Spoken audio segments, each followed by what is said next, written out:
A new tornado warning has been issued.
A new tornado warning has been issued.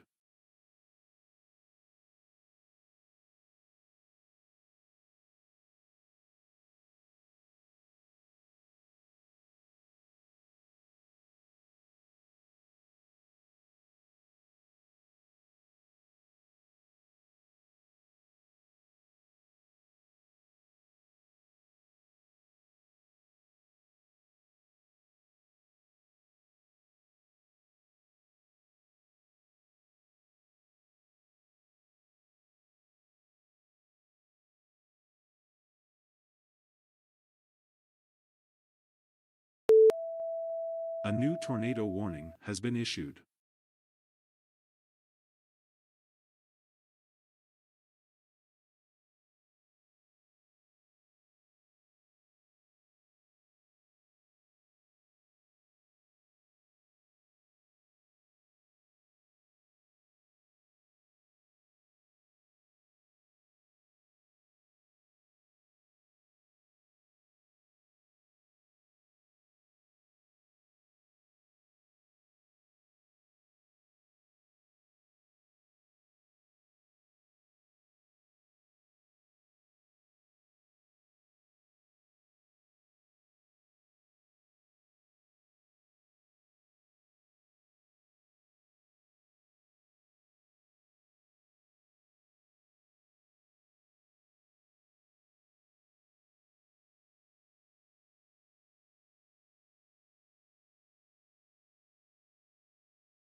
A new tornado warning has been issued.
A new tornado warning has been issued.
A new tornado warning has been issued.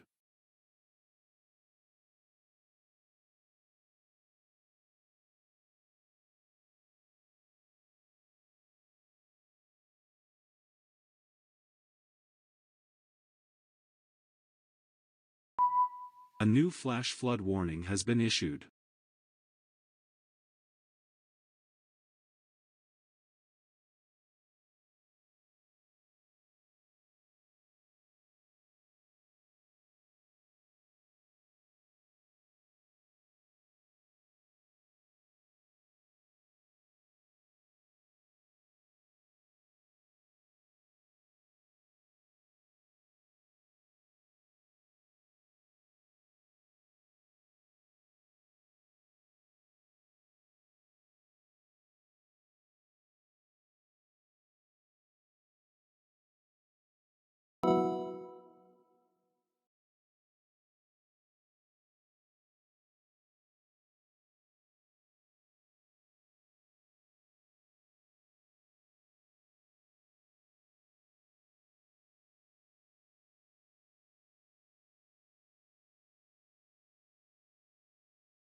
A new flash flood warning has been issued.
All right.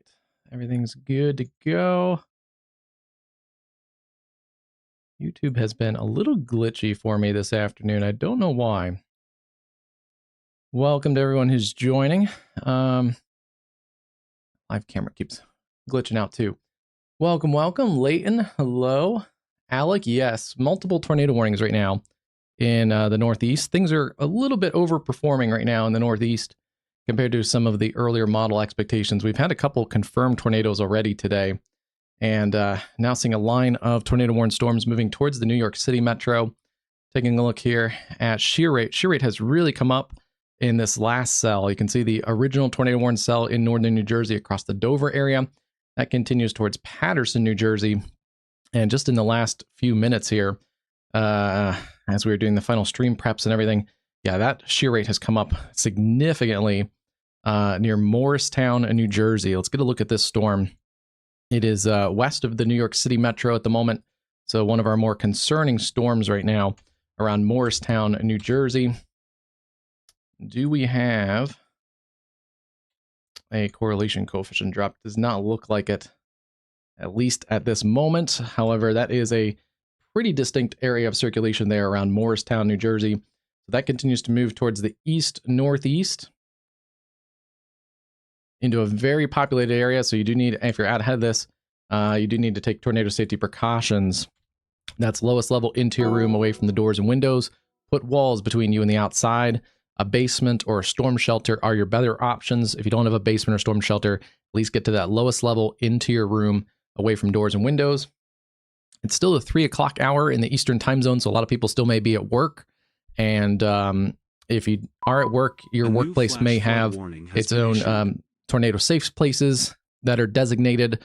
Otherwise, if there's not a designation there, you want to get to that low level interior space on the lowest level of your workplace.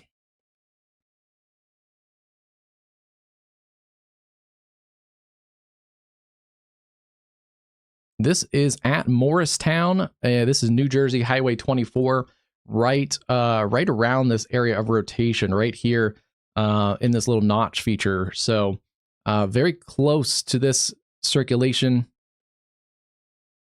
Not exactly sure which direction we're looking here, but yeah, here's New Jersey 24, right near where it intersects 287 in New Jersey, near the Morris Museum, Birch Hills, the Morristown Municipal Airport, and then they are going to continue that warning stretched out there, radar indicated tornado warning, into eastern Passaic and central Essex County, northeastern New Jersey.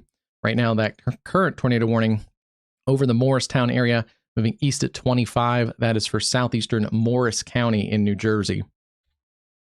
Our other tornado warned storm in this area has actually decreased in intensity. That is one good thing there. It has not been the cleanest storm mode, so there has been a lot of precip in these cells. And see, just a minute or two ago, that tornado warned storm, that tornado warning has been allowed to expire around the Wayne, New Jersey area. Yeah, a little while ago, that was the main tornado warned feature that we're looking at across the Lincoln Park and Wayne area. That has diminished in intensity. But this is an embedded supercell in this little line segment here that we have across northern New Jersey. Pretty concerning area of rotation there. Look at the wind and rain picking up as this rotation passes Highway 24. I believe we're just in this area on 24 south of 287. So, you know, it's hard to say which direction we're looking at on that camera, but that's right essentially in that little hook feature. I don't believe it's on the ground, although it is closing into it. Looks like the storm may try tornado genesis here in the next couple minutes, just based on the look and also the velocity scans continuing to increase.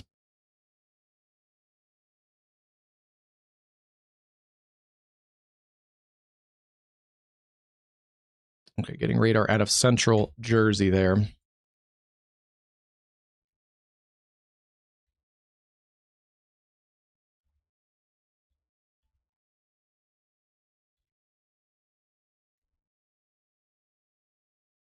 Yeah, that rotation is crossing 24 or just about to here in the next couple minutes, right in this little notch feature. And they smartly have extended that out. We have a couple other tornado warnings. No, we don't. I guess they have decreased those. They have replaced that with a tornado warning or a tornado possible tag. Areas around South Fallsburg, Woodburn, and Neversink in parts of New York. In the Catskill region, this is for Sullivan County. Gusts to 70 miles an hour and penny-sized hail also possible with that storm. This was a tornado-warned storm just a couple minutes ago. Let's see. That rotation has also kind of waned in the last couple minutes. We'll see. That may try and recycle on the southern flank of this storm down towards Hurleyville. Looks like there's a little newer, weaker area of rotation. So we'll watch that as it closes in on areas like Ellenville and eventually into the Hudson Valley. Also have another storm that shows a little bit of rotation around Clintondale. We'll keep an eye on that storm. Was this one a tornado-warned storm, I think, earlier? No, I was thinking of another storm in New York. There's been a couple in southern New York already, a couple tornado warnings today. We have a severe thunderstorm that is moving through the Allentown area, Emmaus, Quakertown, and then eventually over towards the Delaware Valley into Frenchtown. That is a new warning there. Some gusty winds and some quarter-size hail. We also have flash flooding ongoing in the New Jersey area. I had another camera pulled up as we we're getting the stream set up, and there was flash flooding on some of the roadways here in northern New Jersey. After the tornado threat, we'll try and find some flash flooding that may be ongoing.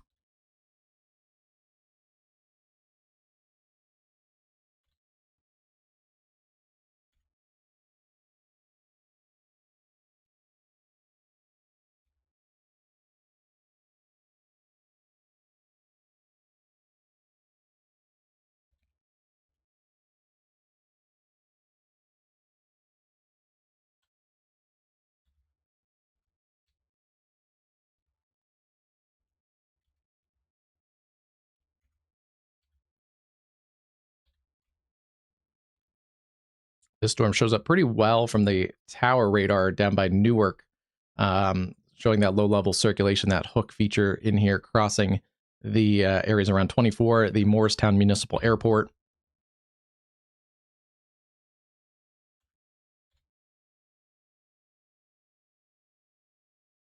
And then we also have tornado warnings in Ohio. A new tornado Actually, warning has with been the number of issued. tornado warnings, I wouldn't be surprised if they convert some of this watch maybe over to a tornado watch. They've done that before. I think we saw it on a stream fairly recently. But around Buena Vista, looks like that area has surged out, as it was tornado warned a few minutes ago near New Antioch. That one, a fairly tight area of rotation just a couple minutes ago. But yeah, that area has surged out a little bit. It looks like still 60-mile winds, possibly quarter-size hail in there around Washington Courthouse, south there towards Leesburg. But tornado warned cell just a few minutes ago there. It looks like some boundary interactions with that cell and caused a pretty localized spin up. Further south into southern Ohio, we have a tornado warned storm. This is working out of areas south and east of Cincinnati. Looks like rotation started actually around the Cincinnati area. Broad area of circulation few minutes ago there around Coldstream and Glen Estee. And then that surged southward. Looks like RFD surged there. And rightfully so, tornado warning, actually, a couple circulations in there kind of broadly. That continues to work south and east. Still seeing broad circulation in there. Hammersville, Freesburg, Georgetown, Wallsburg, down to Higginsport. This is along the Ohio River in southern Ohio. Tornado warning there, radar indicated for portions of southern Ohio. And then our other tornado warning in this area is, there's that tornado warning near Georgetown. That's southern Brown County in Ohio, moving southeast at 30 miles an hour. Our other tornado warning is in Kentucky, around Sanders, Kentucky, Glencoe, Owenton, and eventually pushing over towards Williamstown and Dry Ridge. Looking at that circulation in there, crossing I-71 at the moment. Pretty nasty little supercell. It hooks back around. Your hail core wrapped up in there near Glencoe. And yeah, that's a dangerous looking storm. Switch over to the white. Yeah, I like that cursor color better. A little further from the radar, so a little bit harder to see. Yeah, up about 6,000 feet. A little bit of a radar hole in this part of Kentucky. But rotation in there, rotating down towards Jonesville, Needmore, and Downingville. Heads up there along 75. Later, as that cell continues to sink towards the south and east. We have other severe storms, tornado possible tag around Louisville. Seeing that wind surging out through Crestwood, Simpsonville, Linden, and Jeffersontown. And then also storms approaching Louisville from the west. Right now, some pretty hefty winds in there around Lanesville. And then all the way back now, severe warned through Leavenworth, Leopold, basically straddling the Ohio River between Kentucky and southern Indiana. We have severe thunderstorm watch that includes much of Kentucky now, southern parts of Illinois, southern parts of Indiana. That goes until 9 p.m. in the central time zone. The other severe thunderstorm watch we have is in Ohio. It covers extreme northern and northeastern portions of Kentucky, the southern half of Ohio, and a lot of the northern portions and central portions of West Virginia. That watch goes until 7 p.m. And then our newest watch till 9 p.m. across the mid-Atlantic. That includes much of Virginia, all of Maryland, and most of Delaware as well. Severe storms starting to build up there off of the higher terrain in the Piedmont. Severe storms there around Rustburg and Lynchburg. 60-mile-an-hour winds, quarter-size hail. As we talked about yesterday on the stream, looking at some of these model expectations for today, it's not one cluster of storms that's severe. It's actually a multiple clusters of storms and embedded line segments and some embedded supercell features. I'm hoping we may have peaked a little bit here. Some of the tornado warnings have been reduced across the Northeast, at least peaked as far as the tornado warnings earlier. Within the last hour, there were a couple embedded tornado circulations in portions of New York, but still watching that one tornado warning cell pushing towards the New York City area in northern New Jersey. We have other storms that aren't severe right now in southern Pennsylvania across into Maryland, watching those closely as those are starting to intensify in the last little bit. A couple new warnings there. One tornado possible near Pottsville, Pennsylvania. And then there's kind of a little bit of a break back across the Appalachians, a lot of rain, but then more storms back into western Pennsylvania, the Wheeling area, flash flood warnings, and with multiple rounds of storms, multiple clusters of heavy storms producing heavy rain, we may see more flash flooding as well. A couple other tornado warnings in south central Ohio. This is another pretty well-structured supercell. Looks like it has a little bit more hail than some of the other storms. Yeah, it's being warned for golf ball size hail. Could even have a little bit higher than golf ball size hail. One note there, the rotation isn't quite as strong as it was a few minutes ago.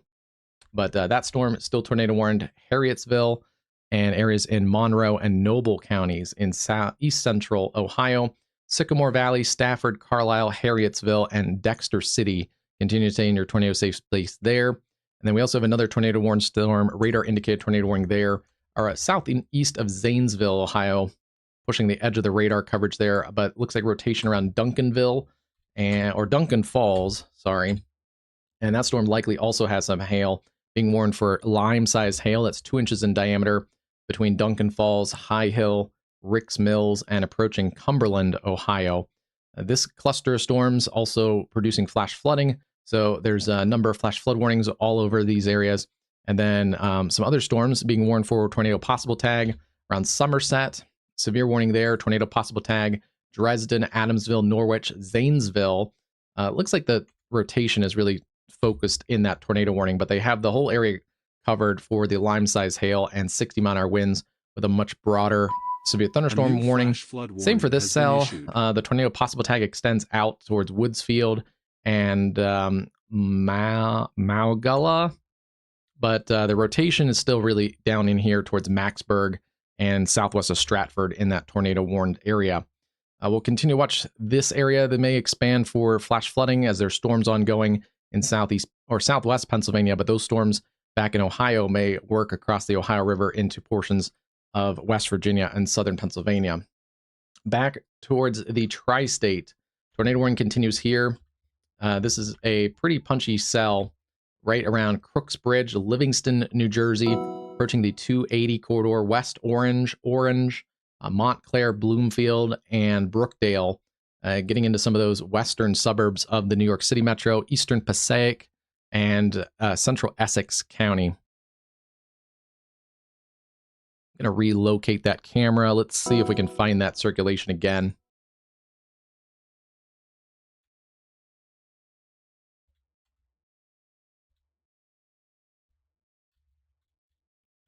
little bit of spin also showing on that new cell that's built back along this line segment south of Morristown. So we'll keep an eye on that one. The strongest area of rotation is in this cell near Livingston. And let's see, that area Livingston is going to be on the 280 corridor. So let's see if this camera may load or not. Looking to the west on 280 at Laurel Avenue. That's going to be right A new there. flash flood warning has been issued. Okay. Yeah, that's a pretty good view. This is Laurel Avenue right here at Highway 635 and 280 looking towards the west.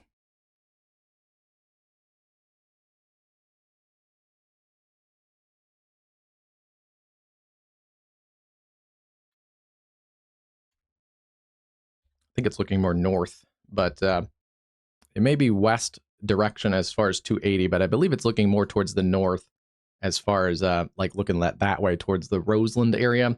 Not exactly sure. So the tornado would kind of sideswipe this camera if there is a tornado on the ground in there. I don't see any debris signature with that particular cell right now, but there is a pretty defined area of circulation. That also shows, or at least was actually showing a little stronger as it crossed the Morristown area.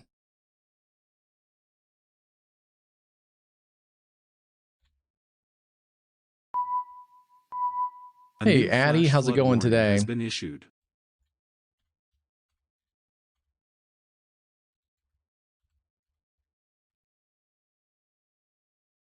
Yeah, this area circulating right near Livingston. Approaching Verona, Clifton, Lakeview, and Patterson. Okay, back to Ohio. Washington, Ohio. Which one was this?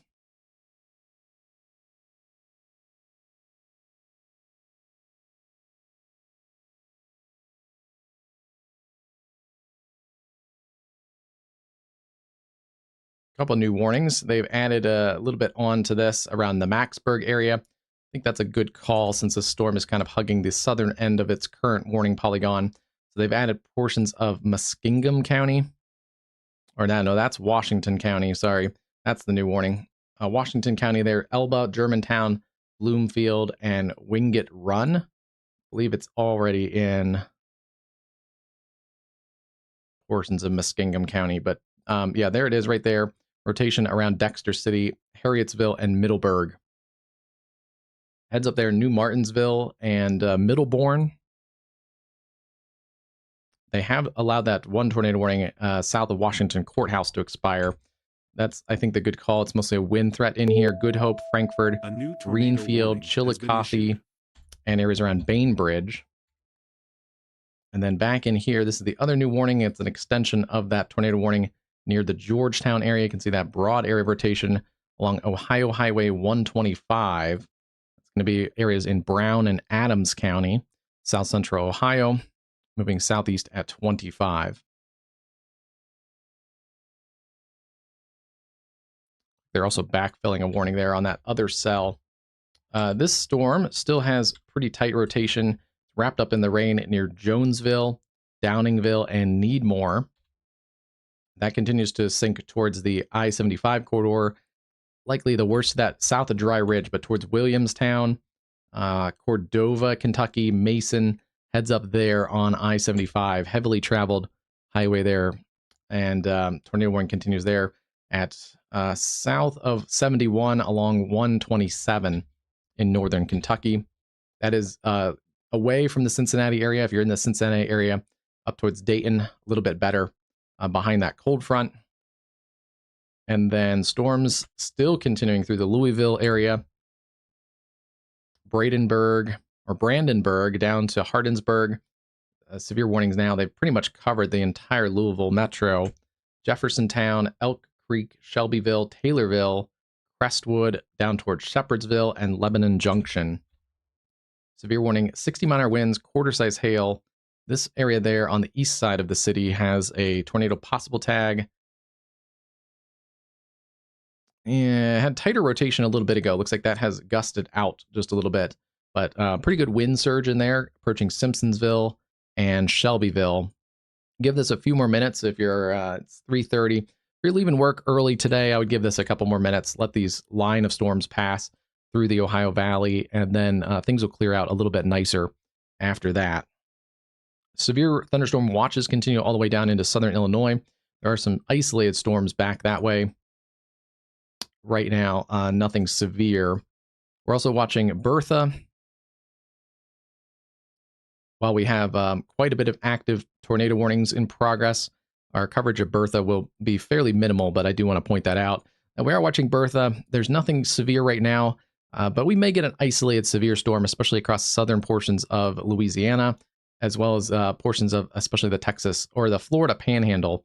A couple feistier storms with daytime heating as well across Florida and into southern portions of Louisiana.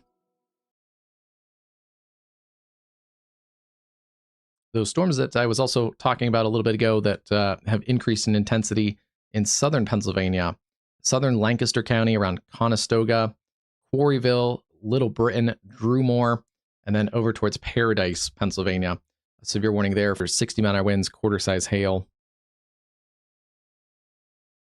All right, taking a look at this camera. This is in that tornado warning in areas around Livingston, New Jersey. Hard to get really good definition there. I think the this area has broadened a little bit. That's a good sign as it's coming into some very populated areas. Generally, that circulation is over this camera, but I don't see anything really defining features. Doesn't help that there's rain hitting that camera, but looking past the raindrops, I just don't see a lot in that portion of the storm. So if there is a tornado, it would be a rain-wrapped tornado in there between Roseland and Bloomfield and areas around Cedar Grove. It's going to be a nasty portion of your commute if you are leaving New York City and heading off to the north and northwest. Heads up there, Patterson to East Orange, New Jersey. This is also just north of Newark. That's going to affect the approach pattern for one of the busiest airports in the country around Newark. And yeah, that's going to certainly affect things. A new tornado warning has been issued. New tornado warning in Kentucky. Let's hop back this way. It's going to be the extension of that tornado warning storm around Jonesville. Yeah, still seeing pretty tight rotation there. Very tight, showing up there on the spectrum width as well. And that appears to be a... Oh yeah, that is likely a debris signature that's picking up in here. So this may be on the ground. We'll see if it goes confirmed here in the next couple minutes, but it is fairly co-located with a hail core in there, but that doesn't appear to be hail, as that really flared up just on the last scan right there. The last scan showing a little bit of an increase in that correlation coefficient drop. And then the latest one coming in right now, I believe that is a tornado in progress. The hail core is mostly up in this area around Jonesville. Although there could be some hail in there, it wouldn't be showing as bright on the correlation coefficient drop. Likely in progress, a tornado there between Lone Ridge and Jonesville along Kentucky Highway 36. This shows non-meteorological targets in these blue and green colors. The deeper the correlation coefficient drop, you can see on the scale at the top of the screen, the deeper drop there, as far as I'm pointing towards the top of the screen there, that bar goes into the blue colors. Anything in the red and pink and purple colors is mostly meteorological targets. Those higher correlated values all basically the same shape. So this shows us different shape objects are being tossed up into the radar beam and correlates fairly well with this area of rotation. A new flash flood warning Very has sharply been issued. seeing on the spectrum width, checking ZDR too, seeing those different objects in this part of the storm as well. I don't think that's hail, and I don't think that is hail on the ZDR or the correlation coefficient. That likely is a debris signature, unfortunately. So tornado in progress, likely just south of Jonesville. Heads up there, need more. Need to be in a tornado safe space. Lowest level into your room, away from the doors and windows. Put walls between you and the outside. Down towards Mason, Cordova, Dry Ridge, and point south along I-75, Williamstown, Mason, Cordova, and areas like Corinth, Kentucky. Looks like the tornado warned portion of the storm is going to go south of Dry Ridge, and they have switched that over to a radar confirmed tornado. And there is the switch over there on your screen. Has been upgraded. Confirmed tornado located 5 miles northeast of Owenton, moving southeast at 35 miles an hour. So Storm Prediction Center, or the National Weather Service is seeing what we are with the uptick in the correlation coefficient values. These are less correlated products, lower correlation, so it means you have different shapes of meteorological targets or of radar targets.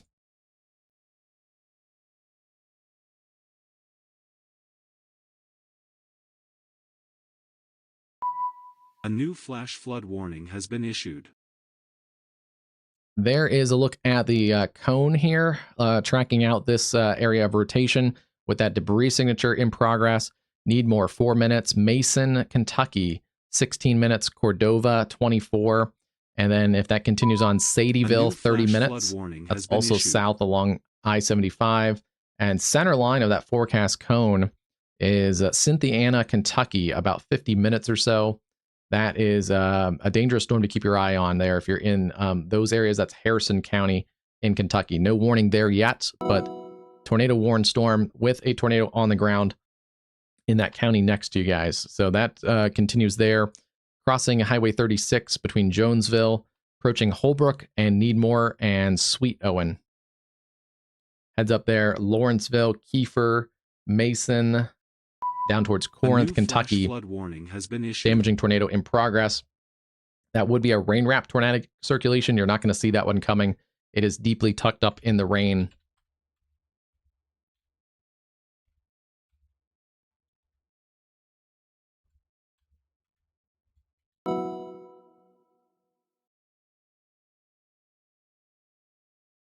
We are watching the Bertha area, although there's not much precip on the northern side of Bertha. That camera just started shaking at Biloxi pretty strong. So we may have some gustier winds,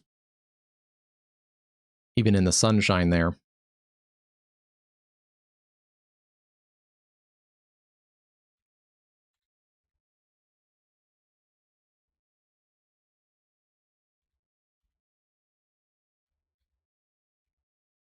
Strongest part of these storms in the Louisville metro are now pushing on the south side of town, Auburn Park, Valley Station, down through Elizabeth into southern Indiana, and then back across into Kentucky around Battletown. Those storms also arc back into southern Indiana around Ferdinand, basically along the Ohio River, approaching areas like Shepherdsville, Taylorsville, and Shelbyville, south and east of Louisville.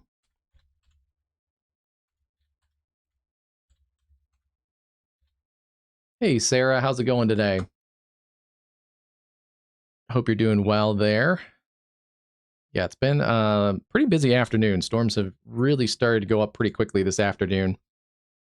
And number of tornado warnings in a few different locations, so we're kind of bouncing back and forth a little bit. Still seeing that rotation around Harrietsville and Sycamore Valley. This is back into south central Ohio. Tornado warning continues there. It has broadened out some. Heads up there towards Bloomfield. Tornado warning continues, and they have stretched out the tornado possible severe thunderstorm warning to cover areas around, well, they are now continuing that tornado warning has been for issued. southwestern Monroe County in east central Ohio, southeast at 45. So that's going to continue towards Paden City, Sistersville, just south of Antioch, Ohio. Other tornado warning was reissued. Yeah, back for this area around Coal Hill, Olive Green, Caldwell, and Bell Valley.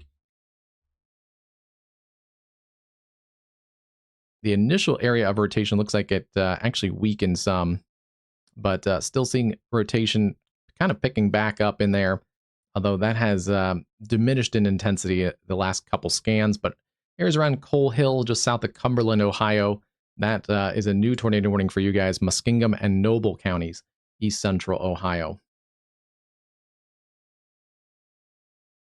Both of those storms, the one around Cumberland and Caldwell, as well as the one Antioch, Woodsfield, and the tornado warned portion there in around Sistersville, all being warned for at least about ping pong ball size hail. They were being warned lime size hail a little bit ago. So ping pong to lime size hail, certainly a possibility in that cluster of storms.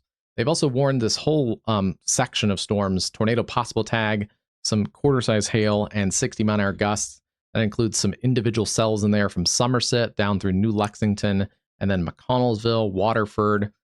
Just a big mess of cells at the moment. Not great radar coverage right there in south central or east central Ohio. We kind of have to pull radar out of the Pittsburgh area and then back across west of Washington Courthouse in Clinton County, Ohio. So yeah, this area a little bit far from the radar site.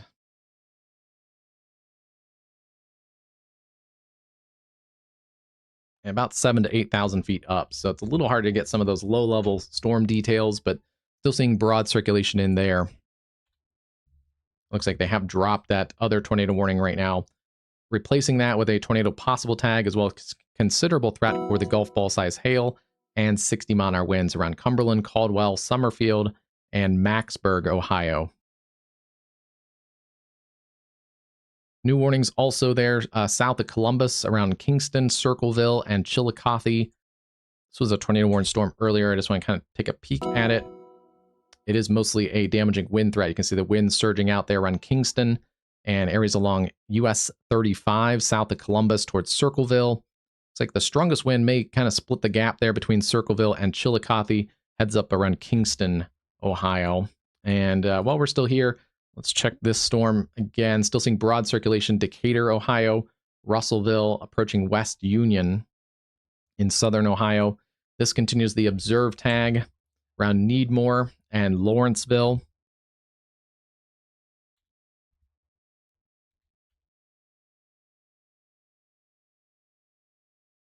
Looks like we may be getting a cycle here, a replacement cycle. The original tornado is still maybe in here around Holbrook, but it has weakened some. Starting to see rotation pick up on the southern flank of this storm. So there still is some debris being picked up in this storm around Hensley Ford, this area of lower correlation value approaching Lawrenceville. It's not as strong as it was just a couple scans ago. There it is there. And certainly it is back here. So this storm has been on the ground for at least a little while. Probably since right about there, we started to see lower correlation values. That's at the 230 radar scan.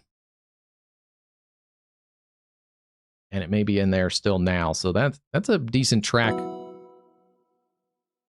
on that. Probably about 8 or 9 miles.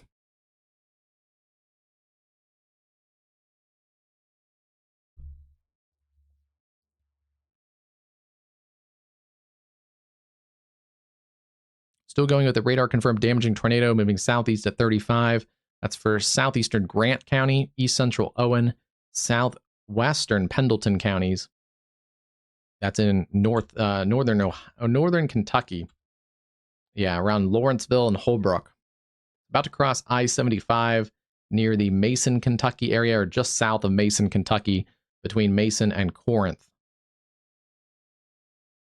And yes, if you're in the Dry Ridge area, that storm looks like it is going south of you guys. I wouldn't be surprised if they trim the warning up a little bit. The main part of that storm is really south of Williamstown. If you're in this area, though, you definitely want to take tornado safety precautions. That's Grant. And that's southern and southwestern portions of Pendleton County.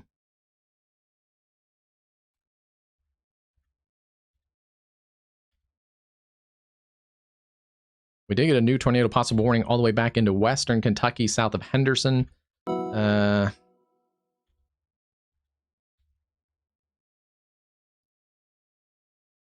I had a little more spin with it just a few minutes ago, but yeah, it tried to spin around Corydon, but a little bit less in there right now. But areas around Robards, Seabury, Kentucky, still keep an eye on that storm and storm cluster now going up into western Kentucky. All right, we've covered those storms pretty good. Some good news across areas into New Jersey as they've dropped those tornado warnings.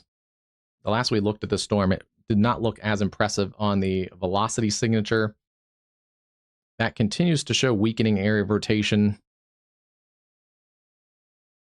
Surprised it doesn't have a severe thunderstorm warning still well in it, but this cluster of storms, still a pretty nasty cluster of storms.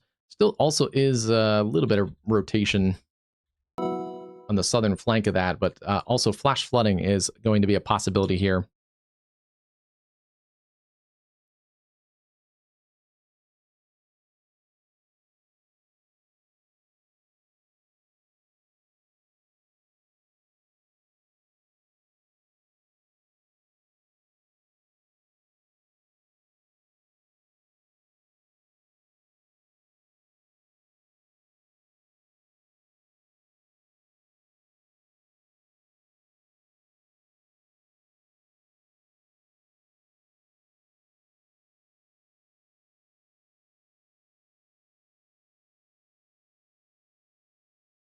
Here's a look at I-80 and the Garden State Parkway.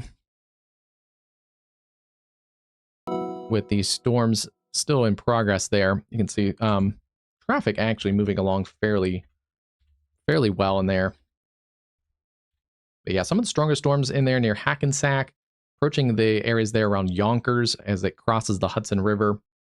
Some of the worst of this staying north of Manhattan right now. And they have issued that flash flood warning areas, especially in the Bronx, and then the northern portions of Manhattan, southern Westchester County, and southeastern Bergen County in New Jersey.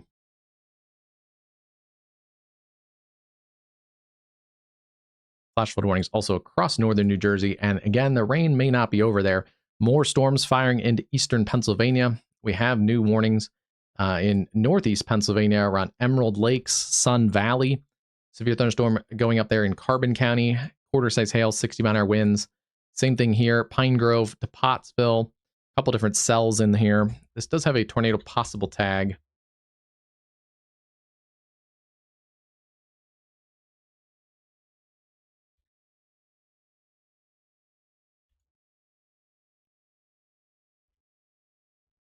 This area in southeast and south or eastern Pennsylvania, kind of southeast Pennsylvania, is actually a little bit of a frustrating radar hole. You basically have to get radar data out of State College in the kind of central western portions of Pennsylvania, or out of coastal New Jersey, out of the Mount Holly radar. And it doesn't seem like it's that far away, but it is a fairly big distance. So we're looking up about 8,000 to 9,000 feet in those storms. This area doesn't get severe weather like we see in the plains a lot, but it gets enough severe weather, and there's such a high population. It'd be really nice if we got a new NEXRAD radar like over here towards Allentown or Easton, Pennsylvania, that would cover a lot of this in eastern Pennsylvania and northern New Jersey a lot better. We also have storms severe in southern Pennsylvania, southeast Pennsylvania, Quarryville, and areas around Delta in southern York and southern Lancaster counties. Quarter-size hail, 60-mile-an-hour winds. Another storm around Coatesville and approaching Westchester with 60-mile-an-hour winds and quarter-size hail. That will get towards the Philadelphia area later this afternoon. Unfortunately, right around rush hour as well. It's approaching 3:50 in the central time zone, and it's going to be, it's 2:50 in the central time zone. And actually, let me switch this over. 3:50 in the eastern time zone. So we are getting into the closer to rush hour. People will start leaving work in the next hour or so, and that's going to be a big mess as traffic increases in these areas. Severe thunderstorms also now in Virginia around Richmond, Hanover Courthouse, and Laurel. 60-mile-an-hour winds, quarter-size hail. We've had another storm complex out in the higher terrain of the Piedmont around Lynchburg and Appomattox.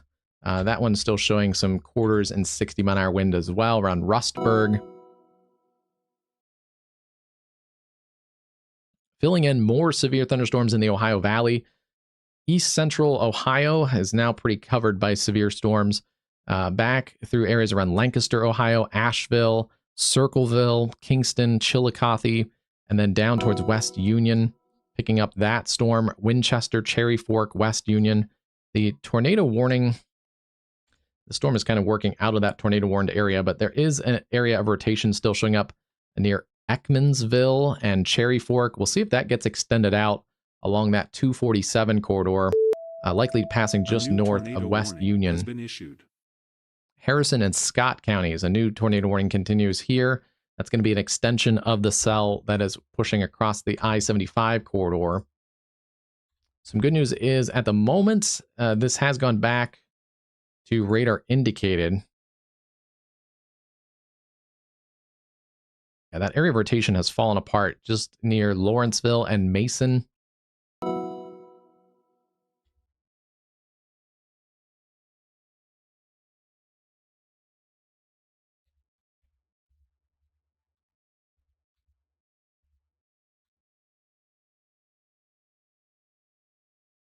There still appears to be some debris showing in this storm. I don't know if it's fully on the ground. This may be lofted debris. This could have been a stronger tornado. We are a little further from the radar A new site, but it was flash picking up flood debris warning has been issued. and decently showing on correlation coefficient. So still could be on the ground. There's kind of rotation broadly still back air, or it could be lofted debris. It could be a little both too. It may be a weakening tornado. We'll have to watch and see if this storm recycles. It's in a bit of a messy area A with new other tornado storms to the warning south has been around issued. Sadieville. But either way, continue to take tornado safety precautions south of Williamstown towards Mason, Kentucky, and Cordova. And then this is that newest warning for areas there in Scott and Harrison counties in central Kentucky.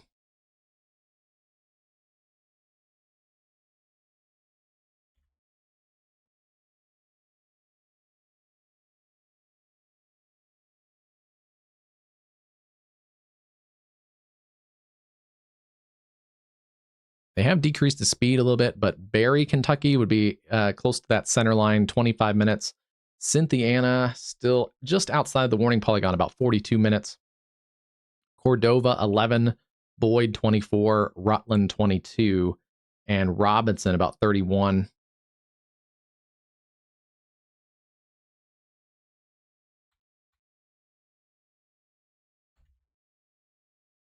They've extended that warning from the Shelbyville and Taylorsville area out into central Kentucky, Willisburg, Lawrenceburg, Frankfort, Kentucky, the capital of the Commonwealth of Kentucky. This whole line segment and cluster is sinking towards the Lexington area. So heads up there in a little while, Georgetown, Lexington, down towards Nicholasville. Things are going to get rocking and rolling there in a little while. But gusty winds approaching those areas everywhere in Frankfort, Shelbyville. Now just pushing south of Louisville, Jeffersontown. Yeah, the gustier winds are on the south side of town towards the airport and then down towards Shepherdsville. This is a pretty strong area of winds that's showing up really close to the radar site. 65-mile-an-hour winds in here, 66, 67 around Brandonsburg, right on the Ohio River between Indiana and Kentucky. Yeah, that's surging out right towards the radar site around West Point. That may get down towards Beech Grove, New Lebanon information. Junction, and This tornado Shepherdsville. warning has been upgraded. And just got an upgraded Monroe, Ohio PDS tornado warning. Oh boy.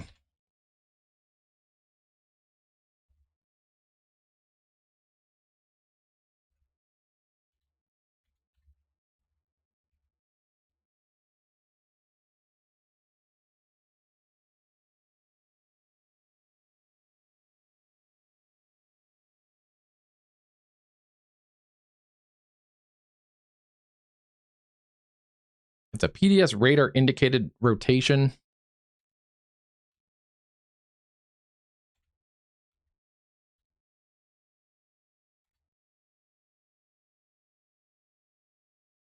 This is clear air. So at first it looked like a little bit of a debris signature. That's clear air. The rotation right in here.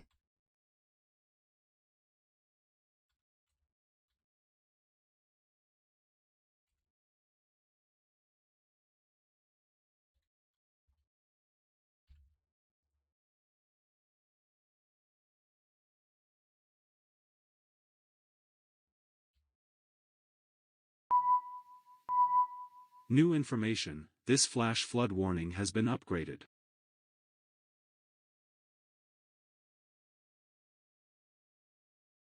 One of the problems with this radar hole situation is we're getting radar data out of Charleston, West Virginia for this tornado warning.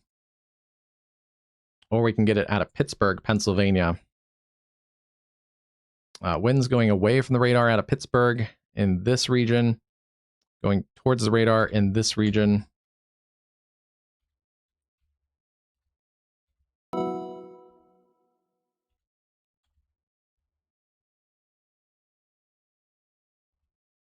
There's rotation there, but that doesn't really fit with where the rotation would be. It's really going to be back in this area around Renard Mills.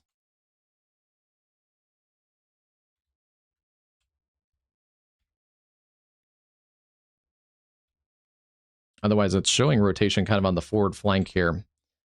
I think it's a side lobe issue. New information. This flash flood warning has been upgraded.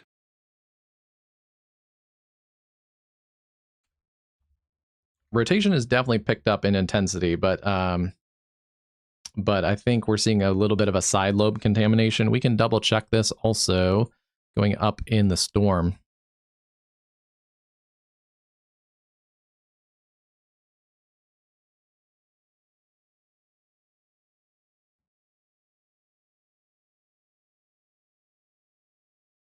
There are winds up there. This is further up. Rotation's like down in there. It's strong rotation. I don't know if it's converting to a tornado. Yeah, there's a better look at it. We just got a new radar scan. This is the rotation in here. It's actually this weaker region in here, these weaker reds and weaker greens. This is a side lobe contaminated image here. This is side lobe that they're warning for. So yeah, we'll call it like it is. I'm not afraid to call a mistake by the National Weather Service every now and then. So that's a bit of a mistake of a PDS warning. We do get those sometimes, especially in the Northeast. Some over warnings. It's definitely a concerning rotation signature in here, but there's your actual area of rotation. And right now, not showing a debris signature, but this is your actual area of rotation in this little notch feature. This is where we have inflow winds and then a surging RFD surge. The area over here that's highlighted for like 90 plus mile-an-hour rotation is side lobe contamination. One of the indicators of side lobe contamination is it shows up at the interface between clear air and hail, and we have a hail core just tucked up right there. So that's the radar beam bouncing off some of the hail signatures in this higher hail core in here, and essentially bounces to the ground and then back up to the air, so you get this big velocity mess. That's the scientific term, is velocity mess. So that's what they're warning for. The actual rotation showing a little better on this latest radar scan. It's rotation, but it's fairly weak rotation at the moment. And unfortunately, they're going to upgrade it to another PDS warning, but it shouldn't be.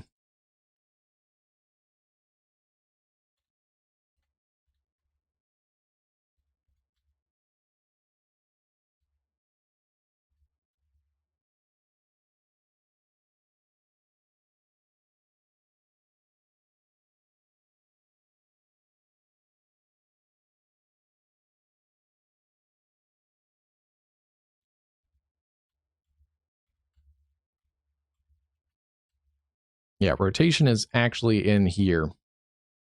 So this is your actual area of rotation down in here. Still a nasty storm. It still could produce a tornado, but it would likely be a weaker tornado than they're warning for, being the side lobe contaminated image. Still seeing rotation in there. Sistersville down towards Middlebourne in south central Ohio. But little high on the PDS.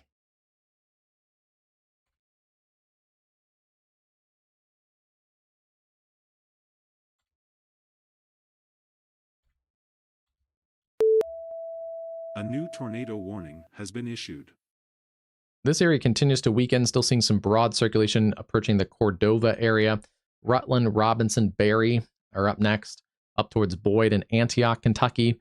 This rotation has crossed 75 near Mason. Earlier, that was a damaging tornado that we saw the debris signature for.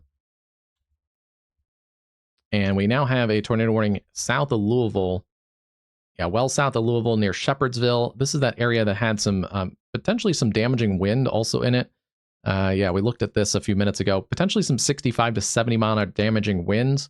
That has continued to surge out and very close to the radar site here. That is where we have a very tight area of circulation that is picked up just in the last couple minutes. It's it's hard to say if it's on the ground or not. It's in the cone of silence, so we'll kind of have to wait and see what this looks like when we get on the other side of it. It could be on the ground, but if it is, yeah, it's only 100 feet up, so there could be a circulation there. It's just really hard to tell. Last scan, yeah, it's impossible to tell if there's actually CC drop in there, just how close it is to the radar site, but we can see there is circulation in this area. Yeah, showing up very tightly there. And also showing up there on the spectrum width. So there's your tornadic signature.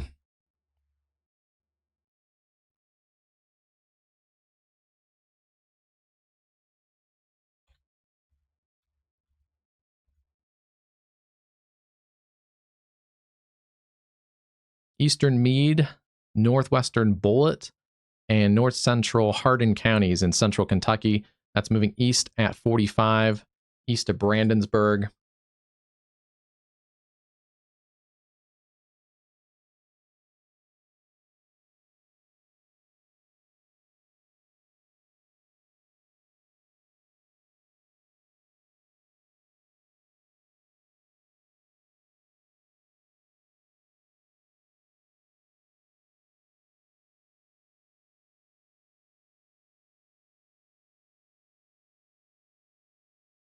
Here's some impacted communities in here.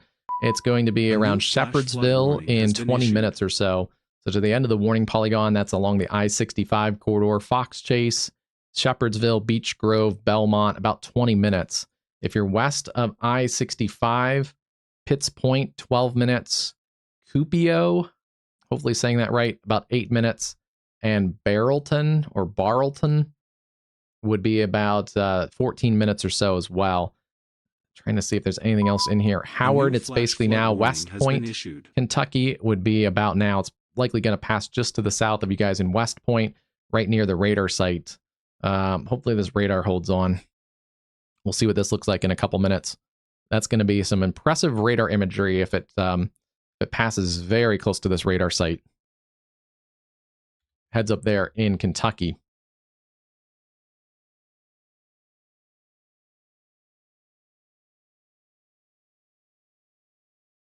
Some good news is we have seen a decrease in some of the intensity into New York.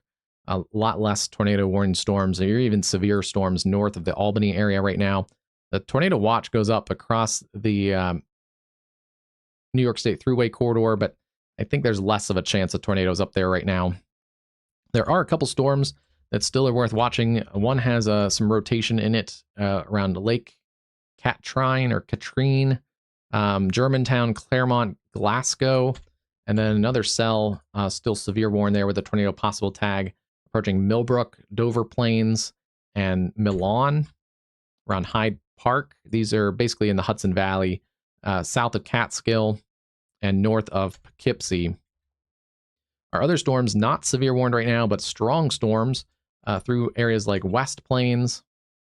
A little bit of rotation in this storm near West Plains right now. Yeah, there's a little bit of a spin in there. That's headed towards Stamford, Connecticut. And then we have strong storms producing localized flash flooding from West Plains or White Plains down through Yonkers, and then basically across Manhattan right now. Central Park, Harlem, LaGuardia, and northern portions of Brooklyn into Queens. Pretty strong storm in progress there. We have still severe warned storms that have been building back into eastern portions of Pennsylvania, around Stroudsburg, back towards Hazleton and Pottsville. A couple tornado possible tags there, and some quarters and 60 pretty much in the gusts. And then also southeast Pennsylvania, quarters and 60 for these storms. Westchester back through Newark, Delaware, and then southern portions of Lancaster, Lancaster, Pennsylvania. We'll keep an eye on those storms as they head towards the Philly area for rush hour. Couple clusters of storms, quarters and 60, severe storms pushing through the Richmond area.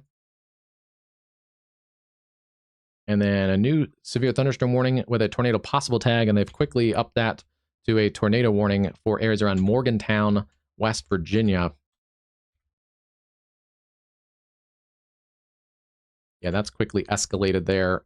West of Morgantown, around National, Arnottsville, and headed down towards Hawkeye and Olfington. It's going to be on the south sides of Morgantown, West Virginia. There's your broad area of circulation in here right now.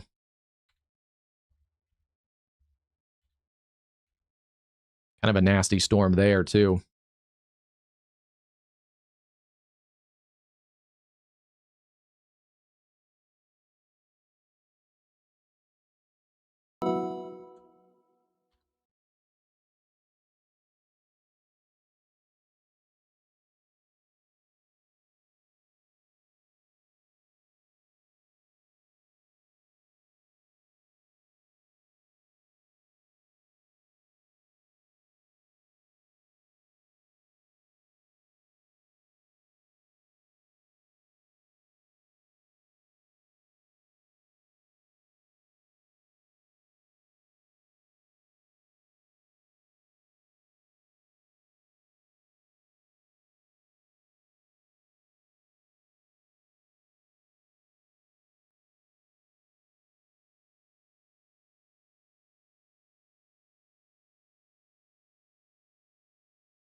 Okay, there's our West Virginia camera. This is at 79 and 68. I-68 comes into I-79 south of Morgantown around Olfington.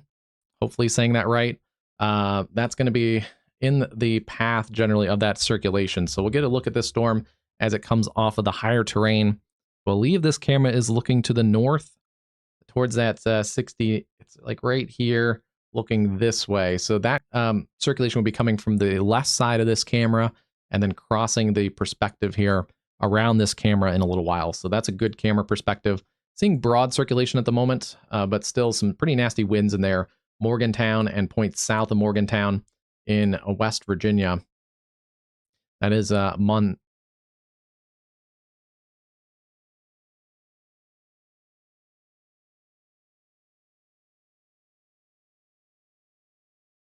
Monongalia County.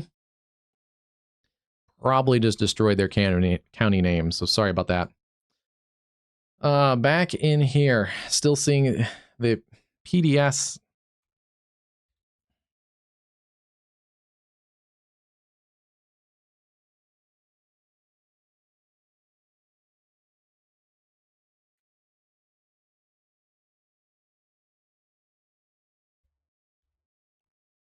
There is rotation in here. It's very contaminated, but this is your actual rotation near Pursley.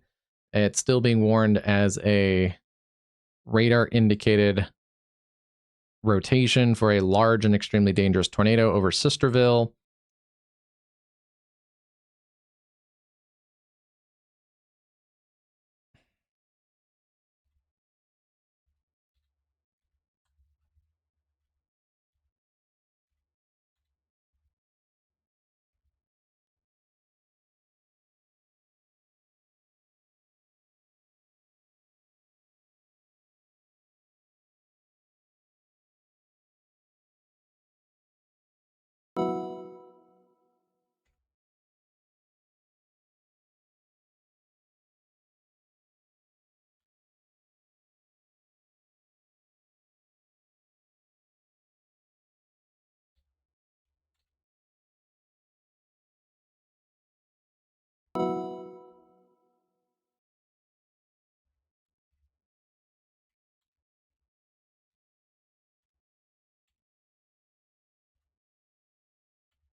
I don't see any tornado debris signature in this storm right A now. new flash flood warning There's has been a issued. lot of hail in here, and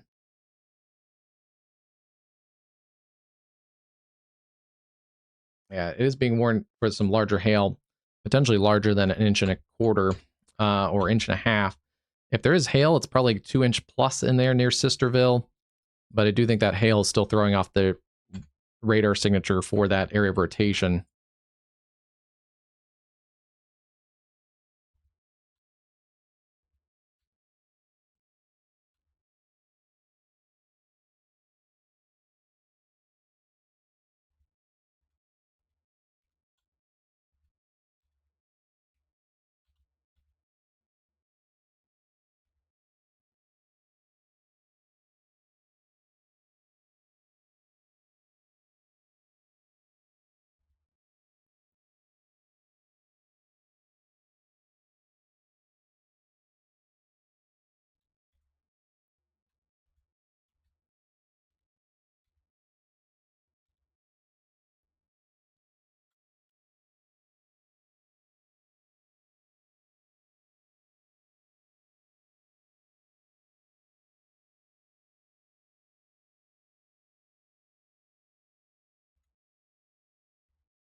Yeah, that's a messy storm.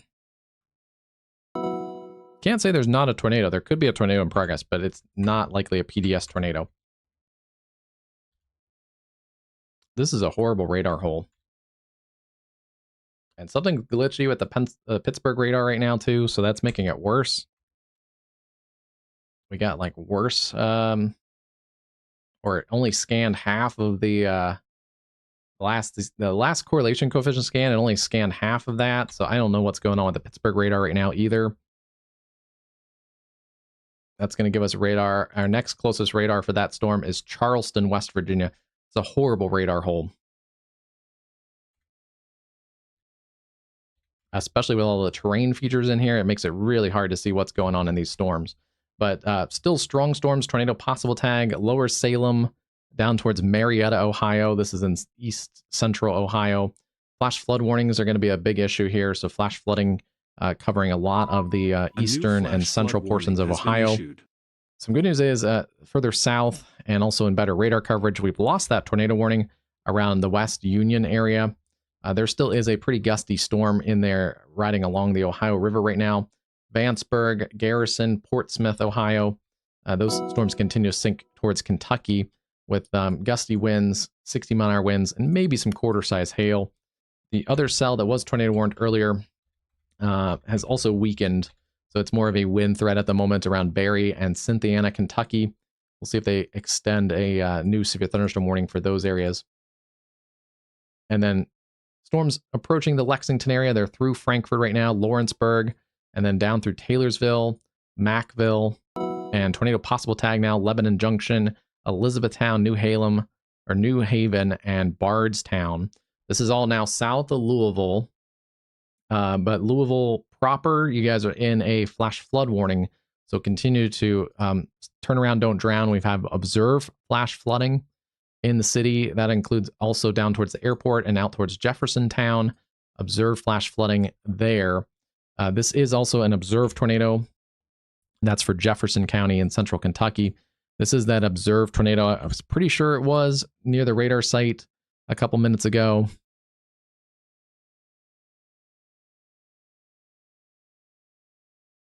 Yeah, they observed it, looks like, as it came out on the other side of the radar site, right here. That has weakened.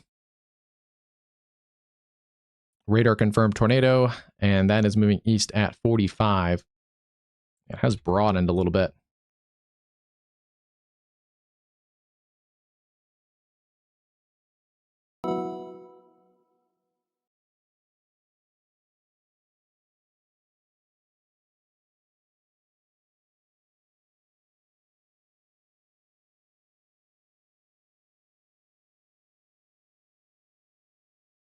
This was like right over the radar site, so it's done some crazy like paint splash of correlation coefficient I don't think I've seen that kind of image before. A new tornado warning has been issued.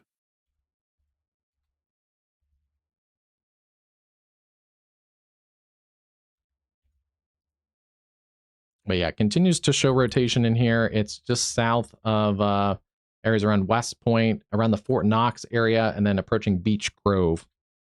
Looks like that area has broadened very quickly.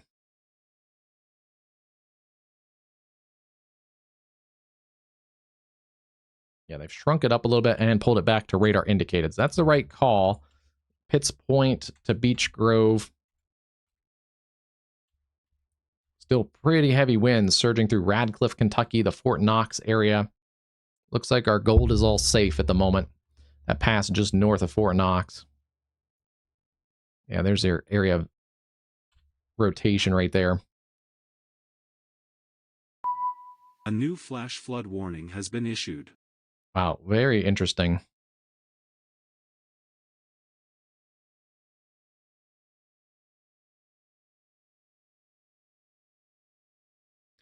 I guess it was because it was so close to the radar site, it's really hard to tell what's going on, but the same kind of paint splash signature that was showed on correlation coefficient also showed then on the yeah, there it is on correlation coefficient, and then there it was on the spectrum width. So just so close to the radar site, it was a contaminated image, but the radar was picking up on chaotic winds and low correlation values as it crossed very close to the radar site. Luckily, that radar is still operating.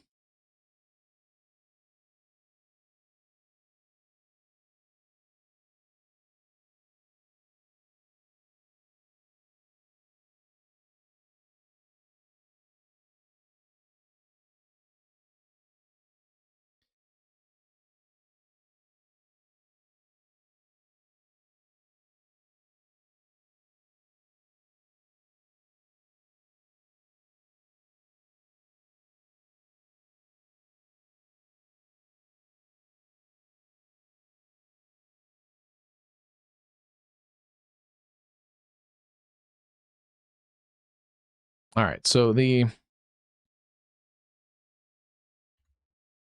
storm is a mess still.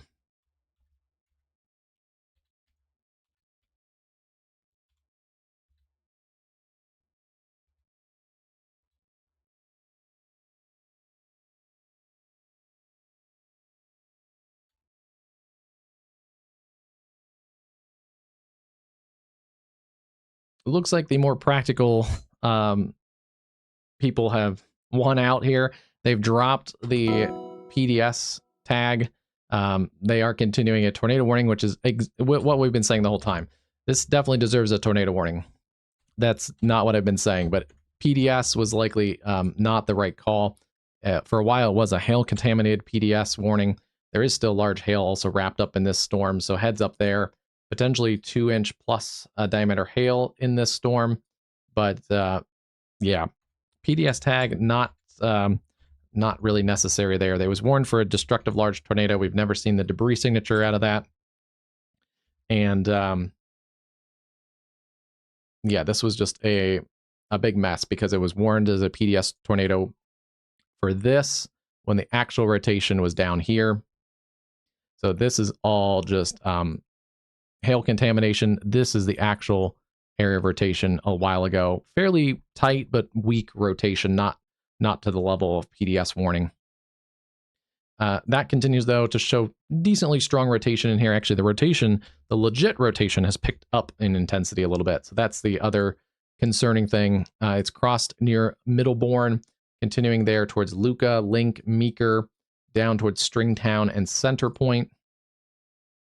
This is for northeastern Dodge Ridge County and central Tyler County in northern West Virginia. This has crossed the Ohio River now into West Virginia around Sistersville, south of New Martinsville, and that continues a tornado warning there. Let's go back to this area. This is that area of rotation that is crossing near Olfington right now. It's a very small cell.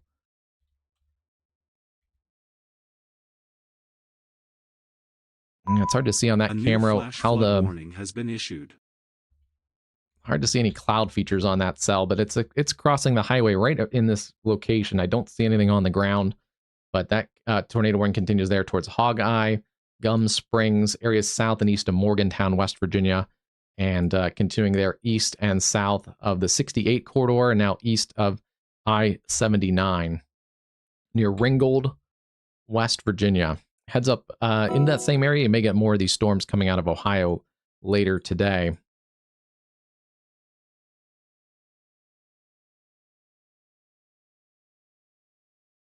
And severe thunderstorm warning now back towards Scott City, Missouri. 60-mile-an-hour winds and quarter-size hail around Scott City and Benton, and drifting towards the Charleston area in southeast Missouri. They've also, looks like, tacked on a few more counties in southern Missouri to that severe weather watch. So areas there until 9 p.m. include southeast Missouri, Jackson, Scott City, Charleston, Sykeston, down through New Madrid, and then back towards Poplar Bluff, Doniphan, and Van Buren. May get some stronger storms there as well. Let's take a look back into the Tidewater region. We have a couple severe storms approaching the southern areas south of Washington, D.C. Those are drifting off to the north and east. Severe warning there around Dunkirk and Chesapeake Beach.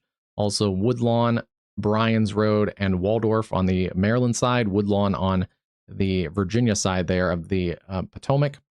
We have severe warning storms pushing through the Richmond area. Heavy rain also in these clusters of storms with flash flooding.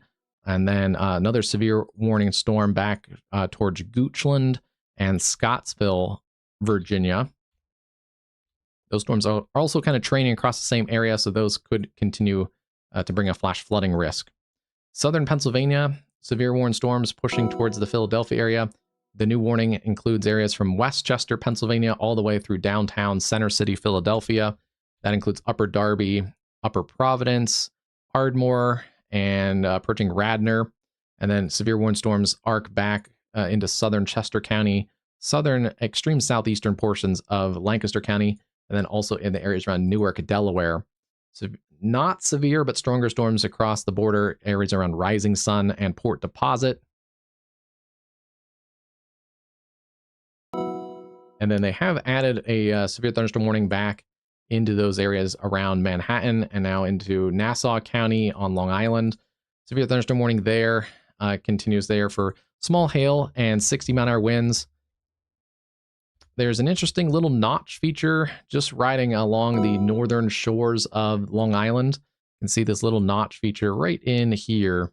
That is something to watch. It has a little bit of rotation also showing on that.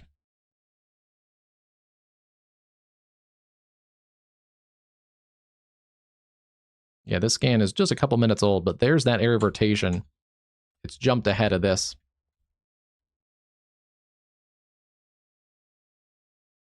And yeah, it's now right there. So that's approaching areas around Bayville. Potentially could get a quick spin up or a landfalling waterspout sort of situation there as it's over right now, the Long Island Sound. But we'll keep an eye on that little notch feature. You can kind of see that little S shape in the storm shape right in there. And yeah, that's where we have a little bit of an inflow notch feature. And then winds are surging out on the southern side of this. That will also add to some of that wind threat across the areas like Bayville, Mill Neck, Center Island, Oyster Bay Cove, and some of those areas on the northern shores of Long Island. So heads up there, Centerport, Oyster Bay Cove, Lloyd Harbor, Huntington Station may get in on some of those damaging winds.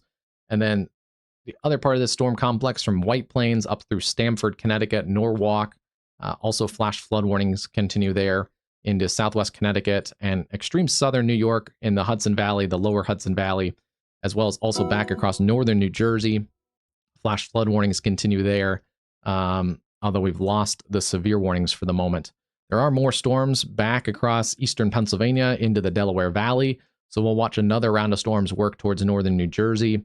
That seems to be a pretty feisty storm near Raritan Township. That one has gone up rather quickly as well. Let me take a look at that. Yeah, that's a new storm that is growing fairly quickly there. East Amwell, Zion, Hillsborough. We'll keep an eye on that as it pushes towards New Brunswick, New Jersey.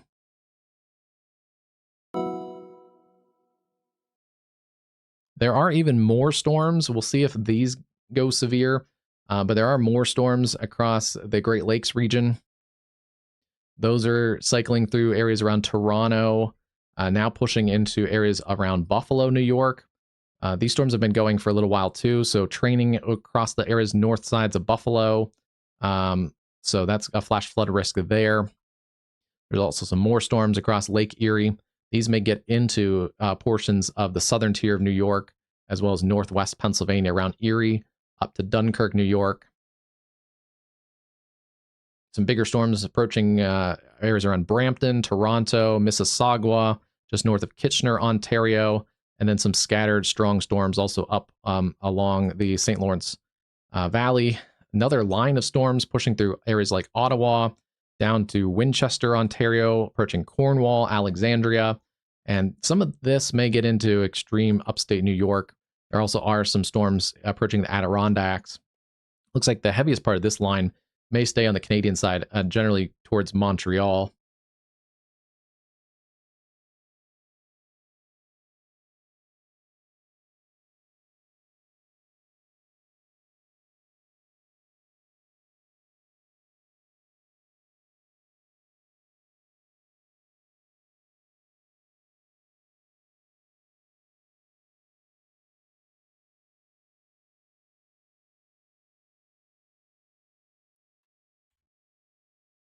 Still seeing a radar indicator rotation here around Meeker in portions of West Virginia. That storm continues to show general weakening. Yeah, that rotation's kind of falling apart a little bit. Looks like they're going to continue that as a considerable threat for wind, some larger hail, and a tornado possible tag. This extends out Doddridge, Tyler, and Harrison counties in northern West Virginia. Heads up there around Reynoldsville, Clarksburg, Stonewood, Bridgeport, and Wallace. They've also allowed that tornado warning to expire in northern West Virginia. South and east of Morgantown, severe warning continues there with a tornado possible tag. They've also extended that out through Friendsville and areas like Oakland and McHenry. This is in far western Maryland, Garrett County, Maryland. That is a new warning there. Already storms ongoing, but the severe warned storm is back towards Morgantown. And then we're going to continue that tornado warning storm. Radar indicated tornado warning continues around Scuffletown, headed towards Bardstown and Nazareth. That's Bullitt and Nelson counties in Kentucky.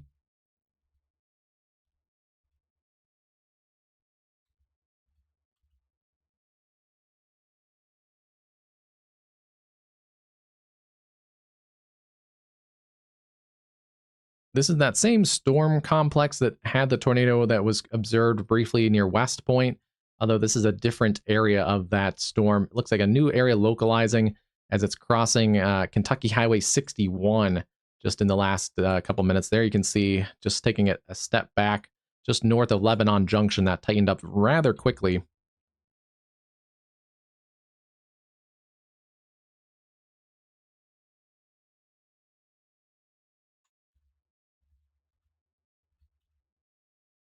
And still pretty low level look, under 1,000 feet. So that is a pretty low level look at that area of rotation. That should also show on the spectrum width. The spectrum width is a step behind on this radar product, but there it is there. Has been issued. That has advanced just a little bit further towards the east, crossing some of that higher terrain north or east of 65 and 61. It's going to be right up in here, approaching Kentucky Highway 733. And then headed towards Bardstown. So Bardstown, if you're in that area in north, what do they call this? North central Kentucky, maybe?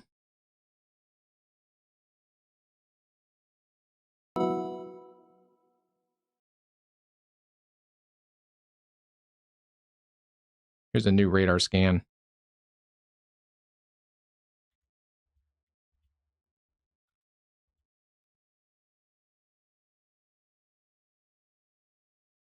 Yeah, central Kentucky. Nelson, LaRue, Bullitt, and Hardin counties in central Kentucky. That's the severe thunderstorm warning. The tornado warning is for west central Nelson and south central Bullitt counties. This is working away from the Louisville metro. It's working away from the Ohio River in general. So if you live in Kentucky or southern Indiana along the Ohio River, you're in better shape. These storms have pushed to your south. They'll likely trim some of these watches off too. They've already trimmed the severe weather watches for northern Kentucky, Boone and Kenton counties, as well as the Cincinnati area up towards Dayton and down towards Warsaw and Carroll County, Kentucky. Still flash flood warnings ongoing, so continue to take your flash flooding safety there, as things can get takes a little while for things to drain.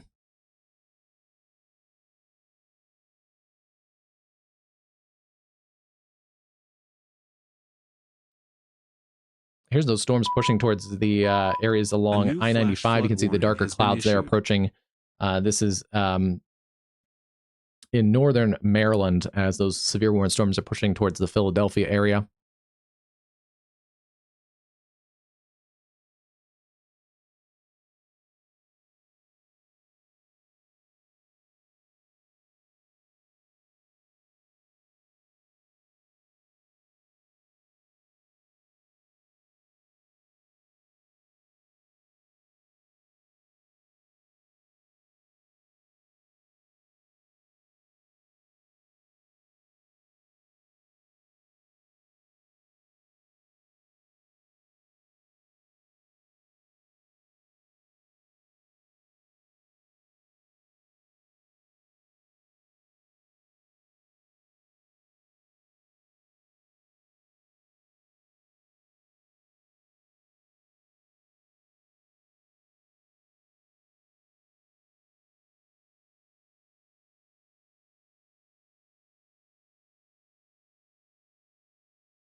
All right, that's at the Verrazano Narrows Bridge, so we'll keep an eye on those as traffic picks up in the New York City area.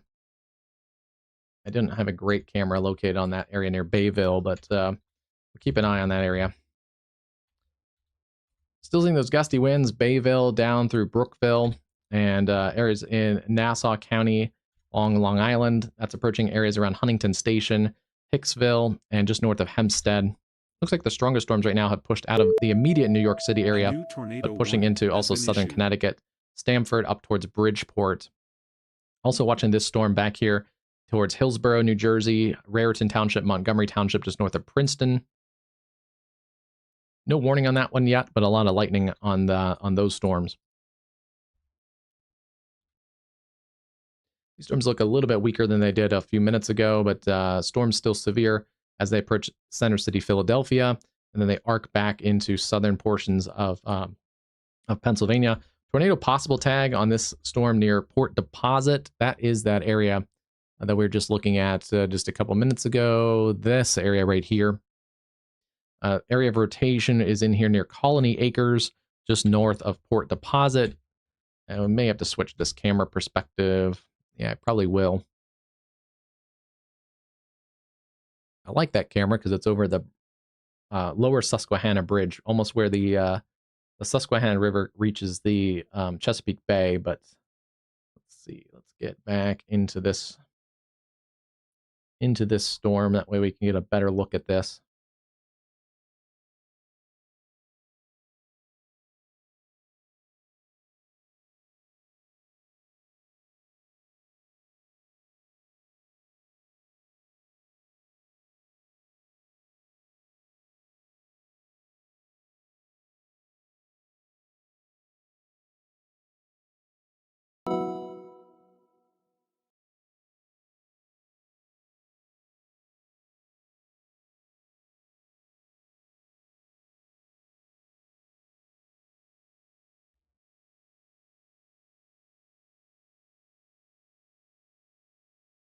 A lot of trees in this part of the Maryland, but that is along I-95 north of Maryland 272. It's down in here. Let's see. Right here near Bayview. So that looks like it's looking towards those storms. And yeah, area of rotation, if there is any and it tightens up, would be in here near Colony Acres. We'll keep an eye on that. The southern end of this line complex has that tornado possible severe thunderstorm warning. Otherwise, strong storms now east of Washington, D.C., 60-mile-an-hour winds, some small hail upper Marlboro, down towards Chesapeake Beach, and then still seeing those stronger storms back through Richmond, Virginia. So, not severe anymore, but still seeing the flash flood warnings across the Richmond area, and then back towards the west, towards Cumberland, Goochland, Palmyra, storm being warned for 60-mile-an-hour winds.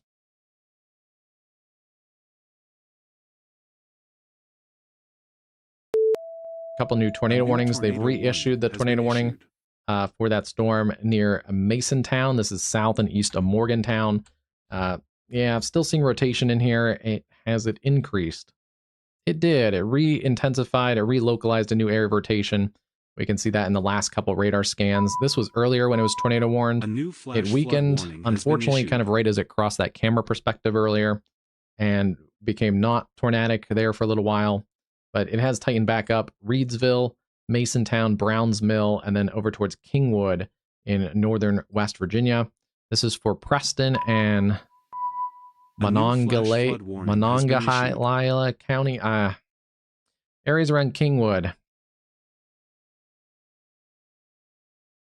This has now gone observed. This is an observed tornado warning for Washington, Pleasance, Ritchie, Doddridge, and Tyler counties. A new tornado producing storm near St. Mary's and is a radar confirmed tornado.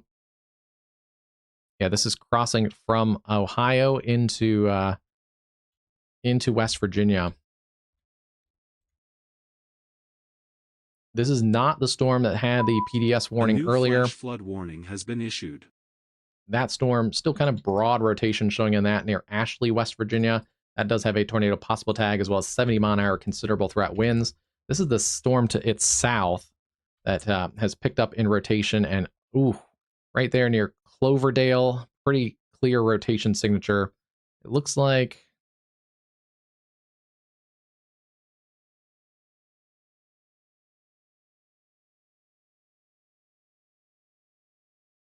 it may have started right over Newport and St. Mary's. You can see the correlation coefficient, lower value there. And that likely is a debris signature in progress just about, about 8 minutes ago, actually. And yeah, while we're looking at some of those other storms, this is producing a damaging tornado. Actually went a little while there without a tornado warning. A new tornado warning has been issued. Went about 4 or 5 minutes without a tornado warning, but there it is right there. Near Cloverdale. That's a damaging tornado headed towards Beech Grove. Beech Grove, West Virginia, Pennsboro, Tollgate, Duckworth, areas along US 50. Heads up there. That would be a rain wrap circulation as well. That's a nasty circulation. And we're still far away from the radar site too, so that's lofting debris at least to the 7,000 feet of the radar beam. Not a good situation. That could be a little bit of a stronger tornado there. Also towards West Union, West Virginia.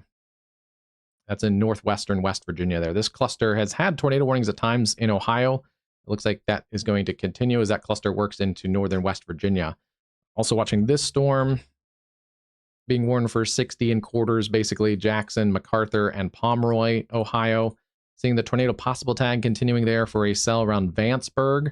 This storm has had a tornado warning before when it was in southern Ohio near Georgetown. Continues to show circulation there around Vanceburg and approaching Garrison, Portsmouth, Greenup, eventually towards Huntington. Pretty sheared cell there with the rotation back here, then the whole storm kind of blowing off to the east. We've reduced a few of those warnings across the central Kentucky area. Still seeing severe warnings there, Frankfort, Lawrenceburg, Bloomfield, and then new tornado warnings into central Kentucky. The original warning there around Bardstown looks like that area has weakened some. But a new area of circulation picking up in this area along Kentucky Highway 733. It's going to be a new warning radar indicated rotation for areas like Holy Cross, Springfield, Fredericktown. It's Nelson, Marion, and Washington counties in central Kentucky. And that continues to work towards the east. Forgot to grab a speed on that. East at 30. Yeah, and the old warning also was for east at 30. So There's your area of rotation. It's crossing Highway 733 right now. A new flash flood warning has been issued.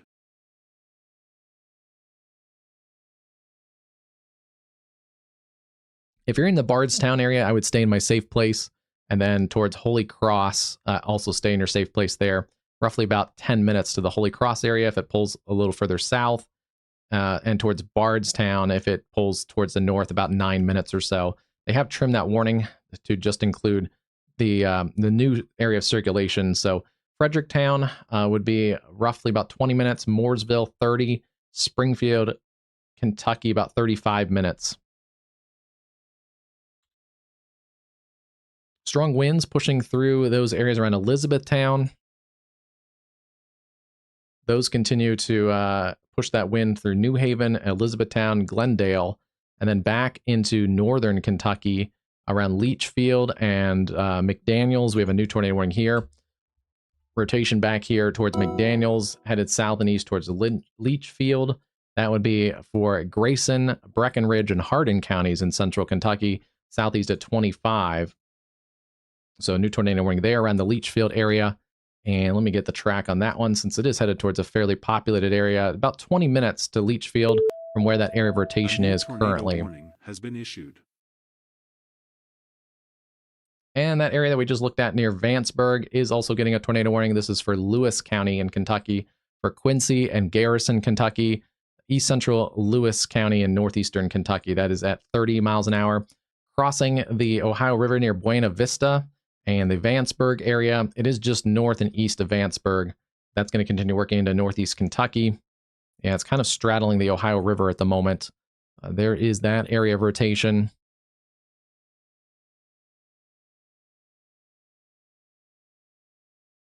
This is a little concerning. It is generally headed towards a little more populated areas along the Ohio River, especially Ironton, Ashland, and eventually heads up around the Huntington area.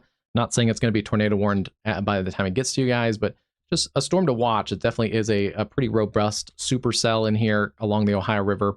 Garrison about 7 minutes, and then Lloyd 39. Quincy would be about 11 minutes or so. It's a fairly small warning polygon, but I wouldn't be surprised if that continues to show that area of rotation if it gets extended out further. And then we do have, let's see, that other tornado warning. Yeah, I want to get back to that observed tornado warning. This is near the St. Mary's area. Looks like a damaging tornado in progress. Yes, still in here near Cloverdale. This started roughly at about 4:45 East, or about 4:30 Eastern time.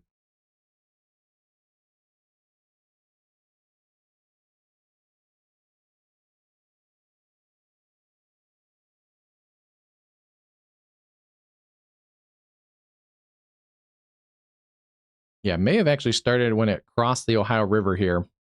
This is at 3:30 Central, so 4:30 Eastern time. So this has been on the ground for quite a while, about 15 minutes or so consistently. This is one of the longer track tornadoes we've seen today, and still seeing a debris signature located in here. So that has crossed areas like Cloverdale, approaching areas Highland, Briggs, Beech Grove, Finch in northern West Virginia. There's your tornadic debris signature in there, showing non-meteorological targets.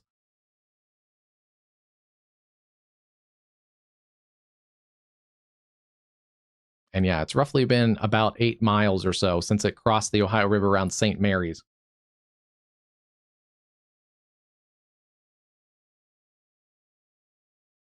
Dangerous storm, still an observed tornado warning continues there.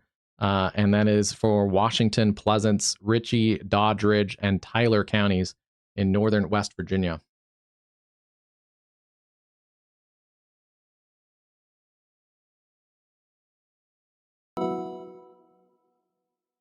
Our other tornado warning in West Virginia right now is this area around Reedsville, Canes Creek, and Kingwood. Hard to say what's going on there. There is a lower correlation value. It is fairly co-located with that area of rotation, but so is the hail. This is a fairly small cell. Hard to really confirm that visually on correlation coefficient, but rotation in there around Canes Creek, Kingwood heads up there, and then Terra Alta, West Virginia heads up towards you guys. This is in Preston County. in West Virginia. Still seeing those severe warning storms pushing through Long Island now and into southern Connecticut, Norwalk, although that area is weakening some. The main portion of this storm is now Huntington Station down to about Hicksville on Long Island. Some of the strongest part of that storm is likely just along the northern shore of Long Island, also over the Long Island Sound. And then keeping an eye on storms back towards New Brunswick, not severe at the moment. Approaching Center City, Philadelphia, down towards Chester, Pine Creek Valley, Newark, and Wilmington, Delaware. And then tornado possible tag for areas around Northeast Maryland, Bayview. That is the area right above me, is that area of rotation at I-95 near Union Valley and Bayview. We'll keep an eye on that one as it approaches Childs and eventually crosses into Delaware, around Newark, Delaware. So the tail end of that storm has a little bit of circulation on that. We are watching also storms south and east of Washington, D.C., south of Baltimore right now. Considerable threat for 70-mile-an-hour winds, upper Marlboro down towards Chesapeake Beach. These are riding to the north-northeast, so heads up there and around Annapolis, and potentially even up towards BWI, towards the airport there in Baltimore, Glen Burnie, and Lakeshore. We'll see how far north this pushes, but certainly if you're along the Chesapeake, towards Annapolis and down towards Mayo, that's where a little bit more concentrated severe weather is likely. They've trimmed up the warning a little bit to cancel out west of Masontown and Reedsville, but still there. Tornado warning continues around Kingswood and Terra Alta in Preston County. Seeing some broad rotation from that formerly tornado warned cell around Smithfield, West Virginia, Wallace. And then this continues to be the observed warning. Let's see. Yeah, still observed in here. Still seeing that debris signature near Briggs, West Virginia. That's the newest radar scan. We should be getting another one here in the next minute or two. So we'll see if that advances down towards Briggs. Ooh. Southeast at 40.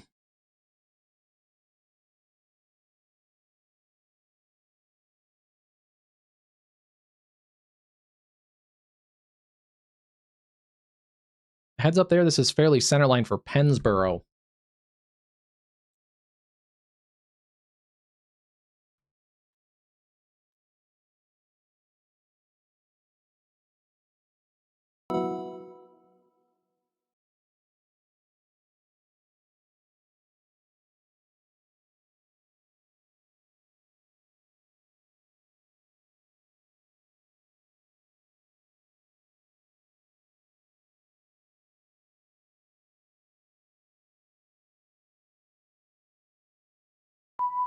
A new flash flood warning has been issued. All right, there's the latest radar scan. It's crossed the areas around Briggs, Beech Grove, and Highland. Still about 5 minutes to Pennsboro, one of the larger communities in here. And this is a little bit heavily traveled. This is US 50. It's basically a 4-lane highway through here. So a little more heavily traveled and populated areas along US 50. That is your area of circulation in there.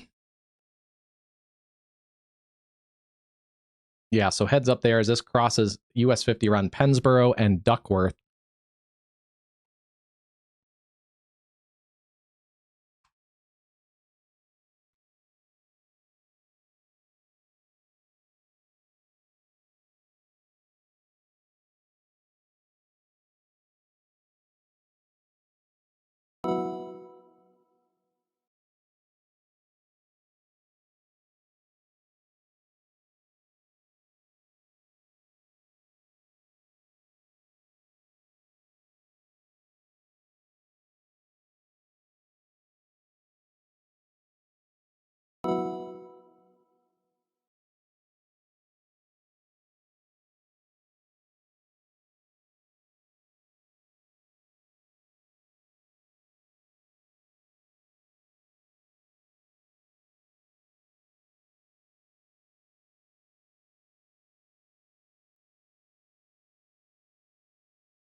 All right, taking a look back into Kentucky, still seeing that other circulation near Balltown and Greenbrier. This is also some really nasty winds surging out through Holy Cross, New Hope, some potentially some considerable threat winds for sure in here. Fairly close to the radar site, still seeing winds in the 70s to near 80, likely reaching the ground around the 70 to 74 mark. That's pushing towards Lebanon, Raywick, and those areas into central Kentucky. Marion down towards Campbellsville, Lebanon, Bradfordsville. That's where some of those stronger winds are located. And then, the circulation tucked back up just north of there. Still radar indicator rotation there for Marion, southwestern Washington counties. The other tornado warning is still radar indicated near Leachfield, approaching the Leachfield area. Broad rotation right now at the moment on that storm. That one doesn't look as healthy right now as some of those other storms. And then still seeing the storms kind of arcing back into western Kentucky around Greenville and Central City. We've lost that warning in southern Missouri, although the severe thunderstorm watch continues there. Slowly, this is all pushing into south of the Ohio Valley, with the exception of some of those storms in far southern Ohio, around Athens, Ohio, and then this whole cluster kind of arcs back into central Ohio, but not as severe, but still ongoing flash flooding is going to be a big threat. They're going to continue that tornado possible tag into Virginia, West Virginia, from Pennsboro to West Union, Salem, and areas around Clarksburg. Tornado possible tag, 70 mile-an-hour winds. They've also added that for those areas around Wallace, with that other area of rotation in there near the Wallace area.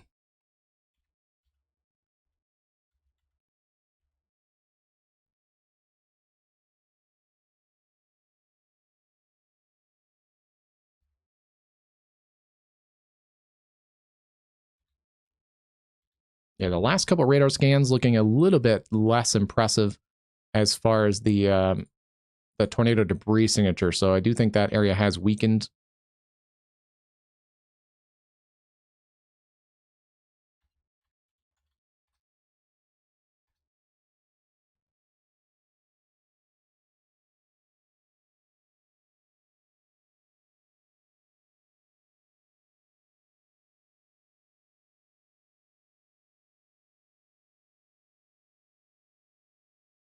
This is US 50, thanks to West Virginia 511.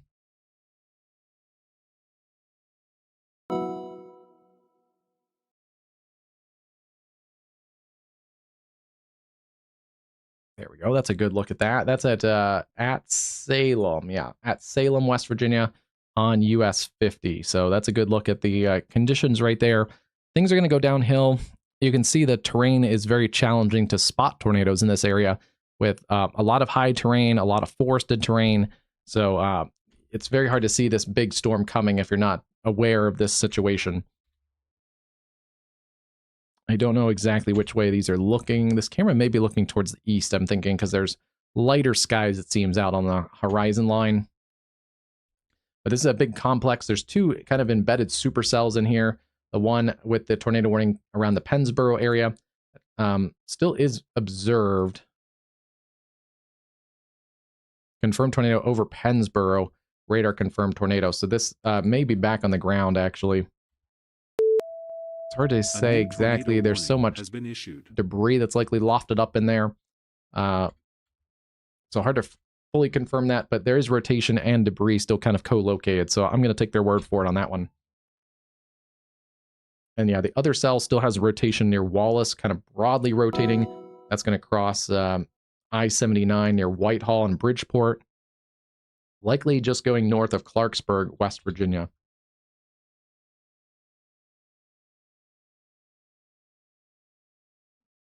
They have extended that warning into northeast Kentucky. This is that cell around Garrison in Kentucky. It just crossed the Ohio River around Buena Vista and Vanceburg. That now continues a radar indicated tornado warning into northeast Kentucky, east of Garrison. That's for west central Greenup County. The storm has slowed down quite a bit, only moving east about 15 miles an hour. So you're going to be in that warning polygon for a little while. Yeah, rotation's still kind of tucked up in there near Garrison.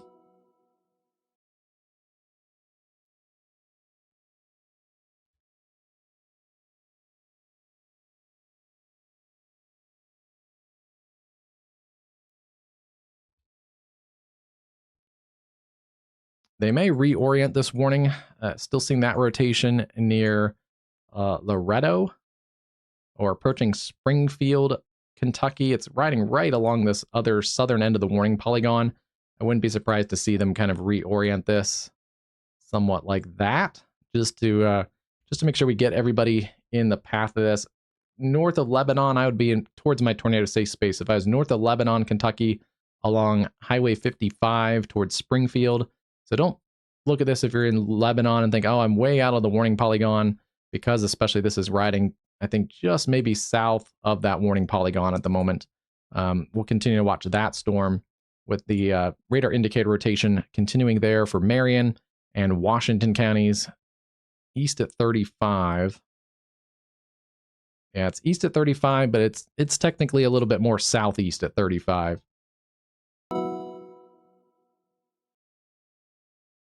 So yeah, that's probably a little better path for it. Springfield would be about 16 minutes, and then north sides of Lebanon, that you are not US, but Kentucky 55 corridor, about 15 minutes or so.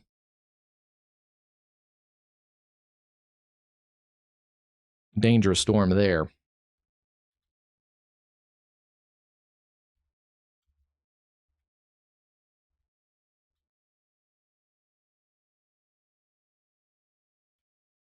This is another cell that has some rotation on it near Beaver Dam, Kentucky, along Highway 165 near Morgantown. And then still seeing that broad area of circulation approaching Leachfield. Tornado warning continues there for another 30 minutes or so.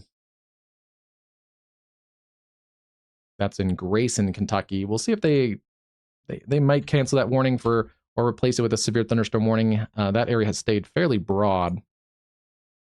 And then seeing a small cell, but severe warning cell near Bardwell, Kentucky, and Lovelaceville. A new storm there that's just gone up.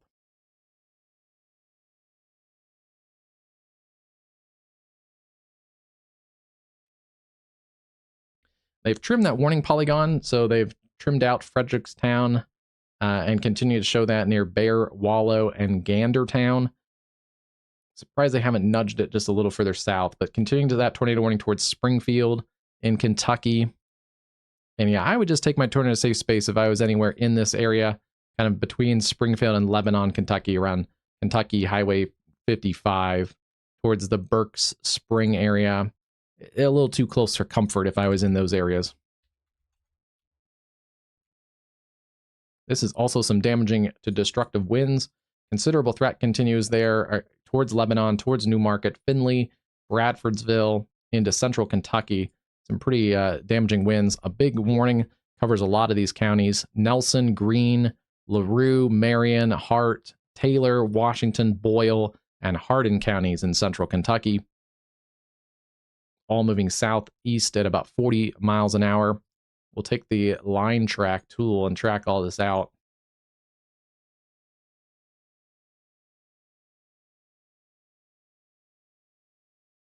Puts it to Campbellsville in about 15 minutes, Bradfordsville about 17 minutes, Lebanon roughly about 8 minutes or so. So getting into some more populated areas there in central Kentucky.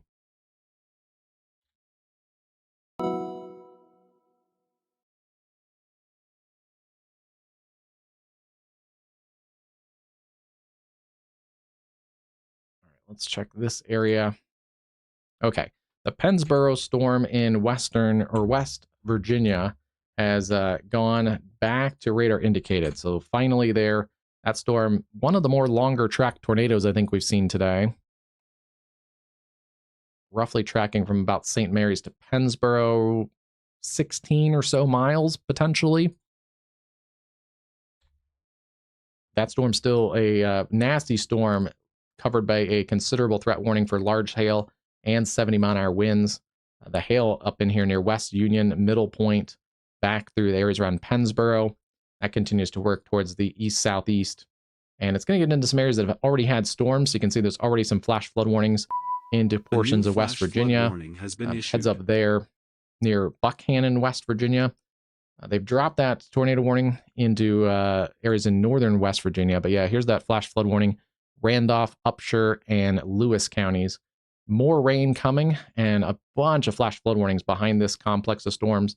So if you have interest, especially later this afternoon and evening across these areas, please turn around, don't drown. It's going to get worse as the evening kicks in and it gets dark. You definitely don't want to drive through flooded roadways in the dark. You don't know if that road is still there. Let's see. And still watching, they have finally warned that storm that we've been watching for a little while in central New Jersey. Tornado possible, 60-mile-an-hour winds, quarter-size hail, South Brunswick into New Brunswick, New Jersey, areas around Princeton. Yeah, a little rotation in there near Middlesex County, and that will head out towards South Amboy, Aberdeen Township. A little bit of a notch, kind of right in there near New Brunswick in Middlesex County, New Jersey.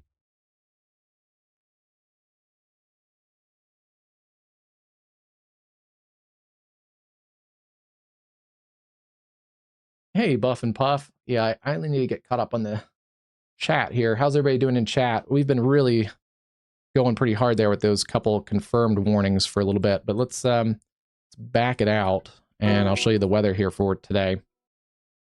We have severe storms along the Ohio Valley right now. Another kind of cluster storms northeast Maryland into southeast Pennsylvania, and then another couple storms around the New York City area right now. This is Bertha down here. We'll get an update to the radar. Bertha causing some isolated to scattered showers along the Gulf Coast and the Florida Panhandle still. The good news about Bertha is center of circulation somewhere in there. The good news is it's very lopsided. Most of the precip and the heavier storms has been on the southern side of that circulation. Let's actually, before it gets dark, let's get some satellite here.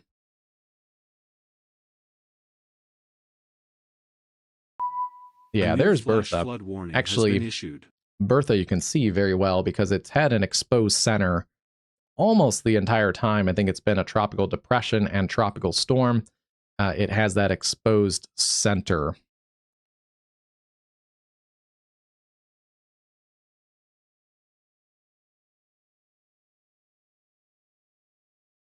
So yeah, the area of the center of circulation appears to be right about there, that clear area. There are some clouds and some bands of showers around the center of circulation, but as far as the center itself, most of the consistent thunderstorm activity has been south of the center and also southwest of the center. That's because it's a pretty sheared storm right now. There are upper level winds kind of pushing across this area, and that's pushing most of that organized convection south of the center of circulation.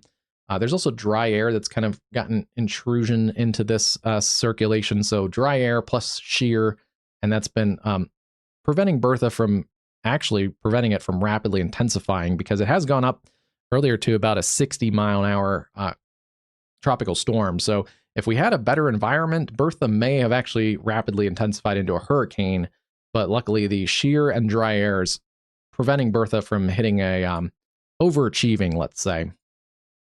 And that wouldn't be the first time that storms have or have tried to overachieve in this area of the Gulf. Ongoing research in there, but it seems to be a hot spot of rapid intensification. We saw that in the 2020 hurricane season, especially. Quite a bit of storms have rapidly intensified in this area of the northern Gulf. And so, yeah, more research is needed, but there's something going on there.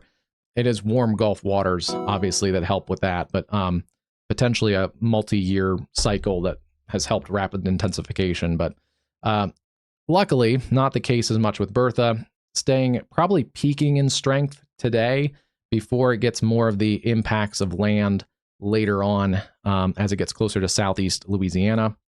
Closing out the satellite so we can see it better, there are tropical storm warnings that stretch from Panama City and Port St. Joe all the way across the western Florida Panhandle, Fort Walton Beach, Pensacola, and then into areas in southern Alabama, Baldwin and Mobile counties. That includes Mobile, Fairhope, Gulf Shores to Dauphin Island.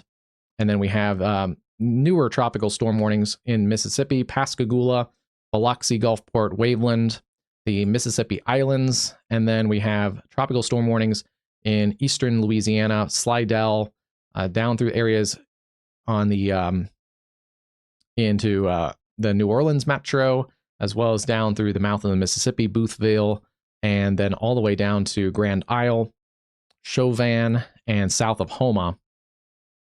From there, we have tropical storm watches, Homa to Thibodeau, and then up along some of the western shores of Lake Pontchartrain, and then back newer watches. These are tropical storm watches across southwest Louisiana, not quite to Port Arthur, but to the area south of Lake Charles, around Cameron, Louisiana. So yeah, it does look like Bertha over the next 24 hours will continue to move more towards the west.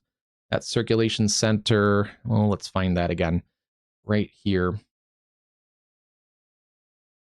has turned a little more west today. It's kind of started to make that turn towards the west, especially earlier today.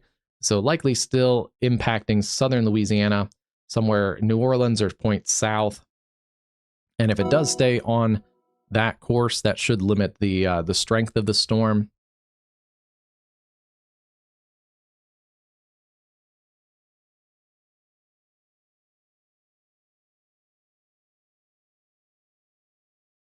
Yeah, so the National Hurricane Center still pretty consistent with this, taking it to the northwest here in the next little while, and then into tomorrow, it's going to make more of that westerly track. Still keeping that basically around Port Sulphur would be the landfall mark if it continues to hold to that center line. And again, especially if it is along or north of that center line, we talked about this yesterday, so sorry if we're repeating for those that are watching. If it's along or north of that center line, it's going to be a weaker storm as it interacts with land more. If it's south of that center line, that's where we may have a little bit more problems as it has a little more warm waters, although there is shear involved and that dry air, so that may limit it even if it does stay on the southern side with a little more water to go through. And then I'm still very concerned about this weekend, Friday, Saturday, maybe even longer into Sunday.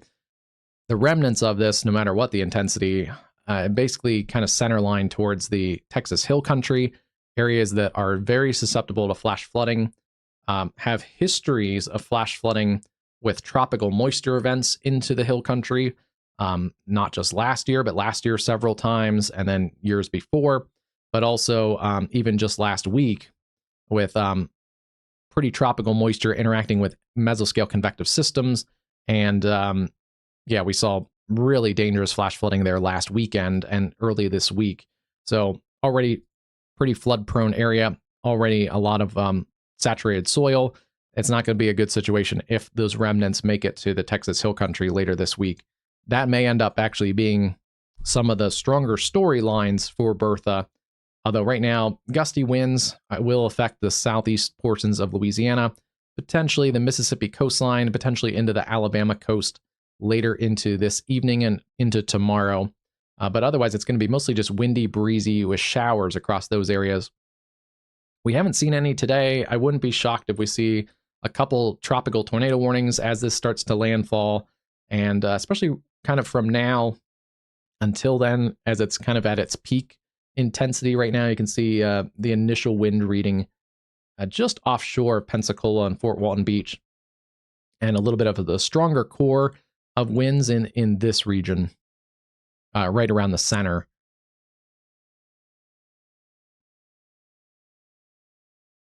So yeah, we'll keep an eye on Bertha. Still a fairly disorganized system. A little bit better environment on some of the southern flanks, so it's beautiful shear as it fans out on the southern side of the storm. But yeah, that dry air and that shear just pushing most of the sustained convection off to the south. But still see some of those bands in there showing up pretty nice on the radar and the satellite imagery. Any of these bands could have some gustier showers in them, even if there's not a lot of lightning. And also even some of these that are coming onshore into the Florida Panhandle, and even some of these further in Florida. A new tornado warning has been issued. All right. Well, we got a few-minute break, but let's get back to it. New tornado warning is going to be into Kentucky.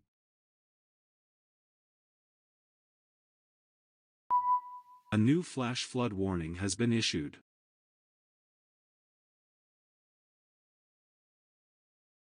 Okay.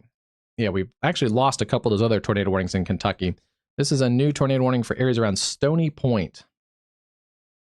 And just while I was talking about Bertha, we've had a new area of rotation that's picked up. A new tornado This warning is has in been here near issued. North Middleton, Mount Sterling, Jeffersonville, and Frenchburg. A couple different warnings here. That's going to be for Clark and Bourbon counties in central Kentucky. And then that's by the Louisville office. And then this is going to be out of the Jackson, Kentucky office, Powell, Montgomery, Bath, and Menifee counties in east central Kentucky. East at 40.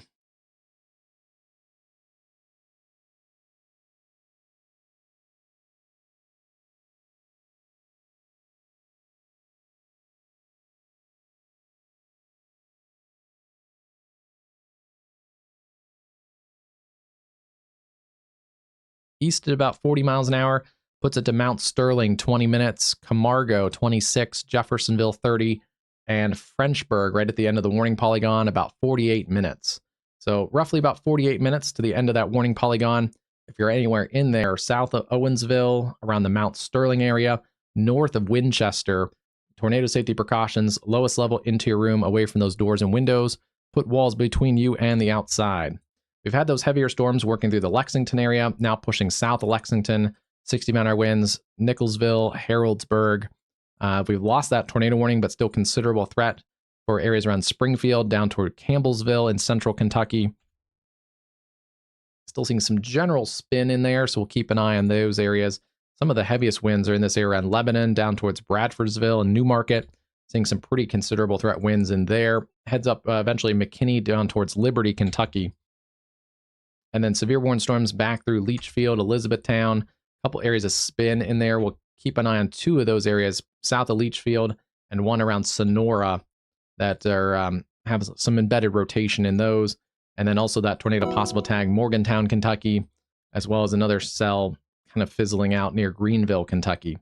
We've had also a couple cells in far western Kentucky, southern Missouri. Now a new severe warning there, 60-mile-an-hour winds around Sykeston, as well as 60 around Hickory, Mayfield, Kentucky areas. Still seeing those watches extend back all the way through southeast Missouri. They're going to continue that one out. Tornado possible, 60-mile-an-hour winds towards Richmond, Lancaster, Barra in Kentucky. Wouldn't be surprised if that gets a considerable threat upgrade. There is kind of a Boeing feature in there that is worth watching for some of those winds. And then back here, we still have the other tornado warning around Lode, east of Garrison. Seeing that circulation in there. That is areas in northeast Kentucky, west of Greenup. Tornado warning covers some of the wider areas around that storm. That is for Greenup County.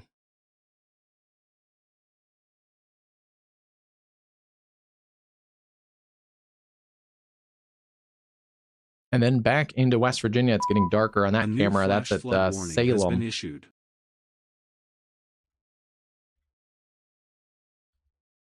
Still seeing the tornado possible tag, 70-mile-an-hour wind, considerable threat. Areas around Middle Point, that's where that circulation continues there. And yeah, some large hail, potentially closer to the lime-size hail. Crossed West Union, now down towards Coldwater, West Virginia. Another cell with 60-mile-an-hour winds and a tornado possible tag. That was a tornado warning cell earlier. That is crossing the 79 corridor around Clarksburg, West Virginia.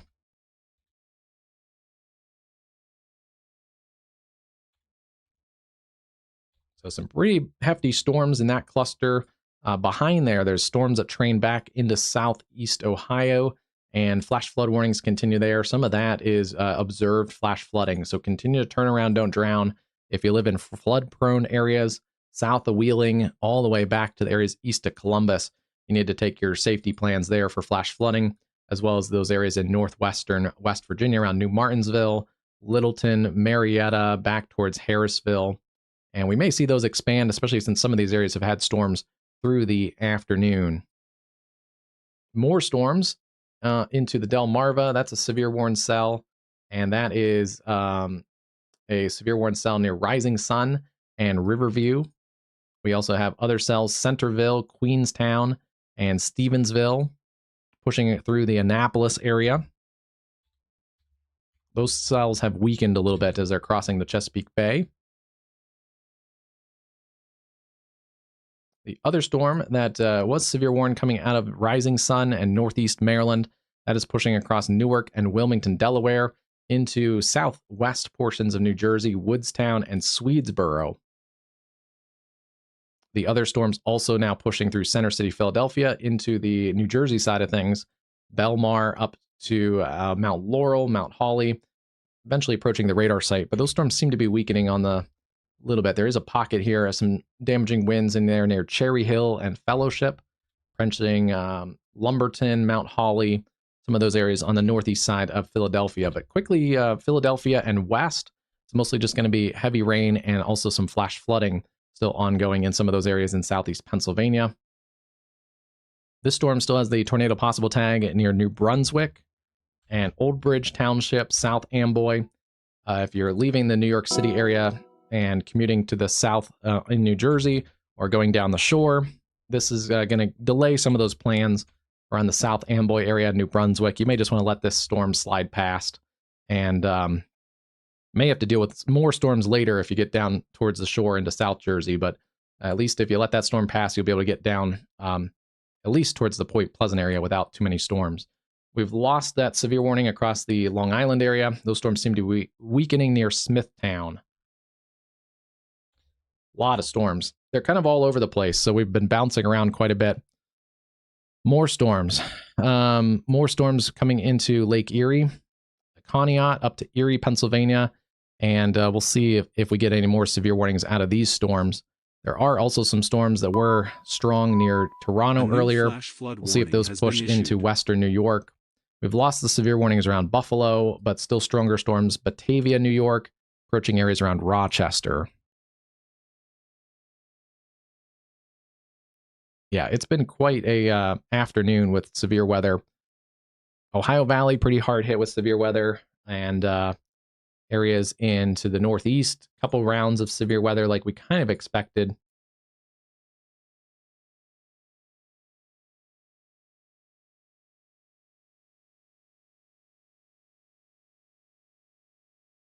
See if I get an eye on one of those storms, but let's see.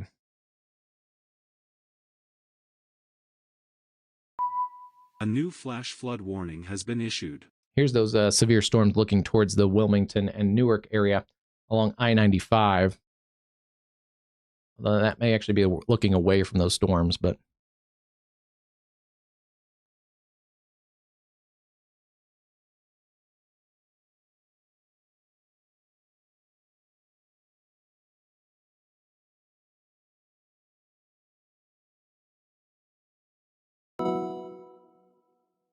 and we are keeping an eye on Bertha.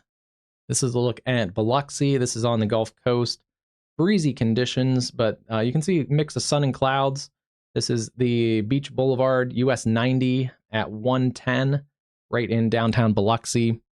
You can see some of the blue water there off the, beside the MDOT logo is basically the Gulf of Mexico, or the Gulf of whatever you call it now.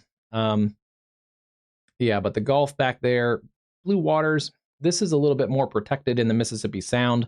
If you're out towards the Gulf Coast in Orange Beach or Dolphin Island, or on the Florida Panhandle, heavier surf there. I do know earlier some of the beaches there, Gulf Shores, Orange Beach, Pensacola, down to Panama City, I think we're flying red flags. So don't go in the water there. There's higher surf definitely out there closer to the circulation of Bertha. The shoreline there in Biloxi, kind of right in this area here, it's a little bit protected. This is the Mississippi Sound, and there's the Mississippi Islands out here that offer quite a bit of protection, at least for less. Eventually, this area is going to get waves and stuff, but for right now, it's not a big enough wave generator that the waves have hit the Biloxi area yet. So surf will increase through tonight and into tomorrow. That'll probably look a little messier tomorrow.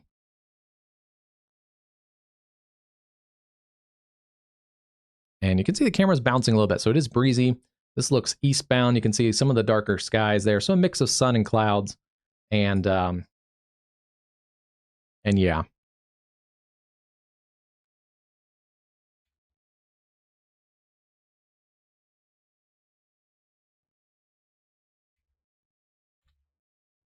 as with most meteorologists and most of the channels, I usually have just referred to it as the Gulf, just to prevent any political discussion, since there is a fairly politicalized name, and some people call it a couple different names. So I just try and refer to it as the Gulf because each side will get fired up if I call it one way or the other, it will fire up about half the population. So like most of the meteorologists, I just call it the Gulf, and that just kind of keeps out any political discussion. But I do slip up from time to time and call it one or the other because the National Hurricane Center and the official forecast will label this the Gulf of America, although this one actually just calls it the Gulf as well. So you do see some meteorologists just calling it the Gulf, but officially the National Hurricane Center, as well as NOAA and any government office, will label this as the Gulf of America. Meteorologists and anyone really into weather that's been around for a while, or weather and geography, have probably learned this and basically memorized this as the Gulf of Mexico. So there's always just like, there's ways you can slip up very easy and call it one way or the other. And again, it's going to upset people politically one way or the other. So I just try and call it the Gulf. But some people in the chat may be old enough to still refer to Pluto as a planet. So things, science and naming things and categorizing things do change from time to time, but it can be hard to shake some of what you memorized from when you were young. But yeah. All right, I'm going to grab a quick drink and then we'll continue to cover these tornado warnings. A couple tornado warnings still ongoing in Kentucky right now. And severe thunderstorms still pushing through the Northeast, the Mid-Atlantic, although a little quieter in Virginia. It's been slightly quieter for Virginia right now. And also flash flooding continuing.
A new flash flood warning has been issued.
A new flash flood warning has been issued.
All right, stretch the legs, got a refill in the drinks, and we're good to go. And a quick snack. Let's see. Hopefully we haven't missed too much.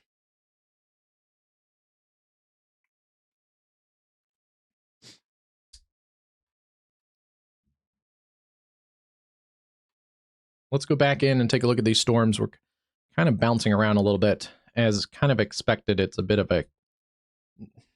There's not as much organization as some systems that we deal with, so sometimes we're in kind of one particular spot, but if I back it out, you'll see why we've been bouncing around. We've had severe weather from basically the Hudson Valley today, all the way down into the mid-Atlantic. We have another area of storms now pushing out of Lake Erie into western New York and Pennsylvania. That's severe warned. And we've had severe warned storms all the way down across the Ohio Valley. So, all right.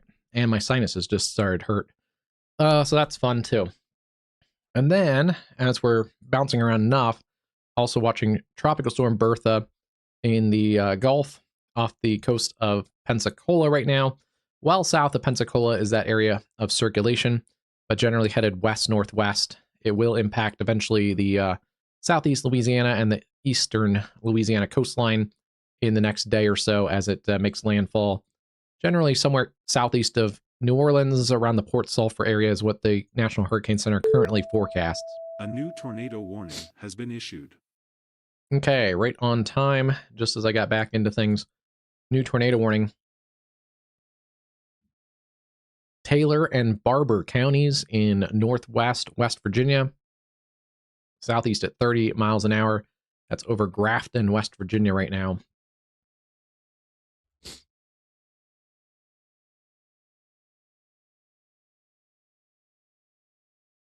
Okay, yeah, it's this area just south of Grafton, West Virginia, between Flemington and Webster in the Pleasant Creek Wildlife Management Area.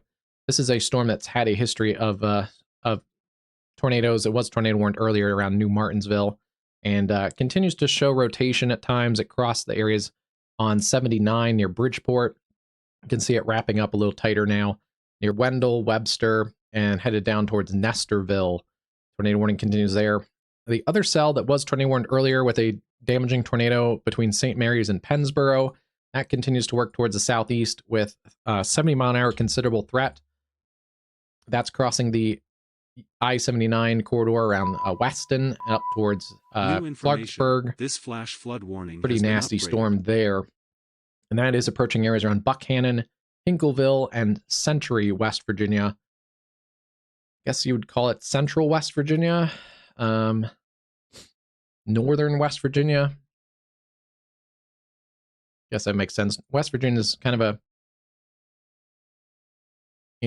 Northern West Virginia. I'm guessing they probably just split the state kind of in half and just call it Northern or Southern West Virginia since it's kind of that shape.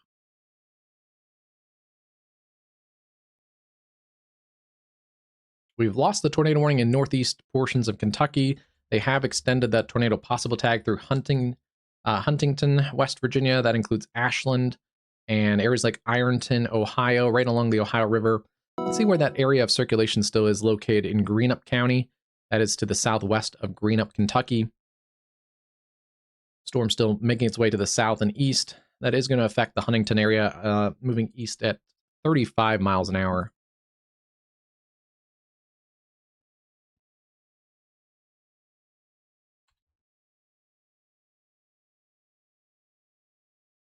So you're going to get some of the heavier rain and wind before this, but for that area of circulation, that would be about 42 minutes to Huntington, West Virginia.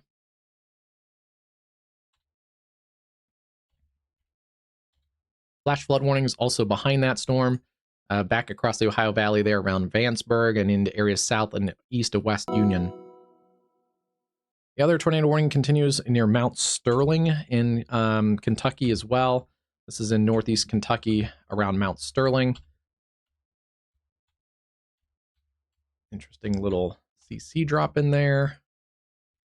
Around Judy, Kentucky, Stoops, Judy, and that will cross I-64 near Sterling, or Mount Sterling. Actually kind of lifting a little more easterly now. So heads up there around Owensville and Salt Lick. That storm may have switched directions a little bit.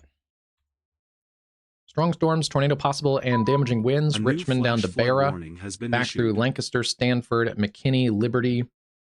These are 70-mile-an-hour considerable threat winds pushing towards Liberty, Kentucky.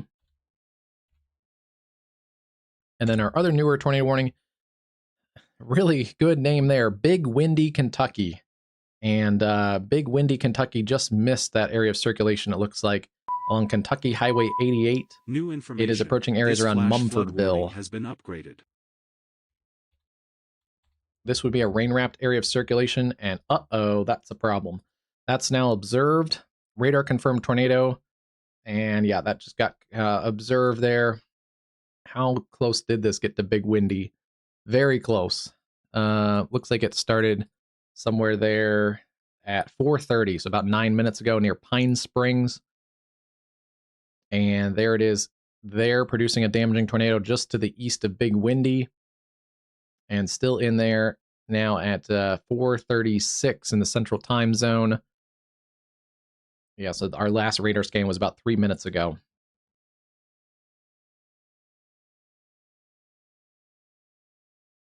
Roughly about 4 or 5 miles. Munfordville, and Rowlett, Kentucky, really need to have a heads up here.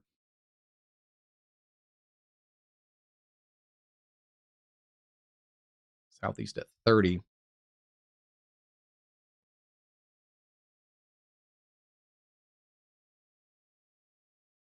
About 14 minutes to get to that I-65 corridor around Mumfordville. And then it would continue on towards Uno, roughly about 25 minutes. Hardyville, Kentucky, 27. Some of those areas outside of the warning polygon, but this is going to be an area like Logsdon Valley, 7 minutes. Kessinger, 6 minutes. Forestville, about 3 to 4 minutes. Yeah, that's a pretty distinct circulation there, and very clear on the correlation coefficient. These blues and greens are non-meteorological targets. You can see the general area surrounding this storm is all meteorological targets in those oranges and red colors.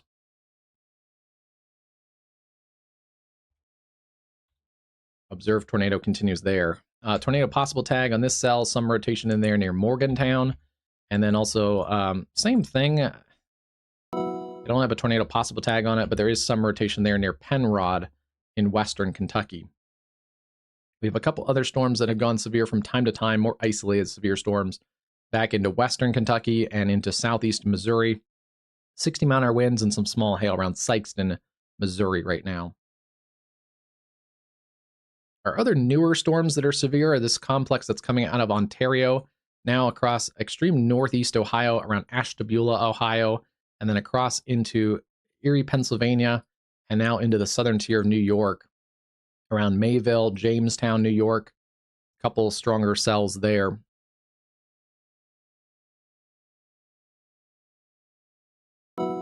We have this storm, considerable threat in Delaware. This also does have some rotation on the backside near Felton to keep an eye on. Little Haven down towards Thompsonville. Considerable threat for 70-mile-an-hour winds. Also some small hail likely in that cell. Non-severe storm, but a feisty one near Cape May Courthouse, New Jersey. And then seeing a pretty defined cluster of storms working into southern New Jersey from Wilmington, Delaware, up through Mount Holly.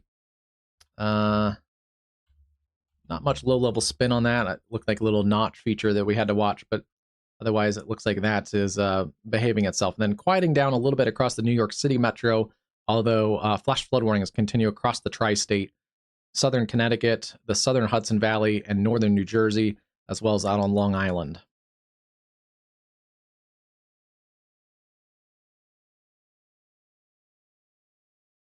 This is getting a PDS warning in Kentucky.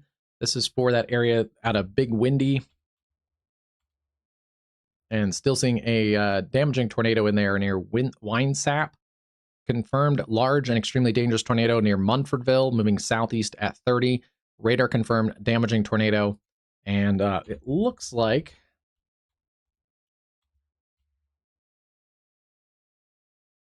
yeah, that area is still likely tornadic. It had weakened, at least on the correlation coefficient, but it may still be producing a damaging tornado. It was a much stronger correlation coefficient drop a few minutes ago when it was tornado warned, but still may be producing a damaging tornado in there.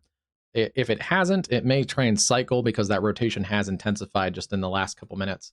Again, that's approaching Munfordville. Particularly dangerous situation, a PDS tornado warning there around Munfordville. That is Hart County, Kentucky, and that goes until 5 p.m. Central Time. Radar confirmed tornado that is moving southeast at 30 miles an hour.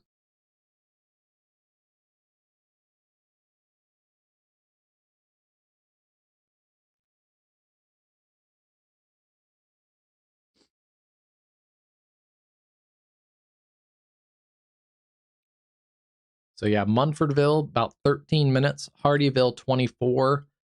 If it sinks to the south, I just want to kind of pan out this way. Horse Cave would be about 20 minutes too. But it's more center line for that area around Munfordville. Oh yeah. And it just jumped actually pretty far ahead there. It is actually crashing a little further towards the south at the current track.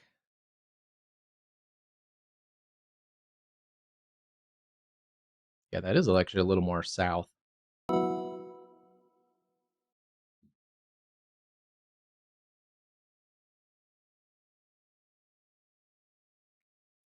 Mumfordville, about 10 minutes. Edmonton, 57. Horse Cave would be about 15 minutes. Heistville, 28. Monroe would also be about 28 to 30 minutes. And there's the new warning polygon. A new PDS tornado warning has been issued. That is a good warning there for a PDS tornado warning. Greene, Hart, Barron, and Metcalfe counties, south central Kentucky, confirmed large and dangerous tornado near Munfordville, moving southeast at 35. They've increased the speed a little bit. There's the newest radar scan. Still seeing a pretty tight debris signature in there, just near Forestville, Logsdon Valley. We called you guys out. You really need to be in your safe place. On its current path, this is Munfordville. on its current path. It may pass just to your west-southwest. It's too close to call, though. If you're in Munfordville, you need to be in your tornado-safe place.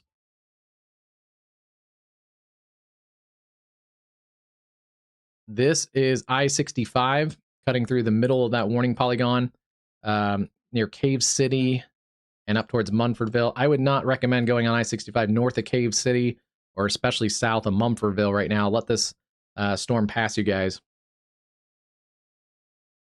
And yeah, let's get a new track on this one, since it is retracked at about 35 miles an hour.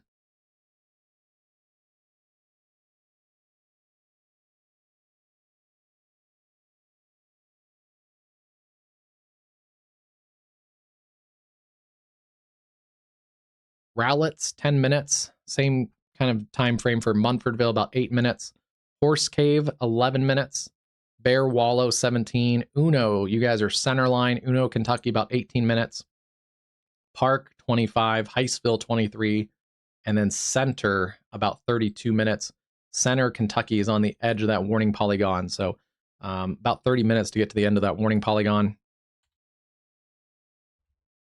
Yeah, that's a dangerous storm. Here is the latest. A new flash flood warning has been issued.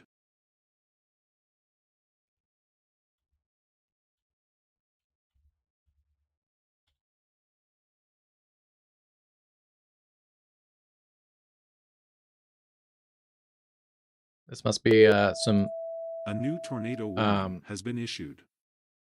Some National Weather Service offices that are changing here, because this is a small warning. It'll likely get extended out by the new office. But yeah, out of the Paducah office, Muhlenberg County in south central Kentucky, a new tornado warning moving southeast at 35. You can see the hook feature on that near Gus, Kentucky. And yeah, this is an area that we were watching a few minutes ago. Rotation has continued to pick up there. It's a pretty well-structured supercell wrapping around as well. Head is up there, Quality, Dimple, down towards Hadley, Kentucky. It'll likely get a new warning by the different weather service office that warns out there towards Quality. That would be out of Louisville's office. Logan, Butler, Warren counties. Heads up, I think most of those counties probably getting a new tornado warning, probably extending out like this. Something like that is what I assume they'll probably do here in the next couple minutes. Other tornado warning in Kentucky is for Mount Sterling. Rotation continues to weaken north of Mount Sterling around the Stoops area. Yeah, that storm kind of fizzling at the moment, but yeah, that storm probably not as tornadic right now. A new tornado Still seeing also this tornado has been possible issued. severe thunderstorm warning approaching the Huntington, West Virginia area. What's left of that rotation is near Hunnewell, Kentucky, north of I-64. It is getting into a more populated area between Ashland, Kentucky, and the Huntington area. So we'll watch that one as it works in towards some more populated areas there, West Virginia and into northeast Kentucky. Hey, Addie, how's it going today? Poplar Bluff, timing is about now. They have extended that tornado warning as I expected in Kentucky, Logan, and Butler counties. So filling in that warning polygon. You guys do have a severe thunderstorm watch in this area. Let's see, no warnings at the moment. We've had more warnings along the I-55 corridor from time to time around the Sykeston area. It's kind of right around now, like those storms that are isolated and isolated to scattered storms across southeast Missouri. Once those push to your south, that's basically going to be it. So your chance of severe weather the next, say, hour to 2 hours in southeast Missouri, they should probably trim some of this watch back later today. Sorry you're not feeling good. Yeah, that stinks. I hate getting sick in the summertime. It's worse than getting sick in the wintertime, because I feel like in winter it's just an excuse to get cozy, but yeah, feeling sick in the summertime just is really, and I think the humidity and heat make it worse when you're sick in the summer. It's just not fun. That storm that was feisty over Cape May Courthouse, I noted a few minutes ago, does now have a tornado warning on it near Whitesboro and Grassy Sound. This is just north of Wildwood, New Jersey. It includes North Wildwood, Cape May Courthouse, and Stone Harbor.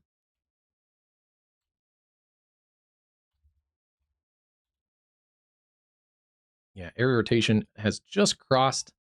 Looks like the New Jersey State Garden State Parkway. It's along Highway 147, about to kind of split the difference, it looks like, between North Wildwood and Stone Harbor. But areas around Stone Harbor Point heads up there for a potential tornado / water spout. Let me check this area, because this area had some spin too in it. Not as spinny as it was a few minutes ago, but still severe warning there in Delaware, south of Dover, Delaware. Storms kind of filling in across the Delmarva and portions of South Jersey. North Jersey and points north, your severe weather chance is a little more limited. They've also trimmed back the tornado watch across the Hudson Valley and across the Capital Corridor, although there is a chance of some more severe storms, not as organized in those severe storms. Newest warning there around Rochester for that cluster of storms working along the New York State Thruway. And then we have this line segment from Ashtabula, Ohio, up through Erie, Pennsylvania, and then over towards Jamestown, New York. 60-mile-an-hour winds and maybe a pocket or two of smaller hail.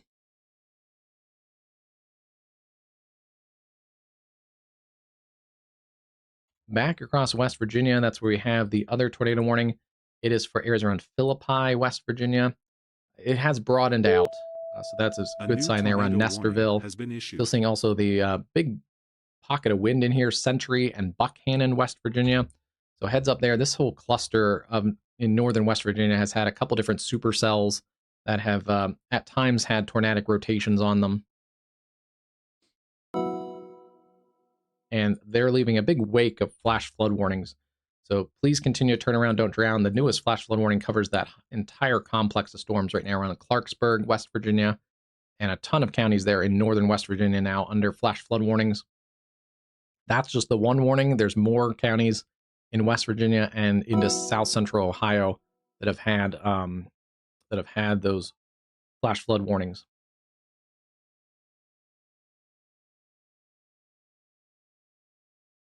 There's a look around that Clarksville, West Virginia area.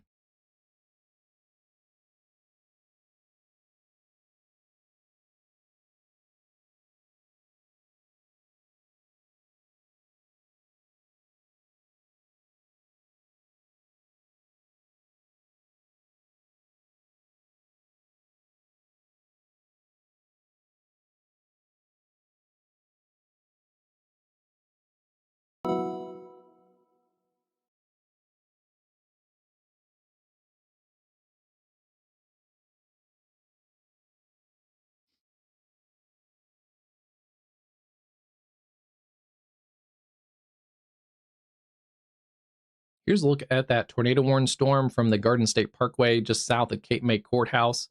This believe this looks a new flash flood maybe warning west. has been issued. So the storm is off to the east of this camera perspective, but it gives you an idea of the environment that storm is in.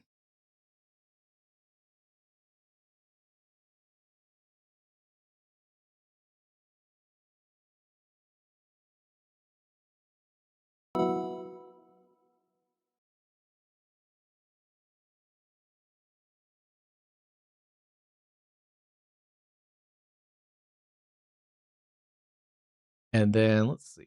Here's our other camera. Some rain looks like on the camera just to the east of Biloxi. So another one of these bands of tropical showers headed towards this camera perspective in the Biloxi area. And still filling in more flash flood warnings. Again, it's going to take a while for those creeks and streams to funnel the water down into the systems. So even though the rain has stopped in most of southern Ohio, continue to turn around, don't drown. Still seeing that tornado warning storm, Stepstone and Mount Sterling areas. This has slid east of Mount Sterling. Wouldn't be surprised if they, well, we'll see what they do here. They may cancel this warning, leave it as a tornado possible tag. It looks like that's what they're going to do. That's probably the better idea. Between Frenchburg and Salt Lick, back towards Owensville, and then east of Mount Sterling. We have a big line cluster of severe storms, considerable threat, tornado possible tags, pockets of damaging winds in here. The other tornado warning near Liberty and Eubank, area of circulation in there along Kentucky Highway 70. That's approaching Science Hill and Eubank. Tornado warning continues there. And then our considerable threat, our PDS tornado over this area right around the Munfordsville and Rowletts area. It looks like that circulation is crossing I-65 right now near Rowletts. This was just about 2 minutes ago. Tornado warning there, particularly dangerous situation. I know this is the other tornado warning. Lincoln and Casey counties, the one approaching Eubanks. The considerable threat one is for Greene, Hart, Barron, and Metcalfe counties. Confirmed large and dangerous tornado near Munfordville, moving southeast at 35. And that continues to, looks like, cross I-65 there near Munfordville.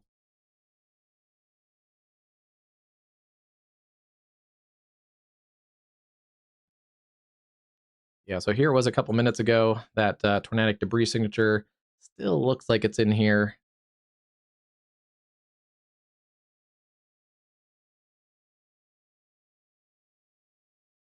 And yeah, crossing 65 right now in the latest radar scan.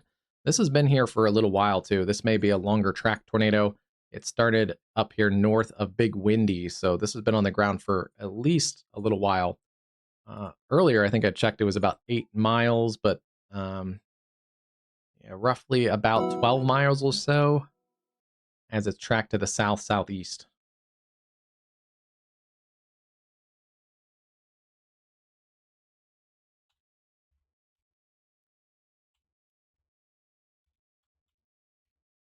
Big mesocyclone. It's wrapped up right around the Munfordville area.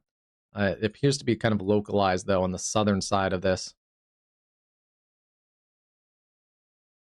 Yeah, getting radar data out of the Louisville radar, basically. Heads up again. Uno, Hardyville, Monroe, Park, Bear Wallow, and Horse Cave. That is a good PDS warning. Little critical of that one earlier. That was a PDS radar indicated tornado warning for hail contamination, side lobe contamination. That was a different warning office, though. This continues to be a warning out of the Paducah, Kentucky office, now into the Louisville territory for their warning service. This is Logan and Butler counties in south central Kentucky. You can see this is a well-structured supercell. The forward flank fanning out in front of this with the cool, rain-cooled air. A little bit of a hail core in here near Quality. And then the mesocyclone hooks back around. Rotation would be right in there, and that's where we expect it. That's where we're seeing it, right in here. Just to the southwest of Quality, down towards Gasper and Chandler's Chapel. That's generally headed towards the Bowling Green, Kentucky area, so heads up there later on. Right now, it's moving relatively slowly, about 25 miles an hour.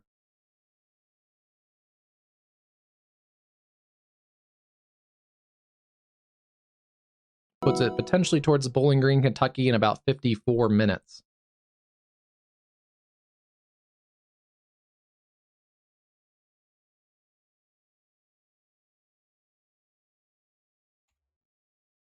And then areas like Science Hill, they've continued out that warning from Eubank, Kentucky, although it doesn't look quite as yeah, it's not rotating as much. That has surged out. That wind surge has pushed out, likely cut off that circulation. But Pulaski and Rock Castle counties in south central Kentucky, Science Hill, the areas just north of Somerset, Kentucky, heads up there, tornado warning there.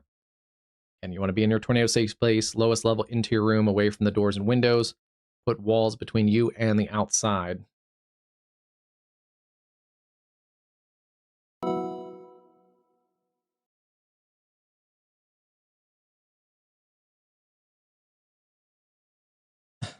The one camera that I need in all of New Jersey, where this tornado warning is, basically at on 147, is under construction or under maintenance. There's a camera basically located at Grassy Sound, like right here, that would probably look and see right over this area of rotation. So right exactly where we need that camera, there is one, but it's under maintenance. But anyway, tornado warning continues here, Grassy Sound, and then out towards Stone Harbor Point. Stone Harbor, New Jersey, you want to be in your tornado safe space. Also North Wildwood, New Jersey, you want to be in your tornado safe space. This is along the beach. There's not really basements in this coastal. These are coastal barrier islands, so no basements along here. You do want to be in an interior room on the lowest level, interior room. Yeah, under maintenance. So yeah, lowest level interior room, be in the center portion of your building. It may be you may be at a beach house, hall bathroom, hall closet, those sort of areas that are interior with as many walls between you and the outside. There are more storms. So South Jersey, you may have to deal with more severe weather as the evening continues. We have a strong storm, considerable threat working across Delaware Bay, south of Dover, and then also strong storms north of Dover into portions of central Delaware, as well as into the eastern shore of Maryland, Church Hill, Crumpton, Barclay, over towards Centerville, Maryland. There's also more storms across areas in Baltimore, back through Rockville, Germantown. Right now, not severe, but there are flash flood warnings for the Baltimore area.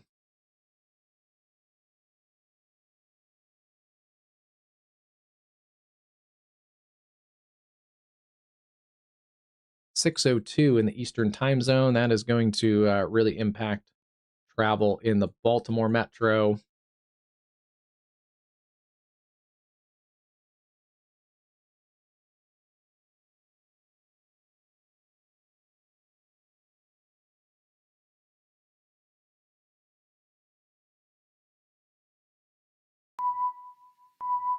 A new flash flood warning has been issued.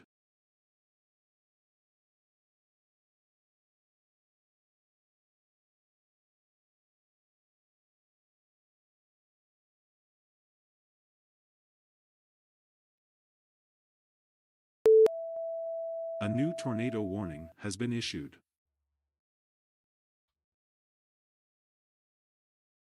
Here's a look at the 695 Beltway. This is 695 at Providence Road, north sides of Baltimore. No, your camera hasn't froze.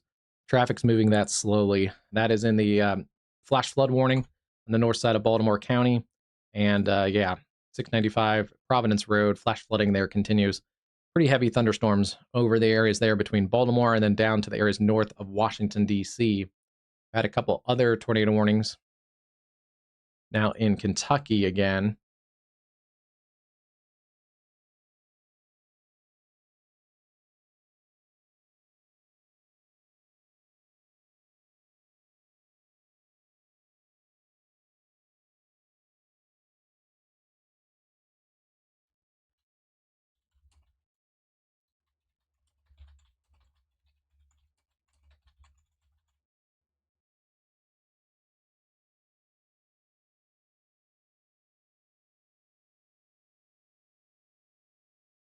This is that area around Irvine, Kentucky. It has really surged out and kind of wrapped up this little comma head feature.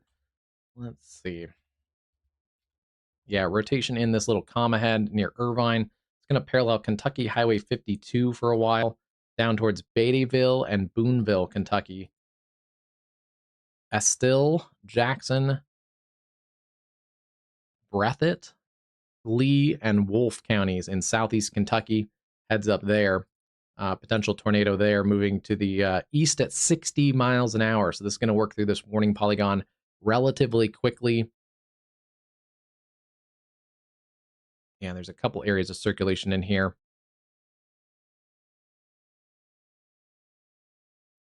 That is going to work through very quickly. Roughly Beattyville, about 20 minutes, Boonville, 24, and Jackson, Kentucky, outside of the warning polygon, about 38 minutes. So heads up there into southeast Kentucky.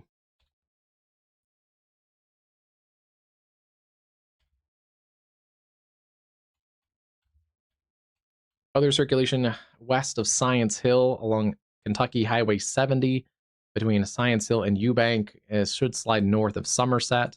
They are warning this whole line segment, considerable threat, 70-mile-an-hour winds, tornado possible tag. That includes Mount Vernon, Kentucky, Livingston down through Somerset and Burnside.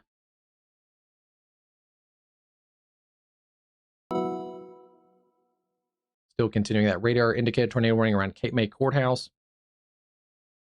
We have the other tornado warning. This is areas around Wolf Lick.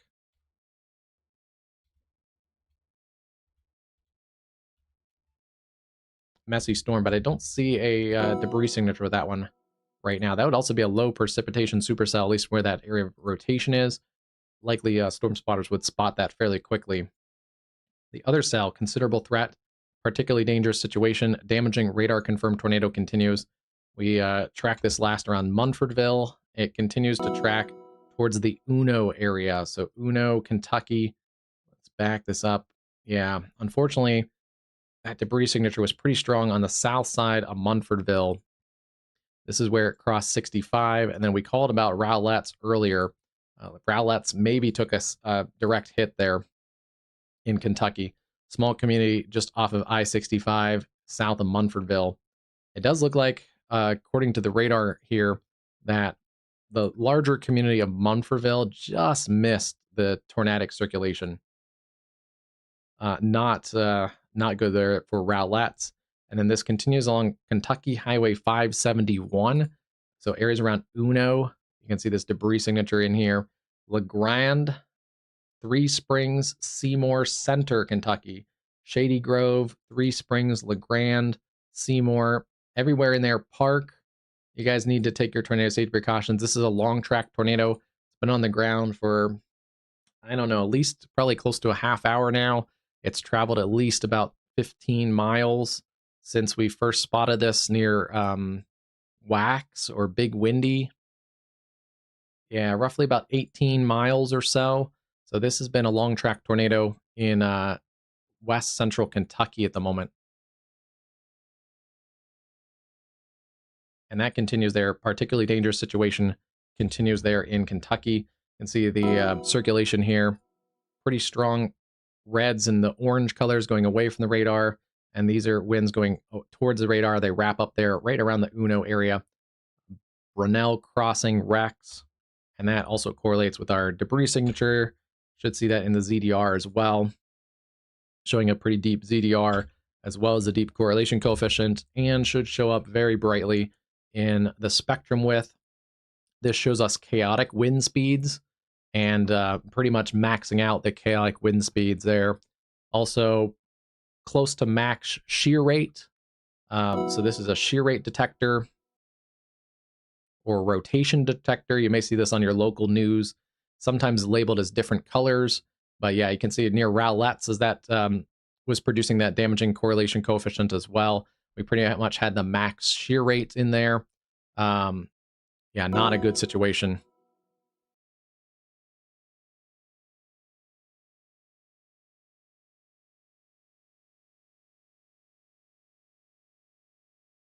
I'm going to track this out even further since it's somewhat working through this warning polygon fairly quickly, but at 35, I believe it is, 35 miles an hour.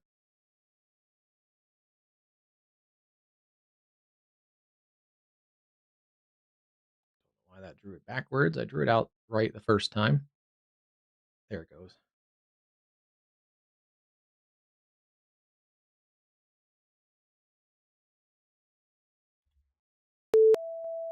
A new tornado warning has been issued. Center, 11 minutes. Little Barron, 18 minutes. Mel, Kentucky, 26 minutes. Pickett, 30. Weed, Kentucky would be about 36 minutes. Columbia, Kentucky, 47. And could get close to Edmonton, Kentucky in about 25 minutes.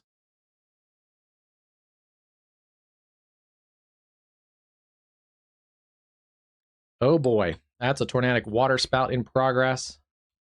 Very likely a tornadic waterspout in progress right off the shore of Cape May Point, New Jersey.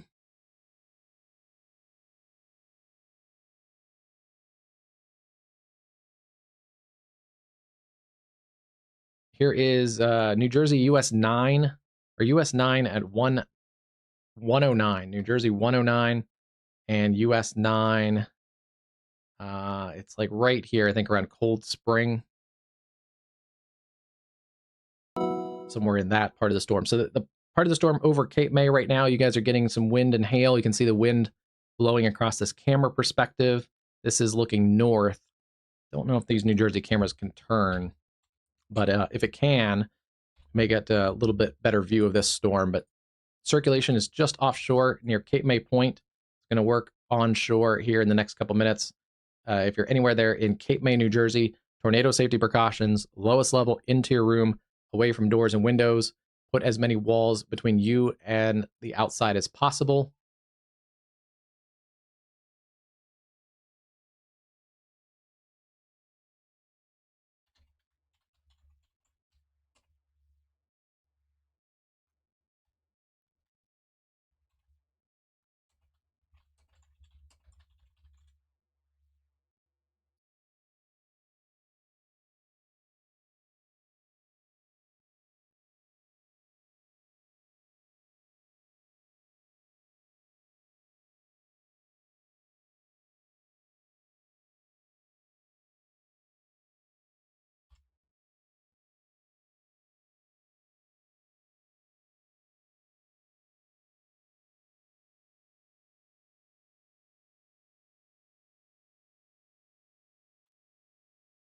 They've trimmed that warning polygon up around Anderson, but this continues to be a tornado warning storm there. Quality down to Davis Crossroads, and then eventually towards Chandler's Chapel. Still a radar indicated tornado warning for Butler and Logan counties in western Kentucky. That is, again, the storm that's sinking towards the Bowling Green, Kentucky area. Some good news here around Uno and Horse Cave. They have dropped the PDS confirm tag. Still seeing some debris located in this storm, but I believe that is lofted debris, so I concur with their warning.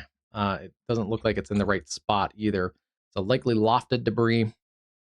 The area of circulation has weakened and just broadened just out a little bit near Three Springs. Wouldn't be surprised if it tries to tighten back up, though. That is a dangerous storm with a long track tornado history. Other tornado warnings continue there in Kentucky, 3 of them across south central portions of Kentucky. The other one near Science Hill, kind of right on the edge of that radar, but rotation generally in there near Science Hill. Other storm working to the east-southeast between Irvine and Beattyville. Rotation has backed off some in that storm, but that continues to be a considerable threat for 60 to 70 mile an hour winds, as well as that storm through the Somerset area up to Mount Vernon with 60 to 70 mile an hour winds. And then also tornado possible, 60 mile an hour winds pushing through Huntington, West Virginia. You can see that broad area of rotation in there. About to cross from Kentucky into western West Virginia around the Huntington area. We'll keep an eye on that storm. Strong storms, a complex of severe storms across northern portions of West Virginia. We have tornado possible tags, Glenville, West Virginia, back through Buckhannon with flash flood warnings. Flash flooding is going to be a huge factor here in northern West Virginia.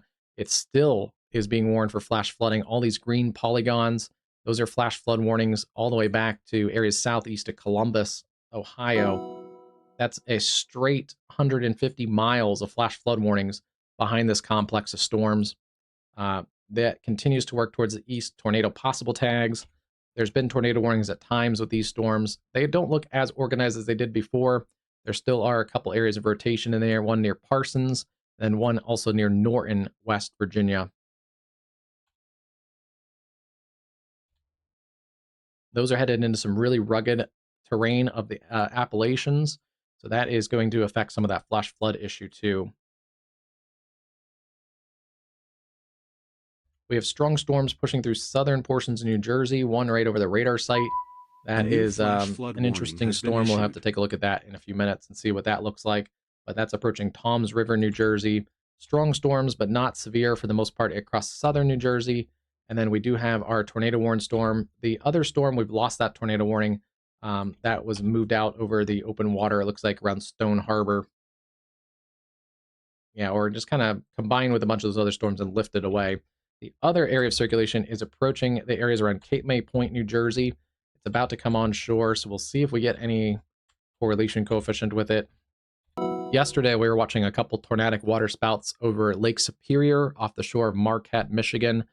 Those did confirm as tornadic waterspouts. They actually had some video I reposted on social media afterwards of those tornadic waterspouts.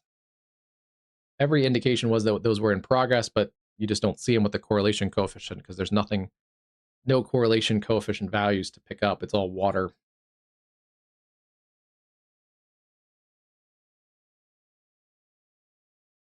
Looks like the rain has let up on this camera just a little bit. This is at Highway 9 A new and tornado 109. warning It's around the has been Cold issued. Spring area. I believe that's where we're looking. So yeah, we're just on the south side of that heavy precip shield.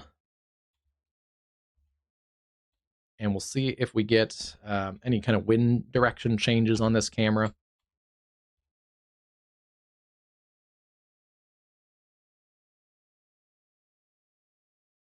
Yeah, it's basically at the end of the Garden State Parkway.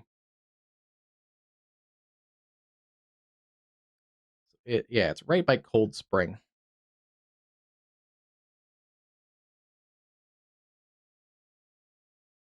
So that's our camera location. It is looking north towards those storms. So it's kind of looking away from the area of circulation, but generally that should pass across this area. So heads up there, Cape May, Lower Township, Rio Grande, over towards Wildwood, New Jersey. Need to be in your tornado safe space. That's all of Wildwood, including North Wildwood, Whitesboro, Green Creek, Nummitown, Irma Park, Weeks Landing, and then Cape May Point.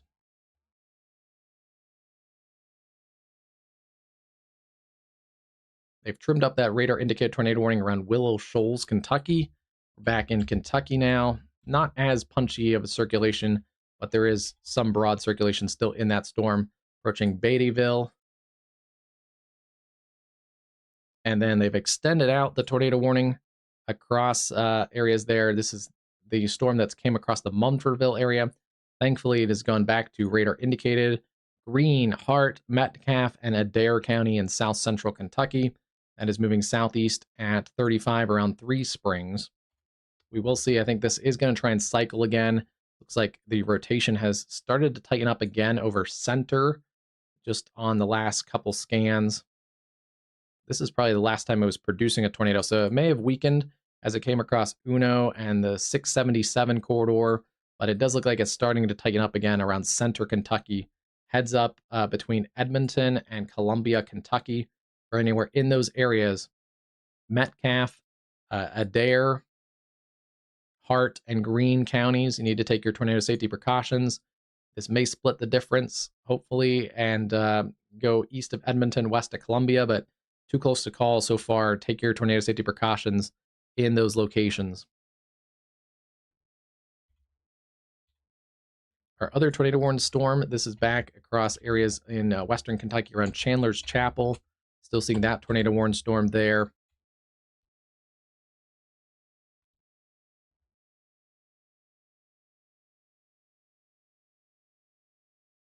Yeah, nothing right in that signature. I was double checking that one, but that one is a kind of a low P, low precipitation supercell right on that hook there near Chandler's Chapel. It's right now west of Bowling Green, Kentucky. Hey, Colorado, how's it going today? Yeah, let's take a look. Thought Colorado had rain. I think most of the rain in Colorado has been all west of the Front Range. And that's where we do have some scattered storms popping up. Probably not as much rain chances along the 25 corridor. With the flow kind of out of the south-southwest, you can kind of actually even see that flow on this radar. If I scroll it back and scroll it forward.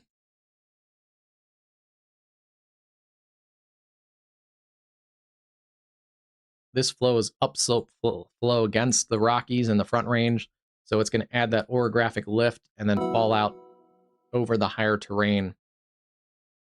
So you have better chances of rain on the west side of the Front Range.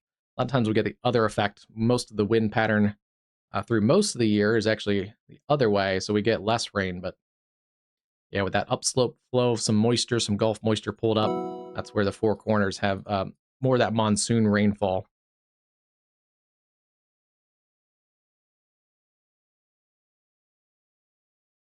Couple tornado warnings. We have 4 tornado warnings right now in Kentucky. We have the one in Cape May, New Jersey. This storm has had on and off tornado warnings in its history.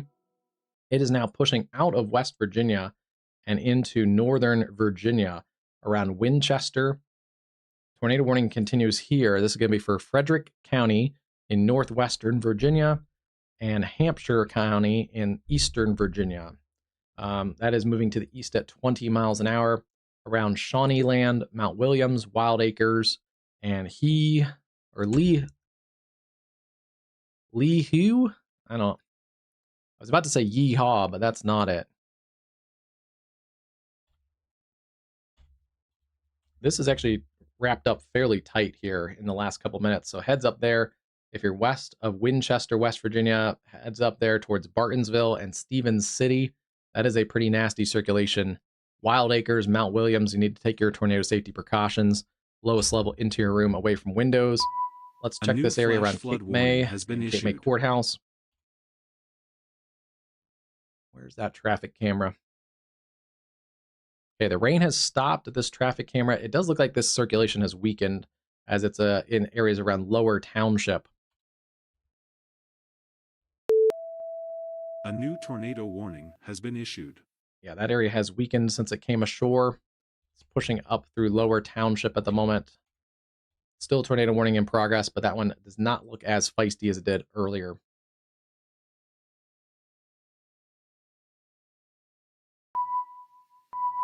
A new flash flood warning has been issued.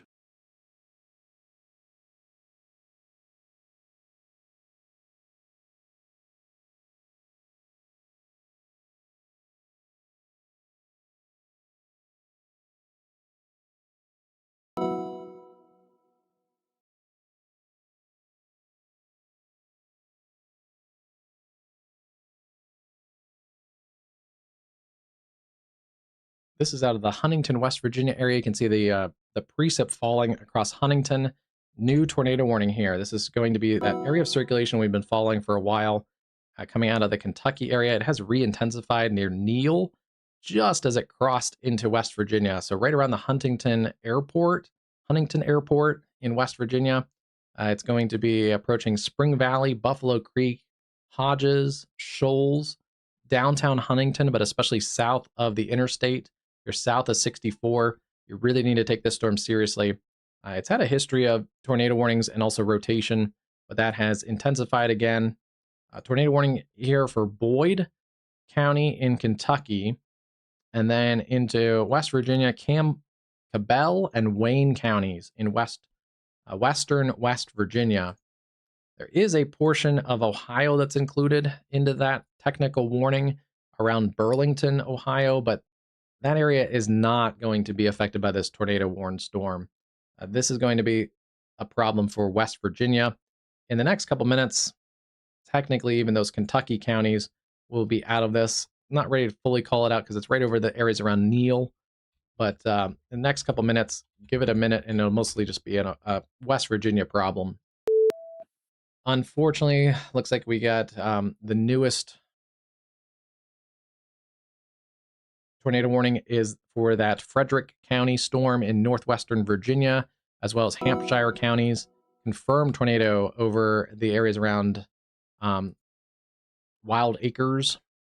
And yeah, this has continued to pick up here. Let's take a look at debris signature now showing. That was fast. That did not have a debris signature, the latest radar scan. So that has quickly escalated. We talked about how the rotation was picking up, but a lot of times we will see that rotation picks up first and then the debris signature shows up on the next scan. Wild Acres, Mount Williams, Mount Pleasant, Opequon, hopefully saying that right, Stonebrook Farms, and those areas south and west of Winchester. You need to take your tornado safety precautions along Virginia Highway 268. Observed tornado. This is moving east at about 20 miles an hour.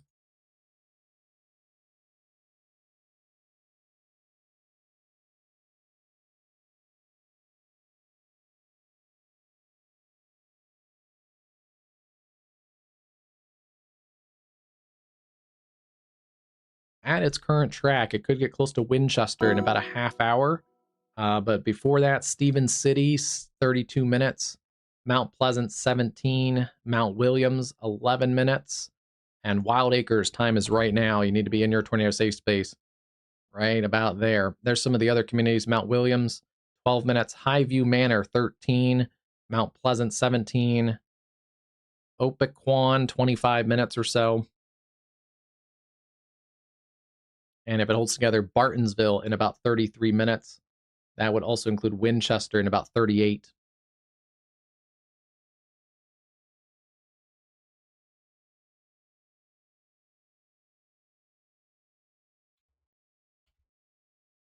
Still seeing that rotation over Lower Township, New Jersey. It's just basically at the end of the Garden State Parkway. It has moved ashore. We'll continue to watch that one. And then still seeing the radar indicated tornado near Center, Kentucky. And let's see if this one's on the ground again.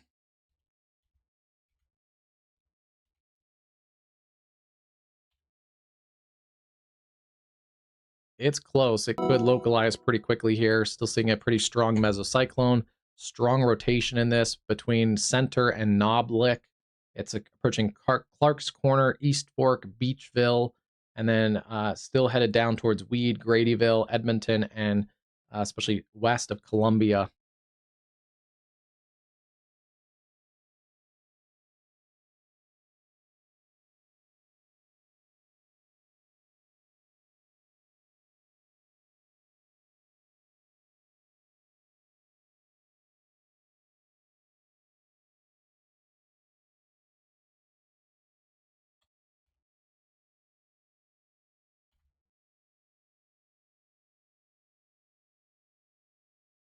Interested to see this on the next radar scan.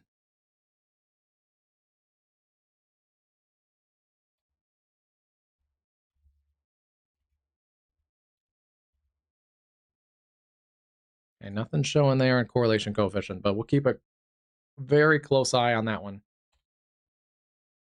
We've lost our tornado warning near the Bowling Green, Kentucky area. That area still has a little hook on it. Rotation still in there, but it's weakened.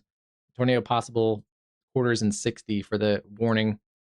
They've also lost the warning in Western Kentucky right now.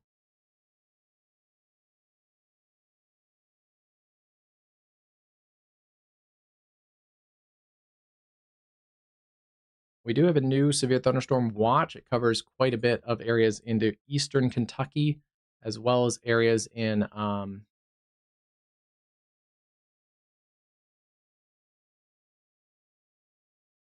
much of Middle Tennessee, it looks like. Let's get the update on this one.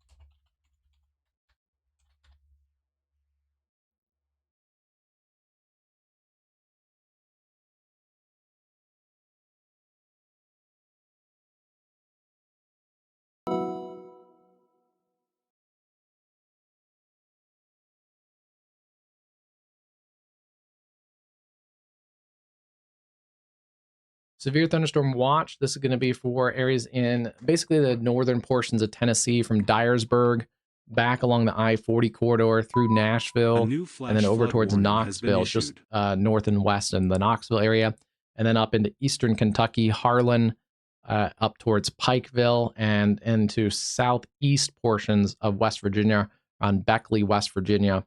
That does include a couple of tornadoes are possible. Isolated hail up to ping pong ball size possible, and several wind gusts up to 70 miles an hour likely. That goes until midnight in the central time zone.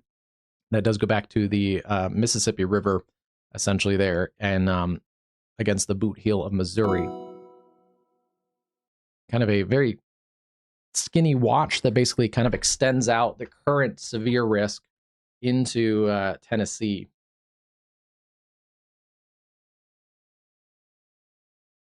You can see if I put this into motion, we've trimmed some of the watches. We've trimmed most of that area into southwest Pennsylvania and also eastern Ohio along the I-70 corridor. Those areas have been trimmed from those severe weather watches, as well as the Ohio River. If you're in Evansville, you guys are good to go. Henderson, Kentucky, Tell A City, new flash flood Rockport, warning has been even issued. Owensboro, they should trim that warning or the watch in the near term. And then Louisville, you guys are good to go. LaGrange, Madison on the Indiana side, and then up into the Cincinnati metro.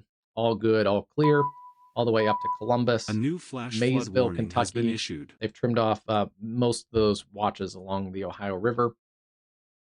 And they should continue to trim the watches across really most of Ohio is going to be out of the severe weather risk as far as the widespread severe weather risk. There is a tornado warning that continues in the Huntington area. Take a look at this. Still seeing radar indicated tornado. Interesting little lowering CC value there on the last radar scan, but that's not there at the present. It's right around the VA Medical Center and just across the areas around the airport. Buffalo Creek, West Virginia. This is just south of Huntington. This is the camera out of the Huntington area. That's I-64, just in the Huntington area. There's 64 right here. So this is just south of 64, approaching Hodges, Kentucky, or sorry, Hodges, West Virginia. And then, let's see, why am I not centered up? There we go. I think that should work. All right, there we go. I don't know why it wasn't centered up. Also, this camera looks a little high. Good enough. Yeah, there it is. Spring Valley, Buffalo Creek. Tornado warning continues there into western West Virginia. Cabell and Wayne counties. That's really the main issues. It's not really a Kentucky problem or an Ohio problem. This is also going to be a rain wrap circulation. You can see here it's all tucked up in the rain. So don't try and go look for this if you're in the Huntington area. Just stay in that tornado safe space. Still seeing that other tornado warning pushing through the areas around Somerset. Looks like it's more of a wind risk right now.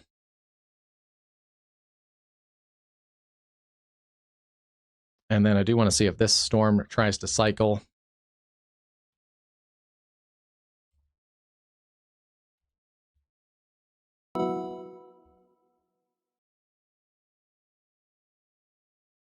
We are getting an extension of that warning just because it's kind of drifting right along the edge of the warning polygon. So they've extended out a warning through Summershade and areas around the Edmonton area, Edmonton, Kentucky, Metcalfe County. This still continues to track to the south-southeast. It's kind of right in this area. It's going to ride that warning polygon. So I like the idea of them kind of expanding it out just in case it starts to crash towards the south. Yeah, that's Metcalfe County still. So in case it starts to pull like this, it's a good idea to have that warning, especially since this did produce at least one kind of longer track tornado.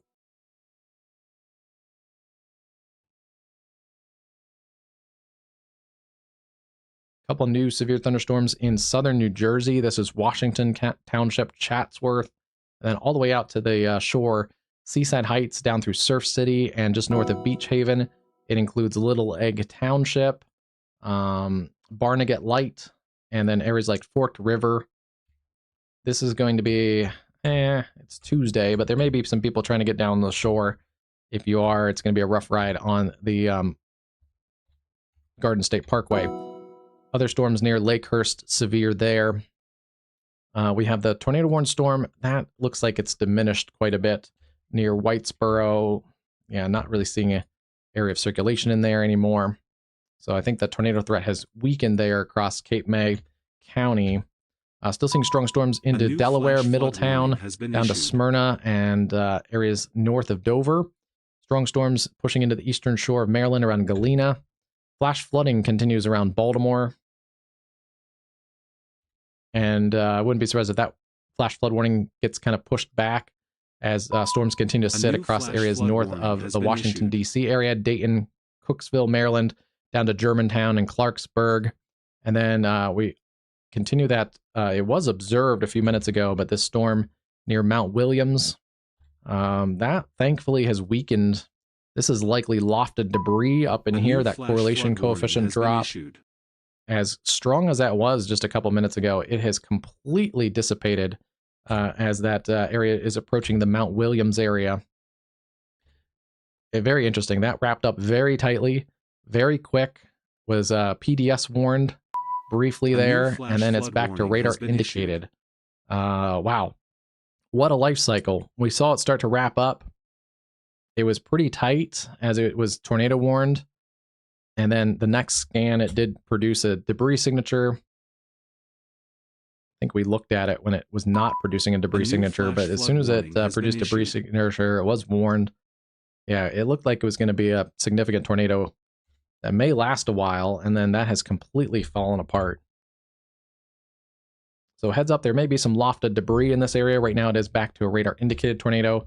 It is south of the Winchester area. They've tightened up that warning some, but that storm may try and produce again, so we'll keep an eye as it approaches Stevens City, Winchester, and eventually towards Boyce and Berryville. Hey, Christina, how's it going today? Hope you're doing well. This storm is an interesting one. It may need a tornado warning here in time. It looks like it's trying to tighten up an area of circulation near Russelldale. That's in northeast portions of West Virginia.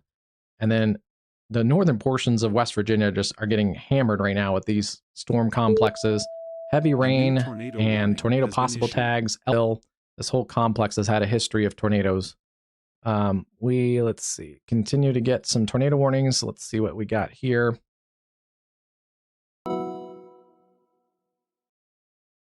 I believe that's just a glitch. There's no tornado warning in Ohio right now. Oh, there is. Sorry about that. Where'd this storm come from? Just kind of sitting here. Okay. That's a weird spot, but okay. Tornado warning for Mahoning and Trumbull County in northeast Ohio. Radar indicated rotation out of the Cleveland Weather Service office. There is some rotation in there. It's very kind of weaker rotation, but it is in here. It's on the northeast side of the Youngstown area. Interesting area of rotation. It's not a big cell. We've seen low top cells before. Yeah, there is some rotational winds showing on the spectrum with, so it's a weak area, but it's a good warning. And then those storms also into northern portions of Pennsylvania, also being tornado warned for this area around Titusville. A couple different warning polygons. I believe that's because we have two different weather offices, Pittsburgh and Cleveland. There's also kind of two areas of rotation in there to warn. So they're both kind of warning slightly different parts of the storm, but there's an area here, and then that they've just trimmed up a little bit, and then also an area here near Mackley Corners. Areas around Titusville, you need to take your tornado safety precautions over towards Toonerville and Pleasantville in western Pennsylvania. That is areas for Crawford County, and then Venango County in northwest Pennsylvania. They're also filling in more warnings ahead of that complex of storms. Severe thunderstorm with a tornado possible and 60-mile-an-hour winds. Quarter-size hail in spots. If there's any hail, it's kind of in that same area that has the tornado warning around Gray Mills Station and Titusville. Oh, that's good to hear. Yeah, it got a little crazy in the Ohio Valley for a little while. We've had several, it looks like we've had several stronger and even a couple longer track tornadoes in parts of Kentucky today. This is one that I'm following that has had a history of producing a strong tornado. Oh, Christine, thank you so much. Thank you so much. I appreciate that. Yeah, we try and keep you safe. That'll definitely go to help the channel as we continue to grow. Waiting to see this. This might be a new correlation coefficient drop right in here. This looks a little funky. It's right at the center of this large windy mesocyclone. It could be just kicking up some dust and leaves, but I'm kind of hesitant here. This might be a deeper CC drop the next radar scan. Yeah, much appreciated, Christine. Thank you so much. It's been a little bit of a chaotic day. I hope Hope you guys aren't getting too like dizzy as I'm watching this on the screen, because I've been having to bounce across basically all of Kentucky, and then we continue to stretch back into the mid-Atlantic.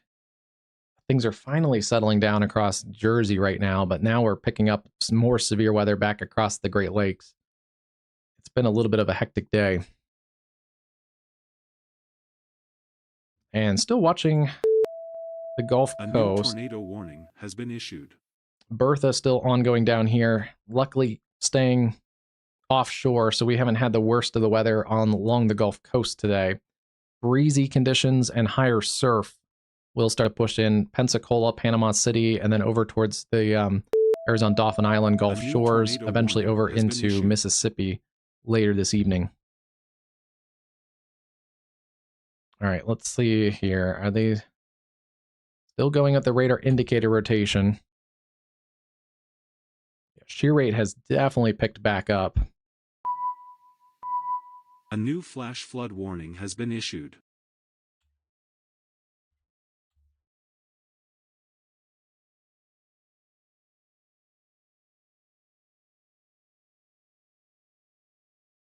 Kind of waiting still to see on that next radar scan what that looks like right there. A new flash flood warning has been issued.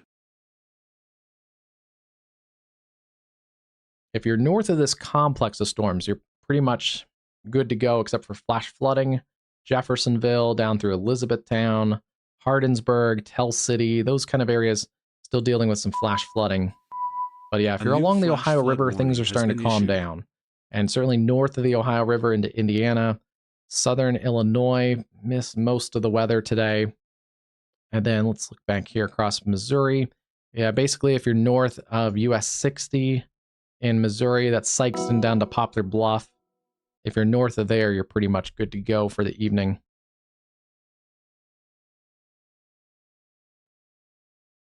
There are a couple storms that are trying to refire along the cold front across central Ohio. We'll just keep an eye on some of those. And yeah, these are a little bit feisty into western Pennsylvania. A new tornado warning has been issued. There's the tornado warning for Venango County that I think got extended out. A couple of areas of circulation in here. One near Toonerville, and then the other one just north of Titusville. A couple of different tornado warnings, but continue to stay in your tornado safe space. Venango, and the other county was Crawford County, northwest Pennsylvania. The other complex is this tiny little supercell. It's lifting just north of Youngstown. A new tornado warning has been issued. Okay, that tornado warning I think is repeating a couple times. It threw me off because at first I was like, there's no tornado warning in Ohio. And there was. It was this little cell, but that's warned a couple times. There's no new tornado warning in Ohio. It's still this area, Mahoning and Trumbull counties. It's kind of right on the county line. So it's in the areas around I-80 at St. Andrews, just on the north side of Youngstown. You see this hook feature in here. Kind of wraps in right there. That's where we have this area of rotation. A tornado warning has been issued.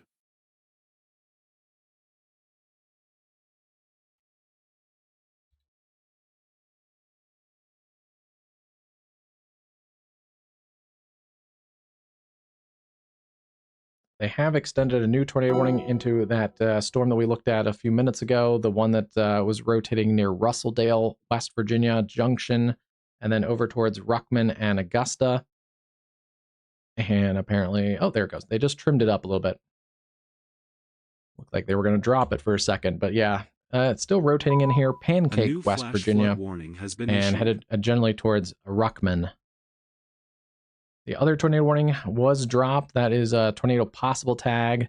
Still on this storm near Winchester, Virginia. Not rotating like it was earlier. It produced a brief damaging tornado right along the Virginia state line.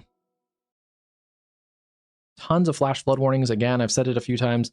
Turn around, don't drown. We have flash flood warnings extending roughly like 200 miles into West Virginia, across northern West Virginia, and into southeast Ohio.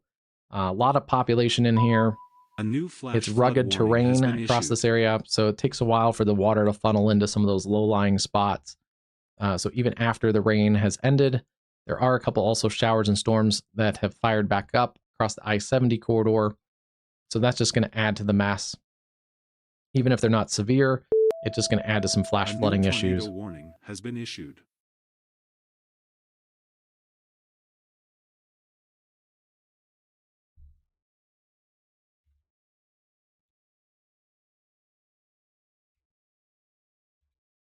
This is a new tornado warning around Culver, Kentucky. A new flash flood warning has been issued. Elliott County, East Central Elliott County. Area of rotation there in the green towards the radar, red away from the radar. We're getting radar out of central Kentucky, out of the Jackson radar. That makes sense.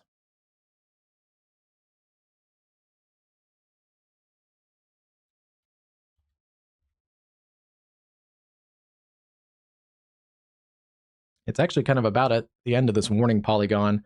We'll see if it gets reissued out ahead towards Martha and Winifred, Blaine, Kentucky. Heads up there out of, that would be Lawrence and Carter counties, northeastern Kentucky. They have dropped that tornado warning around the Huntington area. Still seeing some broad rotation around Hodges. Yeah, that area has weakened. It looks like it might be trying to get a new area started, so we'll watch that. Some storm collisions and stuff that may try and wrap up a new area of circulation. Yeah, they've trimmed up that Venango County storm, areas around Toonerville over towards Pleasantville.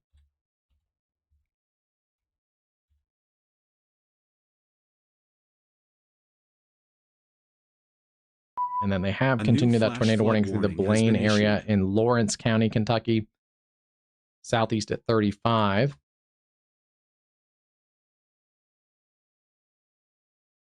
Still seeing the radar indicated rotation around Edmonton. Look at this big, broad mesocyclone. A new tornado warning has been issued.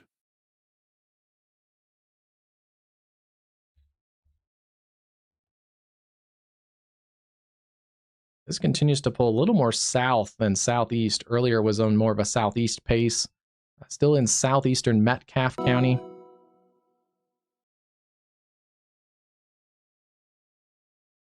But yeah, this is definitely moving a little more southerly. That's an interesting motion. It was around Munfordville earlier. It's now kind of made this curve.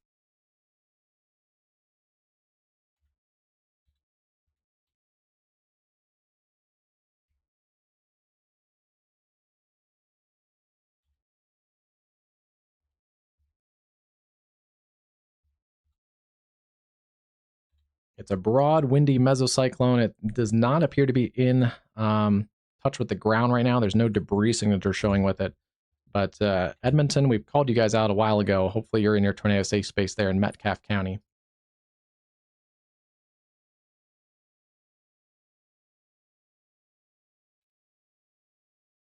Tornado possible, 60-mile-an-hour winds, and some quarter-size hail near Smiths Grove, Kentucky, Polkville, and areas south and west of Glasgow, Kentucky.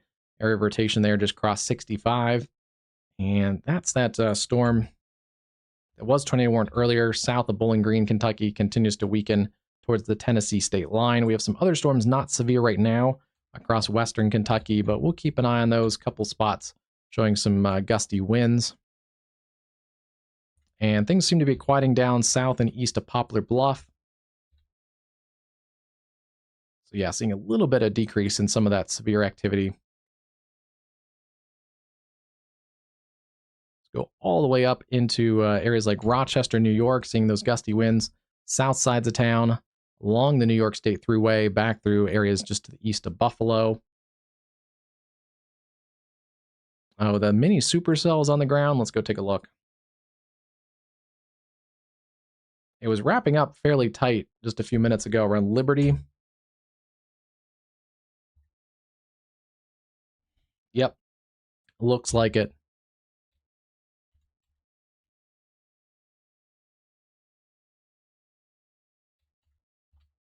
Nice eye there.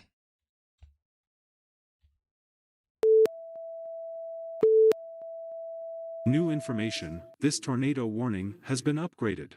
Right near Thornhill and Maplewood Park, Geography Hill.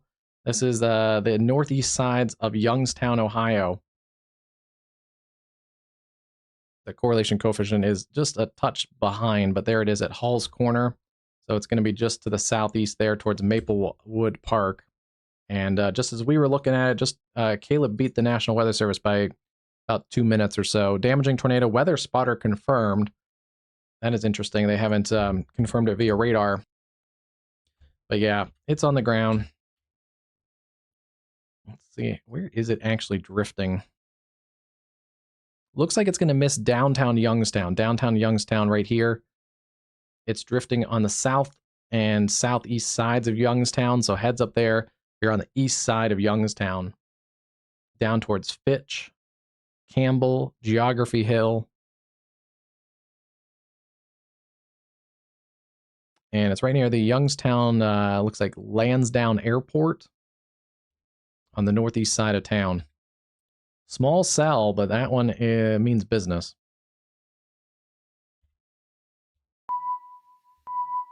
New information, this flash flood warning has been upgraded. Considerable threat there for flash flooding Lewis, Randolph, and Upshur counties in West Virginia.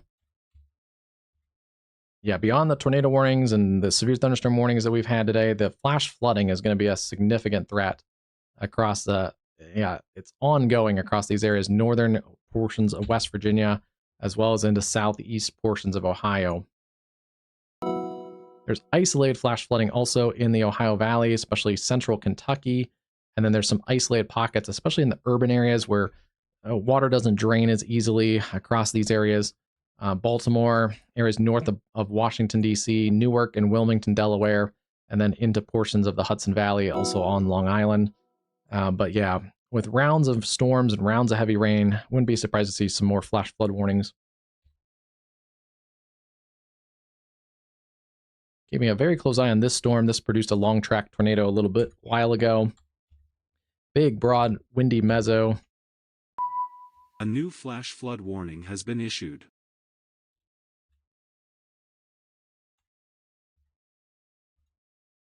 Not as tight as it was a little while ago, though.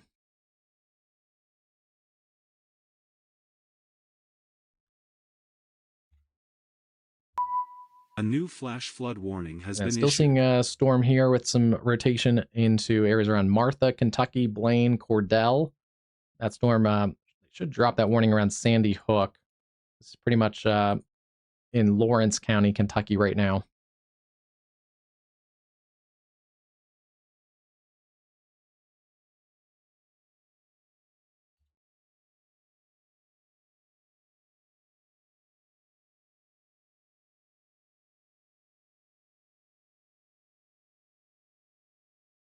Just kind of checking these storms very quickly, very roughly checking these storms back along the cold front in Ohio, just to make sure nothing was going crazy like our Youngstown storm. But yeah, that appears to be the unique one right here. Small, but a tight area of circulation, and that does correlate with that area of rotation. There is your debris signature. It also has been weather spotter confirmed. Geography Hill, Ohio, near Sharon Line and Sunset Park.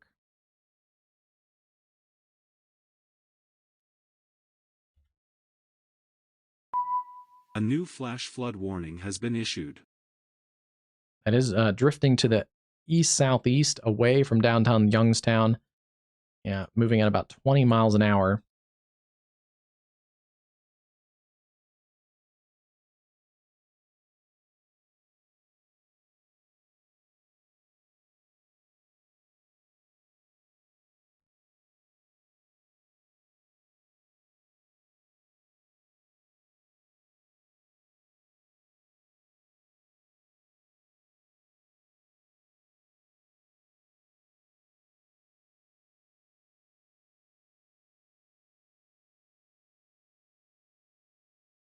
Heads up there around New Bedford, 11 minutes. We'll see if this holds together. This is the state line between Ohio and Pennsylvania. Could get down towards Edinburgh in about 32 minutes. More importantly, Fitch, Ohio, about 7 minutes. Waitsville Center, about 4 minutes or less. And then if it gets to the state line, New Bedford would be 13 minutes. Villa Marie, 15.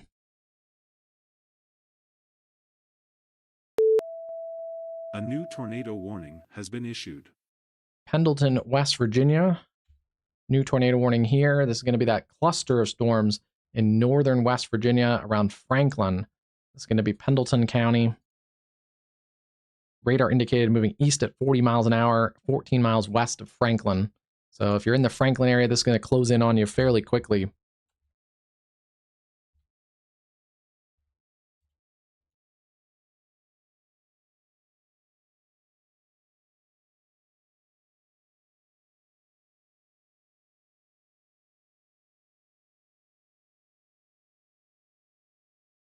The interesting thing is this area of circulation is near Osceola. It's actually outside of the warning polygon, but this is a new warning office taking over the Sterling, Virginia office. So they're going to warn a circulation that is moving into their warning office, their warning forecast area.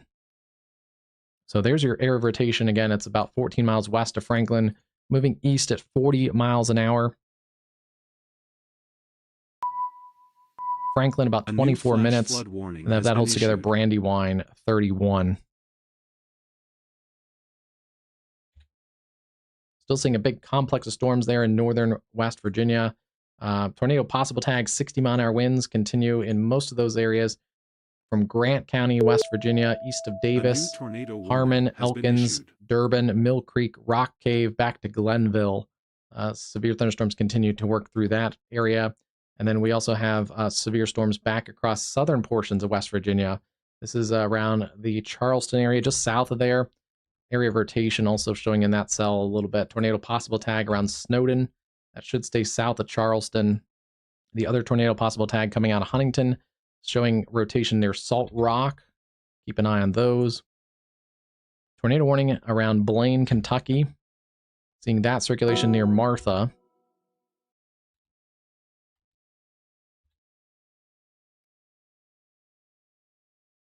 And then storms have weakened across eastern Kentucky as they sag towards Hazard, Kentucky, but still strong back towards London. Seeing that broader area of circulation just south of London. A new flash flood warning has been issued. They're going to kind of take those couple different warnings and combine them to a new warning. So this wider warning is your newest warning. Goes out towards Tompkinville and just south of Edmonton, Kentucky. Still seeing a strong but kind of broad mesocyclone crashing to the south now. So heads up there as it gets close to southern Kentucky. This may get into Tennessee as well. This new warning is for Monroe, Metcalfe, and Cumberland counties in south central Kentucky. A couple other supercells in this area. There's a tornado possible tag west of Glasgow, Kentucky. This storm was tornado warned earlier when it was up towards Quality. Still has a little bit of a hook on it. Still seeing circulation in there near Woodburn. A new also a new warning has been strong issued. Storm there in western Kentucky, south of Madisonville. They are going to extend that warning polygon for the storm over the observed storm on the east side of Youngstown. They are going to extend that into the Pennsylvania counties. This is Lawrence County, Pennsylvania. Still moving southeast at 15 miles an hour. It does include the areas that we just talked about, Villa Marie and New Bedford. It does include Robinson, Fitzelburg, Nashua, and just around the Harbor, Pennsylvania area. At 15 miles an hour, still looking about 10 minutes away from Villa Marie. A little closer, about 5 to 7 minutes to New Bedford, and then Harbor would be 33 minutes. If it holds together, Newcastle, Pennsylvania is a larger city in this region, and that would be about 50 minutes from now. I don't know if it's going to hold together that long, but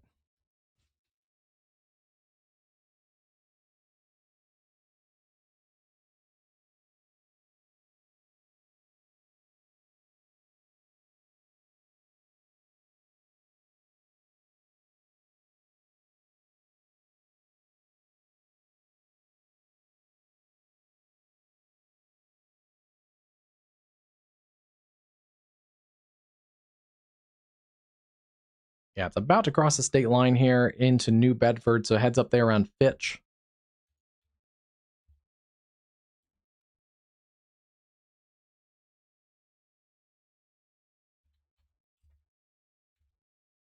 I don't see a distinct debris signature anymore. There may be some lofted debris. There's some lower correlation values, but yeah, it's hard to say. It's kind of not correlated with it anymore.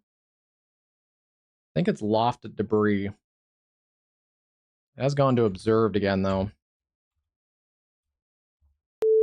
These may be lower correlation values with it right in here. New information. This tornado warning has been upgraded. They're going to continue the observe tag as this is crossing from New Bedford into Pennsylvania. Radar confirmed tornado. Interesting. Oh, there it is. Just updated. Yeah, that is definitely back on the... It may have lifted, but it's definitely back on the ground. Unfortunately, right over the New Bedford area.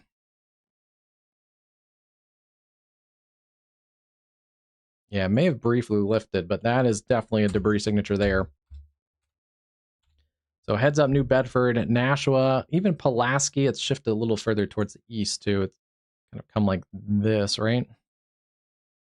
Like this. Yeah, it's shifted a little more easterly. So heads up there, Pulaski, Nashua, Fitzelberg, New Bedford. Yeah, this isn't hail. This is actually a debris signature in here. The darker purple colors, there's not a hail core in this storm. So it's just crossing the Pennsylvania and Ohio state line into New Bedford, Pennsylvania.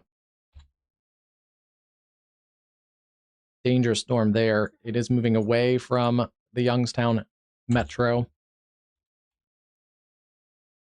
60-mile-an-hour winds, quarter-size hail, and tornado possible tag. They have relaxed the tornado warning in that Titusville area. Heads up there, Tionesta.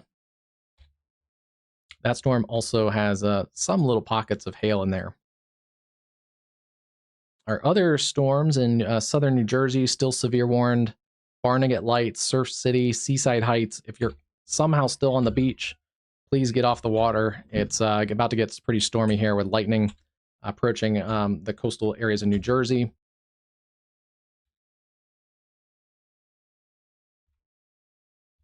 And yeah, we've lost our tornado warnings in New Jersey, so that's a good sign.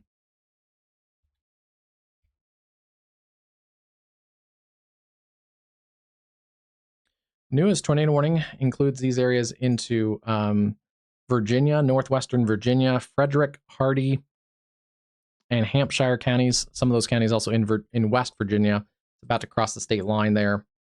This storm had tighter rotation a little bit ago. It seems to be a little outflow dominant right now, but we'll continue to watch this as it heads into Virginia, Yellow Springs, Capron Springs, Mountain Falls, and back to areas that had a tornado earlier near Wild Acres. New tornado warning for you guys. We talked about this last night. It's not quite a one-and-done situation across the Northeast with a complex system of storms and multi-cell clusters kind of working through the same area. So some areas have had severe weather, are now about to get in on more severe weather as these storms cross the Appalachians. Another new severe warning near Petersburg into western or eastern West Virginia, Grant and Hardy counties. Tornado warning there. And then we were also following that tornado warning near Franklin. This is worked into the warning polygon, showing some rotation near Circleville, approaching Franklin. That's in Pendleton County in eastern West Virginia. These are going to cross the spine of the Appalachians, and they will get into the I-81 corridor in the short term here. So we'll kind of see how those develop as they get into the I-81 corridor.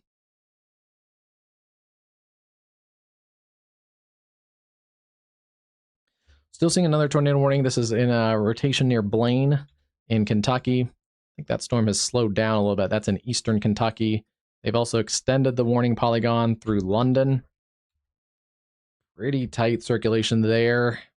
Approaching Lilly and Hopewell. That's going to cross I-75 just south of London, Kentucky. And then the other radar indicator rotation south of Edmonton. Kind of a broad mezzo. It still has a history of producing tornadoes, so that's still a dangerous storm. Haven't seen any confirmed tornadoes for that one for a while, but Marrowbone, Burkesville, Tompkinsville, Those areas in south central Kentucky need to stay in your tornado safe space. A couple other storms. This one is a nasty supercell. It's had rotation at times. South of Bowling Green, Kentucky, crossing I-65. The other storm, tornado possible near A new tornado Glasgow. warning has been issued.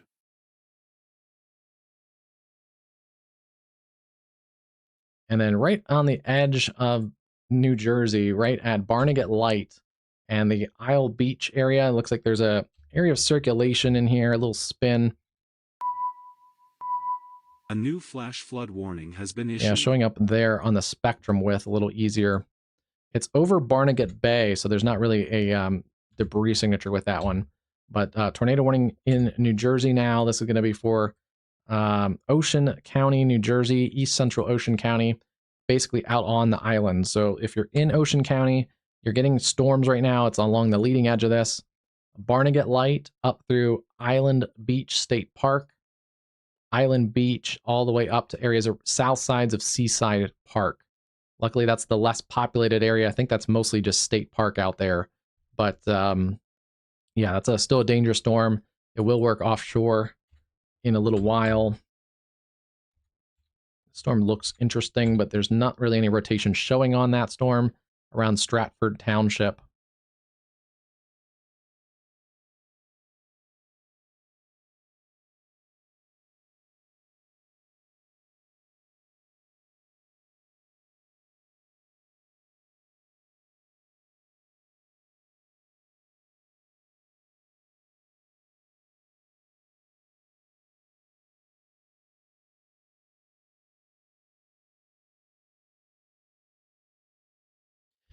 The tornado warning has been dropped for the Youngstown area and those counties in Ohio. It does continue as an observed tornado for areas around New Bedford, Villa Marie, Fitzelburg, Pulaski, Nashua, areas there west of the 376 corridor. Yeah, west of 376 in Lawrence County, Pennsylvania. This is a storm that has a radar confirmed damaging tornado. Earlier, they had a weather spotter confirmed tornado. Still seeing a pretty tight signature in here. Yeah, with correlation coefficient drop showing that debris signature between Fitzelburg and Villa Marie. The latest scan doesn't look quite as impressive for the rotation. Although I said that, but the latest scan actually does. It backed off briefly, but the latest scan does look a little bit tighter, right where that area of circulation is. So that's along 422 on the south sides of New Bedford.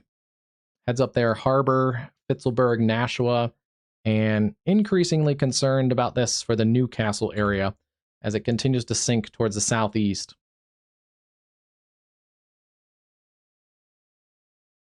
Newcastle, roughly about 32 minutes to downtown Newcastle. It's basically going to track along the 422 corridor. Harbor, 15 minutes.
Trying to see if we have a view of this camera from the Newcastle area.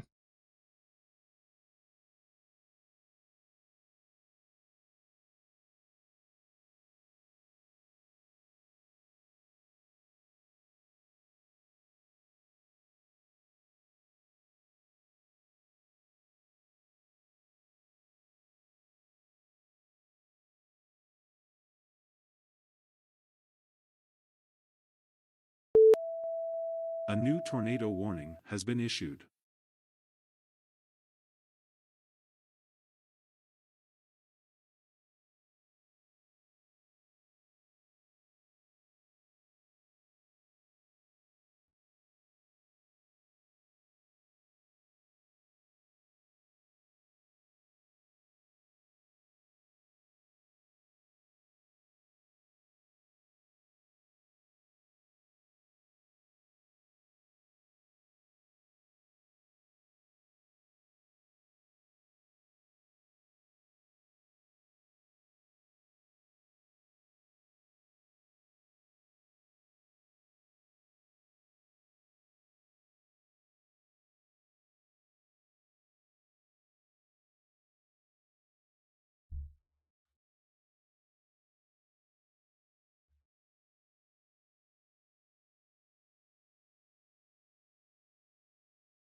All right, that's a view from Newcastle on 422. I believe that looks towards the north, so we're looking towards that storm. It should be coming in from the left side of the camera. You can see a little bit of that flying saucer kind of look along the very extreme left side of that camera. I don't think this is producing, though. Again, it looks like it's kind of left that debris signature over the same area, and this is a new debris scan. So likely lofted debris. The area of rotation has weakened, but it continues to show rotation generally in this area along 422 to the south and southeast of New Bedford and north of Harbor. Continue to watch that one. Still being observed, but it may have lifted at least briefly. Strong storms, tornado possible tags, 70-mile-an-hour considerable threat winds, Tionesta, Pennsylvania, all the way down through Brookville and Brockway. This is in northern Pennsylvania. New warning there for Venango, Clarion, Jefferson, and Forest counties, northwest Pennsylvania. That's generally down towards the Du Bois area in northern Pennsylvania along I-80. Couple different storms that have had tornado warnings here into western Virginia, eastern West Virginia. They have dropped that warning. It had broadened out near the Augusta area, but still seeing a tornado warning storm near Petersburg, and then another one that's broadening out near Franklin. More of a wind threat there, 60-mile-an-hour winds, quarter-size hail. Same for this area in Winchester, Virginia. Being warned there, a bunch of counties, Frederick, Warren, Clark, Winchester, the city of Winchester, Hardy, and Hampshire counties in western or West Virginia. Yeah, all that warning there, 60-mile-an-hour winds, maybe some quarter-size hail. That means that if you're back in the Washington, D.C., Baltimore area, storms may not be done yet. And even portions of southern New Jersey that have had rounds of storms, your storms may also not be done yet.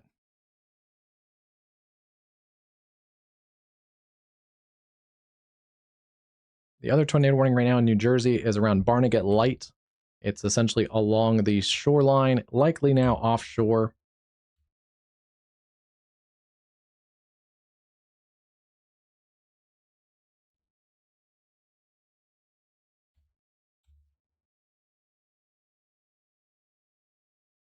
Looks like that area crossed the Island State beach and is now just offshore. So likely not a tornado threat across the coastline anymore. That's going to be a tornadic waterspout continuing offshore.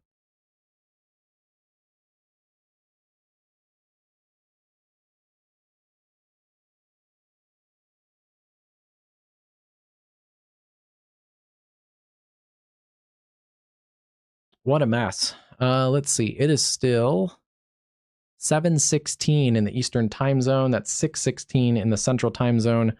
We still have a big mess of storms across southern and eastern portions of Kentucky. We have a number of severe thunderstorms, a couple different tornado warnings into also southern portions of West Virginia. And then we have this separate cluster of storms that's moved across northern West Virginia. You can see in the wake of those, a ton of flash flood warnings across northern West Virginia and also into southeast Ohio. Those are going to continue into the evening. Those storms are pushing against the spine of the Appalachians, crossing into extreme northwestern Virginia, We'll see if those get towards the I-95 corridor in a little while, but still severe warnings there, as well as a couple tornado warnings there. So we have kind of two pockets across the Ohio Valley of some ongoing severe activity. We also have this another pocket of severe activity, a little more isolated, but there are a couple concentrated clusters of storms across the eastern Great Lakes, northwest Pennsylvania, extreme northeast Ohio. A couple tornado warnings there around Youngstown, and then severe thunderstorms between Buffalo and Rochester, and also in northern Pennsylvania. And then our original kind of first wave of severe activity, most of that has pushed offshore of the into the Atlantic off the coast of New England. A couple of those storms trail back, especially across the Delmarva and into southern New Jersey that are severe warned at times. But it'll be interesting to see what we get here. We may get a little bit of a break, and then we'll have to see if those storms stay severe as they get back into the I-95 corridor. A new flash flood warning has been issued. Yeah, that tornado warning, or that storm south of Bowling Green, Kentucky, was tornado warned earlier. Let's take a look at it again. Still a pretty well-structured supercell. Does have some rotation on it, too, that we're seeing right in here.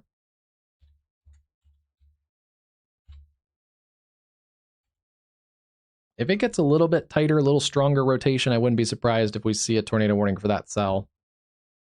Newest scan kind of shows it's holding its own right now, but yeah, heads up there. If you're down towards Westmoreland, that's going to be into north central portions of Tennessee. Heads up there. I'm surprised it at least doesn't have a tornado possible tag. Yeah, that storm is still a pretty well-structured supercell as it's headed south of Bowling Green. There is another cell that also has a little bit of spin in it. It's not severe warned right now, but it's west of Bowling Green. Keep an eye on that storm.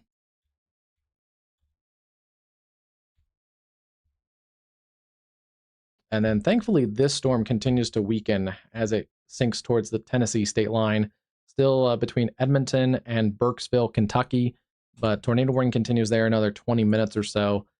They may let that drop if that continues to weaken.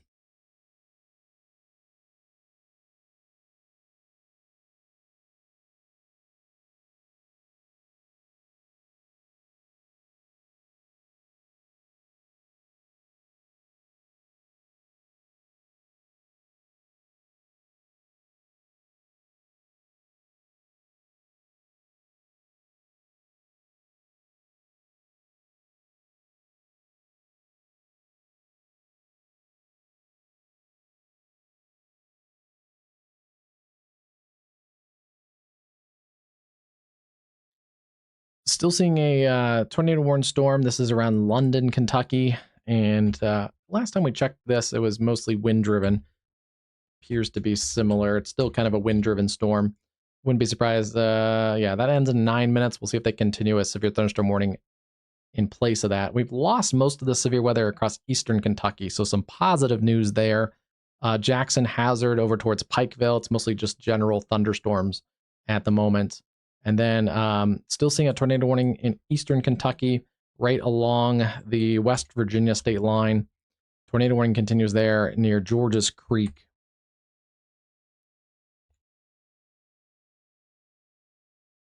It's going to be southeastern Lawrence County in Kentucky. They've added the tornado possible tag that covers areas in Lawrence County, Kentucky, as well as Mingo and Wayne counties in western West Virginia. So that storm is going to continue working south and southeast. Crum, Warfield, Inez, those areas along the Kentucky and West Virginia state line, heads up. And then tornado possible tags, a couple different cells in here, south and west of Charleston, West Virginia. A couple times they've had tornado warnings. Not seeing as much right now. More of a surge of wind right now headed towards the Charleston area. So some good news for now there. A bit of a feistier cell near Clarksburg in southern Ohio. Keep an eye on most of these storms. Losing those tornado watches in portions of eastern Pennsylvania. So they continue to trim back a lot of the warnings and watches. as those storms continue to work away from the coastline. And yeah, still watching this cell. They've extended that warning through Newcastle.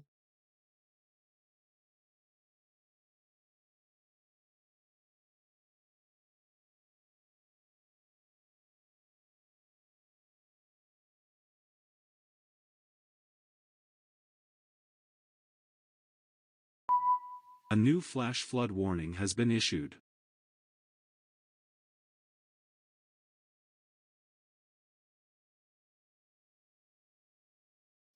This is, I believe, 422. This is looking towards that storm. See if that shows anything on that camera, but rotation is generally over the Newcastle airport around the harbor area, where this has been backed off to the radar indicator rotation around Lawrence County.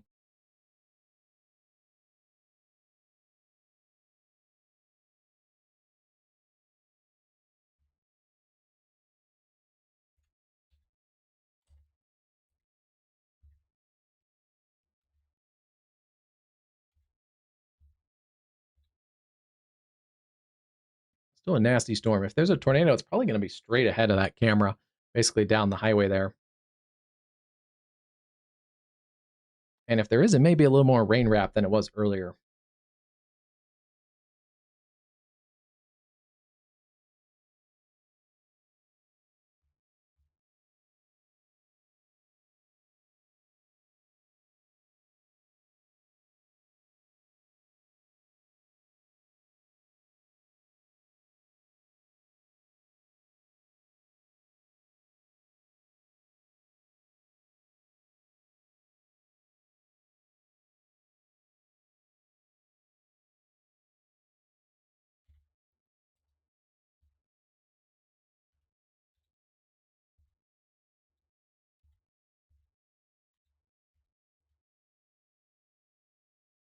Interesting debris signature. There's not a lot of rotation showing in that part of the storm, but it may have some lofted debris still in it.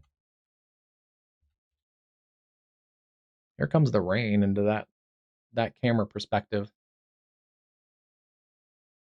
Let's see if any debris falls on this camera. There could be some twigs and leaves and stuff that the tornado picked up earlier.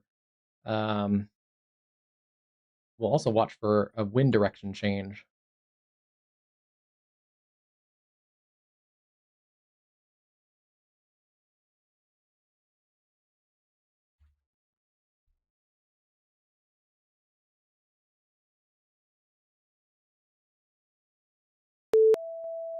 A new tornado warning has been issued. New tornado warning here in Pendleton County, Upper Track, Fame, and Deer Run, West Virginia. That's for that same kind of area north of Franklin, moving east at 50 miles an hour. That's going to work its way through that warning polygon relatively fast.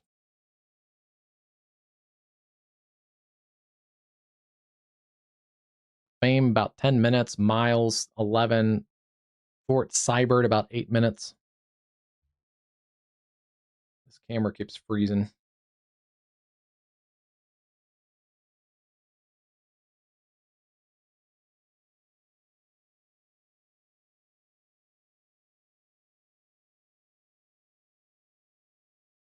The wind is certainly picking up in that storm.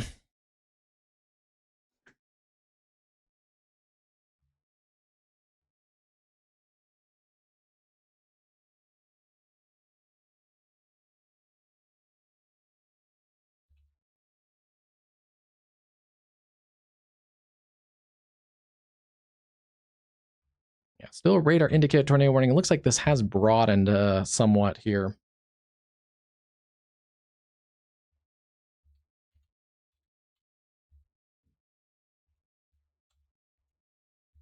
And yeah, now not seeing much in the way of the debris signature that we saw a little bit ago. So that may have weakened that area of rotation.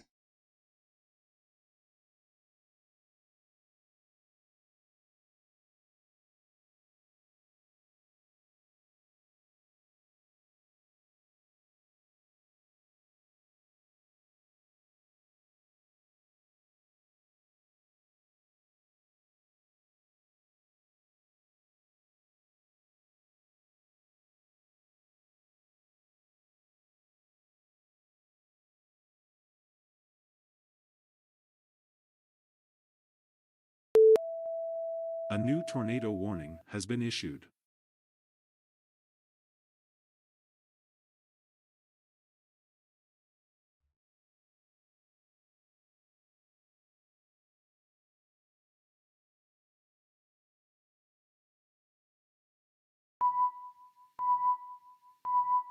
New information, this flash flood warning has been upgraded.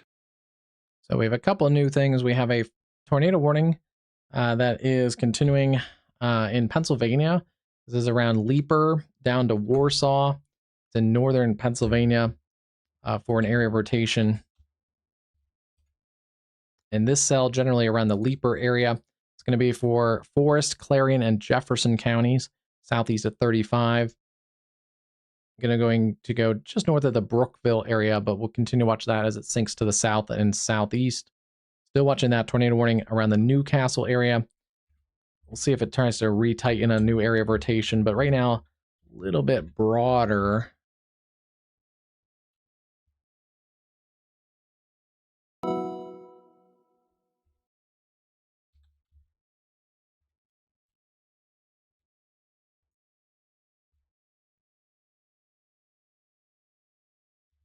Still may have some debris kind of up in that storm, but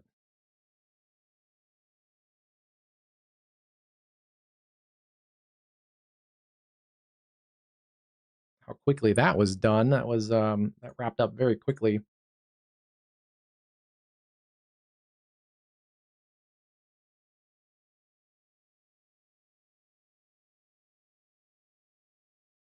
This is also in the Newcastle area, but looking away from that area of rotation. But let's see if we capture anything. I don't know if we can, but looked like all the wind was basically one direction on our last camera in that area. So the other big issue near Buckhannon, this is an area that was already under a flash flood warning. More storms have worked over the Buckhannon area, and between 3 to 5 inches of rain already. Additionally, 1 or so inches more. Reports of swift water rescues, significant flooding of structures. This is a flash flood emergency for central Upshur County in West Virginia. This is a particularly dangerous situation. It is a flash flood emergency. You are in a life-threatening situation, it says. Seek higher ground now in all capitals with an exclamation point. Life-threatening flash flooding of low water crossings, small creeks and streams, urban areas, highways, underpasses. That includes Buckhannon, Tallmansville, Overhill, French Creek, Elmore, and Horner. So if I said any communities that sound familiar for you, it's this area here into north central West Virginia. Rain is still coming down there in Upshur County.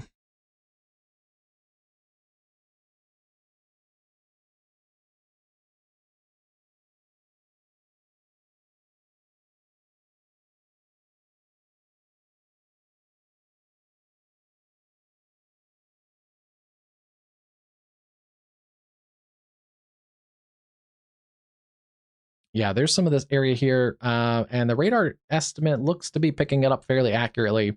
Sometimes we see it overestimate things or get hail contaminated and then overestimate due to hail size. Since we haven't had any really large hail today, especially in this area, it's pretty much solid precip, and it's estimating some areas here have 5 to close to 6 inches of rain. Buckhannon, Hinkleville, over towards Weston, and south and southwest of Norton.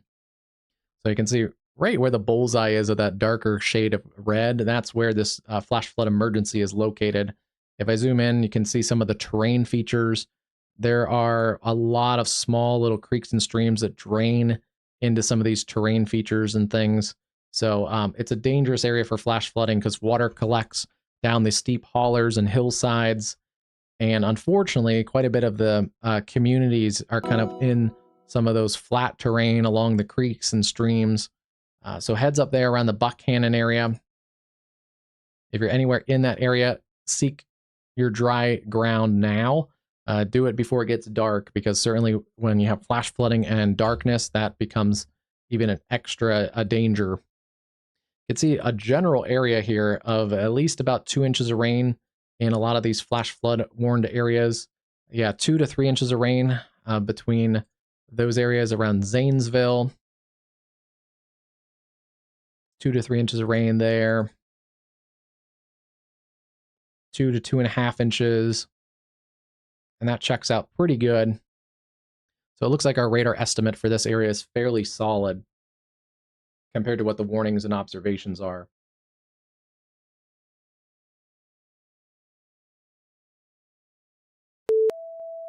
A new tornado warning has been issued.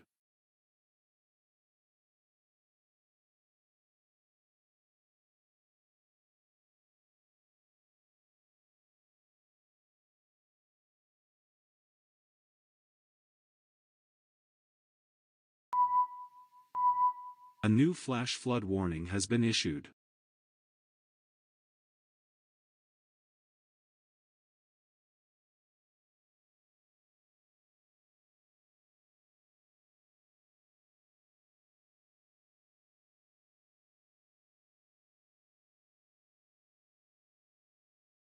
You can see we have a new tornado warning for Hardee County in western or West Virginia, eastern West Virginia, and also Shenandoah County in northwestern Virginia.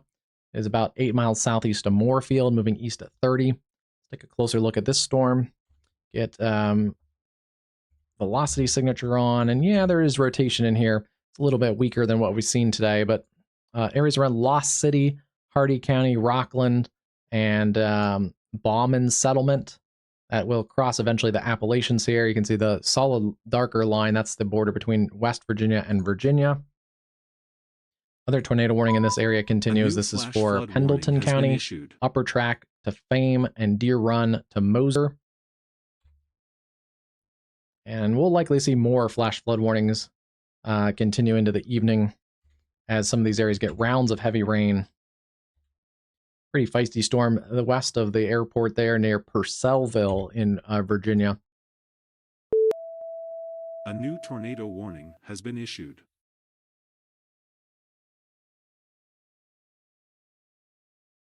This is what I was checking for earlier in these storms. They did not have a lot of rotation earlier when we looked at them, but there is a new area of circulation in this storm near Carlton, Ohio. This is a warning here in eastern Ohio. It is sinking towards the south, so Rock Canyon Park, Hickory Grove, Levittstown, areas east or west of Carlton. That is for Carroll County in east central Ohio. A new flash pretty flood tight warning circulation has been also issued. showing up there.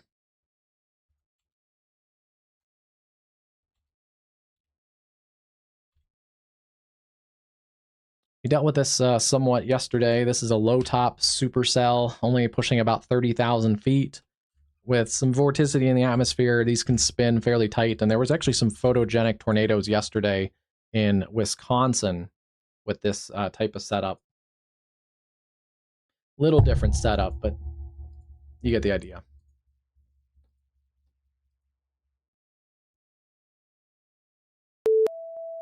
A new tornado warning has been issued.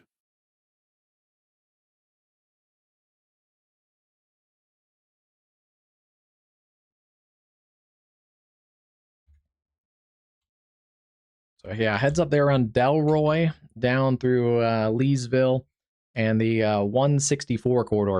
If you're anywhere there south and southwest of Carlton, and north of 164, tornado safety precautions. They've extended that Lawrence County cell. This is on the south side of Newcastle, over towards Portersville, and the 488 corridor. This also gets towards I-79 near Portersville. Generally headed down towards it's still paralleling the 422 corridor. This is west central Butler County and also southeastern Lawrence County.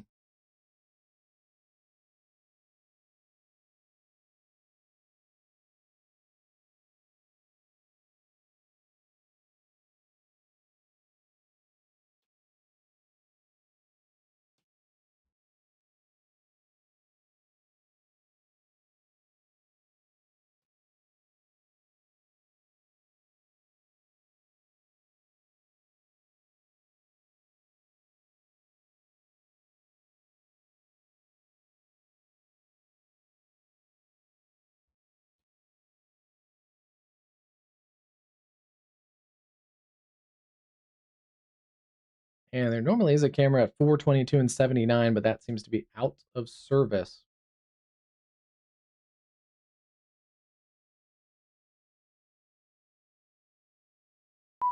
The next A one new down might be flash a little flood far to warning see has that been storm. It's issued. also blocked by the hillside in the distance, so unfortunately we may lose kind of visual of that storm. But yeah, rotation in there near Weagletown, Princeton, Rose Point, Portersville, Energy, Duck Run, Pleasant Hill, into areas around Middle Lancaster, continuing basically south of Newcastle. If you're on State Highway 388, still a small but punchy supercell.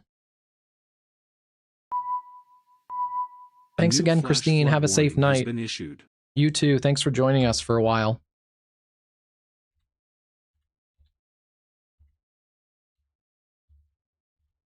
And still seeing broad rotation there near Leaper, Jefferson, Warsaw.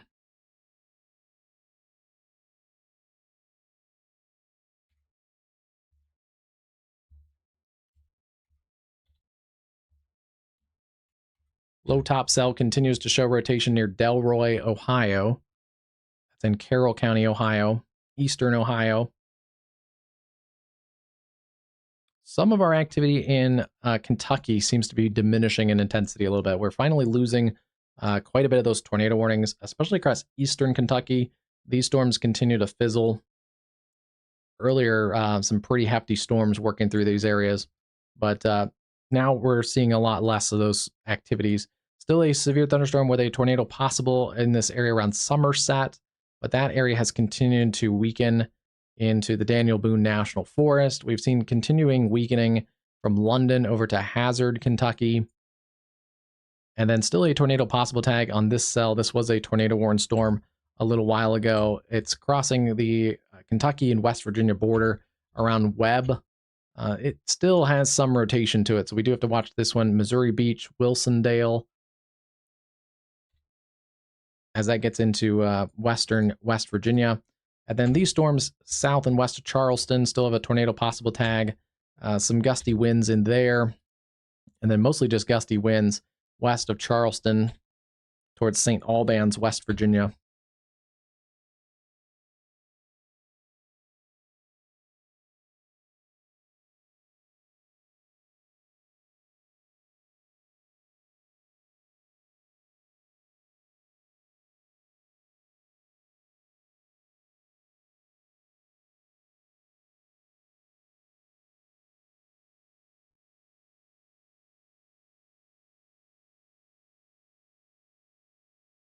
Here is the Charleston, West Virginia area.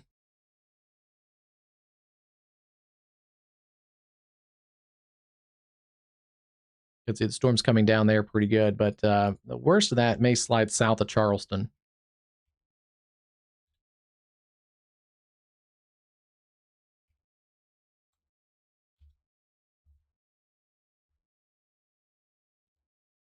They're going to continue into Virginia. The warning here for Rockingham County, as well as Page County, and then into West Virginia, Pendleton, Grant, and Hardy counties, continuing a tornado possible severe thunderstorm as that area of rotation crosses the Appalachians and crosses into Virginia.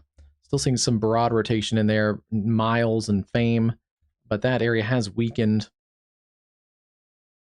I would guess they'll just let this storm kind of work out of that warning polygon to areas around Lost City. That area seems to be weakened in intensity. Still strong storm, tornado possible tag, Winchester to Stevens City. Also seeing some gusts in here, closing in the 50 to 60. So there's definitely severe winds in here along the I-81 corridor and headed towards Berryville, Boyce, down towards Front Royal.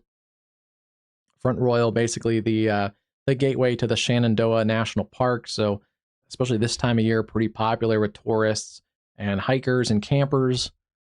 There's also a pretty nasty storm still unwarned near Leesburg, Virginia. That's going to push towards Gaithersburg and Poolesville.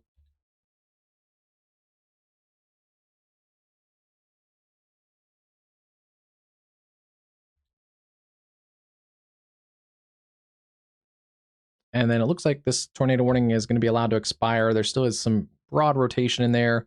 Burkesville, they're going to continue that as a tornado possible tag. Clinton and Cumberland in south central Kentucky.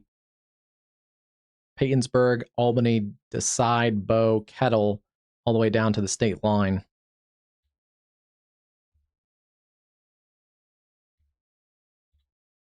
A strong complex of storms. There is also still a circulation in this storm near Petroleum, Kentucky. It's about to cross the state line into areas around Westmoreland, Tennessee. I'm still surprised it doesn't have at least a tornado possible tag on it, but there is a kind of broad rotation associated with that cell. Still is a supercell with a little bit of a hail core there near Petroleum, and then it kind of hooks around. We have other severe warning cells sinking across Bowling Green, Kentucky, Woodburn, Franklin, Russellville, and all the way back to areas east of Hopkinsville, Kentucky. A new tornado warning has been issued.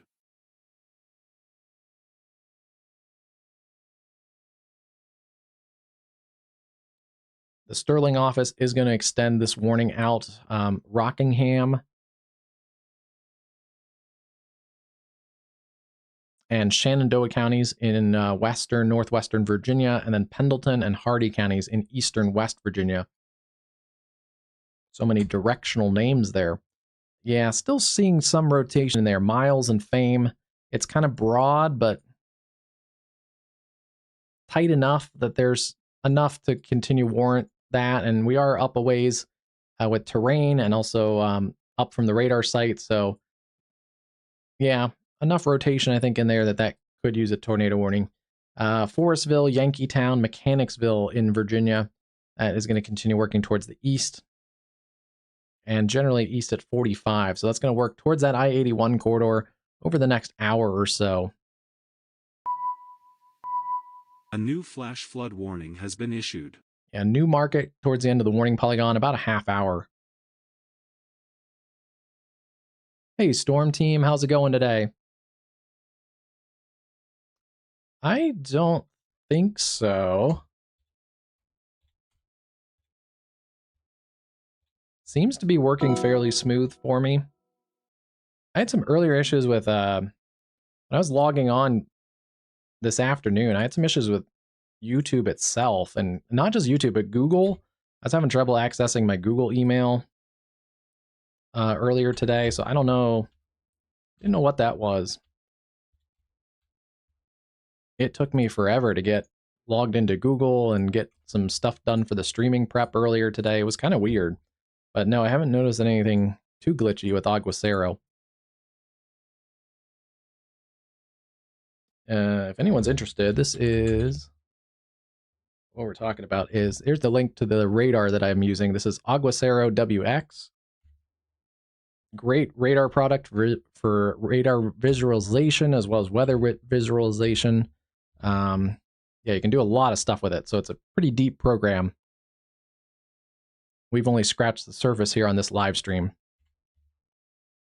Still seeing this broad area of circulation south and east of Newcastle.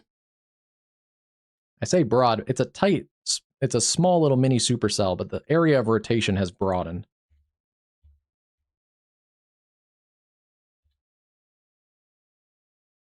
The other tornado warned mini supercell in eastern Ohio is also a new looks like it's continuing to weaken west of Carlton, Ohio, and around the Delroy area. Continue to stay in your tornado safe space there around Carroll County in eastern Ohio.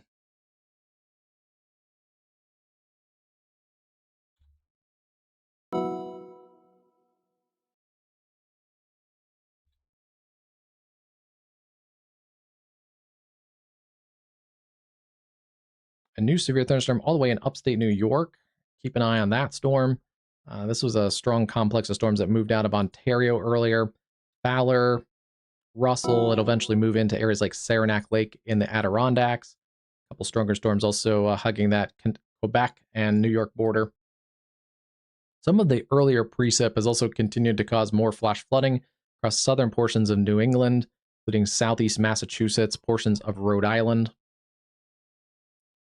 They've dropped the tornado watch across the tri-state, so New York, northern New Jersey, The Hudson Valley and portions of Connecticut, you guys are much better shape. Some isolated storms the rest of the evening. Most of the activity staying into South Jersey right now, although the strongest storms are pushing offshore off of the Delmarva. Some stronger storms south of Atlantic City near Woodbine. But some of the tornado warnings that we've had earlier have also pushed offshore. There are more storms and heavy rain back across the higher terrain of the Appalachians. We'll continue to watch and see if this pushes towards the I-95 corridor. Washington, D.C. missed most of the bigger storms earlier today, but luck might run out later today. We'll see if any of these storms work your way. And then still seeing those strong cluster storms push out of West Virginia. Still raining heavily across north central West Virginia. Tornado possible tag around Mill Creek, Durbin, Rock Cave. And then this is an area where we've had at least about 5, closing on 6 inches of rain, say over Weston, Hinkleville, Buckhannon, and Junior, West Virginia. This is where this circle area, or this oval area, has a flash flood emergency for ongoing water rescues, structures damaged by floodwaters. If you're in this warning around the Buckhannon and Hinkleville area, you do need to take your life-saving measures to get into dry ground, higher terrain, dry ground. If you're in a flood-prone area and it's not flooded yet, do it now. If you know you've flooded before.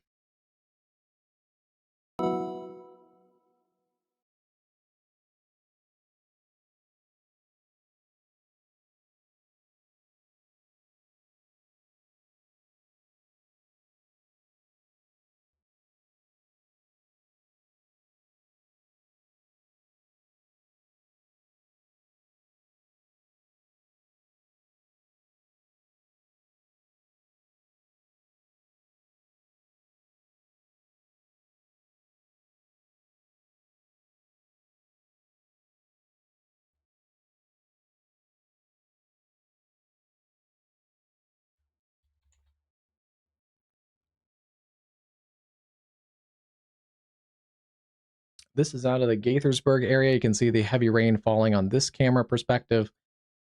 Yeah, some of these stronger storms are closing in on the area's north sides of the Washington Metro. They have added that severe thunderstorm for that cell that I've been watching for a while around Leesburg. So heads up there, Poolesville, down towards Sterling in the Virginia side of things. See traffic moving fairly slowly there with some heavy rain already falling. And now a new tornado warning has been issued. Tornado warning for Shenandoah County in western West Virginia.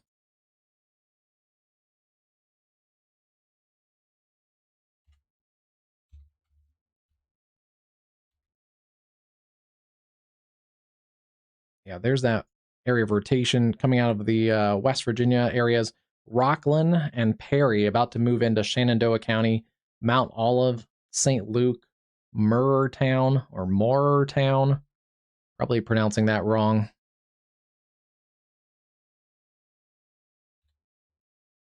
And then they continue to track these storms east of the Winchester area, down the 66 corridor. Some pretty interesting wind profile in here near Boyce. Seeing these blue colors, that's going to be some 50 to 60 mile an hour wind at least.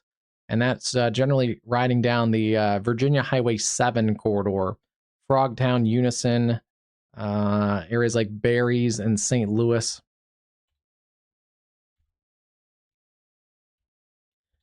We'll see how long that holds together because they're going to run into some rain-cooled air. But as you can see here, there's kind of a couple different complexes of some severe storms. And then still more strong storms over those areas north of Washington, D.C., around Rockville. So potentially a couple rounds of storms working into this area here in the mid-Atlantic.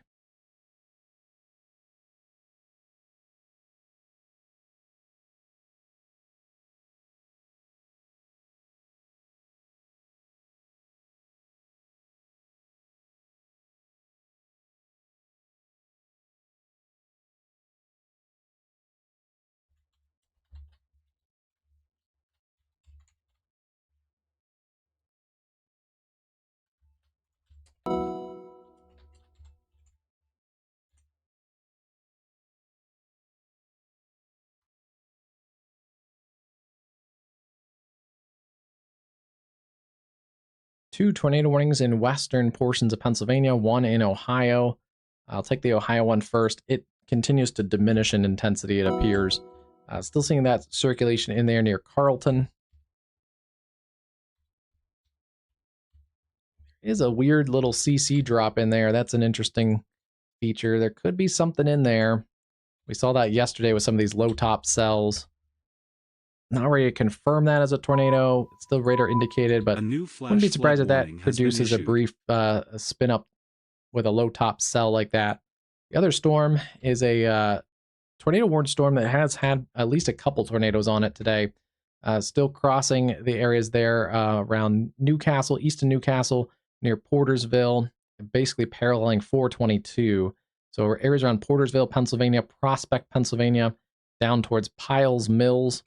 It's going to cross into western Butler County, Pennsylvania, well north of the Pittsburgh metro at the moment.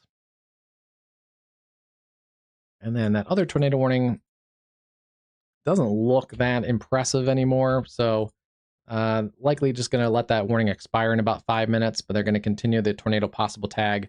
Severe thunderstorm warning continuing there. Corsica, Brookville, Pardis, Lanes Mills, and Brockway.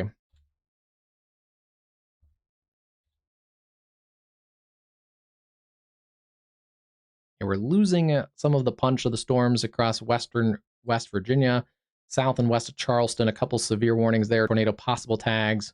One near Madison and Comfort. Not much rotation in there anymore. And then the other one was the area that came out of the Webb area. That one still has rotation near Missouri Branch. See if that makes it over towards Chapmanville and Golby Heights in southwest West Virginia. Otherwise, our Kentucky storms settling down south of Hazard and near Pineville. A couple supercells still kind of fading in here, but there is an area of circulation near Bow and Burkesville, tornado possible tag. This also has an area of circulation. It's not being warned right now, but near Tompkinsville, still a little bit of a spin in that storm, crossing Kentucky Highway 163. And then now a big cluster of storms from Bowling Green, south of Bowling Green, Kentucky, through Russellville and Elkton.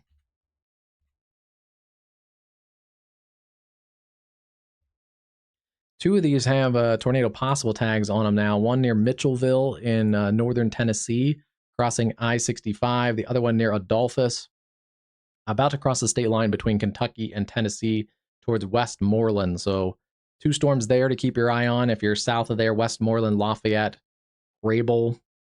And they have now added a warning for that cell near Tompkinsville.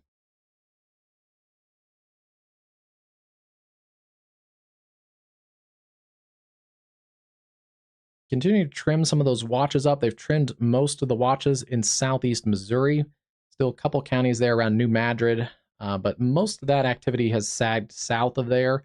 I don't think there's going to be much of a severe risk into Missouri the rest of the evening, as well as the Ohio Valley. Pretty much, if you're living along the Ohio River, you're in much better shape. Most of this is going to be in the southern end of Kentucky, along the Kentucky and Tennessee state line for the next couple hours. And getting into portions of the Tennessee Valley.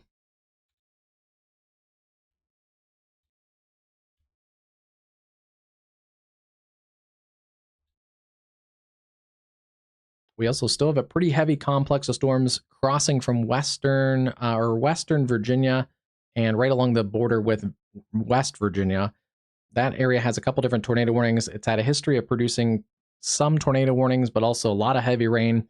You can see the flash flood warnings, including a flash flood emergency around Buckhannon, Upshur County, reporting flash flooding, water rescues, structures flooded out, and about 5 to 6 inches of rain. So, yeah, dangerous situation there in Upshur County, West Virginia. They're going to continue that tornado warning out. Prospect and areas in Butler County. This is Whitestown, Wallville, Meridian.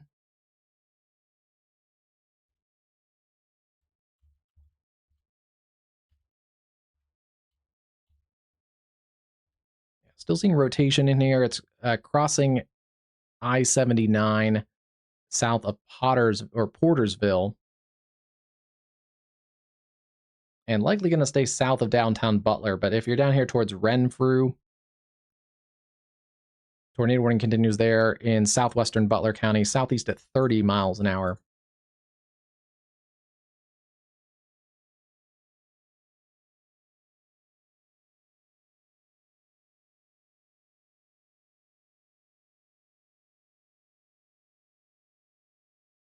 If it shifts a little towards the east, Butler would be about 24 minutes. I think it's going to stay mostly south of there.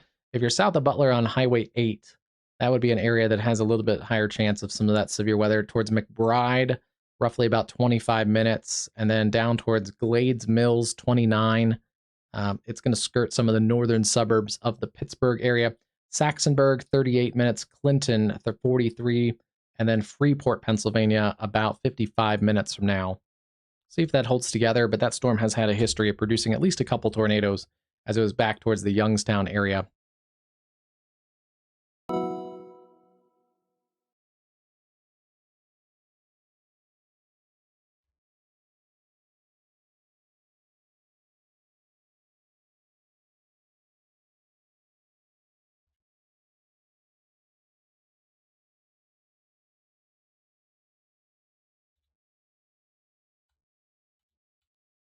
New warning here in upstate New York. This is for Ontario County in western New York. It did issue a tornado possible tag with that. Otherwise, small hail and gusts to 60. I don't see a ton of low-level rotation with this storm. There is a little bit of weak rotation in there.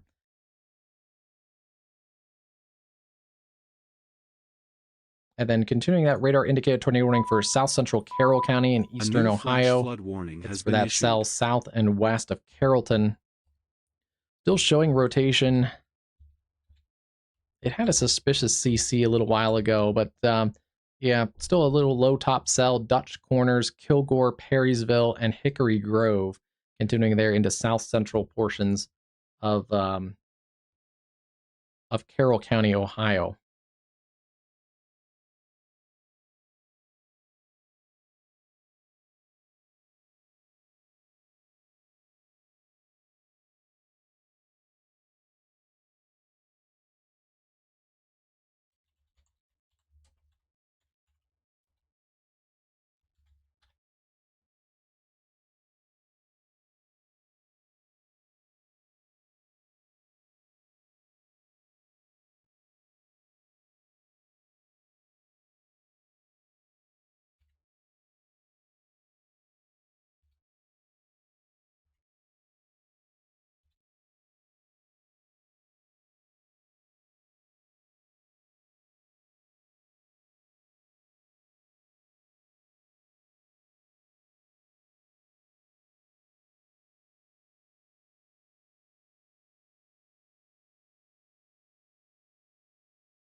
Get some new cameras loaded up. I want to take a look at some of these storms in Virginia. Let's see.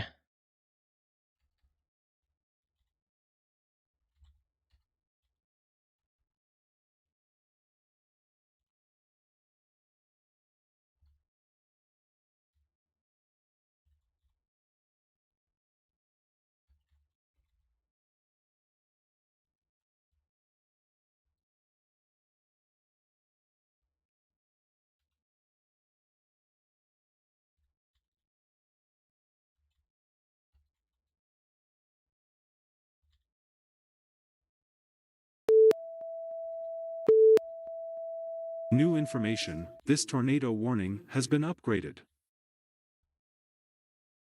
Observed tornado back in Butler County, Pennsylvania. That's going to be a problem. That's going to be that cell that we've been tracking for quite a while.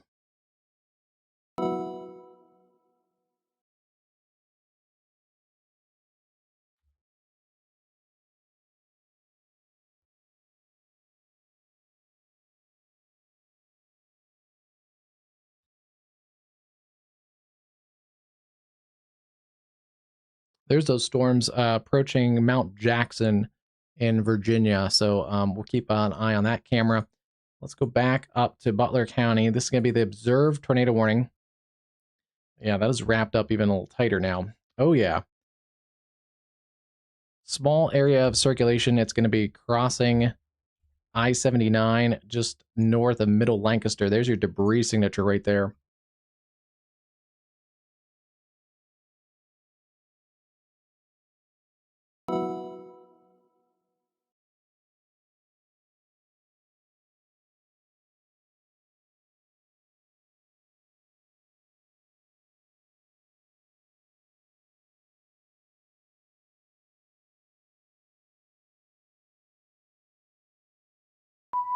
A new flash flood warning has been issued.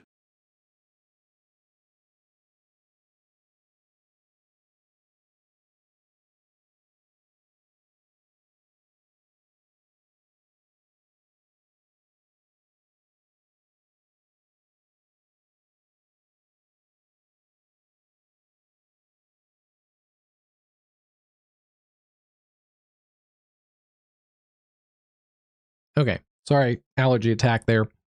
All right, anyway, there is your debris signature. So yes, this is an observed tornado. It just crossed I-79. I was checking, there was a camera at Portersville, but it's offline. Our next camera down is down towards Harmony, so it kind of missed the cameras that are along 79, unfortunately.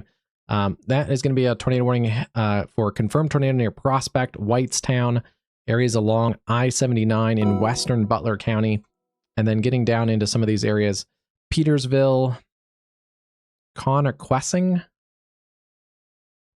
Bowles Station, Renfrew, Meridian, and especially there west of Butler along Highway 68, Pennsylvania Highway 68.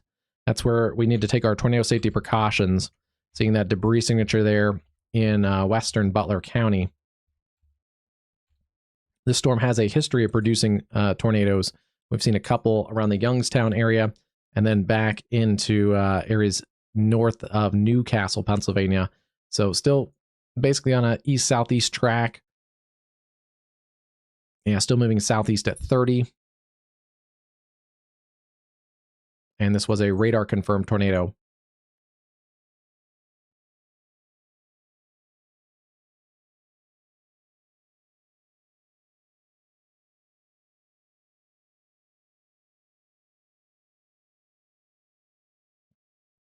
So yeah, especially if you're south and west of Butler, Pennsylvania, you need to take your tornado safety precautions. And this may head down towards Saxonburg, Pennsylvania in about 30 minutes. The Route 8 corridor, Oak Hills, 17 minutes. And then areas like Nixon along Route 8, 19 minutes. Down towards Cooperstown, Pennsylvania, 23. But back closer, Connequessing, 9 minutes. Renfrew, 14. McCalmont, about 16 minutes from now. And yeah, there's your debris signature tucked up in this ball right in here. It's going to be just ahead of that.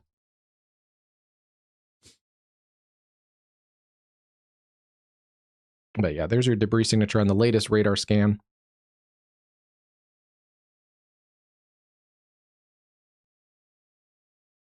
Heads up there in western Pennsylvania. That's been a cell that has a history of producing tornadoes. Other storm in Mercer County, severe warned for 60-mile-an-hour winds. They've allowed the warnings to expire around Brookville, Pennsylvania. Those storms below severe limits. And then our other area radar indicated tornado warning south of Carlton in Carroll County in eastern Ohio. This storm has had a couple little interesting CC drops, but it's a weak low top cell, so it's very hard to see. Yeah, up about 3,000 feet. Tornado warning continues here in the western portions of Virginia around Mount Jackson. The camera above me is along the I-81 corridor. near the Mount Jackson area. You can see it's gotten very dark, heavy rain, lightning at times. I believe this camera is looking southbound. Yes, it is looking southbound. So those the brake lights that you're seeing, the red lights on the rears of the vehicle, those are southbound traffic. The storm would be coming from the right and then working to the left. I don't see a lot of circulation in that storm anymore. However, it is a strong storm in there. Edinburgh, Mount Jackson, even up towards Woodstock and Marrtown.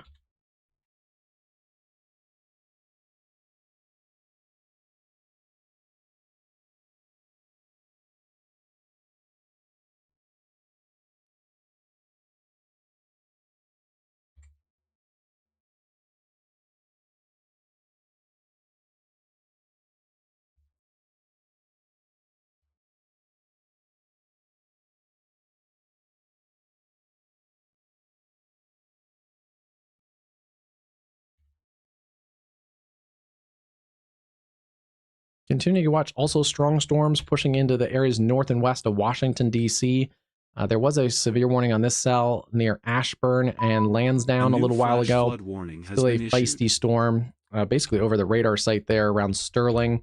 And then stronger storms with heavy rain still falling. You can see this above me around Gaithersburg and Rockville.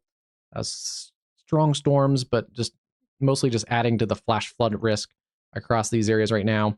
And then those storms have weakened as they pushed east of Winchester. A line of gusty winds in there, but not as strong and severe as they were earlier. Harrisonburg, severe warning storm sinking towards you guys along the I-81 corridor. We're also starting to cut down on some of the storm activity across West Virginia. There still are storms, not as many severe storms, but adding to the flash flood risk.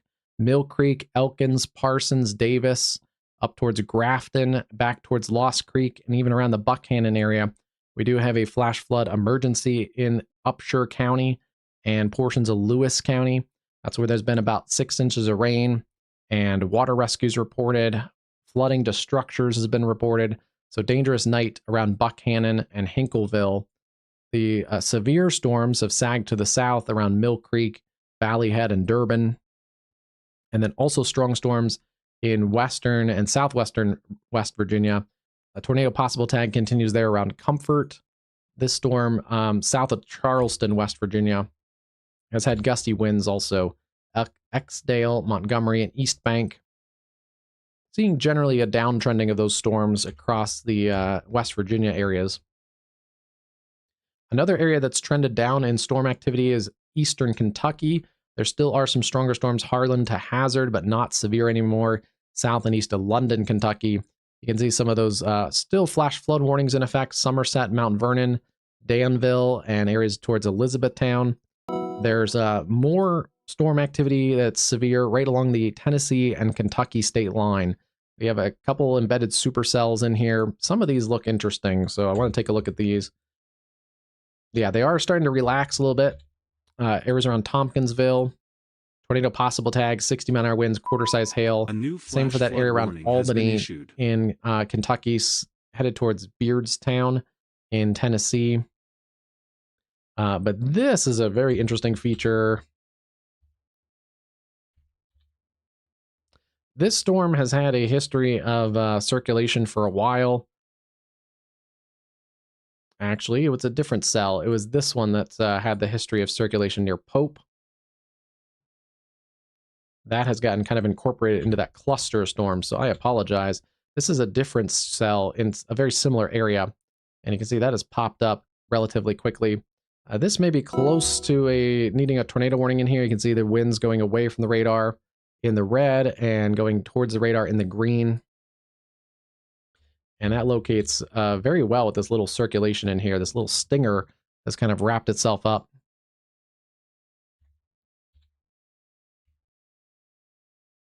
Heads up there for Oak Grove, Grable, Bethpage. If that continues, that could get a tornado warning along State Highway 259 around Corinth. There's the latest scan.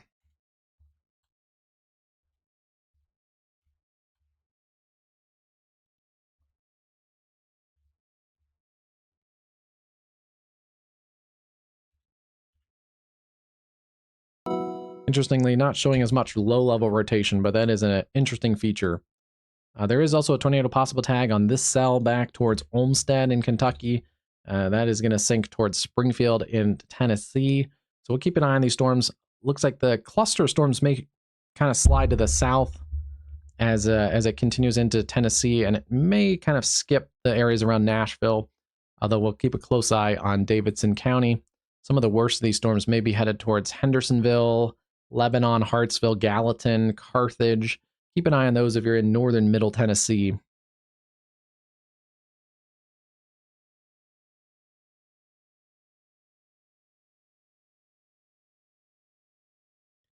Back to Butler County, Ohio, that's where, or Pennsylvania, that's where we have the tornado warning continuing. Has weakened some.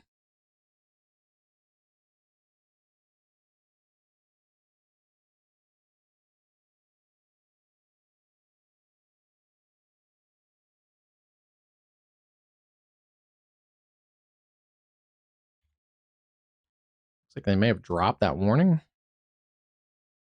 That's kind of gusted out over this area in western Butler County. So that cell continuing to weaken.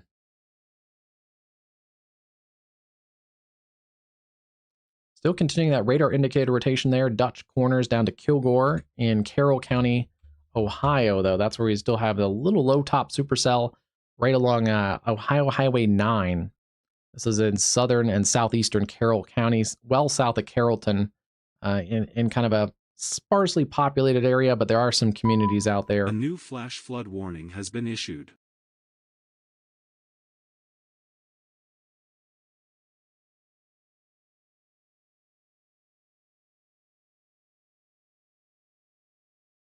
And then still watching, things have quieted down just a touch. So let's just take a look, see how things are going in the south. And this is where we still do have our tropical storm. This is Tropical Storm Bertha.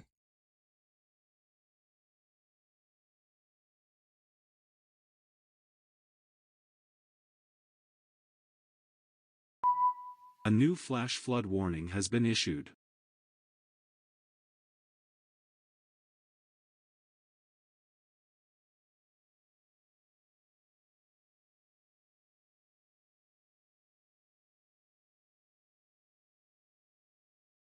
See, most of the circulation, most of the precip that has been sustained has continued to stay on the south side of this circulation.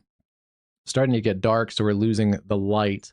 But that exposed center still showing with the tropical storm there, just off the coast, south of Pensacola. Looks like, according to this, a new flash flood warning has been issued. 75 miles south of Pensacola. That is going to spread some gustier winds across this area. Pensacola over towards Dauphin Island in southern Alabama, Gulf Shores, Orange Beach. But the heaviest winds staying offshore, at least from the Florida Panhandle over to South Alabama. And the strongest storms are staying well offshore, since this is a sheared and also some dry air into that storm complex. But coastal areas of Florida may get a little bit of sea level rise, as this is on the back and north side of the storm. So it kind of has been issued. The water flow around this storm system kind of hits against the coastline of the Florida Panhandle there, and also into southern Alabama as well, Dauphin Island out towards Orange Beach and Gulf Shores. So onshore push of water, but not expecting a massive sea level rise there. There are tropical storm warnings out for South Alabama, Mobile, down to Dauphin Island, Gulf Shores, Fairhope, over towards Pensacola, Navarre, Santa Rosa, Panama City, and Port St. Joe. We have also the warnings continuing. Let me move a little bit of this. Across coastal Alabama, Pascagoula, Biloxi, Gulfport, Waveland, and then over into the areas around New Orleans, down through Boothville, the mouth of the Mississippi, and then south of Homa. We also have tropical storm warnings in effect. That's that maroon color as well as also the coastal waters. You can see all that under the tropical storm warnings. Further west from New Orleans, and then also across southern portions of Louisiana, all the way to areas south of Lake Charles, Cameron, Louisiana. The lighter pink shade, those are tropical storm watches.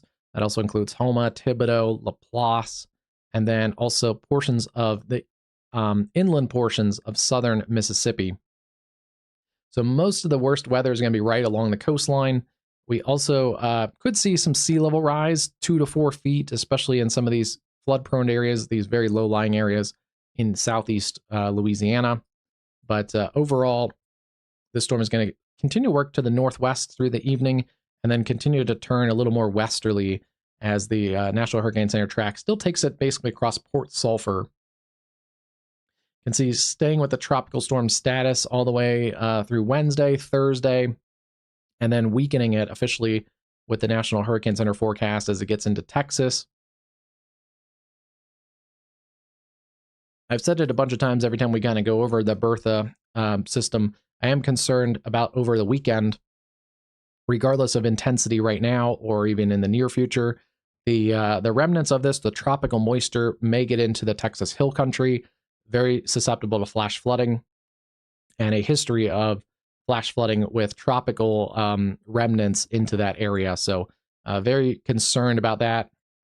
Lampasas, Brady, Kerrville, areas west of the I-35 corridor from San Antonio up through Austin, and then into some of those areas that just flooded this last week along the I-10 corridor, north and west of San Antonio. So yeah, very concerned about the remnants of this potentially leading to some flash flooding across the Texas Hill Country. It'll also cause some isolated flash flooding across southeast Texas, southern Louisiana, maybe even coastal Mississippi and Alabama, although especially since it's very lopsided, not a ton of rainfall across those regions, more towards coastal Louisiana, especially as this batch gets in, may scrape kind of the coastline south of Boothville if it continues on its current track. A new flash But flood yeah, otherwise it's going to be warning has been mostly, issued. if you're not in a low-lying area, if you're not right along the coastline, it's mostly just going to be a nuisance with gusty winds. Some tropical tornado risk may continue overnight tonight into early tomorrow, actually through the day tomorrow. So we'll have to kind of watch for that area as well.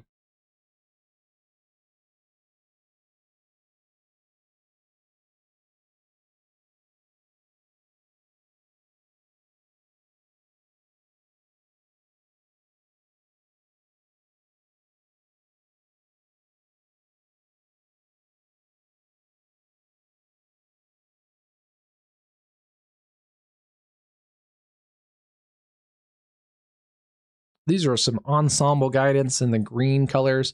We do have a little more consensus that follows generally that track of the National Hurricane Center. Now kind of a little more consensus until it kind of gets towards the Texas coast. Then it looks like a couple model ensembles take it further to the southwest. Other ensembles pull it more into central Texas. Those are the situations where we could have a situation there for flash flooding especially. So yeah, that's why the Hurricane Center forecast cone broadens quite significantly as it gets into Texas later in the period.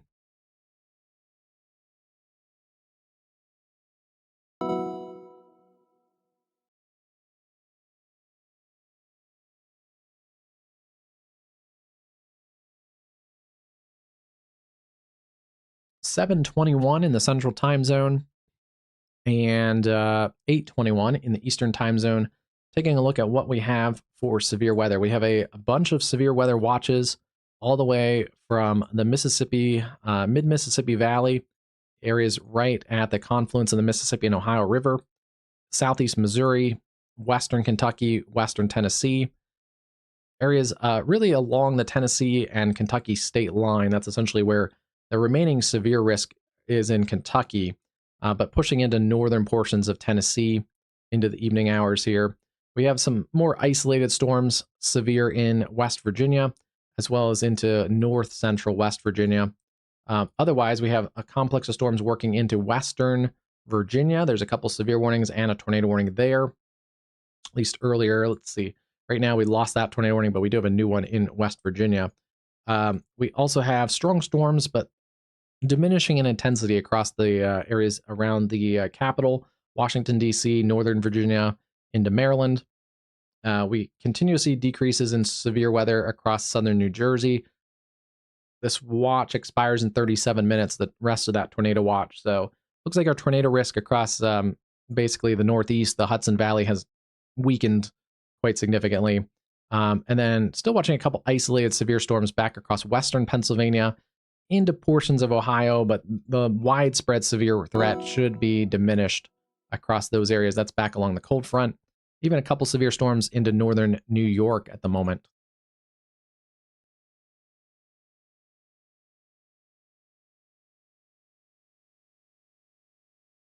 Looking at the Storm Prediction Center current outlook, we'll get another outlook in the next hour or so, but that enhanced risk, the level 3 out of 5, continues down across areas along the Ohio Valley. A lot of this is going to be trimmed back or probably just dropped in the next Storm Prediction Center update, since most of these storms are out of that enhanced risk area. If they keep anything, it might be this area they maybe keep, but I think the enhanced risk probably done for the day across the tri-state and areas like Philadelphia, and then back across the Ohio Valley, pretty much that enhanced area done. But a wide area of slight risk that does extend all the way into northeast Arkansas. Could get an isolated stronger storm there. And then, yeah, all the way, a slight risk extends into northern North Carolina, all the way to just south of the I-40 corridor, essentially in Tennessee. As those storms continue to push towards the I-40 corridor, they should weaken, although they've held on fairly consistently the last hour or so. And then a slight risk extends all the way up across Lake Ontario, even into the areas around the Adirondacks. There's our kind of weird looking tornado risk. Most of the tornado warnings today have been in that risk area. So a couple isolated outside of that, but yeah, we've verified this risk for sure. We may even had a couple stronger tornadoes and a couple longer track tornadoes across Kentucky earlier this afternoon. So we may have even verified a little higher risk than that. Also a couple tornadoes today across the Hudson Valley and earlier today as well. Wind risk, I think we've probably verified at least some of the wind risk. It was not a high-end wind risk. It was a widespread wind risk. That's the 45% hat or 45% unhatched. No conditional intensity. So the Storm Prediction Center expected widespread damaging winds, but only in the 58 to 70 mile an hour range. And we have seen a few warnings that had the considerable threat. We haven't had, I don't think we've had any destructive warnings today for wind or hail. So it looks like that has verified fairly on point by the Storm Prediction Center, as well as this hail risk. We've had a couple isolated larger hail, mostly in the Ohio Valley. I don't think we've had too much up here today. So yeah, but in general, that risk verified. Tomorrow, that slight risk continues across the Delmarva back into the areas in the Carolinas. And there is a tornado risk tomorrow. It's non-zero, 2% tornado risk. Virginia Beach, Salisbury, Greenville, Raleigh areas. Flood warning has been issued. There is also a wind risk. It's basically a wind-driven slight risk. And not much of a hail risk tomorrow. They haven't added the marginal risk to this area. The one caveat is that a lot of those storms are expected to stay offshore. If it was a more balanced system, we probably would have a marginal risk. I still think we might get one tomorrow, especially across like this area into Wednesday. But heads up there could be some isolated severe storms tomorrow. And then things quiet down after that. The day 3 risk, mostly just general thunderstorms across the Four Corners, the Intermountain West, as well as back across portions of the Southeast. This may get expanded to general thunderstorm risk kind of in this area, depending on how strong Bertha stays. But yeah, a couple days of severe weather starts to quiet down a little bit going into the weekend.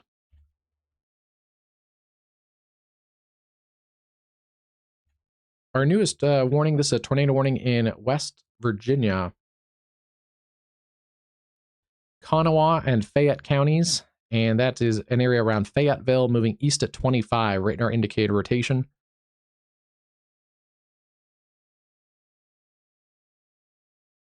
Looks like that area of rotation just crossed the 64 corridor. They've also added a larger severe thunderstorm warning with a tornado possible tag. And they might replace that with a tornado possible tag. That area has kind of weakened a little bit.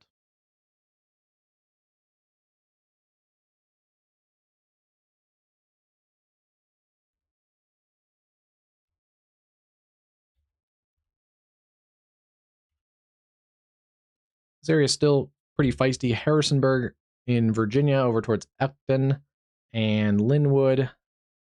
Still seeing severe warning there. Hail's dropped off, but still some 60-mile-an-hour gusts. And then this is turning into a big mess across portions of the Washington, D.C., Baltimore area. We're seeing a reduction of the severe weather. There's a punchy storm there near Bull Run that has some gustier winds in it. And then another cell that's moving into areas around Gaithersburg, Rockville. That is, let's see, that's not above me. That is this area. Saw some lightning on this camera just a few minutes ago. This is at I-270 and I-370, right near the Rockville, Gaithersburg area. Yeah, pretty feisty storm there with some gusty winds. Not really seeing any rotation with that, so everything's pretty much calming down a little bit here across the Baltimore-Washington corridor. Could see some more flash flood warnings increase in this area. And yeah, heavier storms approaching the areas around Sterling.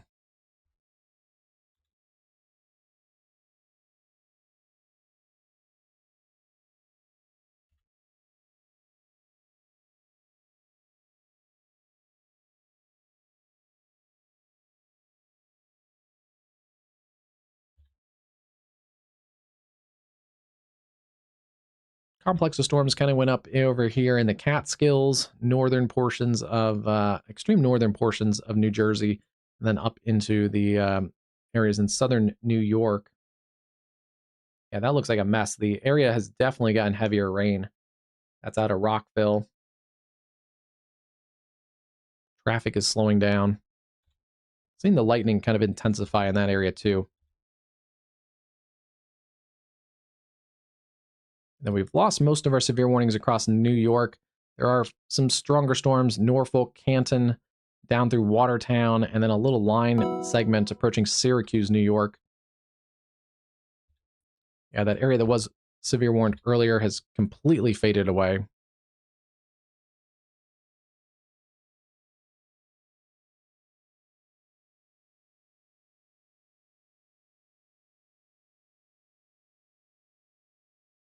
Looks like they've also dropped the severe warnings in Mercer County, Pennsylvania.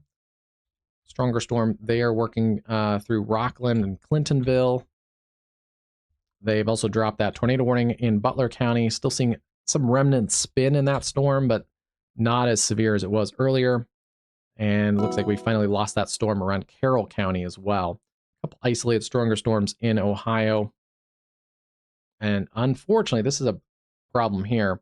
A stronger storm working back into those areas, including portions of the flash flood emergency, where there's been 6 inches of rain or so in the Buckhannon area. Flash flood warning and emergency continues for life-threatening flash flooding with water rescues reported. This is also a tornado possible tag. There is some rotation back in here. Heaters, flatwoods.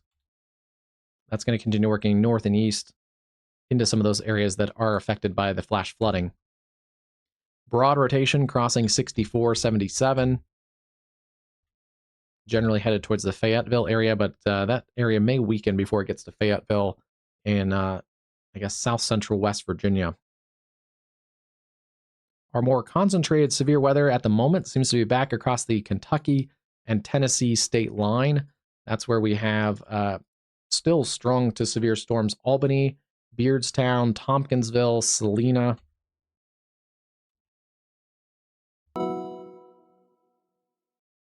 "60-mile-an-hour winds rotation has backed off both of those formerly supercells, but yeah, mostly generally strong winds showing up in that storm complex. And then this cell here, I want to check a couple of these cells. This got interesting briefly here. It was not warned, but had a little bit of a low-level spin to it. It looks like that area has gotten kind of incorporated into this cluster of storms, not seeing really rotation in there anymore. Yeah, that started to spin a little bit there near Portland, but only lasted a scan or two. This other cell still does have some weak circulation in it as it's approaching Lafayette, former supercell that was tornado warned earlier in Kentucky. Kind of see it wraps around in here, kind of hooks back around. Some broad spin in there, but not tornadic. And mostly just pockets of damaging wind sinking into Kentucky, Franklin, down to Mitchellville, over towards Westmoreland and Oak Grove, and then back towards Springfield, Tennessee. A new tornado warning has Severe been warning issued. also back across areas like Big Rock and Dover.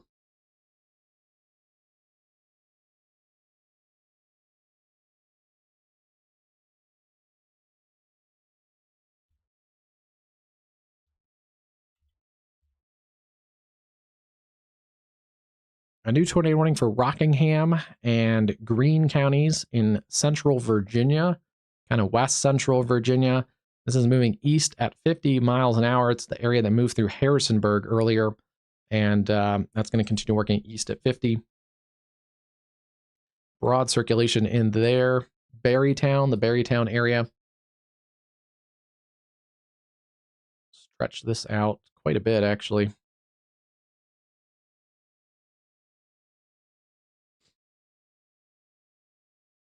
Twin Lakes, about 18 minutes. Lydia, 13. Standardsville, about 17 minutes. Simon's Gap, 5 to 6 minutes.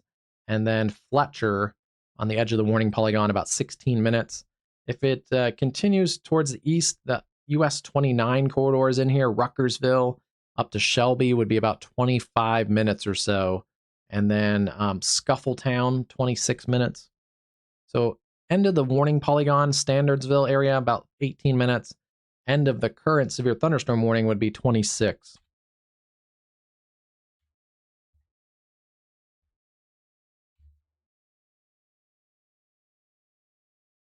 There's your area of rotation in there.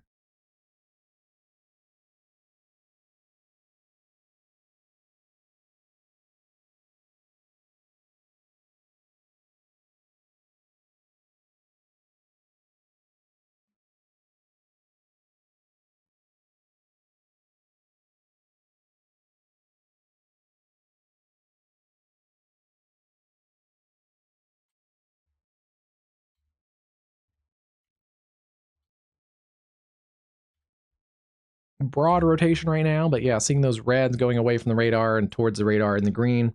So circulation over Barrytown right now. The I-81 corridor is a mess.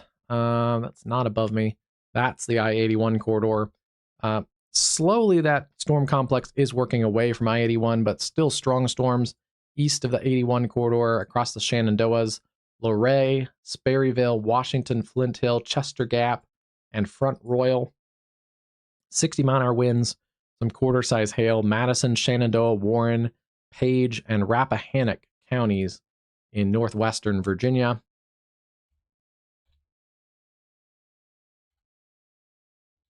Still seeing a punchy storm approaching the areas west of Washington, D.C., around Dulles. That's going to impact the airport. Certainly, it's going to be, I'm sure with all the storms we've had all day, it's been actually probably a disastrous air travel day with rounds of storms working across some of these northeast metros. Yeah, I'm sure it's not great, these air travel delays.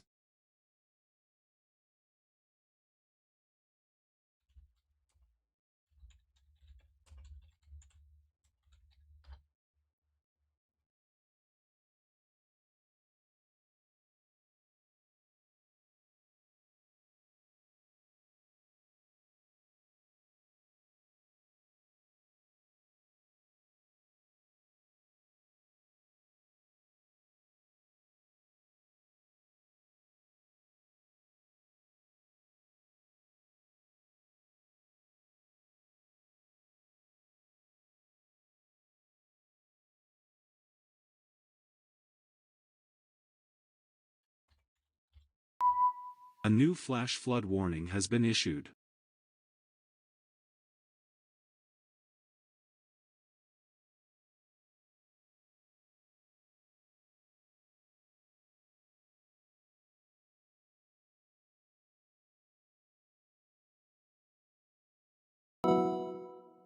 Yeah, Washington Dulles right now, 207-minute average delay time.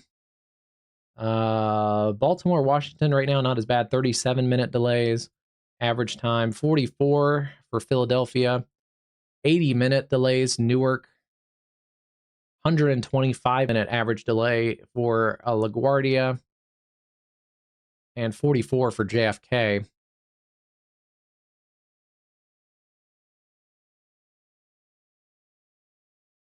Or sorry, I said Dulles. Dulles actually 25. It's Washington, Reagan National downtown was the 207-minute average delay. 40 cancellations today. Yeah, so it's not a great day on in the Northeast. Buffalo also checking in at 45-minute delays. And Toronto City, downtown at Billy Bishop Airport, 69-minute delays.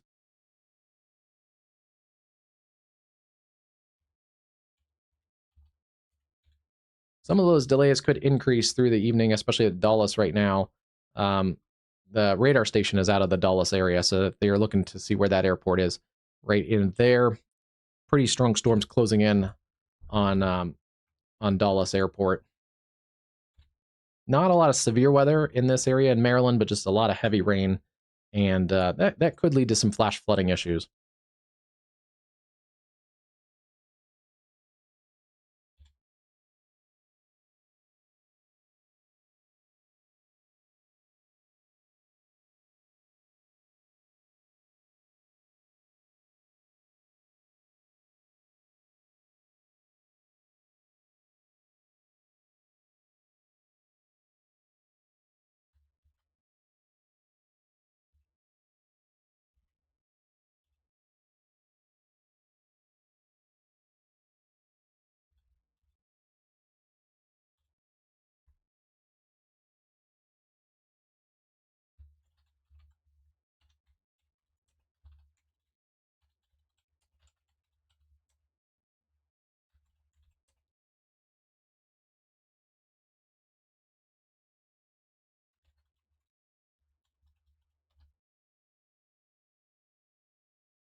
All right, update the A new stream flash title flood just to make sure warning we has got been everybody issued. covered.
All right, just was looking. I think my light flickered.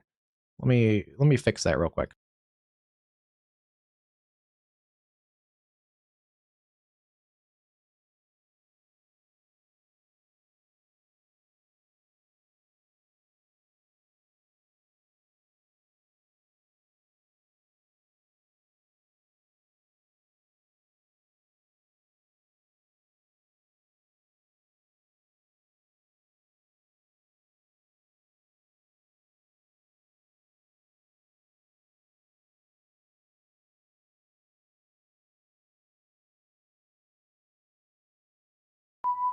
A new flash flood warning has been issued.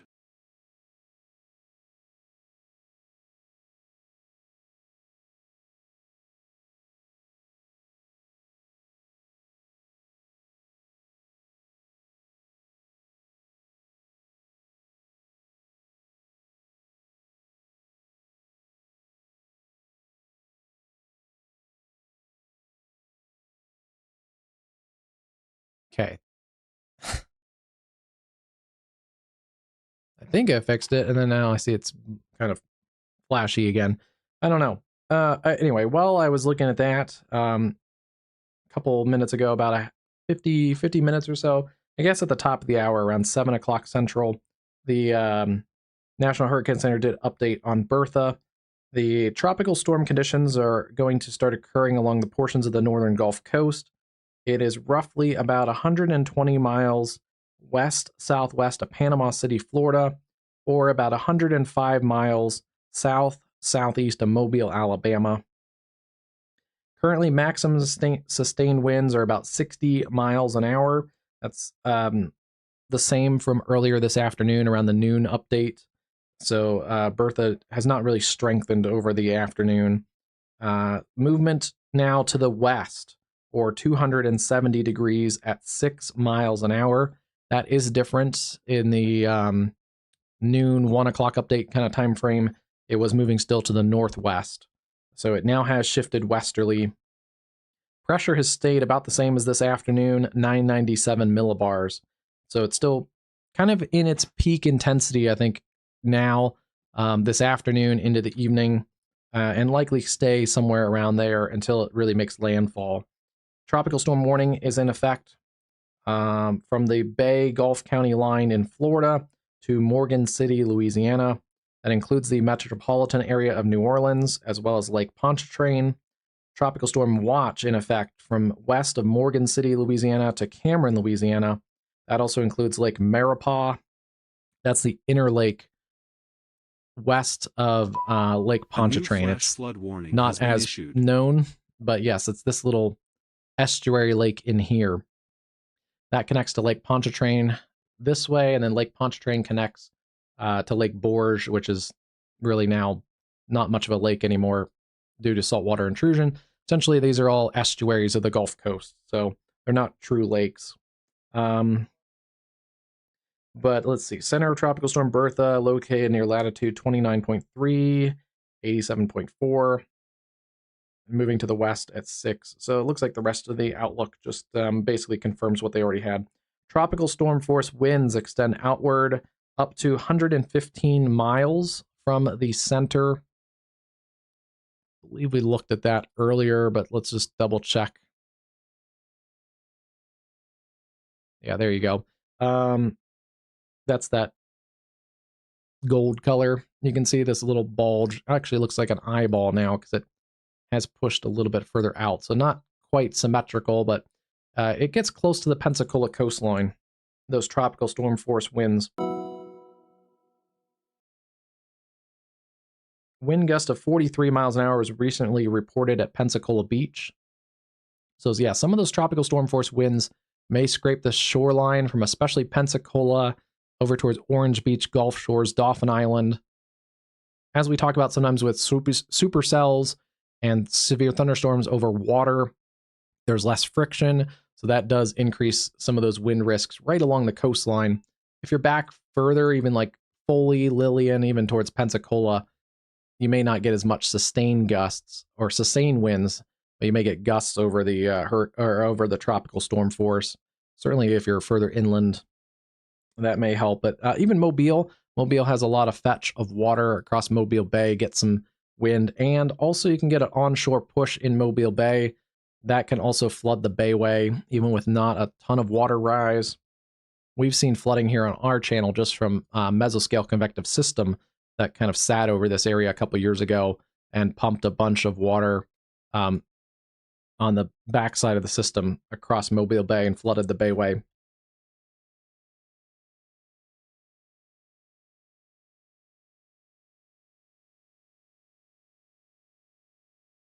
Combination of storm surge and tide will cause normally dry areas along the immediate coastline to be flooded. So definitely move away from the shoreline if you are in one of those flood-prone areas. Much of the coastline from the Mississippi River to the Mississippi-Alabama border, still expecting about 2 to 4 feet of storm surge. That's 2 to 4 feet above normally dry ground. And then west of the Mississippi River down to Cameron, Louisiana, that's 1 to 3 feet. And then also 1 to 3 feet Mississippi-Alabama border all the way into Florida. Lake Pontchartrain also now in the storm surge notes for 1 to 3 feet of water rise.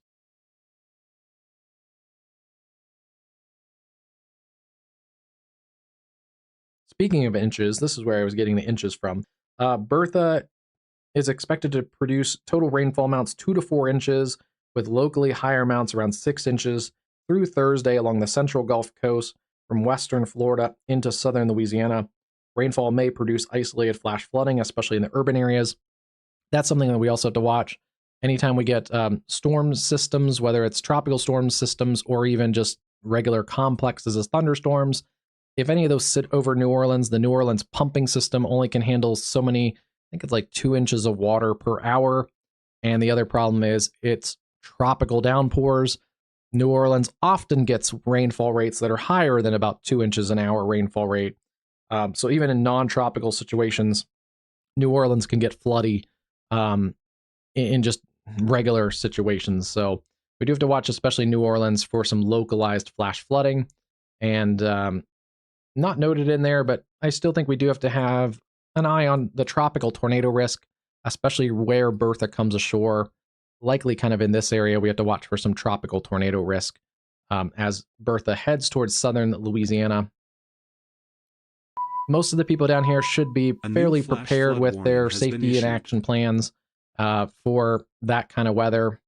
Down here, this is nothing too abnormal, and most of these people that live down here south of New Orleans, Golden Meadow, Grand Isle, Jean Lafitte, down towards Boothville, Port Sulphur, they pretty much live in a water world. So they deal with this kind of stuff from time to time and likely have those action plans ready to go.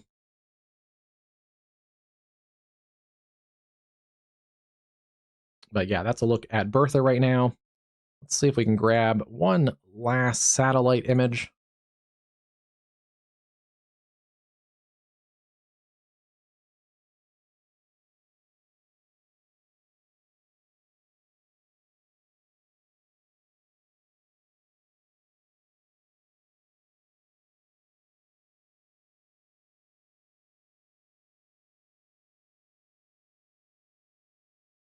So yeah, still storms. Most of that convection that's sustained is still on the south side of that circulation. There's kind of the last look at the inner core Bertha, still basically exposed before the sunset.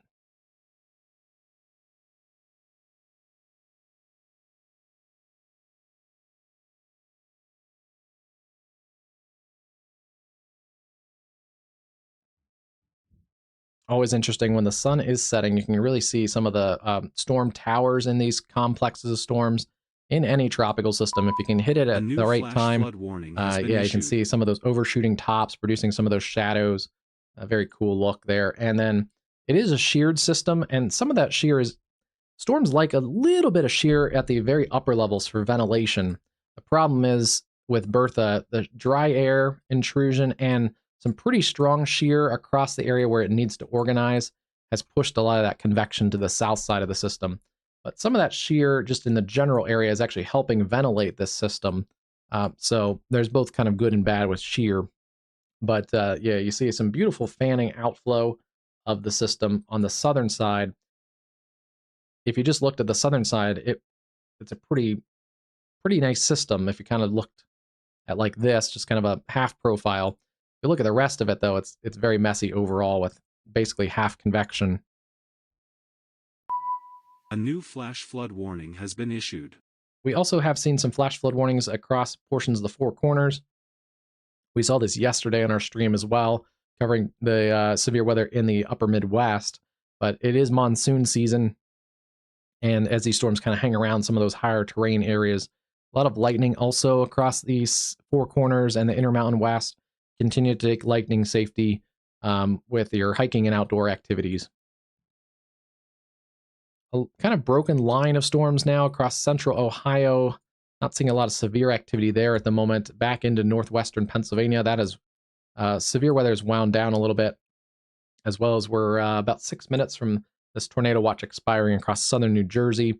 Most of the active weather is now pushed into areas in Virginia and Maryland. The Washington, D.C. metro, seeing a couple clusters of severe storm, or not severe storms, but strong storms working through the Washington, D.C. area. We do have severe storms back across northern and northwestern Virginia. That's where we have 60-mile-an-hour winds, Washington, Virginia, Sperryville, and Flint Hill. And then still seeing that tornado-warned area in Greene County, Virginia. This also expires in about 5 or 6 minutes. Let's take a closer look at this storm.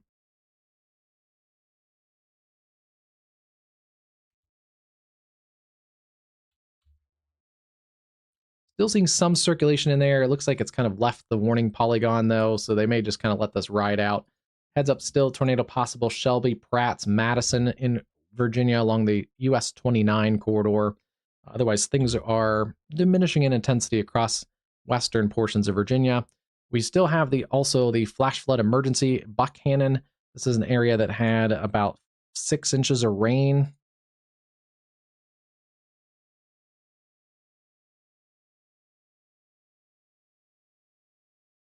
Yeah, seeing areas here, 6 inches of rain plus in this area near Buckhannon, Hinkleville, French Creek, Tallmansville, 10 Mile.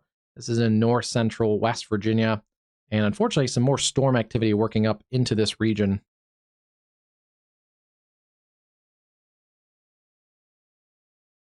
Severe intensity has come down on that cell, but still not a great situation. We can also see the flash flood comparison.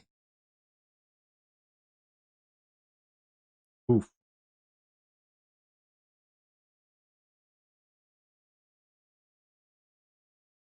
Yeah, this area in the purple shows you kind of the flash flood comparison. Roughly, this equates to a 200-year flood. Some people think that means it actually occurs every 200 years, but it really means there's a 1 in 200 chance of it happening on a yearly basis. So still a fairly rare event, but yeah, a widespread area of significant flash flooding. That includes even areas up towards Berlin, Weston, along the I-79 corridor, back through Georgetown, West Virginia, Buckhannon, Hinkleville, French Creek, 10 Mile, and Tallmansville, and Gale. Anywhere in that purple area, really highlighting for some dangerous flash flooding. We've also had some like 43-year flooding, so that's a 1 in 43 chance across some of these other flash flood warned areas.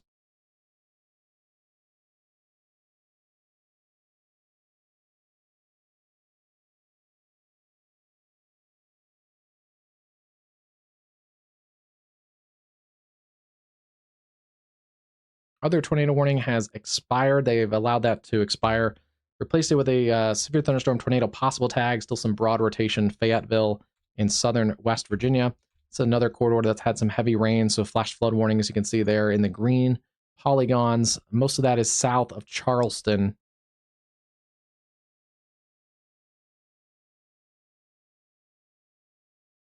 And then also flash flood warning across the Huntington, West Virginia area. Like at least the storms have kind of died down a little bit in that region. Hey, Logan, how's it going today?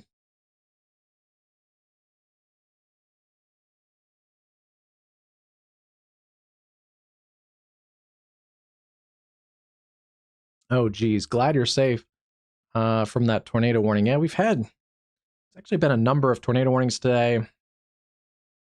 I don't know how many actual tornadoes we've had, but there's been at least a handful of actual tornadoes. We've seen a few on our stream, and I think there was a couple confirmed tornadoes even before we got on the stream this afternoon. So it's been actually a fairly active day for tornadoes, and I'm interested to see what the storm surveys say for a couple of those storms in Kentucky earlier. May have been some longer track tornadoes. Still watching severe storms sinking towards the Nashville area. It looks like Nashville, it's going to get wet in the next hour or so. Pretty solid line of storms right now. And that also is an area that's had some flash flood warnings in the last little while.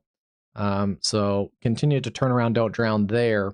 But flash flood warnings all along the state line from Jamestown and Beardstown, Lafayette, Bethpage, Hendersonville, Springfield, and Clarksville. Within that, there is the severe thunderstorm warning that is sinking towards the Nashville area, north sides of Nashville, as well as north of Lebanon, Bethpage, Gallatin, White House, Greenbrier, up through Springfield, Tennessee, and then up on the 24 corridor through the Clarksville area, back to about Kentucky Lake, actually.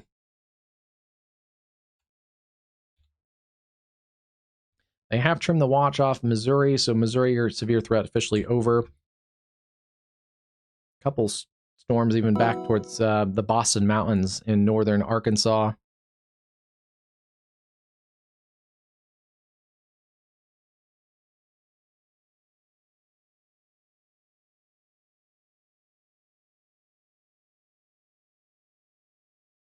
They have upped that storm around the Springfield area in Tennessee to a considerable threat. Yeah, it can be. Definitely a Reed Timmer moment, yeah. Let's see. Oh, we're back to a tornado warning for that storm near Fayetteville, West Virginia. This is that area that's still showing rotation in there, so that makes sense. That's going to be for Fayette County, southeastern West Virginia, near the Babcock State Park, east at 30. West Virginia has had a number of tornado warnings today. It's actually been maybe one of the longer days for that. Raynell and Rupert, West Virginia, are in that warning polygon right at the end of the warning polygon. Meadow Bridge, also about 23 minutes from now. Clifftop, 10 minutes. Denise, 15.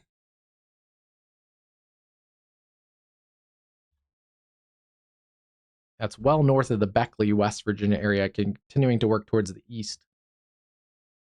Speaking of tornadoes, yesterday, those tornado warnings that we covered in the UP of Michigan, National Weather Service office out of Marquette, Michigan, A new flash flood warning has been issued. Their record day for number of tornado warnings issued. I think it was 8 or 9 tornado warnings issued. So, yeah, the National Weather Service out of Marquette had quite a busy evening and afternoon.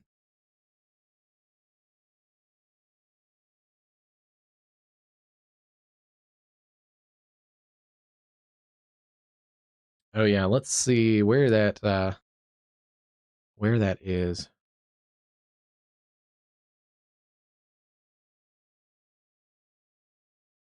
They have trimmed it down quite a bit, actually. Yeah, they've dropped the enhanced risk. It's now just a slight risk from the mid-Mississippi Valley across northern portions of Tennessee and back across Virginia. So yeah, they have dropped that enhanced risk. They've trimmed the slight risk down quite significantly. The slight risk went all the way up to about Kingston, Ontario, in the areas around Canton, in New York. They've trimmed that back significantly as well. A new flash flood warning has been issued. They've also trimmed most of the tornado risk, especially across the Northeast. They do have the tornado risk still as a 5% for Virginia Beach, Richmond, King George, up through the I-95 corridor, through Washington, and close to Baltimore, as well as out across the Delmarva. So an area that the Storm Prediction Center is noting may have a risk at a couple more tornadoes this evening. That is interesting.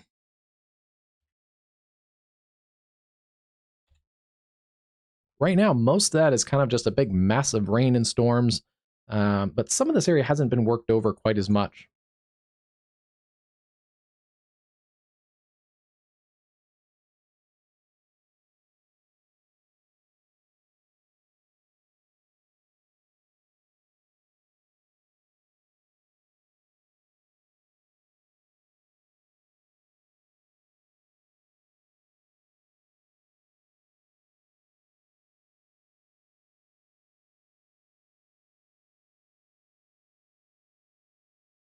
Here's a look at the Biloxi area. This is at US 90, Beach Boulevard, and I-110. You can see the setting sun. Still a pretty nice evening across the Biloxi area, dry roads. But things are going to go downhill and also get gustier as far as the winds. There's a little bit of the Gulf kind of peeking through just on the northwest portion of this camera.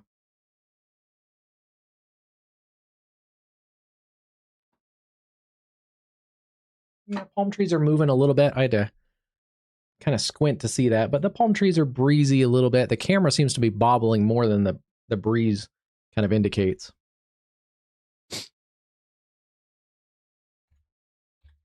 I'm totally blanking, Logan, and I'm so sorry about it. But what area are you in again? You don't have to say your exact town, and just you don't have to dox yourself. But what area are you again? I can take a look and see if you got more severe storms headed your way.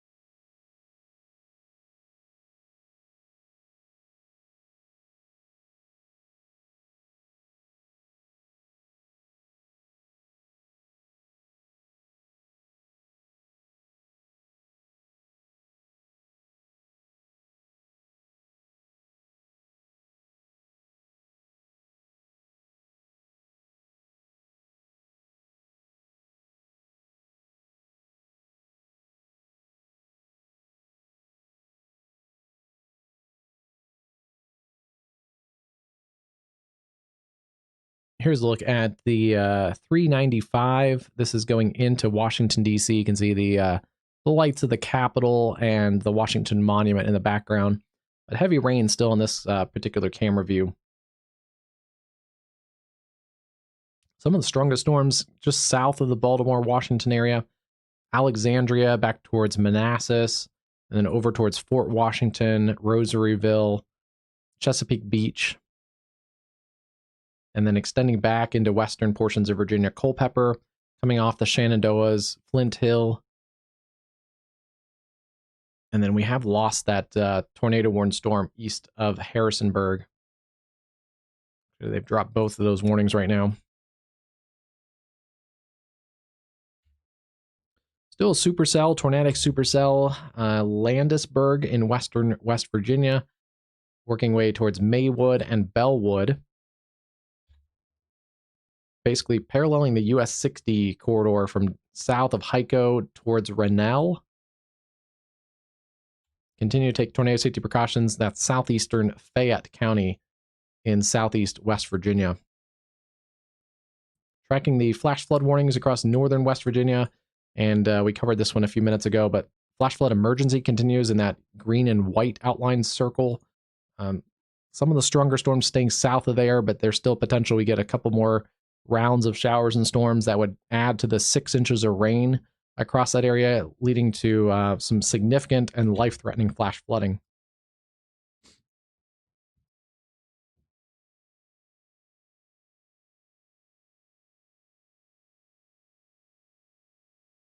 And then this is still a little concentrated cluster of severe thunderstorms. It's pushed through the Clarksville area, about through Springfield, Tennessee, and pushing into Nashville. Out ahead of this, they've even issued flash flood warnings across the Nashville Metro and the I-40 corridor.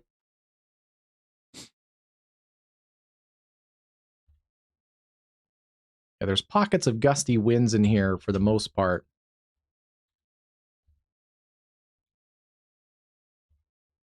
A lot of lightning also. This cluster of storms has about 3,000 lightning strikes or so, 2,800. Just kind of zooming in on this cluster of storms. Yeah, that's a lot of lightning for these couple warnings here.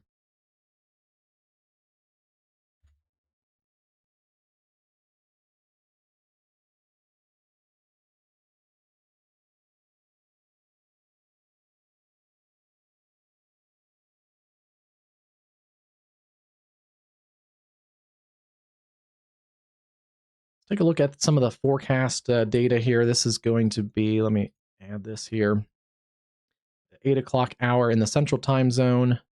And we'll take a look and see how these storms progress. Could be a longer night. Still seeing about 11 o'clock storms along the I-40 corridor. Some of this may get down into even portions of Mississippi and back towards the Memphis area. Probably not as severe, but the complex of storms is going to continue south across middle Tennessee at least into western Tennessee.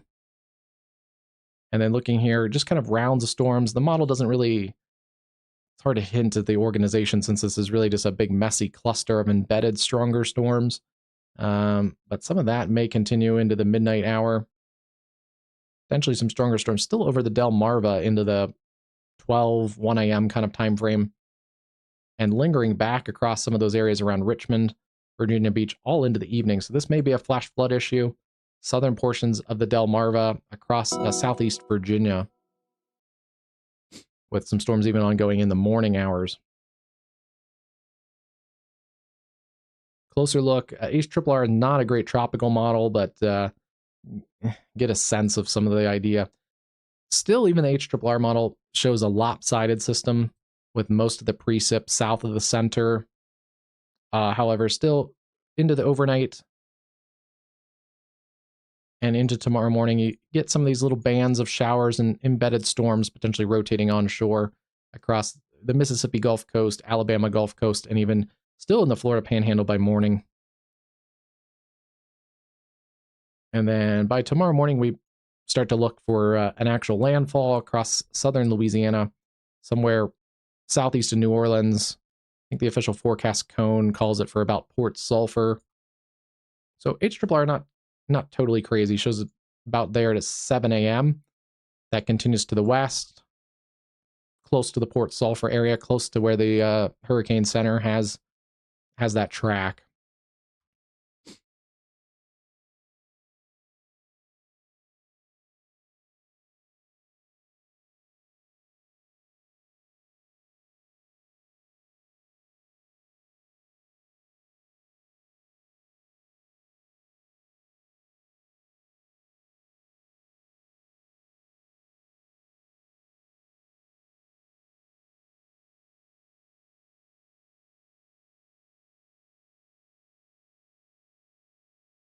This is one of the hurricane models, but it's not doing that great. It actually brings it in over Mobile. Kind of weakens it out from there, so that's not really showing very well.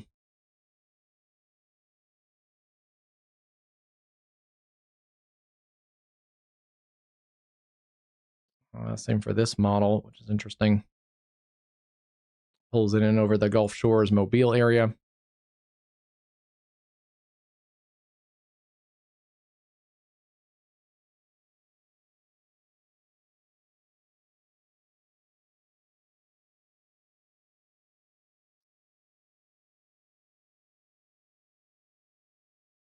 Okay, this model is a little bit different than those two. Obviously, if it pulls ashore, like a couple of those models showed over somewhat like this, that's going to completely destroy the circulation. This model then, this is the HMON model. This one takes it maybe a little bit, misses most of Louisiana. So a couple model extremes here. A couple models take it onshore too quickly. This one takes it back out over the open water. I think there's still going to be too much shear for this, but then this brings a hurricane into South Texas by Thursday. Don't think that one's going to happen, but the model's really showing outliers today.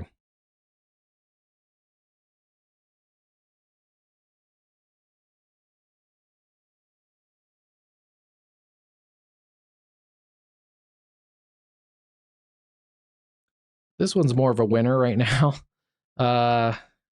This one shows it more westerly. This is the H Wharf and shows it continuing to head west.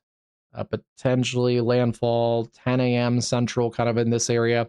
That's around where we're expecting it. Somewhere between Boothville, Port Sulphur, St. Bernard Parish, somewhere in there. You can see still showing a very lopsided system with a lot of the precip on the southern side of the storm that may even miss most of Louisiana, but still some precip working ashore. And then still even a couple bands of showers and storms across the Florida Peninsula or the Florida Panhandle, southern Alabama, and southern Mississippi. So I like that model right now.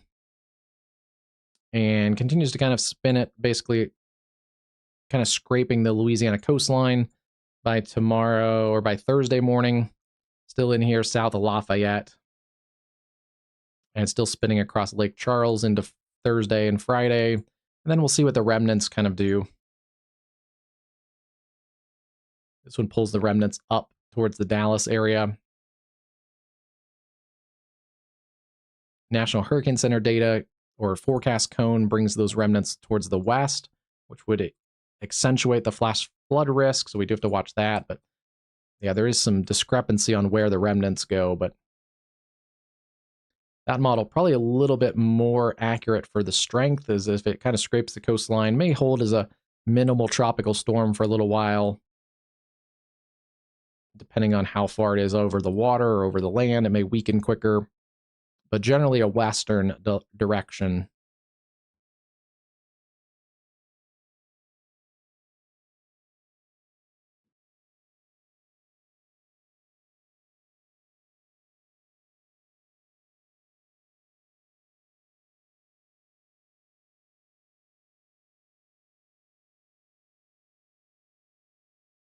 European model kind of shears it apart as well. So we'll see what those remnants kind of do.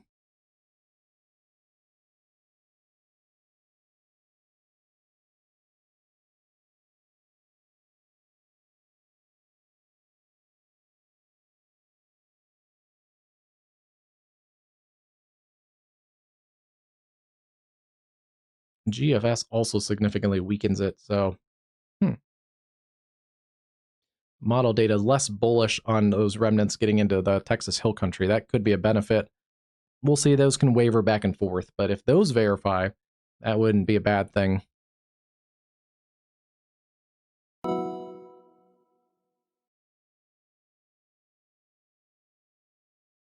Looks like the streetlights just came on. They were changing colors here on the palm trees. Yeah, the palm trees are lighting up in Biloxi. Pretty view.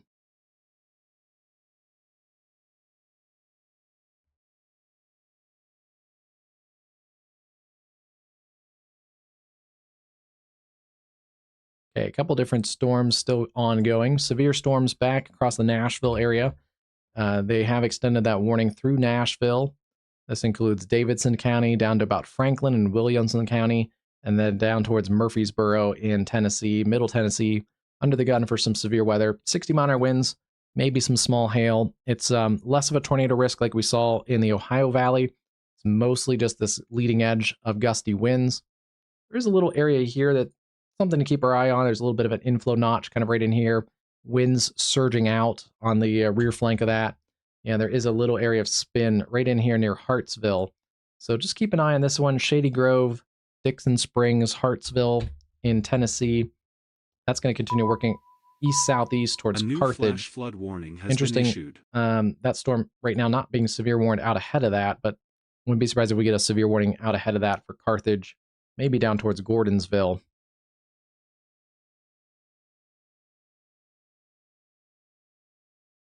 What?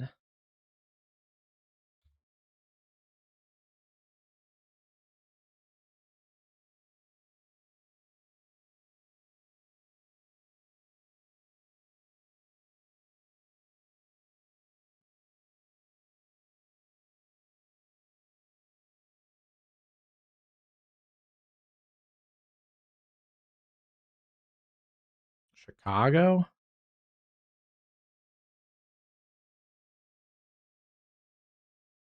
I don't see anything. There's nothing on radar, so it's either a fake report or some type of glitch. Oh, then yeah, it's probably a fake report. It's probably someone being a jerk. Yeah, there's no precip anywhere close to Chicago.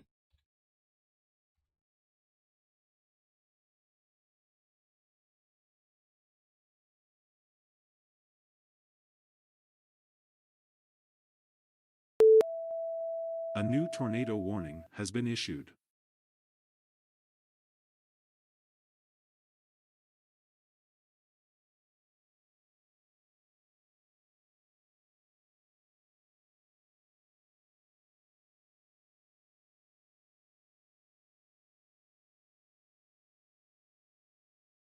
Couple clouds off the lakeshore. They might have seen like a, I don't know, they might have seen, worst case, they maybe have seen some clouds coming off the lakeshore.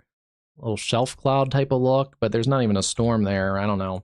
Just some weird shadows with the setting sun.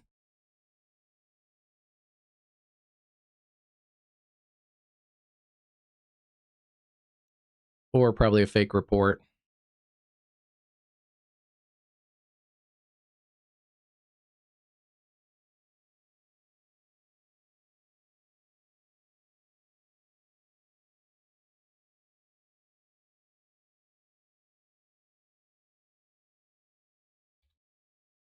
Okay, they have extended that warning that we were just mentioning with a tornado possible, considerable threat tag. This is that area around Hartsville. Taking a look at this again. Yeah, Tennessee Highway 25. It's going to parallel that for a little bit, but this is an area of rotation to keep our eye on. Gainsboro, down through the areas around Carthage, Gordonsville. They have added that considerable threat with a tornado possible warning. That's moving away from the Nashville area. So if you're in Nashville vacationing or friends and family in the Nashville area, it's mostly a damaging wind risk coming in on the north side of Nashville. Nashville may get in on some of the airport struggles that some of the East Coast cities have gotten all day today. The other warning that's been extended is in Virginia. This is West Virginia. This is Greenbrier County in southwestern West Virginia. It's moving east at 30 miles an hour. Seeing that storm continue to show rotation around the Maywood area, Raynell, and then it's going to continue working into some really rugged terrain in southern West Virginia. Rockcliffe, Kessler, Carmichael, some small communities, but there are people that live out here, generally up along the West Virginia Highway 20 corridor. Also, US 60 runs through there, north of north of I-64. So continue to take tornado safety precautions there in West Virginia. Yeah, they probably should. I think there's a couple of known habitual report people that probably should be.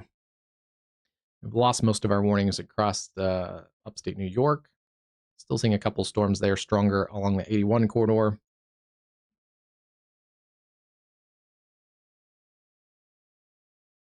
Couple stronger storms in the lower Hudson Valley now around Goshen, Maybrook, Pine Bush, and Poughkeepsie. Keep an eye on those, maybe some small hail.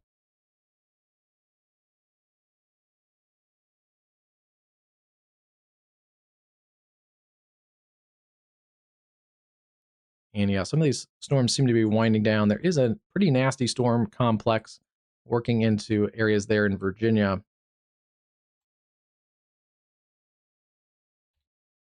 Heavy rain, not a lot of wind. Potentially some 40 to 50 mile an hour gusts in there. It looked a little more impressive on the reflectivity, but this is going to work its way towards Manassas and some of those areas, southwest sides of the Washington, D.C. metro.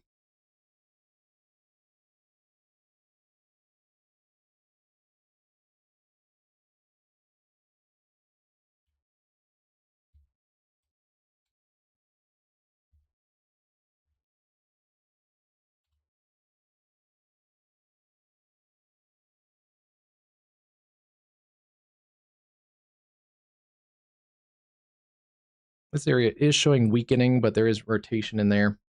Not you.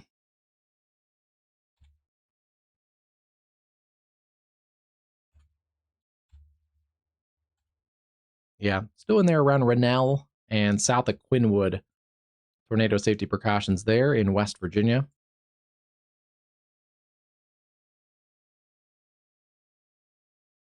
Back into Middle Tennessee. I do want to take a look at some of these storms a little closer. Clarksville and points north, you're all good on the I-24 corridor. And all of these storms are now solidly into Tennessee. So looks like I am pretty happy to clear out Kentucky. Kentucky, a lot of severe weather today.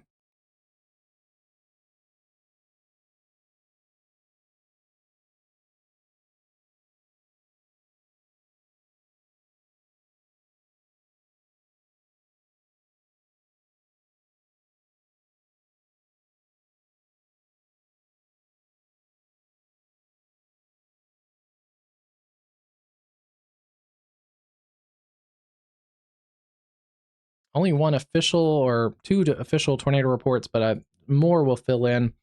Trees fallen on homes, no injuries, luckily there. That was in that tornado warned area, and the CC drop around the Rowletts region. Report that a tornado hit the animal shelter. Hopefully those animals are okay. That is in that area around Munfordville. That was a longer track tornado that started up towards Wax and Big Windies. That was on the ground for quite a while.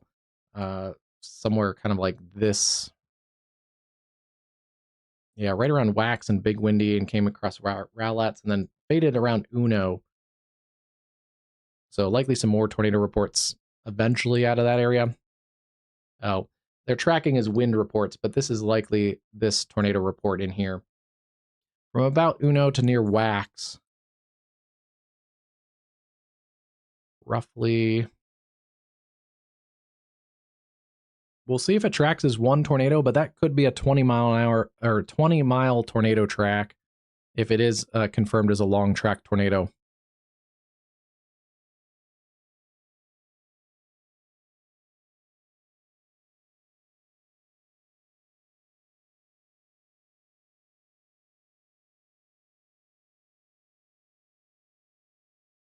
Interesting. Not a lot of official thunderstorm wind reports in this area. We've had a couple tornadoes elsewhere, but otherwise 50 to 55 mile an hour winds across the Cincinnati area earlier. We've had some considerable threat warnings, but not as many as I thought. Wires down, non-thunderstorm wind damage there.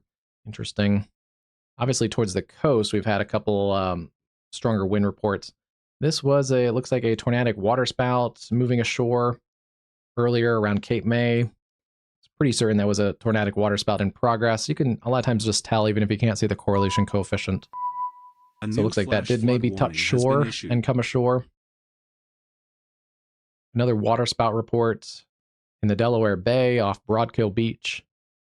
So a couple waterspouts, a couple tornadoes. We've had a couple tornadoes also in New York earlier today that aren't noted on here yet, and also a couple around the Youngstown area and Butler.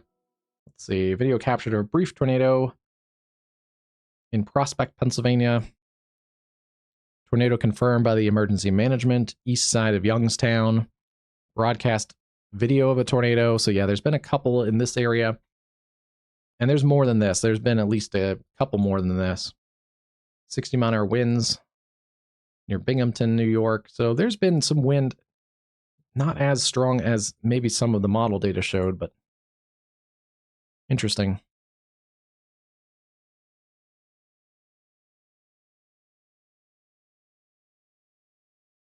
That cell that we were talking about just a few minutes ago did get a new severe thunderstorm warning. Actually got a tornado possible warning as well. Near Maybrook, Orange Lake, Balmville, approaching the areas there around Newburgh. Although not as punchy as it was.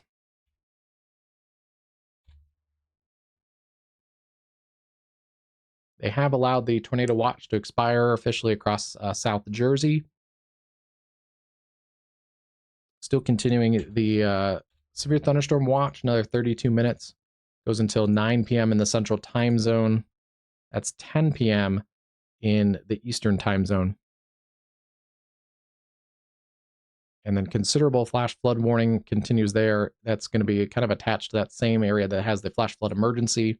Catastrophic flash flooding, life-threatening flash flooding continues another 3 hours. And they might even extend a flash flood warning beyond that. That's just the where the current warning expires.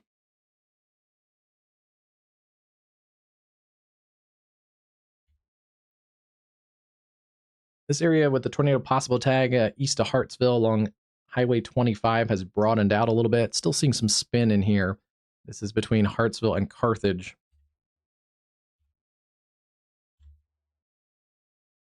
Yeah, should see it on spectrum width as well, right over the Dixon Springs area. A little bit punchier just a few minutes ago. See, it kind of curls in.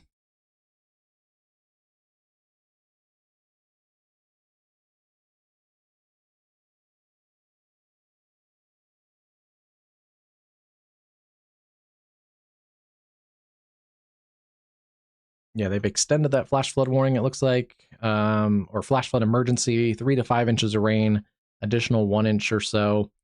All right, several reports of swift water rescues. I don't think anything is new in this flash flood warning. But yeah, that continues. Continue to take life-saving measures there if you're in a flash flood prone area. Buckhannon to French Creek over towards 10 Mile. A dangerous situation, especially that we're getting into the nighttime hours. And still some showers and storms around this area. So there's potentially that you do get some heavy rain back into the areas around Buckhannon. Hey, Golden Sparkle, how's it going today? Hope you're doing well.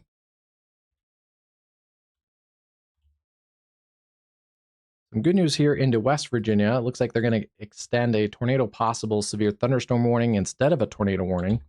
That's going to continue across the southeast portions of West Virginia, northwestern Greenbrier County, continuing to work there at 60 miles an hour. Or sorry, 30 miles an hour, 60-mile-an-hour winds. Still seeing some rotation, essentially paralleling US 60 in the Rennell area over towards Cornstalk and Eunice. That'll continue to roughly follow US 60. So if you live in that area, somewhere off of US 60, it's pretty rugged terrain. Even some of these areas don't really have any communities in here. So, yeah, even some of these rural areas, especially in West Virginia, there's small communities tucked into the little river valleys and stuff. This part is actually some of the more rugged terrain in the state. So there's actually some areas that don't really have much population that this warning is working into. Good to hear. Yeah, nice to hear. It's been a pretty busy severe weather day. So hopefully our viewers are staying safe today.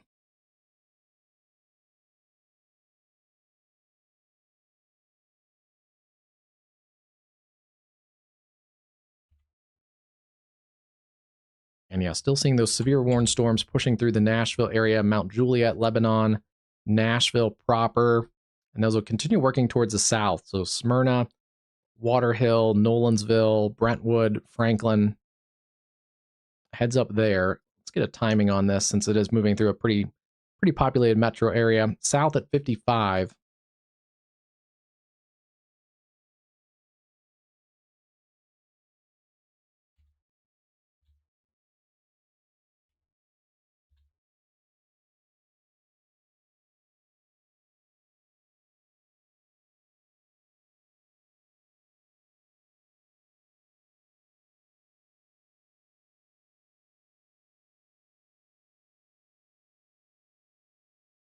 Yeah, Murfreesboro about 18 minutes. Dickinson about 8 minutes or so. Gladeville, it's going to be right about now.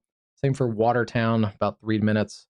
Franklin, about 15 minutes there to the end of the warning polygon. Same for areas like Smyrna, about 10 minutes or so. And Fairview, 15 minutes. So yeah, that's pushing through the Nashville metro right now.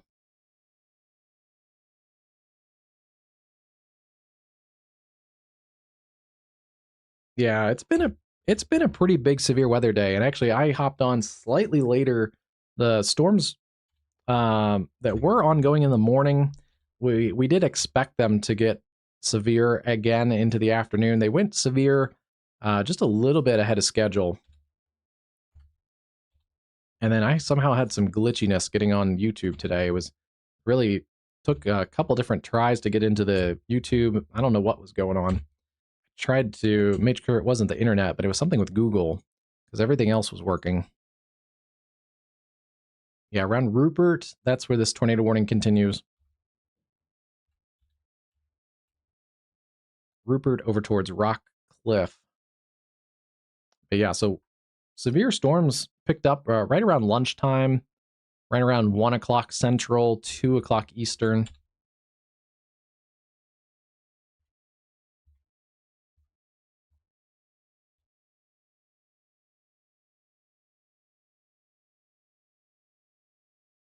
Let's see, take a look at cameras just to make sure we got everything covered. A new flash flood warning has been issued. Still seeing the setting sun there in Biloxi. This is Beach Boulevard and US 90 at 110. See the fading sunlight there pretty quickly, but some of the water sparkling on the Gulf. Pull that camera for a second. This may go downhill overnight, um, but yeah, a decent look at things. This is the little bit of the Gulf. You can see back that looks back towards Gulfport, and then this is Beach Boulevard that goes along the shoreline here. So some white sand and palm trees on the bottom corner of that screen, but up in this area.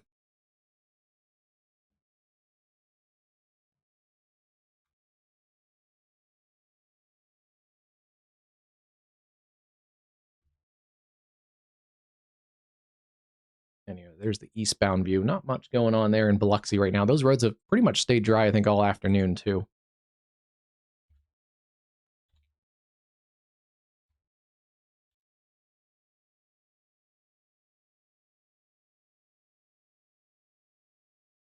We have storms, isolated storms that extend back into the Mississippi River Valley, Jonesboro, even Batesville, Arkansas. A couple isolated storms in the Boston Mountains even this evening, south of Fayetteville, Arkansas. Those should start to weaken, and I think they kind of are as we speak, as they drift southward into the Arkansas River Valley. Yeah, same for those storms. We may get some storms later tonight in the Memphis metro. Storms not severe right now, back across western Tennessee. And then it's this middle Tennessee section. That's where we have to worry about some severe weather still. A couple tornado possible tags on this. And there is a little area spin also in there near Sladen and Van Leer. That's crashing south towards Dickinson and White Bluff. And then through the Nashville area is mostly a damaging wind risk, pushing through right now through the airport along I-40 and then through Lebanon. And then this is an area that had a tornado possible tag also. Broad rotation in there around Riddleton. Yeah, still seeing broad circulation in there. Highway 25, north of Carthage and east of Hartsville.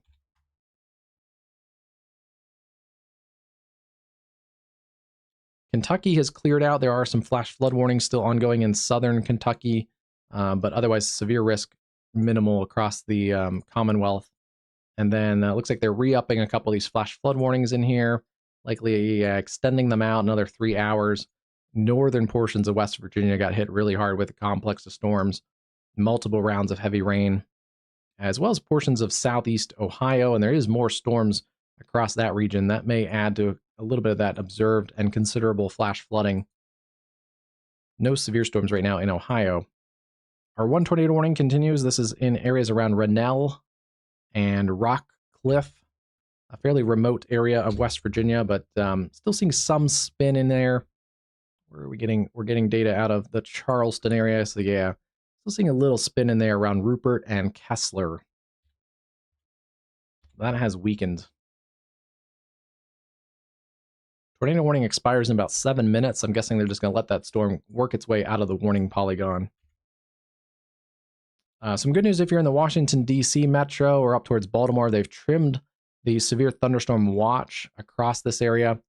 So any severe weather expectations are going to be in the Delmarva and then into southern portions of the Tidewater, Virginia area.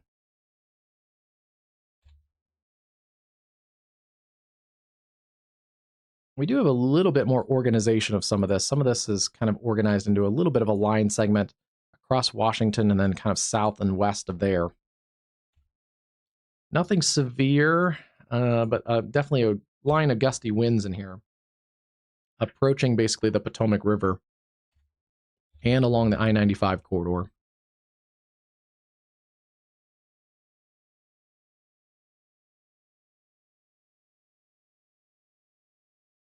It's like they've also trimmed some of that watch across most of Kentucky, which makes sense.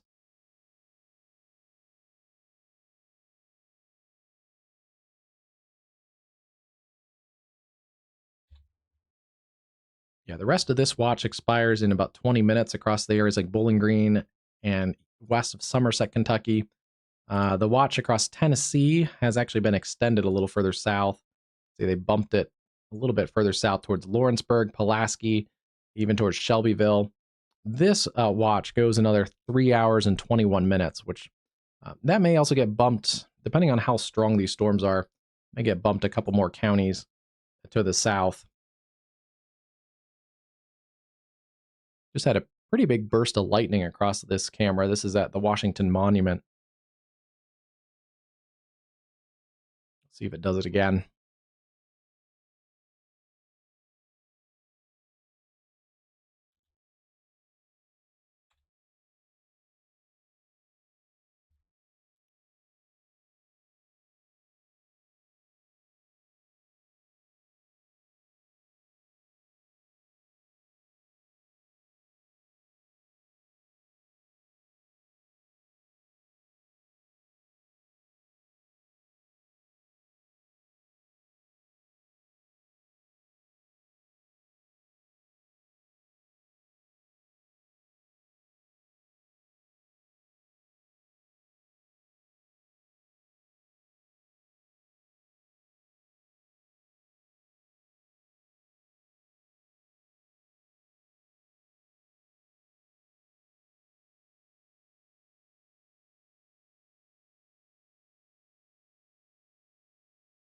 So yeah, the Storm Prediction Center is still highlighting a couple areas where more concentrated damaging wind is potentially occurring, basically in this area of that watch, which makes sense. Nashville and points south, essentially. And then earlier they were thinking there might be a need for a watch extension. It looks like out in the Northern Virginia. So most of that should be kind of in this area. I would expect they may add an extended part of that watch.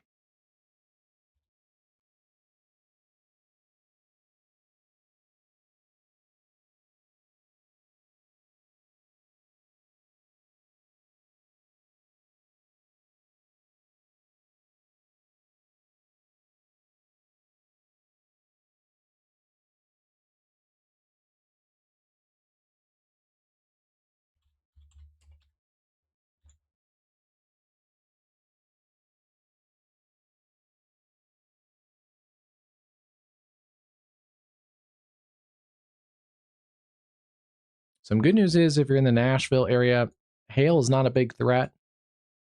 Let's go back to some of those storms. And it is mostly just the damaging wind risk, as well as a couple areas of spin, although those have backed off somewhat. Actually, no, this one actually has increased. An increase in that spin. I actually had the radar backed up a few minutes, but that actually shows you how quickly that is starting to spin a little bit tighter around the Van Leer area.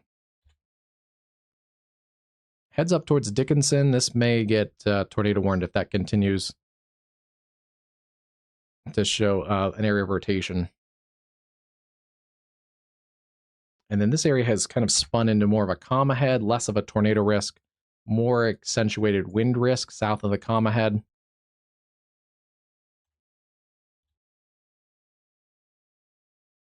Heads up there, Gordonsville, Watertown, down to Statesville and Liberty. Strong storms headed your way. They've also continued to extend the flood risk. Flash flood warning continues Franklin down to Spring Hill, Murfreesboro down to about Bell Buckle.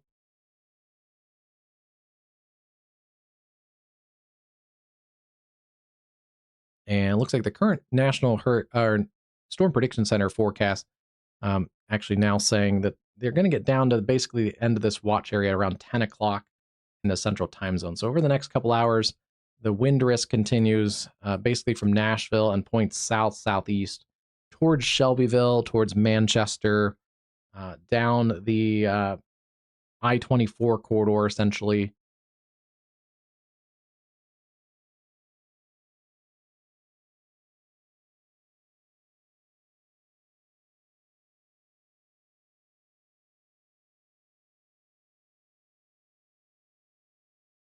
Yeah, and the Storm Prediction Center still watching that area kind of in eastern Virginia, the Tidewater, Virginia, for potentially some damaging wind risk increasing as storms approach from the west. So we'll keep an eye on that the next couple minutes as well.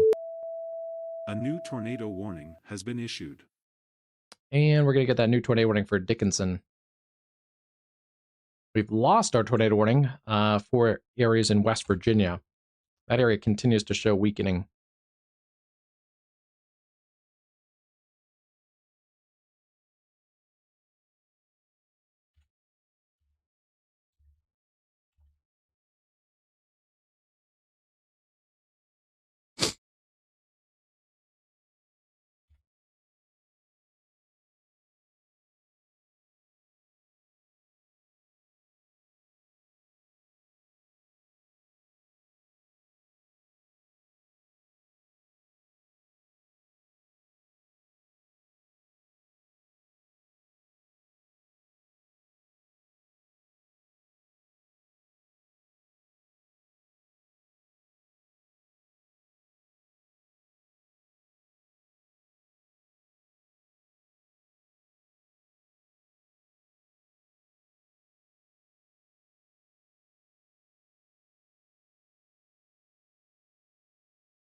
A new flash flood warning has been issued. Okay, sorry about that. My allergies have been kind of acting up today and had another sneeze attack. So, all right. Right, of course, as that tornado warning went off. Yeah, still seeing that circulation picking up around Van Leer. This has tightened up significantly in the last few minutes. Taylor's Crossroads, Charlotte, and down towards Dickinson in Middle Tennessee. This tornado warning is for central Dickinson County. It's moving southeast at 20 miles an hour.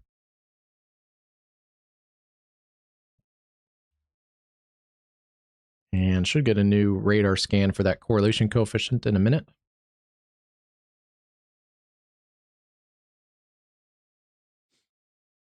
Nothing showing on correlation coefficient, but this is a fairly tight area of circulation.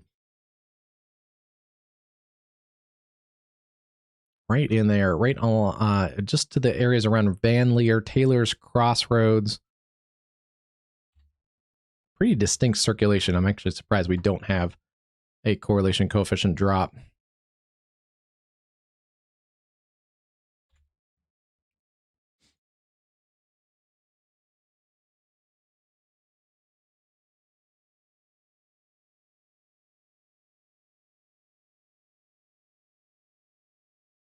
So yeah, Van Leer that time is right about now.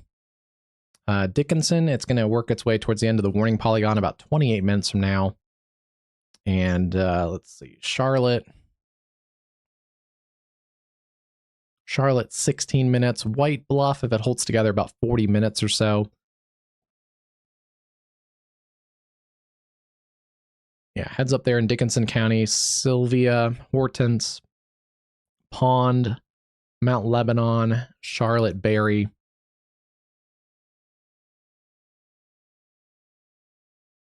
Pretty nasty storm. See if we get another correlation coefficient scan in a minute. There's also some rotation showing on this cell too.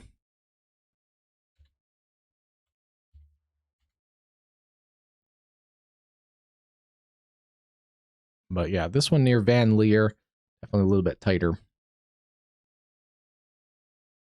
Those storms have pushed through the Nashville area with those winds right around the airport. And then heaviest storms kind of along and south of I-40 right now, and towards Gordonsville, Carthage.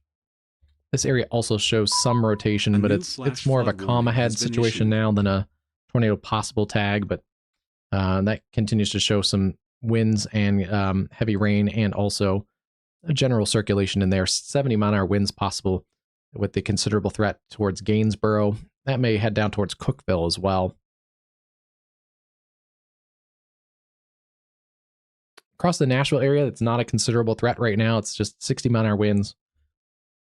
And yeah, good news is the hail threat, not really a risk tonight.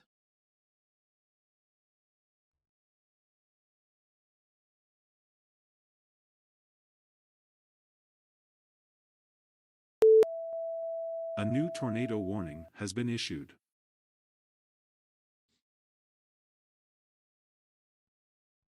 All right, we're back in Greenbrier County, West Virginia, along and north of I-64. Looks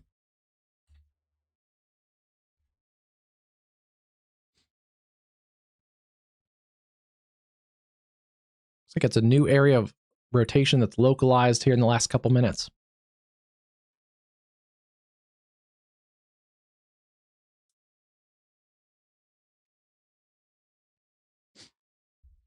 Areas around Cornstalk, Brantville, Anthony, Gardner, Blue Bend, and Falling Springs.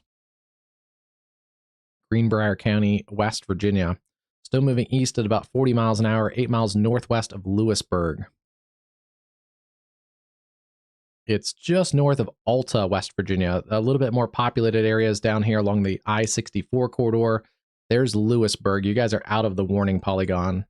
So this is continuing to work towards the east, southeast, away from Lewisburg. It's going to stay north of I-64 right now.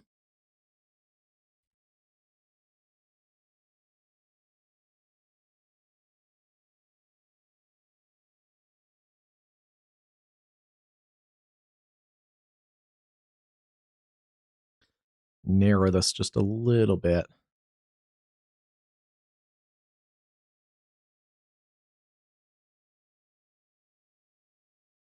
Not much out here. If you're north of White Sulphur Springs along Highway 92, that's an area to watch.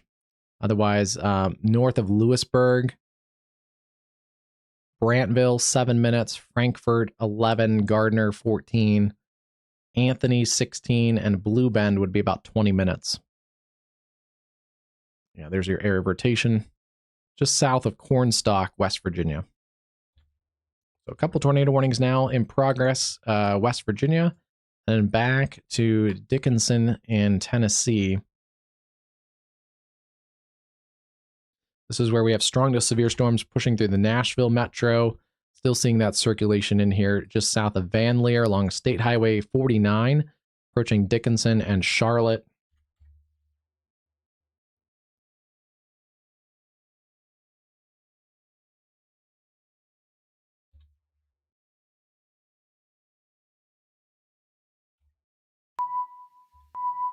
A new flash There's a little bit of a suspicious CC lowering in there. It's not very deep, but right over the Taylor Crossroads area, this is a little suspicious right in here. That is something we'll keep an eye on. That's right, pretty co-located with this area of circulation. We'll see if the correlation coefficient drops to a more significant level in the next few minutes. Should get a new radar scan pretty soon. Welcome, Zach. How are you tonight? Nettie, West Virginia. We can take a look. Most of West Virginia is calming down, but there are a few areas. Yes, you guys are okay. It's going to be south of you if you're in Nettie, West Virginia. Let's take a look real quick. So yeah, your storms, most of those storms have pushed through this area. Yeah, a couple minutes ago, those storms are now south and east of you, working away from this area. So things are a little better if you're west of Nettie. There are a couple more showers and storms, but none of those are severe. Yeah, not really many severe storms back across the areas in West Virginia. Mostly, most of West Virginia has to just worry about flash flooding if you're in a flash flood prone area, especially across north central West Virginia where the flash flood emergency is continuing, Buckhannon and Upshur County. And then this area here, still from Quinwood and areas along the I-64 corridor north of Lewisburg. That's kind of the only more isolated area of severe activity still in the state. So yeah, may get some more storms, may get some showers, but severe weather winding down.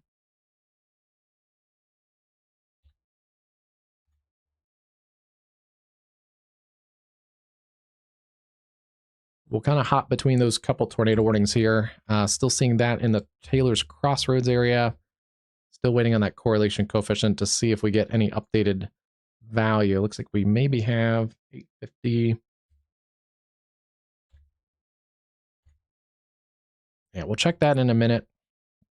Still waiting on an updated correlation coefficient. And then let's look at our other area of circulation. This is just north of Lewisburg, about 8 miles north of Lewisburg in West Virginia. Still seeing rotation there. No correlation coefficient drop. We are a little bit up in elevation from the radar site, and there is terrain in here, so that can contaminate things. But in general, that rotation is passing just south of Fort Donnelly.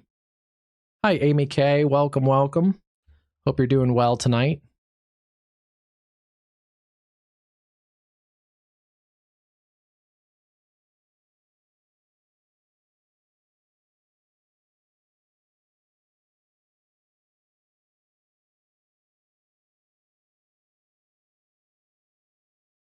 Yeah, generally this warning polygon, if you're in the Frankfort, West Virginia area, Clendening, Keister, Bowes.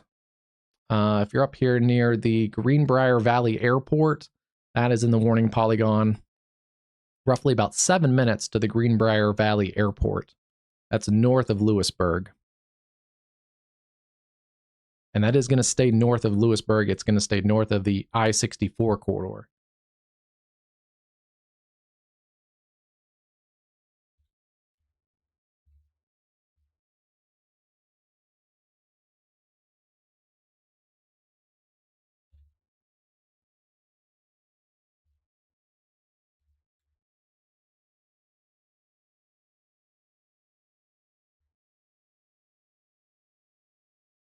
Okay, that's nice. Yeah, we get a little better radar coverage actually in this area.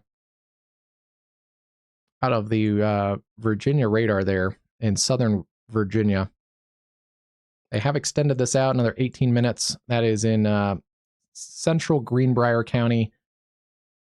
Capable of producing tornado near Frankfort, moving east at 35. They've slowed it down just a little bit. Rennick, Falling Springs, Lewisburg Airport, Maxwellton, and Frankfort are in those warning polygons.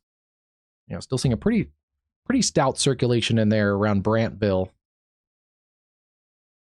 And if you're in the Lewisburg area, that's one of the larger populated areas in this region. It is passing north of you guys, safely to the north. So if you're in Lewisburg, just stay there. You don't need to even be hunkered down. You're not even in a warning right now. But just, I wouldn't go north of Lewisburg and travel north of like I-64 too much.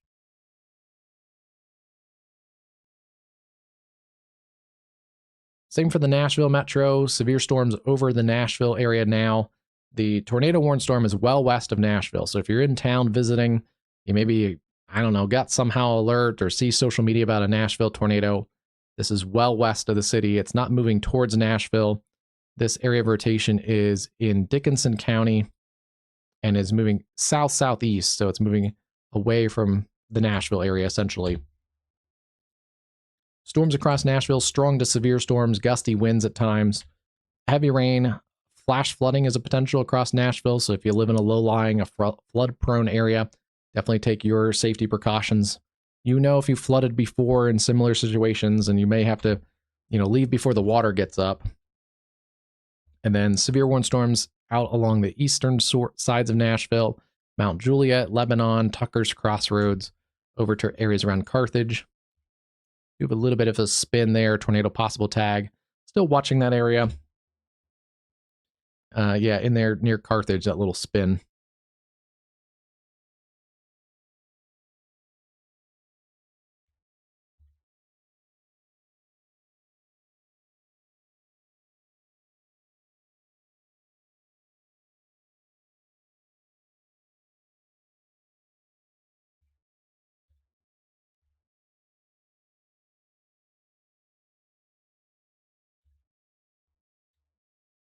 Looks like things have wound down just a little bit in the last couple radar scans. We may have had a brief tornado. It's hard to say if this correlation coefficient drop was a tornado debris signature or not, but something to note there that we may have had a brief tornado. See, the latest radar scan, that disappeared basically completely. So that makes me think there may have been something there. This whole mesocyclone has fallen apart through the Taylor Crossroads area. So yeah, very quickly, more of a gusted out, completely fallen apart mesocyclone. We'll see if they hold that tornado warning. They are going to continue that at least a little bit, trimmed up, moving south at 10 miles an hour. The area of circulation is kind of holding back. Yeah, the storm itself is moving a little faster than that, but the area of circulation slows down to about 10 miles an hour. The storm system itself moving south at about 20.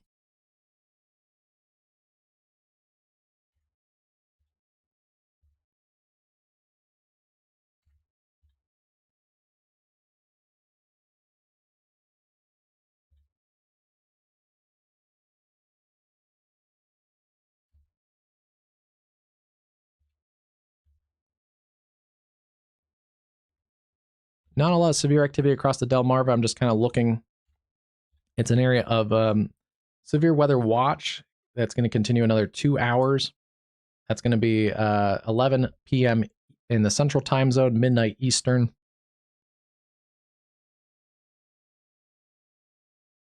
Yeah, they've extended that watch a little bit.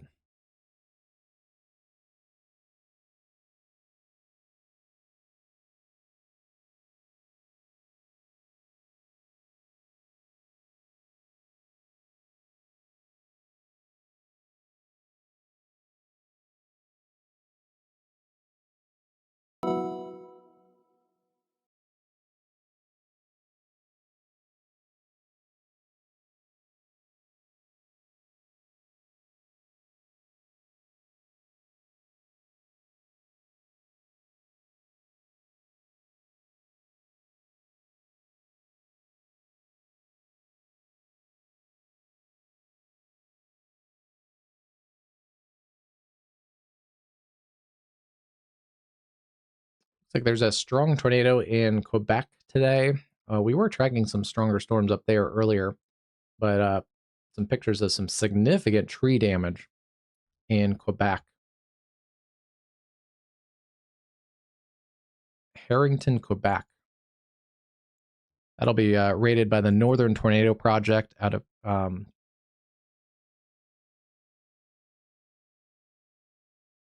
Western University in Ontario.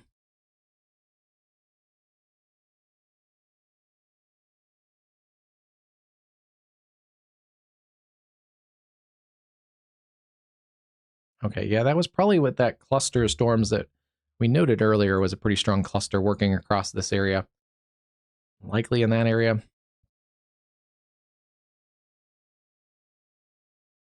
We'll repost that to socials. Give us a follow on especially X. That's pretty used by storm chasers to post videos and things.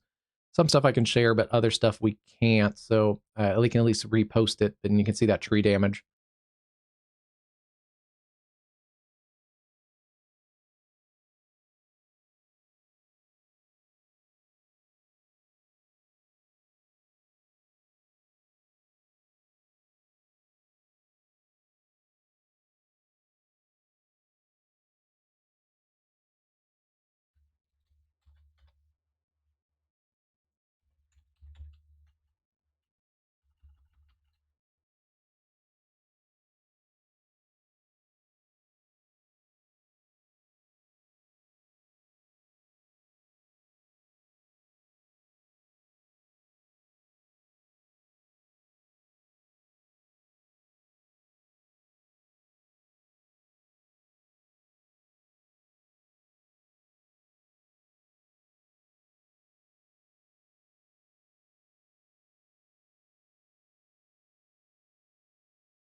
Hey Stones, how's it going to you too?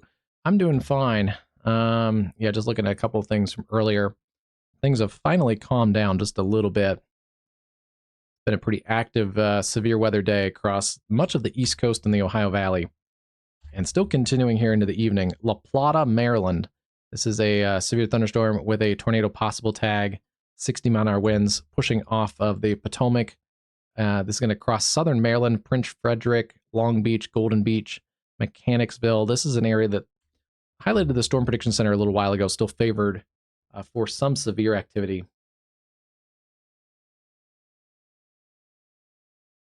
Let's see, we might have a camera down that way.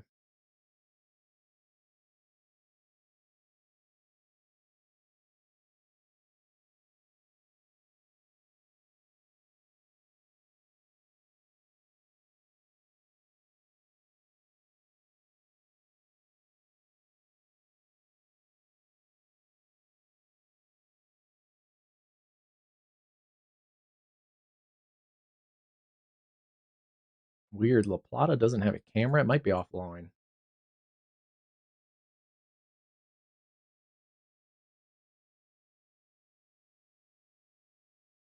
I feel like I've used a camera in La Plata, Maryland before, so that area might just be offline. The closest camera to that looks like this rainy camera up east of there towards Mechanicsville and Golden Beach, Benedict, Maryland. So that is in the warning polygon. I'll keep that and see what happens. Yeah, area rotation would be over this area just to the west of La Plata, or La Plata. I forget how they pronounce that. Might be La Plata. Continuing to work towards the east across southern Maryland. It's going to be for St. Mary's County, Charles County, and Prince George County, as well as Calvert County in southern Maryland.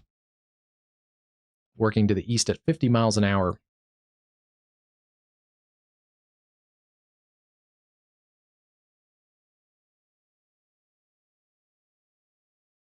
So 3 minutes or less for La Plata, Bryanttown, 11 minutes, Charlotte Hall, 15, Mechanicsville would be about 17 minutes.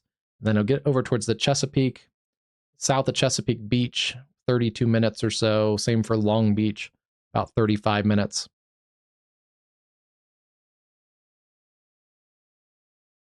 I don't know what that light is. There's lightning. Is it police activity? It might be a police or vehicle. It seems like it's flashing. A new flash flood warning has been Not issued. a great camera, but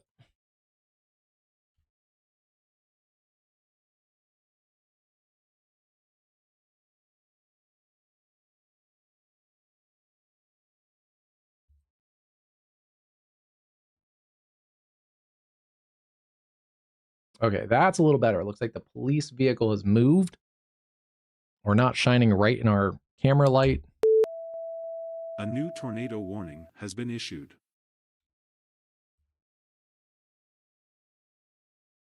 Continuing to see that tornado warning storm, Gardner in West Virginia. And they've just issued a new one.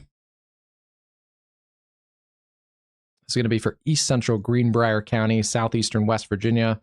Still moving east about 40 miles an hour. Greenbrier County must be massive.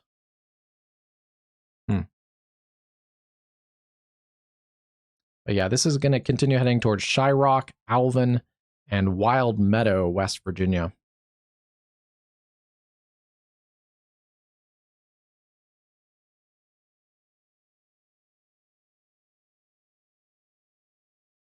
Hot Springs, about 40 minutes. And then, let's see, let's zoom in a little bit.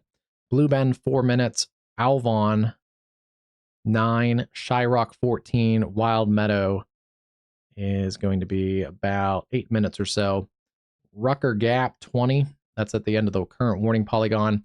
That basically cuts off at the state line. So we'll see if that continues into Virginia.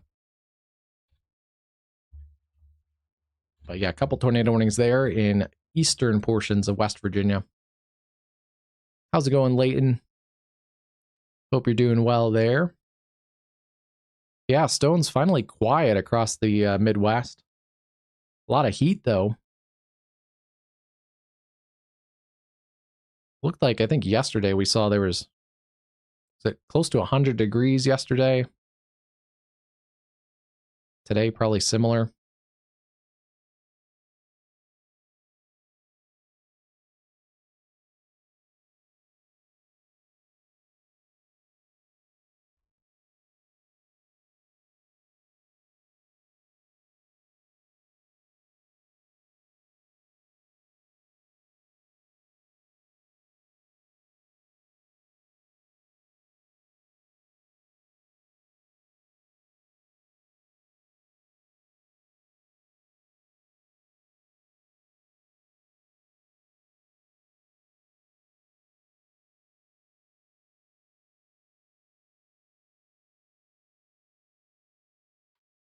Take a peek at those GFS temperatures.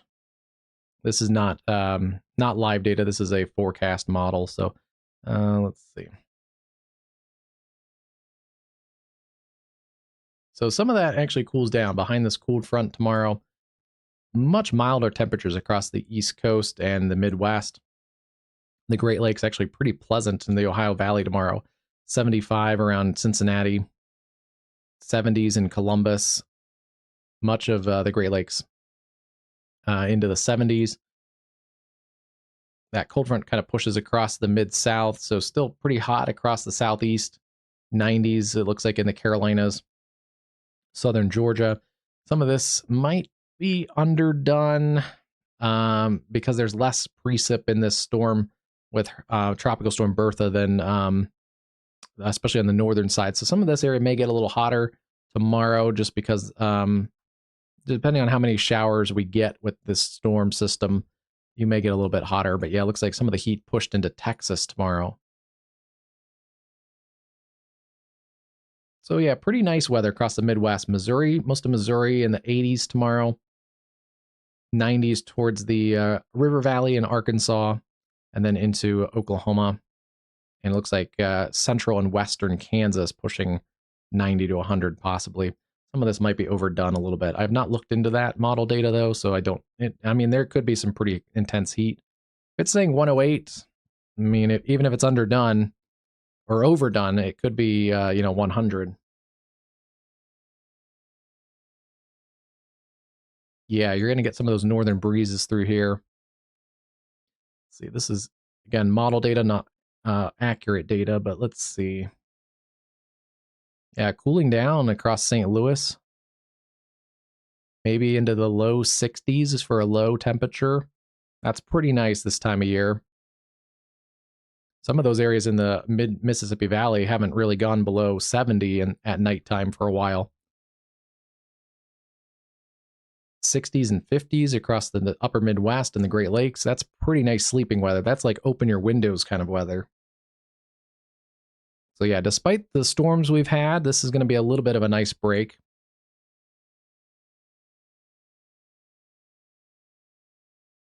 Looks like by the, according to the GFS model, I'll have to do more actual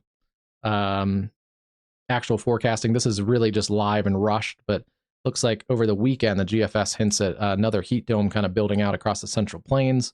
So it's going to get hot again. Those purple colors are hundreds. But yeah, it looks like at least the GFS model hinting at a ridge and trough pattern across the east. So cooler across the east, ridging building across the west. That's a big heat dome out west. That will limit some severe weather chances, at least in the short term, although sometimes you can get these ridge patterns and you do get some ridge riding storms. Again, not a forecast. I'd have to do an actual forecast for it, but just looking a little further out. That heat dome may stick around for a while across the Midwest.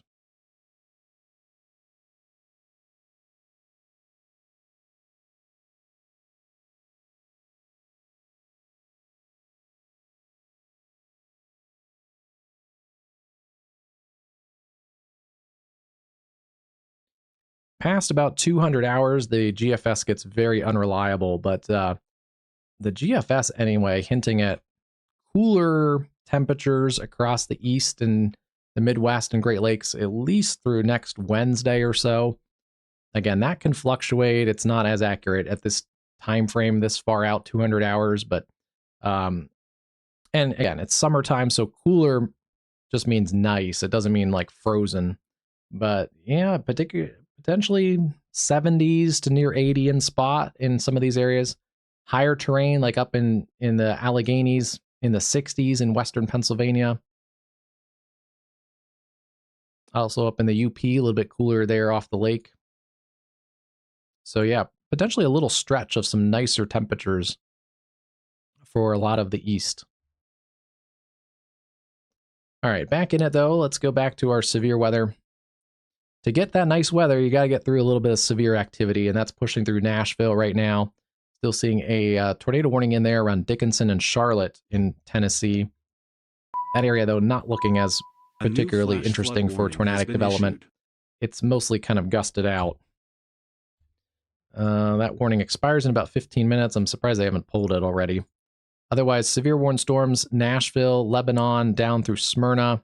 This is at the airport, so I'm sure that's going to add to some airport delays around Nashville, and then down through Murfreesboro. Severe warned storms in eastern Tennessee have really diminished, so not many severe storms really at all across the eastern portions of Tennessee, and then into the extreme eastern West Virginia. That's where we have this tornado warning continue for Greenbrier County. That area of rotation still in there near Blue Bend and the Big Draft Wilderness area, Alvon, Wild Meadow. It's approaching the Highway 92 corridor there in West Virginia. Continuing to work towards the east. This warning has shifted back and forth between 30 miles an hour and 40 miles an hour. I think it's kind of on the slower end because I feel like we've been talking about Greenbrier County for quite a while. And they have just updated that and continued that out another 14 minutes. And then still watching this severe storm through Bryanttown in southern Maryland. Good news is that area of rotation that we were originally watching has kind of relaxed a little bit. Still seeing a couple pockets of some gustier winds in here.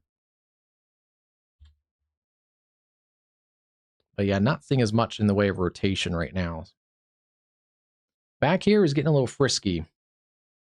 West of La Plata or La Plata. A new flash flood warning. How do you pronounce that? But you can see the more chaotic winds that show up on the spectrum width in those brighter colors. That has weakened. Is a little bit right in there still. Around the Bryanttown area, but generally strong storms, 60-mile-an-hour winds, maybe some small hail in that complex. That also basically ends that severe risk for the Washington, D.C. metro. So once this line and segment has passed you, severe weather pretty much done for the evening. That also means areas like Winchester, Luray, Harrisonburg, Manassas, Washington, Baltimore, all those areas pretty much done with severe weather. Pretty soon the focus is going to be on the eastern shore, southern Maryland, out towards Ocean City, potentially southern Delaware, south of this kind of cluster storms. We're going to be compacting that severe threat into this region right here.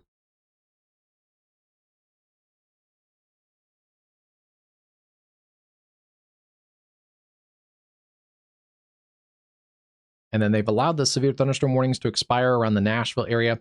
Still strong storms, but not as severe as they were earlier.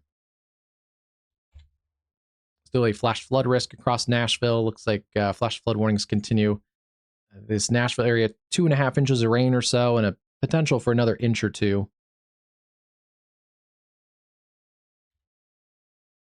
And then, yeah, very broad rotation, if any, still in there around Dickinson. Lightning picking up on that camera. Patuxent River at Maryland 231.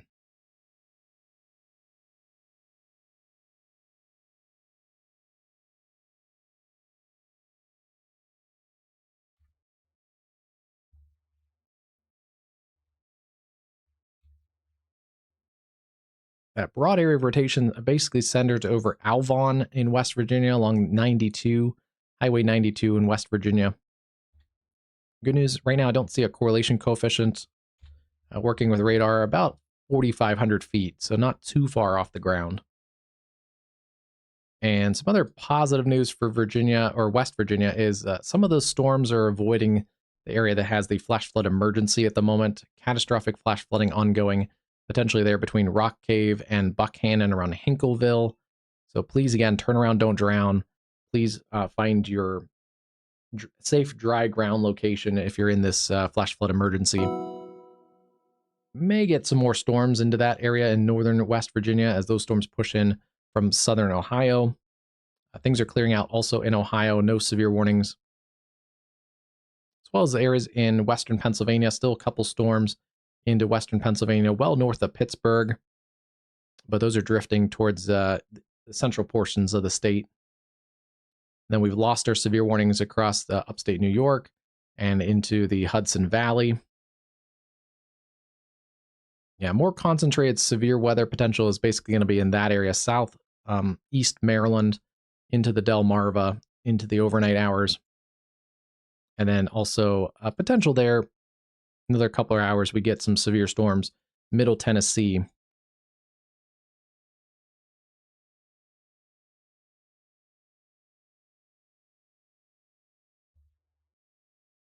It's a pretty good call. They've extended a tornado possible tag through that Dickinson area.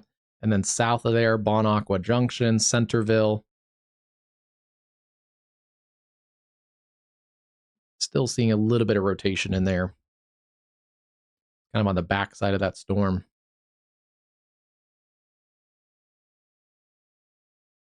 We may get a new spin kind of in the same spot in the storm complex how the Dickinson storm went. We saw it start to spin near Van Leer. And then that tornado warning was issued as it spun up and tightened up as the last storm in the line segment. Kind of seeing the same thing right in there around Tennessee City. A little bit of spin. So we may get some isolated tornado warnings still in that cluster of storms. Dickinson, Bonaqua Junction down to Centerville. At least right now, though, those storms have not looking imminently tornadic at the moment. Yeah, it's a good little break for some. For a lot of the, looks like a lot of the Midwest and East Coast out of some of the hottest weather.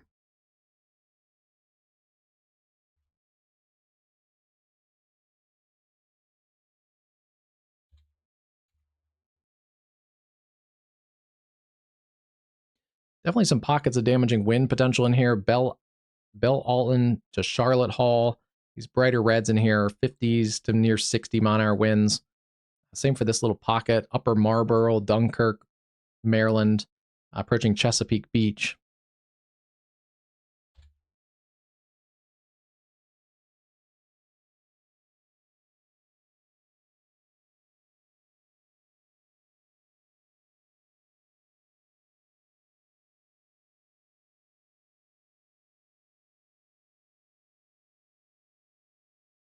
Took the line segment out at about 50 miles an hour.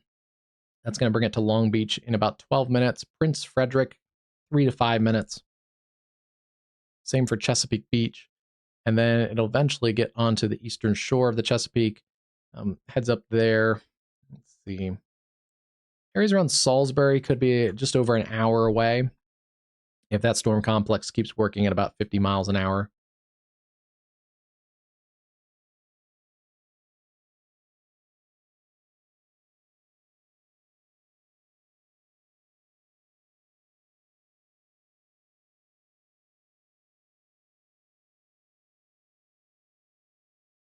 I don't think we're going to get much out of that camera perspective. Although seeing the lightning increase there.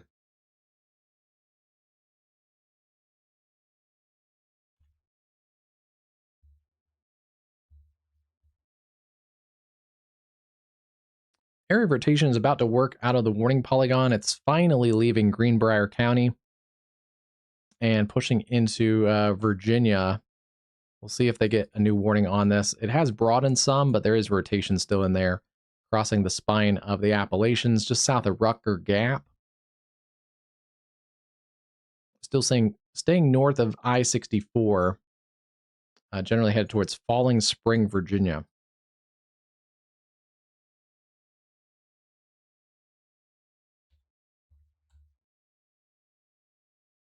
Might not be done yet in this area. There is another little spin in the cell back across Alta. Interestingly, they've dropped the tornado possible tag in that cell. But yeah, there is a little bit of a spin in there. Alta, West Virginia. That's back in Greenbrier County, so yeah, we'll keep an eye on this area still. So we'll be back across some of those same areas north of Lewisburg. Time this out just in case it gets a warning.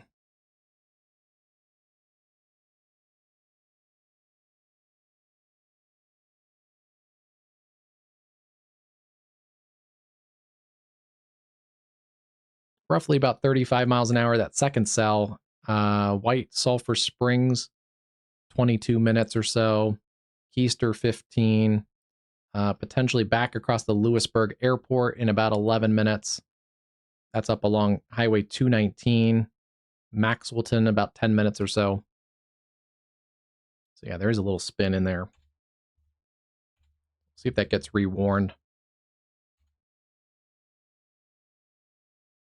They have dropped the tornado warning there for eastern Greenbrier County. Looks like that area continues to weaken. Although, again, the area that was tornado warned still has some rotation on it. This area actually a little bit tighter now.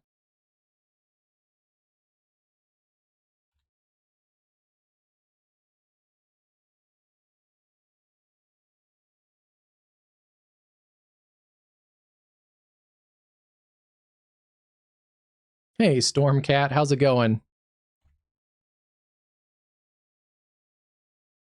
Welcome, welcome, everybody.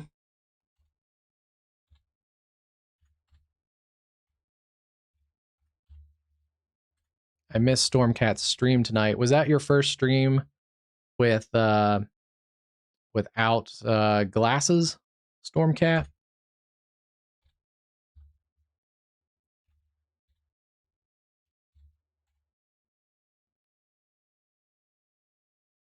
Hey, Texas, how's it going tonight?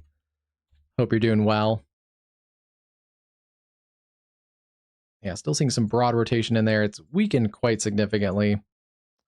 Severe thunderstorm warning continues Tennessee City, the Dickinson area, across I-40 to Bon-Aqua Junction and Centerville in Middle Tennessee. That continues for Dickinson, Humphreys, and Hickman counties, moving south at 30 miles an hour.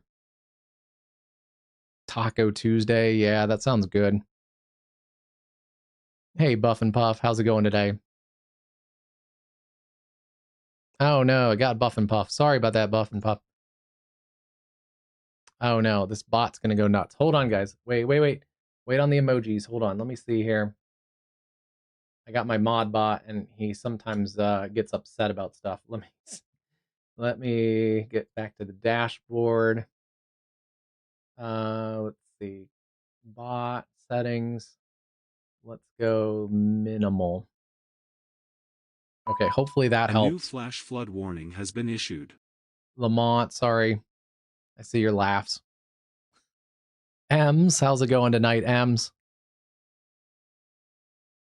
Julie, welcome, welcome. Tracking a couple different areas of severe weather still. You guys may have been doing that on Brady's stream too, but watching Middle Tennessee, we've had severe thunderstorm warnings, a couple different tornado warnings across Middle Tennessee tonight. And then they have relaxed some of those severe warnings across the Nashville metro. Still seeing a bunch of flash flood warnings, so please turn around, don't drown. If you know anyone in the Nashville area, just let them know. Especially if they're in a flood-prone area, water may get up to them. We are watching a couple areas of circulation. There was one tornado warned earlier near Dickinson. This is a new area that's a little bit feistier in the last couple minutes. Texas baseball, how's it going? Buff and Puff, welcome. Tipton, welcome. You guys are making me hungry. I might need to go on a Taco Bell run if you guys keep it up. Let's see. Good news for now, I guess. We've lost the tornado warnings across West Virginia. I still am watching this little area of spin in here near Richlands, just north of Lewisburg. A little bit of a cell in there in Greenbrier County. We've been dealing with that one for a little while. And then our other severe cell is in an area that has a little bit of favorable environment, southeastern Maryland, as well as the southern portions of the Delmarva. This is going to work from areas around Waldorf and Prince Frederick, across the Chesapeake into areas like Salisbury, Maryland. Maybe getting out towards Ocean City in the next couple hours. There was a tornado possible tag on this warning a few minutes ago. They have dropped that tornado possible tag. I concur with that. I don't think it's imminently tornado possible. Still seeing a little bit of spin right in this area around Golden Beach. Mostly a wind risk. Let's go back to spectrum width, and that should show us, yeah, not a lot of chaotic winds in here. So I agree, no tornado possible tag. It's mostly damaging winds pushing out through Chesapeake Beach and then pushing through Golden Beach. Port Republic, Long Beach, Prince Frederick, that's where you have the enhanced area of some damaging wind gusts. I don't know if we're going to see much. This camera is kind of in a car wash right now, but some heftier winds pushing about 60 miles an hour. Maxwell Hall, Benedict. This is the 231 bridge right here that this camera is viewing at the Pawtucket River.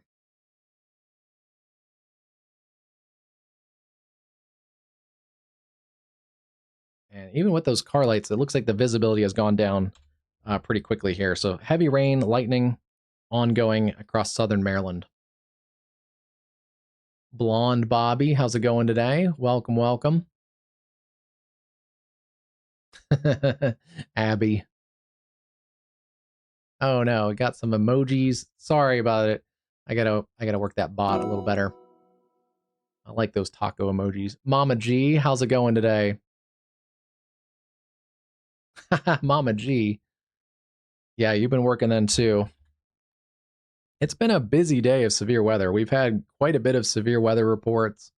At least on this stream, we've seen a number of tornadoes that we've been able to confirm, observe tornadoes, debris signatures. So it's been quite a busy day of severe weather. Starting to wind down a little bit, but still concentrated in the mid-Atlantic, particularly there, southern Maryland. Not as much into Virginia. I think some of these storms are calming down across central Virginia.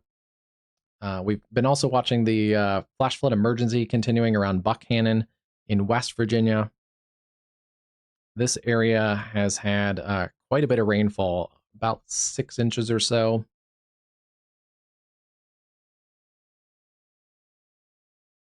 Yeah, and this red color here, that is centered on this warning. This is about 6.1 inches, 6.3, 6.4, 5.6. So yeah, areas like Georgetown, Tallmansville, Hinkleville, some significant flooding is potentially still ongoing.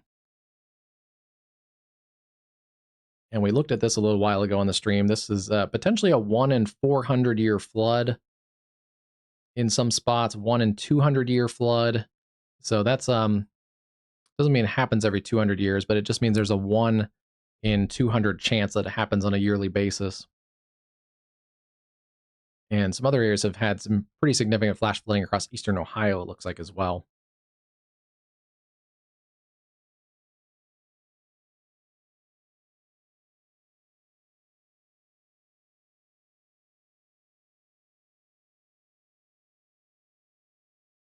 Yeah, a lot of lightning on that.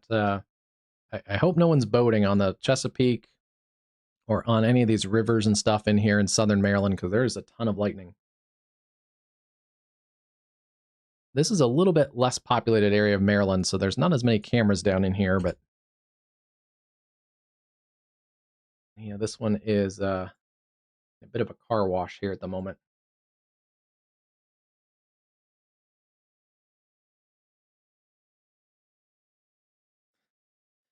That's better than our Chesapeake Beach cam. I can't even see anything going on there.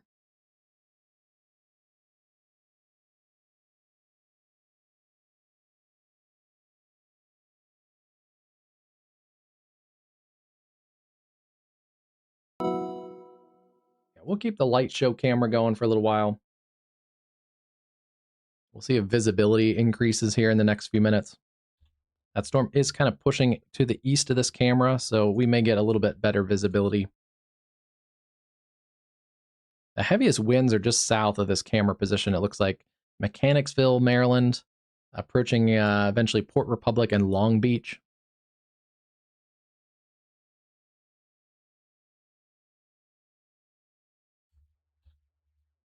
And let's see, Long Beach, yeah, this is an area that has some 50 to 60 mile an hour winds in the Mechanicsville area. You can see that little surge out around Mutual. The Pawtucket River, I think that's how you pronounce that, in southern Maryland. Richmond, things are doing okay in the Richmond area. Strong storms, but not severe, up along the I-95 corridor across central Virginia. This area, interesting on model data earlier, showed some of the storms may hang on across this area across the evening and even overnight. There's a flash flood watch, or I should say a regular flood watch, across these areas. So we may get strong, but even not severe storms, but just flash flooding could be an issue across portions of Virginia later on overnight. And then finally, for the first time in a while, no severe or tornado warnings in the state of West Virginia. A couple storms still ongoing, though. And we finally lost our tornado warnings in Tennessee, although still tornado possible tag areas south of Dickinson. Spin has wound down a little bit, but there is a couple areas of spin still generally in those areas. Tornado possible, that's going to be Dickinson, Williamson, Cheatham, and Hickman counties in Middle Tennessee. And then the next cell down also for Dickinson, Humphreys, and Hickman counties. Southeast at about 30 miles an hour. Wow, the lightning I think has almost increased in this area. Thanks, Buff and Puff.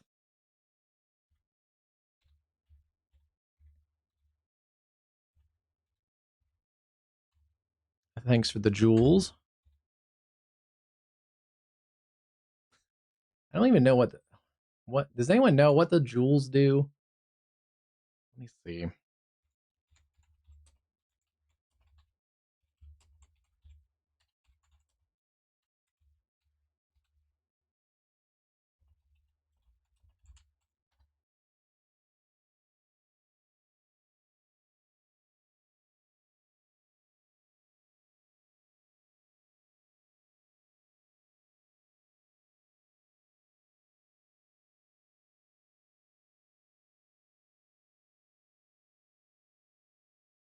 Oh, okay. I appreciate the jewels.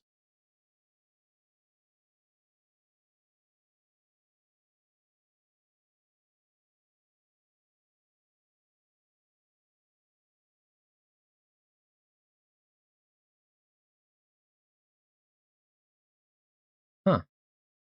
I guess it's a newer feature within maybe the last year or so.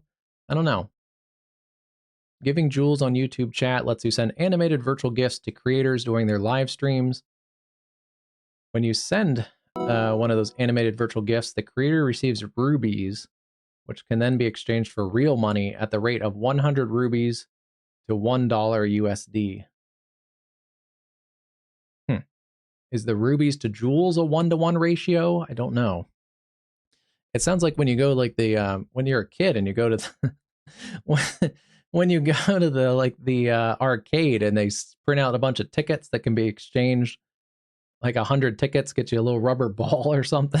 It sounds like the YouTube version of that, but I'll take it. Interesting. Hopefully everybody's doing well tonight.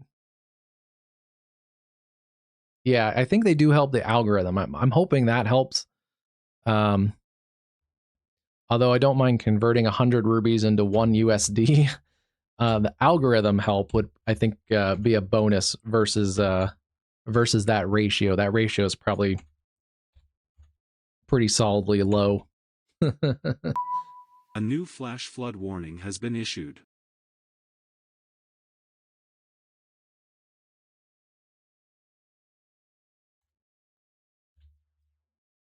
Hey, proud to chase. How are you tonight?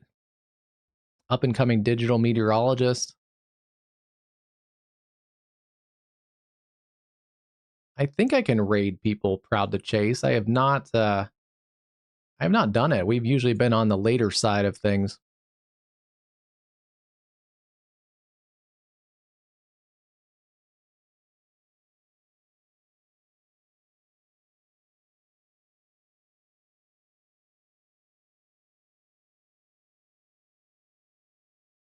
I'll give you a sub there too, proud to chase.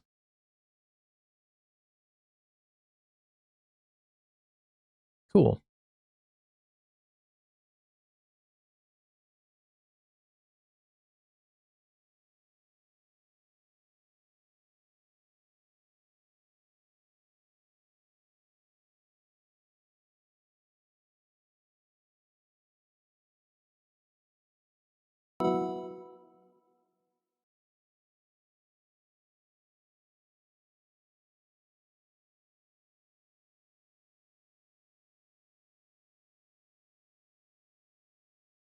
Nice. Yeah,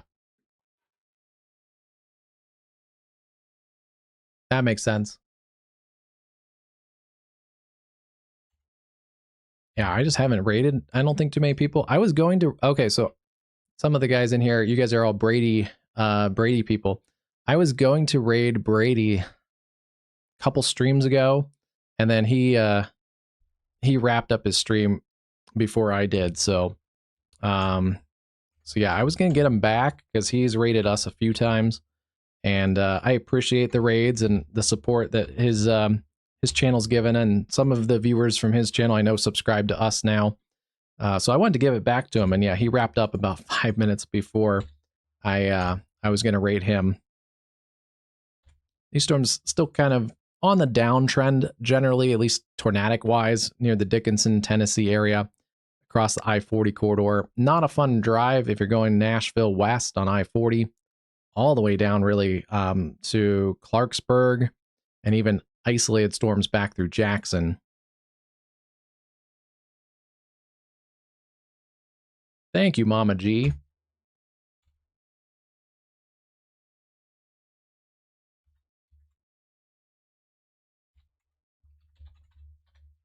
Should be able to also do that. Send you guys the link.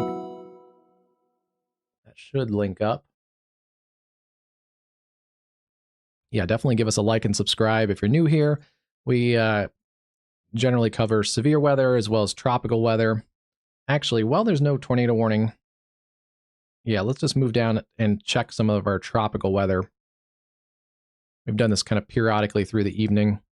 Last we had, Bertha was still a 60-mile-an-hour tropical storm, still centered south-southeast of Mobile, Alabama. And yeah, the forecast track, it had winds about 115 miles from the center, tropical storm winds. And just in that last update, that was, I believe, this 7 p.m. update earlier, they had a tropical storm force wind gust near Pensacola. So some of these tropical storm force winds will scrape the coastline, Pensacola, Gulf Shores, Dauphin Island, and then eventually get over towards the Mississippi Gulf Coast and obviously southeast Louisiana overnight into tomorrow morning. Looks like latest storm track still kind of honing in on the Port Sulphur area for a possible landfall. But let's see. This on. Still seeing a lopsided storm, even on radar, but also satellite. Most of the convection is south of the center right now. A couple stronger bands pushing through southeast Louisiana. But yeah, most of the convection off to the south of the center. You see all that lightning offshore too.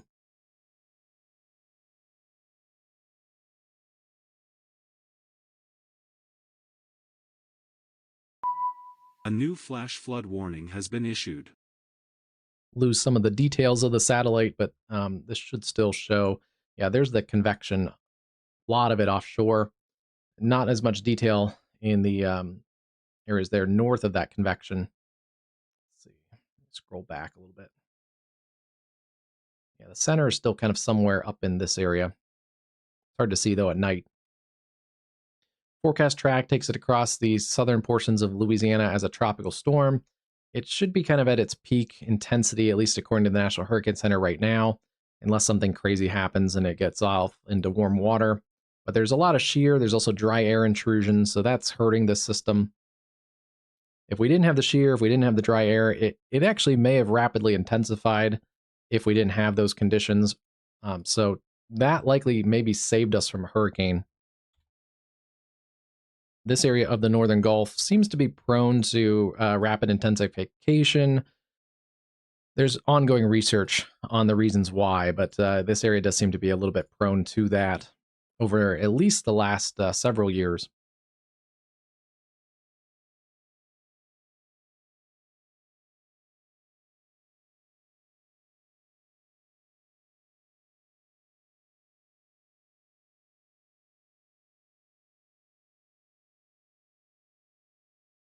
Satellite image still pretty cool. You can still see the high cloud tops of these storm complexes, some of these storms that are now offshore of the East Coast, and also those ones in the Delmarva. So not much else out there. It's still warm night across the Midwest, and then cooling down a little bit across the Great Lakes. But yeah, we'll continue to watch some of those tropical activities. I do have some cameras down there. They've been pretty quiet, though. Looks like mostly dry roads. There were breezy conditions earlier. This is out of Biloxi. This is Beach Boulevard and 110 at US 90 and 110, right along the Gulf Coast.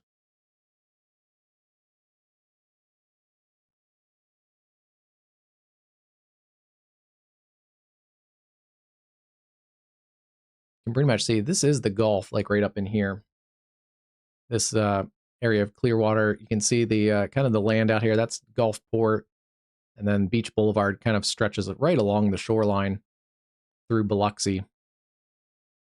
See some of the beach, the white sands and the palm trees there along the Gulf Coast. So yeah, not a bad view right now.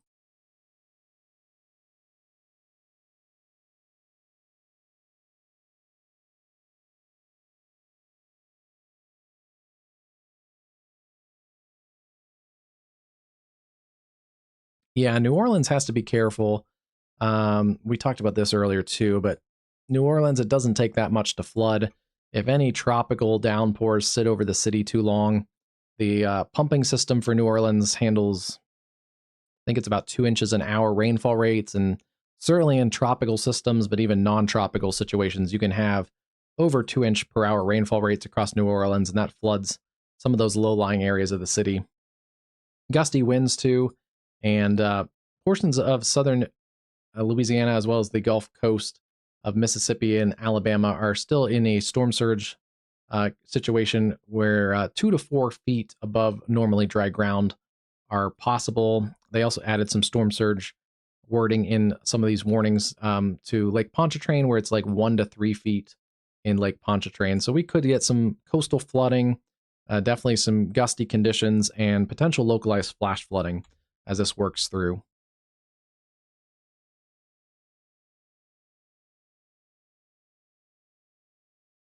Oh yeah, that's good. He's gained his personal channel. I saw has gained quite a bit of views, so he should be able to raid people now.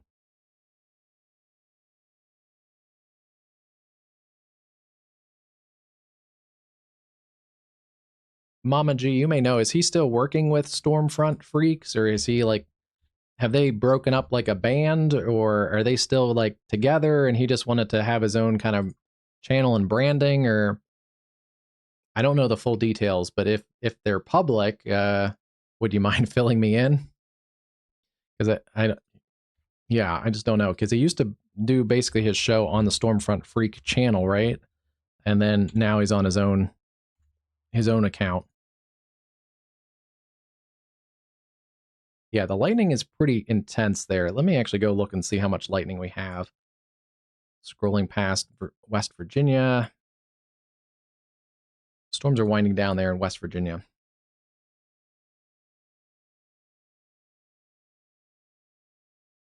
This complex of storms has about 300 lightning strikes or so. Still one of the nastier storm complexes in the U.S. actually right now. They have also added a tornado possible severe thunderstorm warning into the eastern shore of Maryland. There's a lot going on here. There's a little clearer look at the severe warnings. Southern Maryland, 60-mile-an-hour gusts for Calvert and Charles County and St. Mary's County. That should be ending as the storms push across the Chesapeake. And then the tornado possible tag extends for Somerset, Wicomico County, and Dorchester County in southeastern Maryland. Oh, geez, it got Mama G. Oh, no. Sorry about that, Mama G. It flagged her for too long of messages. I thought I fixed that.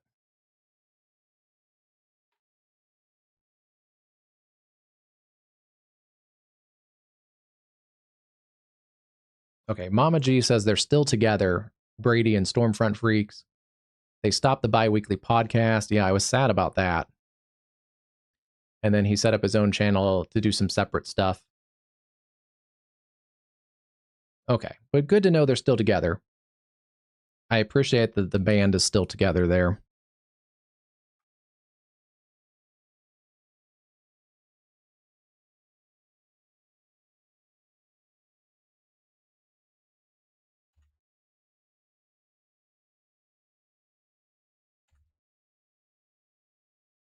Yeah, this area around Hurlock, Sharptown, Vienna, in Dorchester County, all the way down to areas around Princess Anne.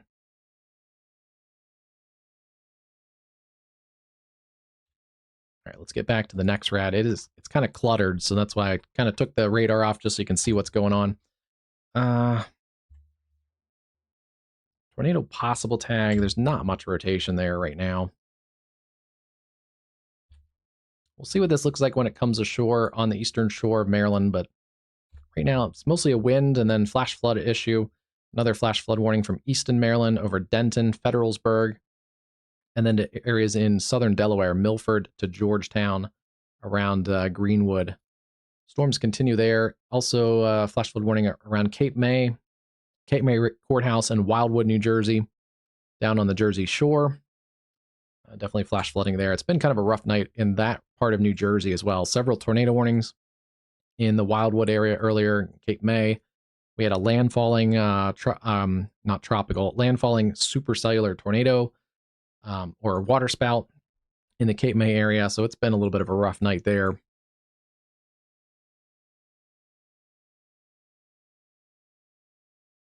Buff and puff, like Paul and Ringo. Oh boy.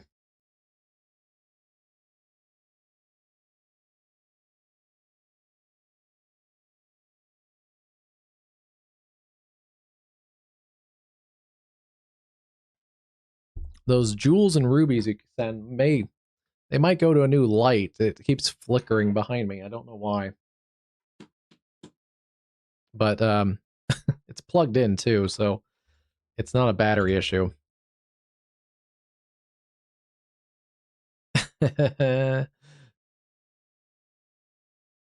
Ems, how's your weather doing? Ems, I think last Ems was on our chat. You were suffering with your own heat wave across the UK. Have temperatures calmed down there? Actually, I forget. We could check that.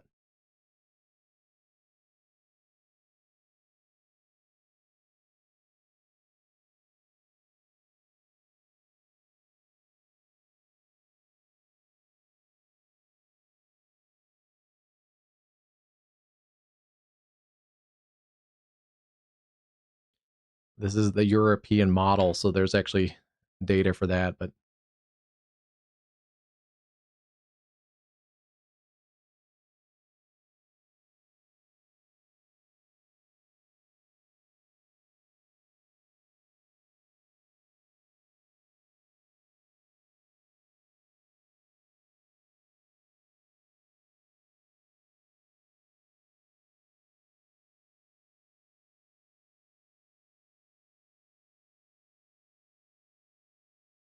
see, we appreciate our subscribers so much. I'm willing to go across the world to get forecasts for you guys.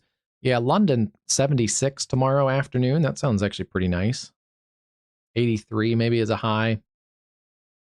I think for our international viewers, I can even do this. Check that out. 28 degrees. That's in Celsius tomorrow. So yeah, a little warm. A little warm around London, but it is summertime still. Yeah, it does look like it's going to be a little warmer, especially across the rest of Europe.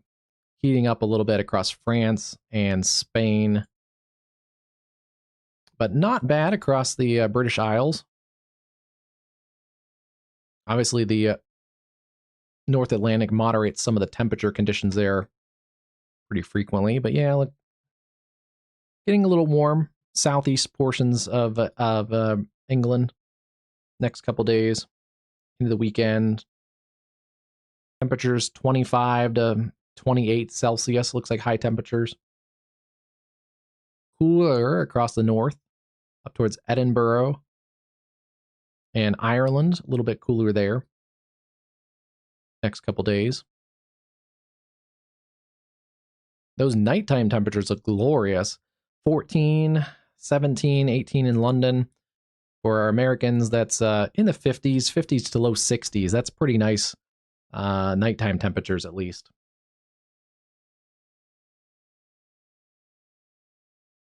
So, yeah.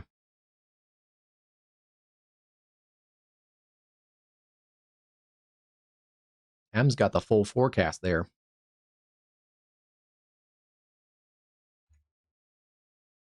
Still seeing this burst of wind, essentially headed into the eastern shore of Maryland. It's crossing the Chesapeake now. Decent amount of lightning on that camera. We do have cameras in the eastern shore. I may actually relocate our camera. That camera has done service for us.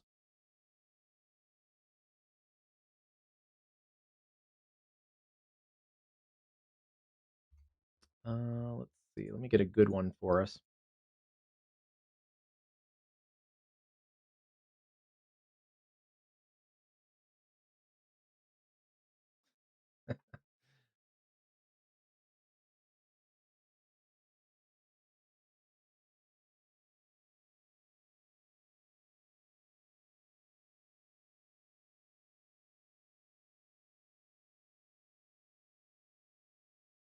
All right, there we go. That's a decent camera. That's a US 50 and Maryland 331. It's in Easton, Maryland, somewhere over here.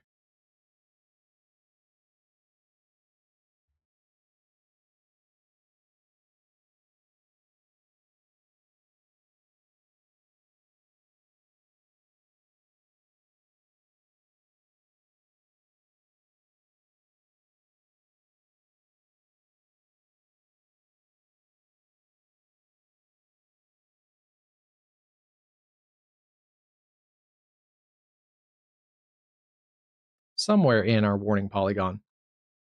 Oh, there it is. There's Easton. Yeah, so it's up here in the northern side of our warning polygon along US 50.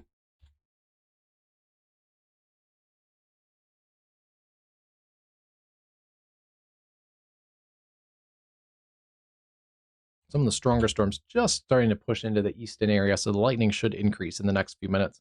Back down through Madison, Fishing Creek, and then across the Chesapeake to Chesapeake Estates, all the way down to Lexington Park. Again, if you're in Baltimore, Washington, and closer to that I-95 corridor, this severe weather has all concentrated basically into southeast Maryland and the eastern shore. Still watching also that observed flash flooding, the flash flooding emergency. That's Upshur County, Buckhannon in West Virginia. Storms have been kind of avoiding that area for now, but we may get a couple isolated storms still across West Virginia tonight. And it finally looks like some of the severe weather has calmed down across middle Tennessee. We've lost those severe warnings around the Dickinson area down to Centerville. Still strong storms, over 2,000 lightning strikes in this cluster. But the wind has calmed down. There is flash flooding still potential across the Nashville area, now lifting to the south.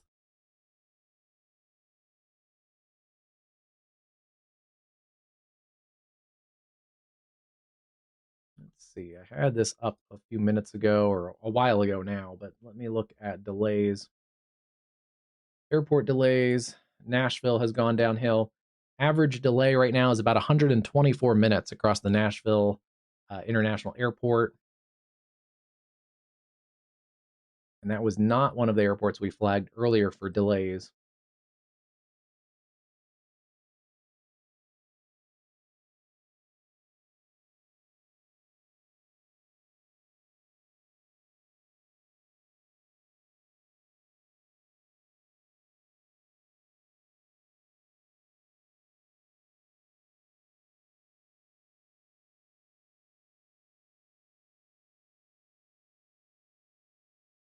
As the storms push out of the I-95 corridor, delays are coming down. They still are averaging fairly high. Baltimore, Washington now still 114 minutes. 38 at Reagan. That's down from like 200 earlier. Only 15-minute delays at Dulles. 20 at Newark. 38 at JFK. 54 at Philadelphia. And 70 at LaGuardia. So the Northeast still has some problems. Some of that is just volume and also still storms ongoing. But as these storms do get offshore, that should help to clear things out a little bit.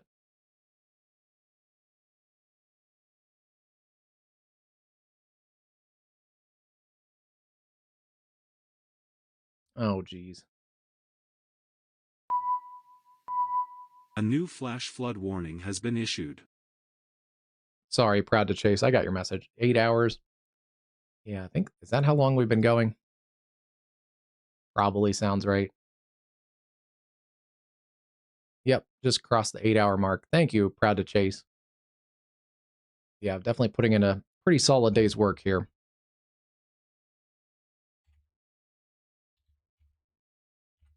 Definitely expected this. We had the enhanced risk a couple days ago. They had the enhanced risk for mostly a widespread wind-driven risk, but also some tornadoes, some hail. Hail's been fairly isolated today. Our tornado risk looks like has verified. We had the 5% tornado risk across Ohio Valley and portions of the Northeast. Looks like that verified pretty much. Actually, probably overperformed the 5% risk. And then in some areas, especially Kentucky, and then portions of kind of the Delaware Valley and Hudson Valley, I think overperformed a little bit earlier this afternoon. Our wind risk looks like it performed maybe to expectations. It was not a high-end wind risk. It was just a more widespread wind risk. So they had a 45% wind risk, but it was unhatched. So that means Storm Prediction Center, 45%, kind of a moderate to high wind risk, but not hatched in their conditional intensity guidance. So they weren't looking for a lot of hurricane force winds or those considerable threat winds. So yeah, it probably did verify. Because we've had a decent amount of at least kind of severe thunderstorm wind damage.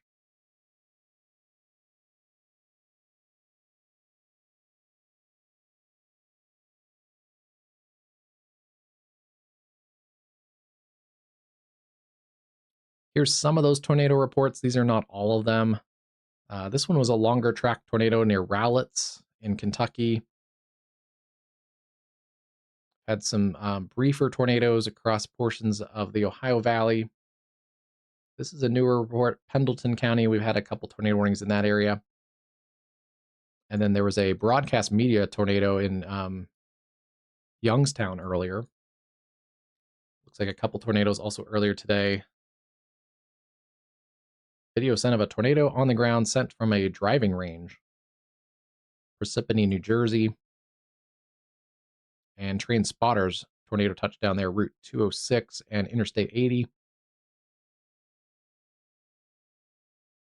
Yeah, that was in the 1 o'clock Eastern time frame. There's been a couple more tornadoes than that that were observed based on debris signatures and things like that. So this will fill in, but 1, 2, 3, 4, 5, 6, 7, 8. We've probably had at least probably like a dozen tornadoes at least, I would assume by the end of the day. Get about 12 tornadoes at least.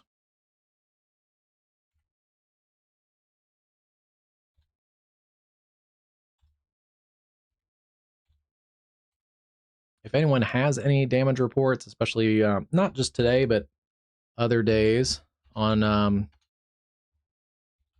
do it safely, though. If you can report damage first, send it to the National Weather Service, tag them in any social media reports. But if you do have damage in the future, you can also tag us, especially on X. That's a good way to share damage and any weather-related videos.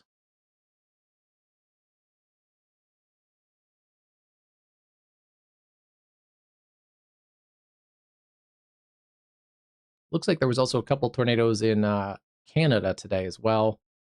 One fairly significant looking tornado, at least based on tree damage in Quebec.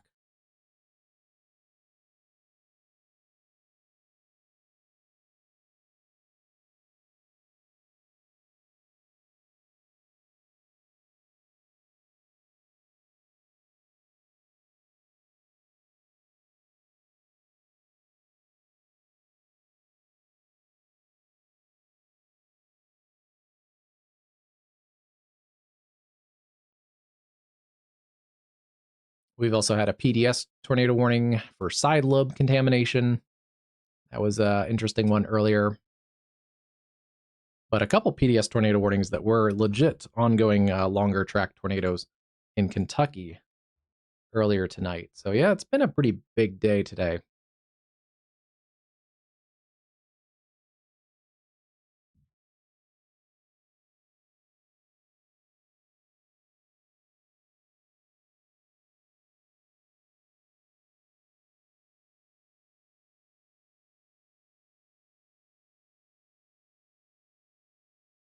Oh, this is brutal.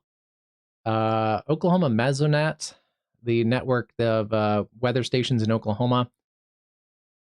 Okmulgee, Oklahoma, their heat index hit 125 degrees at 7 p.m. It is the sixth highest daily max heat index in the Oklahoma Mesonet history. Only J Oklahoma's 126.74 in 2023 was higher than that, it looks like. Those heat indices go back to records in 1997. So not long records, but yeah, that's hot. That feels real hot. That's your air temperature plus the humidity. And that's what it feels like with the heat index. So, ooh, I feel sorry for those people.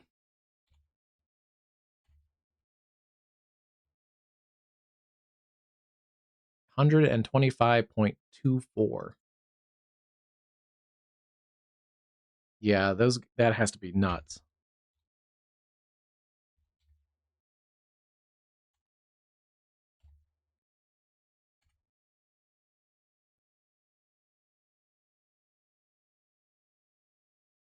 Okmulgee, Oklahoma is in kind of the east central portion of Oklahoma, so it gets a little more humid on that side of the state.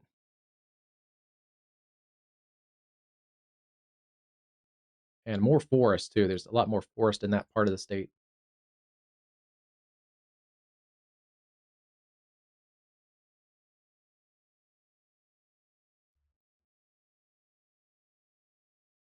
Still watching that lightning around the Easton area. They have dropped that part of the warning polygon. Easton, though, is still in the flash flood warning that covers portions of southern Maryland into Delaware. These storms are still kind of feisty. A little bit of a spin now starting to show up.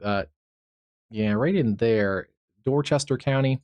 You see this little wiggle in the spectrum width, and there's a little brighter area. That's showing chaotic winds going at different speeds and also different directions. So that helps hone in on rotational signatures. That also correlates when the radar loads. That'll correlate with the velocity signature.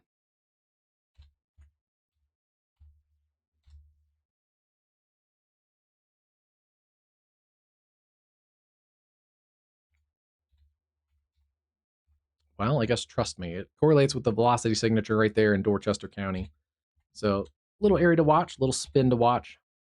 Tornado possible tag. That's why they do have those tornado possible tags issued for cells that are not quite at the level of a tornado warning, but still an area to watch.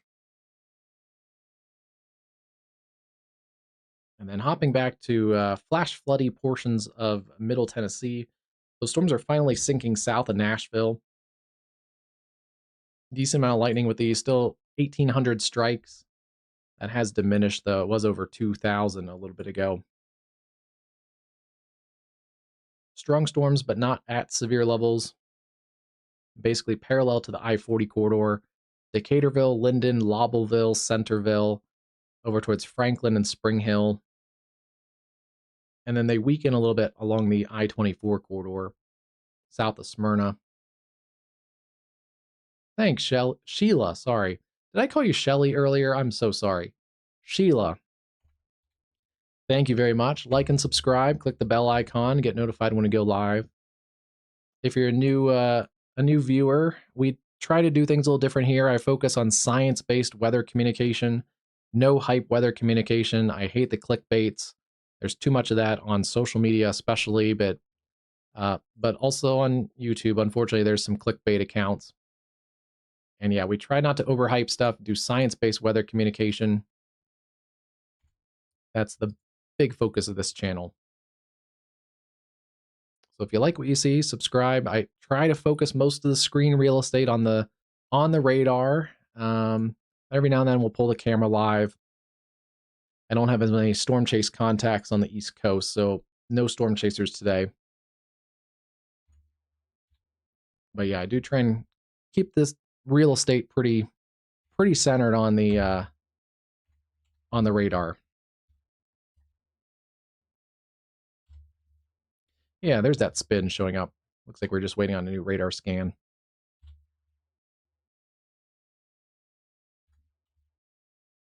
That's going to be in southern Dorchester County. Generally towards Vienna, areas along and south of US 50. This strong part of the storm will also push towards Salisbury in a little while. Still seeing about 50-mile-an-hour forward speed.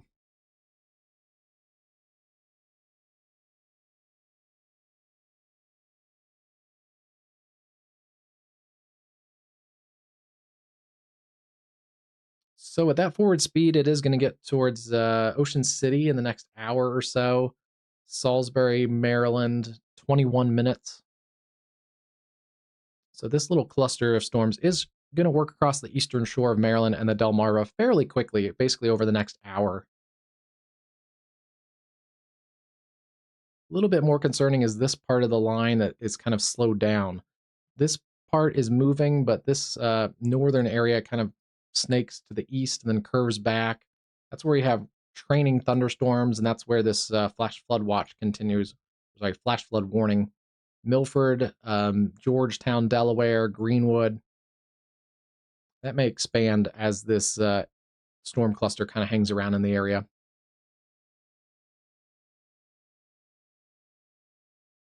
Did YouTube just crash?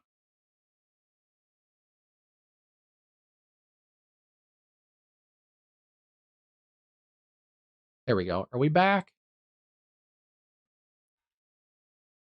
YouTube just crashed. Hold on.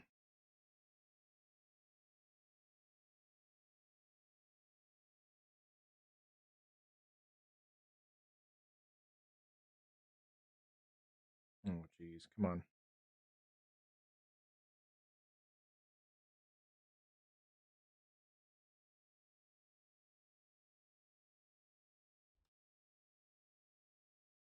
Yeah, YouTube has been really glitchy today. It took me like literally about 20 minutes to log into my YouTube this morning. Okay, I hear myself, so I'm good to go. Yeah. Okay, on my end, YouTube just crashed. I know it's not the internet because none of my cameras went down. Has been issued. The radar is on, so it was just a YouTube thing. Ah. All right. I don't think the YouTube crash crashed the stream, so that's good.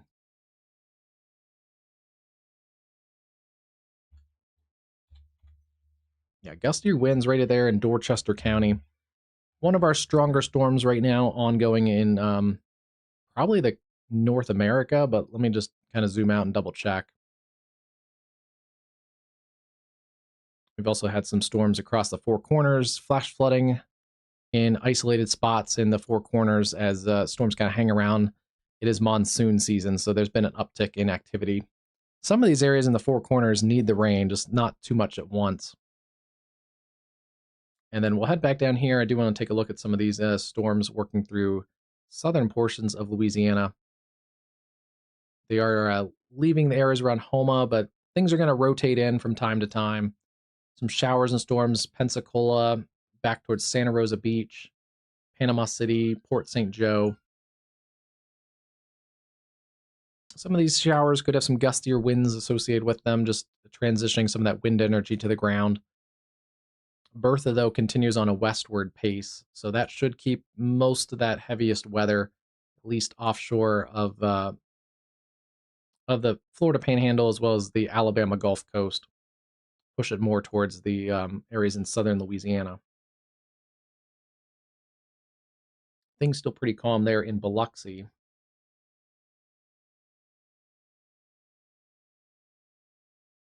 A little windy at times. Pretty light traffic, though, right now.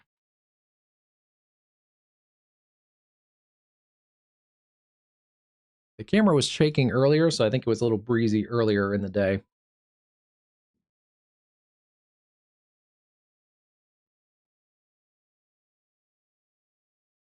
But yeah, Bertha may kind of be at its peak right around now. As it starts to get land interaction by tomorrow morning, that likely will weaken the system. Especially if it does make what the National Hurricane Center forecast cone center line shows. If it does make a legit landfall in southern Louisiana, that will weaken the system. Yeah, flash flood warning. Flash flooding is going to be an issue here into the evening across Middle Tennessee.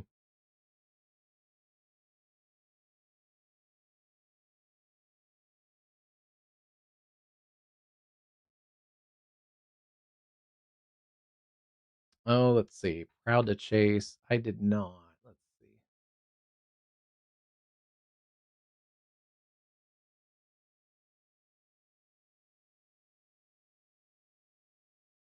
Oh, yeah. Drop your stream link there, Proud to Chase. I'll see if I can do it. But yeah, as Mama G said, YouTube has been somewhat glitchy today. So we'll see if that works. And if the bot flags you, I should still be able to get your stream link.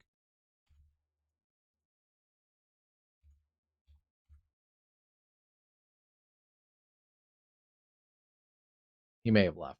He or she.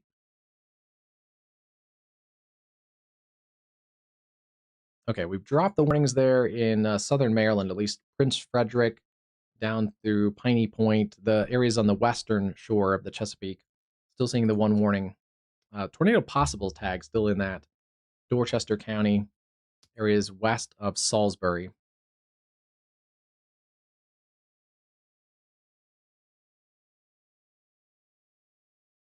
Yeah, this storm right here is kind of your feistiest storm, at least in this region.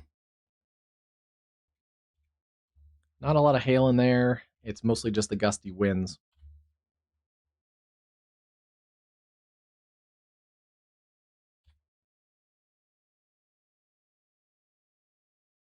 It's a pretty strong storm with a little bit of broad rotation kind of in this area here around the Tudor Farms, south of Vienna. Not tornadic, though.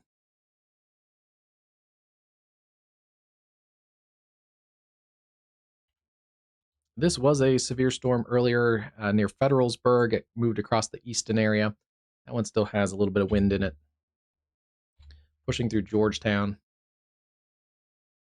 Yeah, Ocean City is a really nice waterfront community there. They got the boardwalk, too. If you have a chance to get down to Ocean City, it's a really nice, cool area.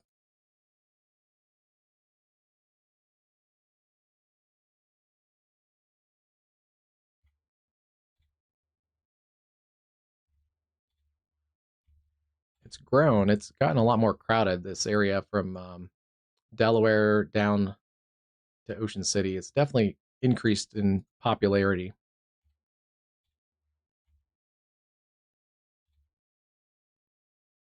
Some pretty strong storms pushing out of the southern Jersey areas, offshore most of this, and then across the lower Delaware Bay. Still pretty feisty storms there.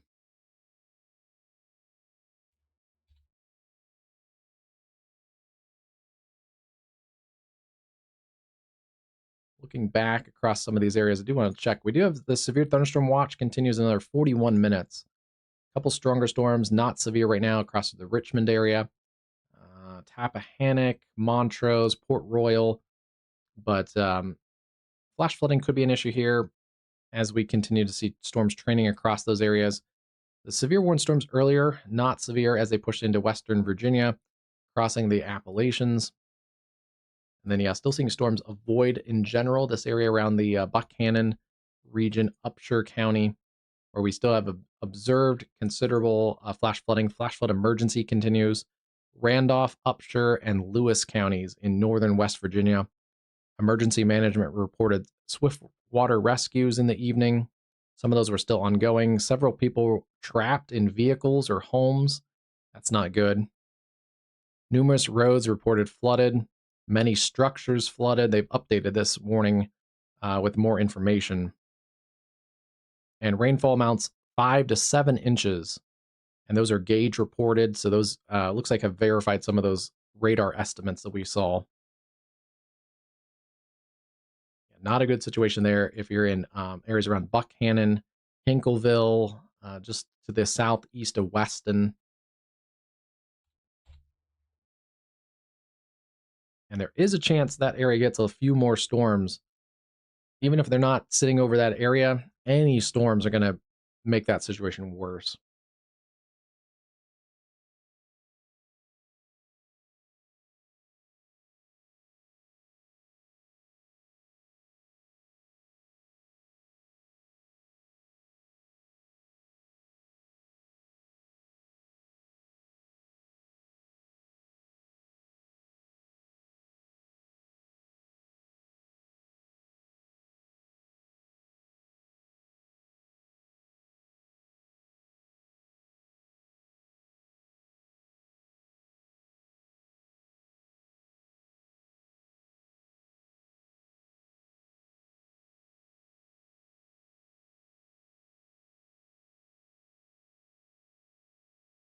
That's a nice elevated view that looks into downtown Salisbury, it looks like.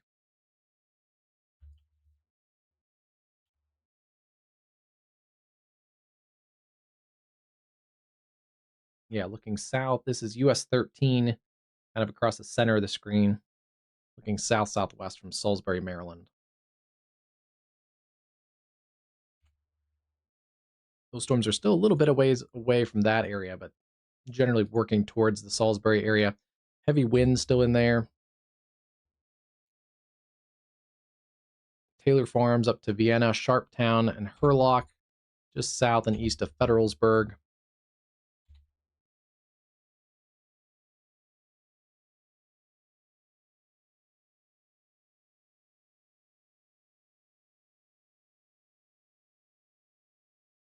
Yeah, there's some locations in there. Delmar, about 12 minutes. Salisbury, 15. Millsboro, 23. Powellville, 26. Long Neck, 30. And Ocean View, about 36 minutes. Same for Ocean City, about 35 to 38 minutes or so.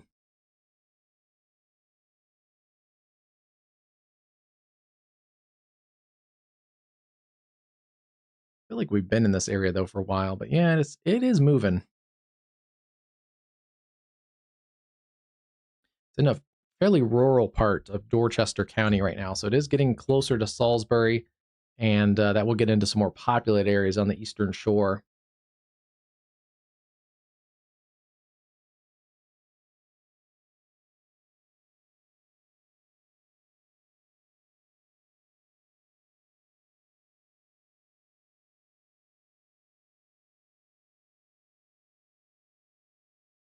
Again, for perspective, we're far away from the Washington-Baltimore corridor. I do want to look at some of these storms down here near Richmond. Doing okay. Some storms strong north of Richmond along the I-95 corridor. They've trimmed more of this watch area back. And I wouldn't be surprised if they trim most of this back. Maybe leaving some of those areas on the Delmarva.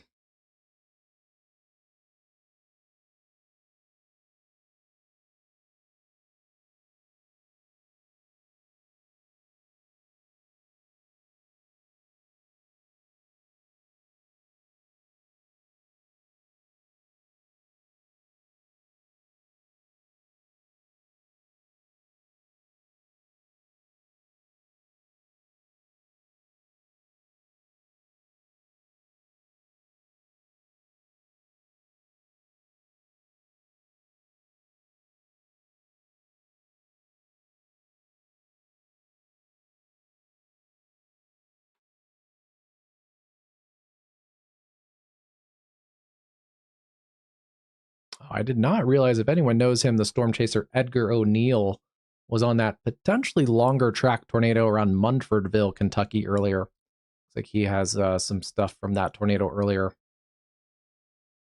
That was the 4 o'clock hour in the central time zone.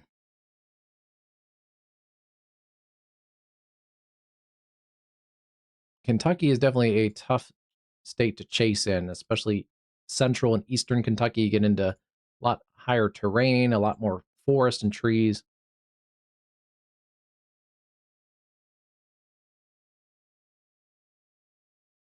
So yeah, that is tough chasing out there.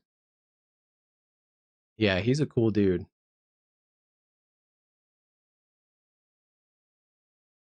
I think he's been on the. Correct me wrong, but you you guys probably know more than I do, Mama G. But I think he's been on the Stormfront podcast before, when they still had the Stormfront podcast going. Has he been on Brady's stream at all, like individually? I think he has, right? Yeah. Oh yeah.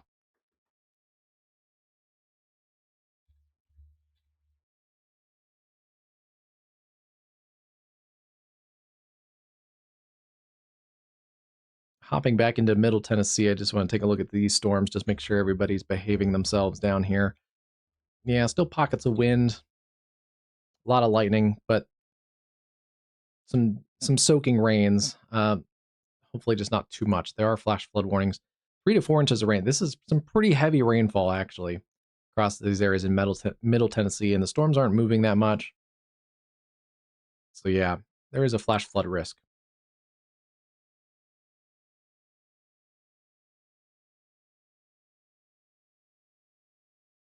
Similar to last night, because this system isn't super crazy, we've seen a lot of the more intense showers starting to wind down across Florida. They've been enhanced by the tropical storm, but because a lot of it also has been enhanced by daytime heating, those storms have died down a little bit. But more concentrated bands of showers and storms still in these areas of the tropical storm warnings, right in the coastal areas along the Florida Panhandle, into southern Mobile County, southern Baldwin County. Particularly if you're out on Dauphin Island or close to Mobile Bay, that's where you're going to get some of those windier, gustier conditions. And again, potentially some minor storm surge if you're on some of those lowest coastal areas. 2 to 4 feet potentially storm surge above normally high ground or normally dry ground. Oh, cool. Yeah, let me take a look.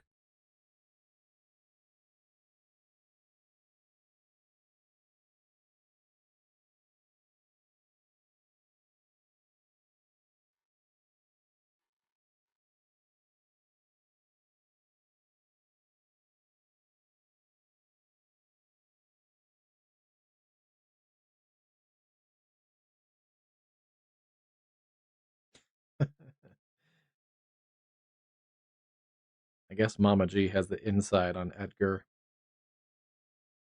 And get the inside connection. That's cool.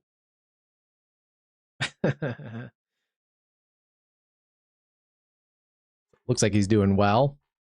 That's a satisfying chase. If you can chase some generally unchaseable terrain and come up with a tornado, that's a pretty big win there for a storm chaser. Hopefully, I'm hoping it didn't do too much damage because it was on the ground for a while.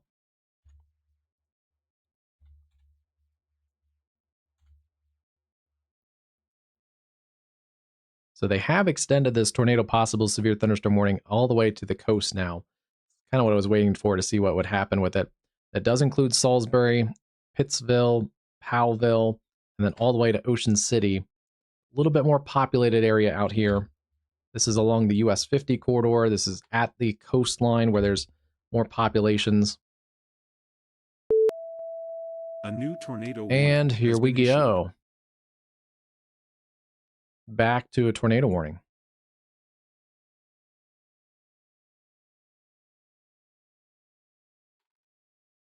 It's one of those storms that came out of West Virginia. This was a tornado warning storm earlier this evening.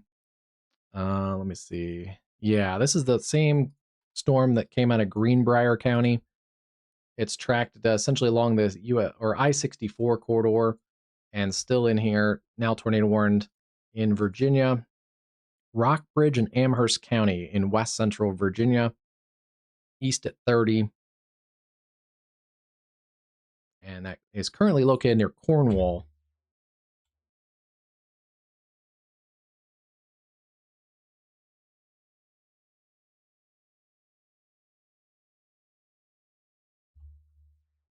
So yeah, there's your area of rotation. Shows up a little nicer on the storm relative. Green's headed towards the radar, red's headed away. Crossing areas like just to the north of Lexington, Virginia, right at I-64 and I-81. Pretty heavy traveled area there, the interstate. Let me see, we might have a camera actually right at that junction. That would be really, really helpful right now. Let me find it. 64 comes out at Lexington. Yes, we do.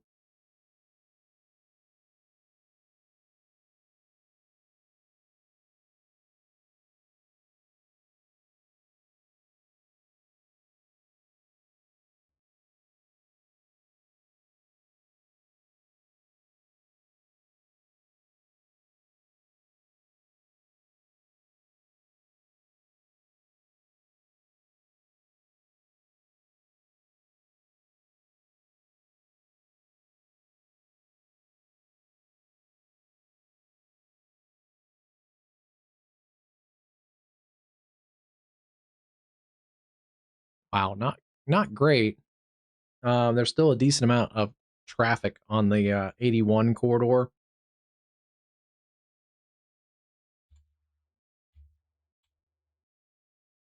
Yeah, it's generally crossing 81 right now. Don't see a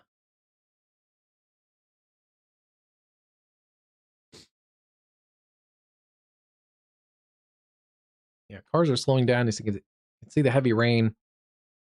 Really hard to see what's going on there. It's dark. It's in rural portions of western Virginia. Looks like it's just crossed 81.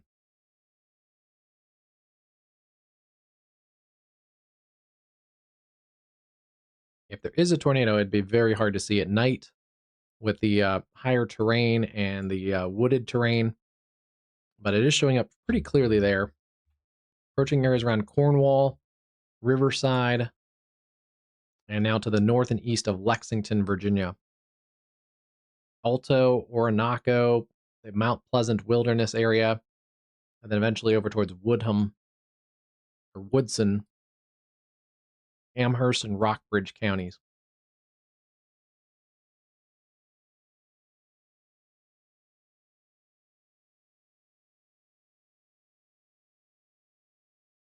Mama G, I didn't know you had those inside connections. That's pretty cool.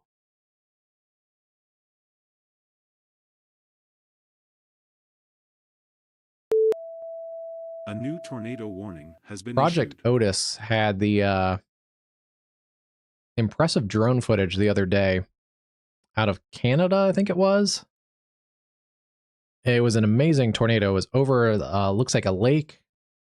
And they had the drone shot of it kind of following it behind the tornado as it crossed the lake. It was very impressive. I saw it on the, it was on the Weather Channel, actually. They do some really cool drone research work. All right. Tornado warning now. They've converted that tornado possible tag to a tornado warning. This is for Somerset, Wicomico, and Worcester County, southern Maryland, essentially the eastern shore of Maryland. It's around Quantico, Fruitland, and Salisbury, and that will cross the Salisbury area, US 50, towards Pittsville. Rotation in there. That is moving to the east at 45 miles an hour. Probably destroyed the county name there, but sorry about that if anyone lives out here. But yeah, that area has tightened up just a little bit. Woods Edge. It's unfortunately tightened up as it's getting into a slightly more populated area. That's a good warning. Let's see. So I don't think we're going to get anything out of that tornado warning storm in Virginia on that camera perspective. Good news is I think it's across the 81 corridor. You can see there's a lot of truck traffic on that. But let's get back to the Maryland camera. This is a look at Salisbury right now. And this is looking south-southwest towards that area of rotation. So as this gets closer to Salisbury, we'll have to look for any power flashes. That's a good way to spot tornadoes at night. Doesn't appear to be on the ground right now. We don't see any lower values in the correlation coefficient. If there are, it would be in this area there. It's going to be tricky spotting. It is going to be a rain-wrapped area of circulation, though.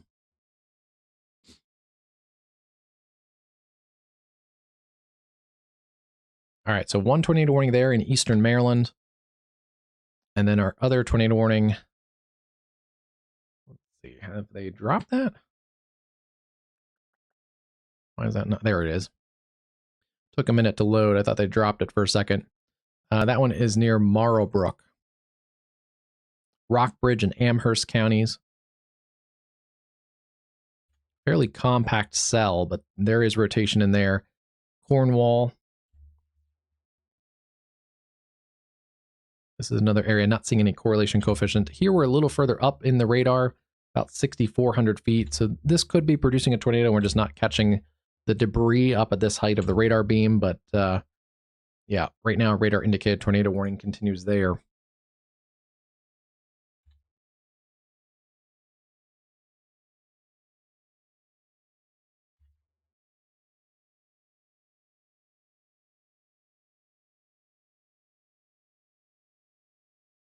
Hey, Christian, how's it going tonight?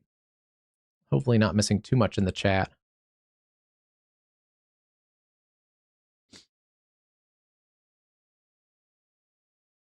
Graham, welcome, welcome. Yeah, if you have pets and it's storming right now, it could be pretty freaky for them. So just make sure you give them what your pet needs for those storms. I don't know what you do for cats. I know a lot of people have the thunder shirts and stuff for pups.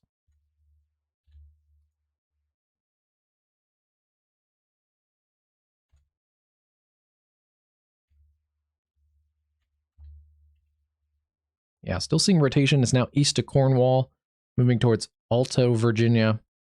It's going to get into some really rugged terrain, lower populated areas, but Virginia Highway 633, and then up along 605, east of Cornwall. If you live in those areas, you need to take your tornado safety precautions.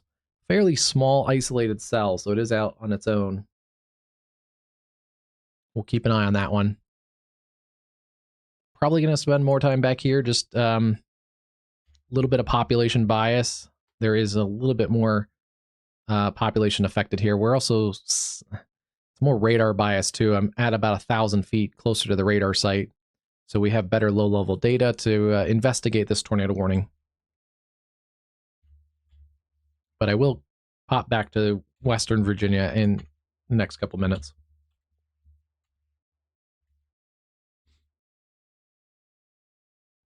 Waiting on a new radar scan, but kind of a weak but tight area of rotation there along Maryland Highway 349.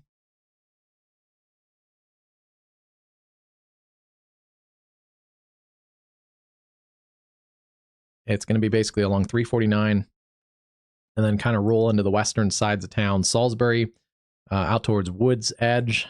The entire Salisbury area needs to be in your tornado safe place.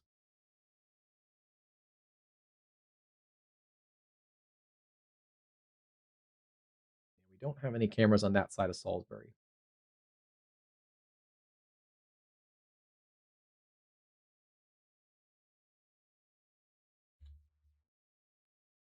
You can see the rain looks a little bit heavier as it's pushing into the Salisbury area. Just looks a little bit foggier on this camera, and that generally indicates, I think, some heavier rain. I don't see a lot of trees moving at the moment, but we still are kind of out ahead of that leading edge of this precip.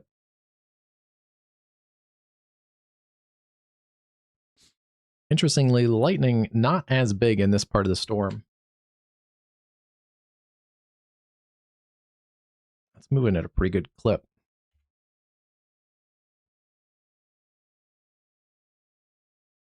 All right, there's your newest radar scan. It is still moving at a pretty good clip in here.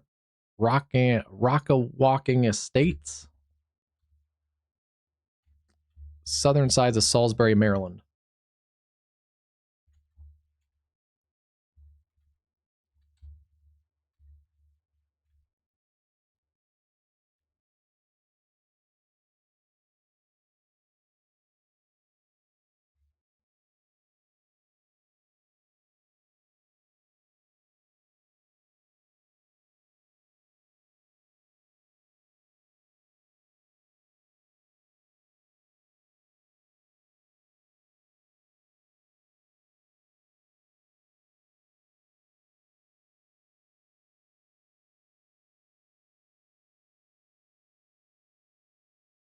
All right, here's that area of circulation. It's going to get into Salisbury in about 2 minutes.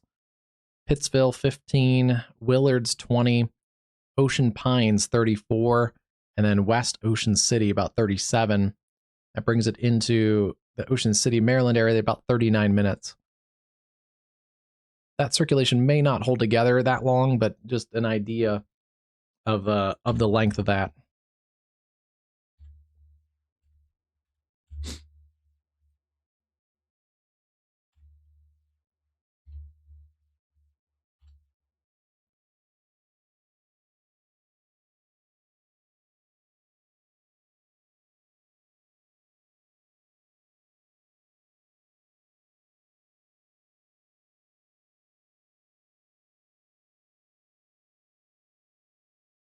Sneeze attack. I switched allergy pills, and I don't know if it's. I think the switch in allergy pills kind of bothering me, but good night, Christian. Yeah, thanks for tuning in tonight.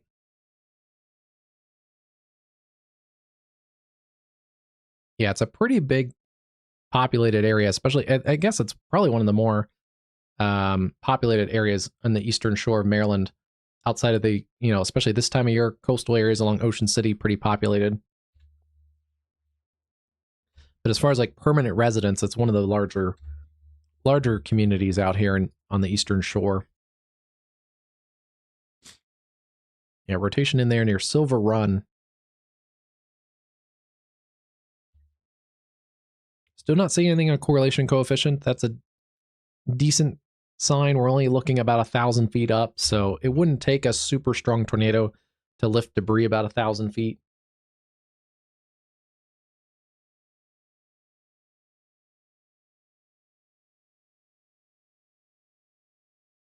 Definitely starting to see that storm pushing in on the camera. It is raining pretty hard there. I don't see a lot of traffic, not as much traffic there. That's looking to the southwest, across the Salisbury area.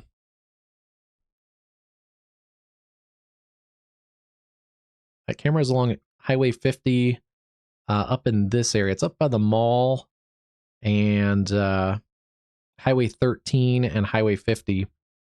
So we're kind of on the opposite side of town as the tornadic circulation, but see if we see anything on this camera.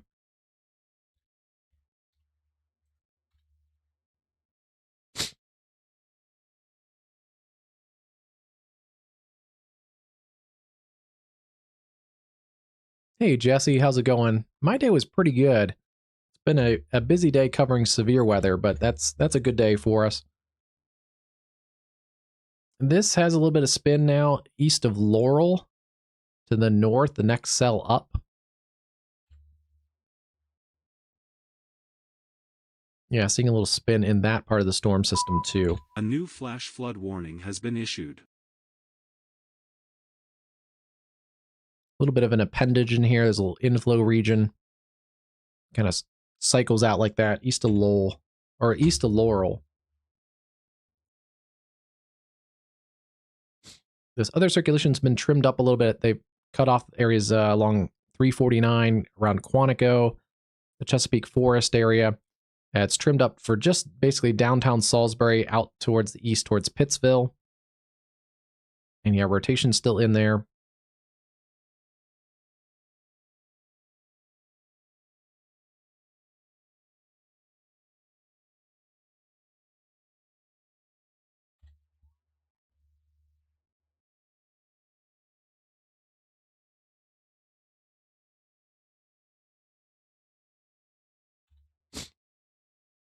And they've also trimmed up that warning. That's in Western Virginia.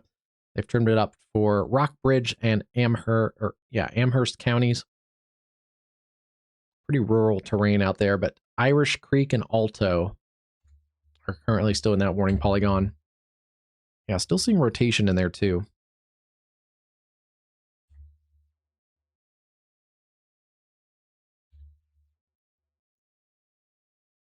That's a small cell, but it's a punchy one. There may be even some small hail in there too in that purple color. Headed toward Montebello. We'll see if they continue this warning polygon because it's going to run out of warning polygon in a little while.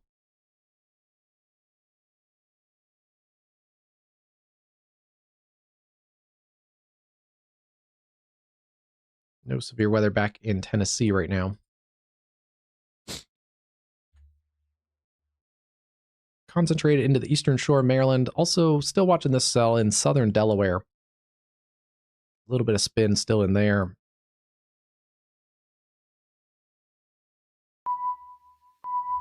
A new flash flood warning has been issued. Should be getting a new radar scan in just a minute.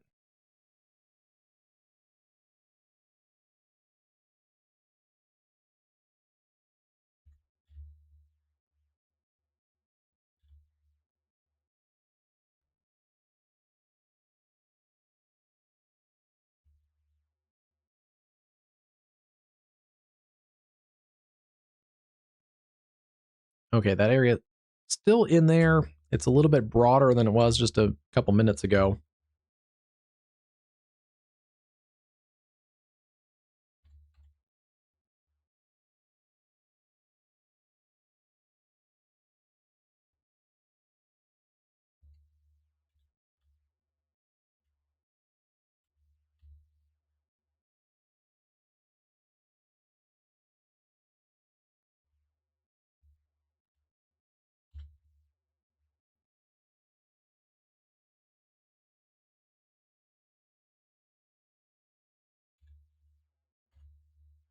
And yeah, still seeing a little circulation in there too. Pepperbrook, Shaft Ox Corner, that may skirt areas like Bethany Beach.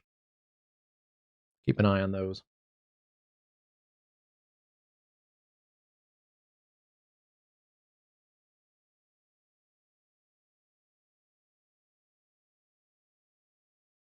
This is on the east side of Salisbury. It's a little closer to that circulation.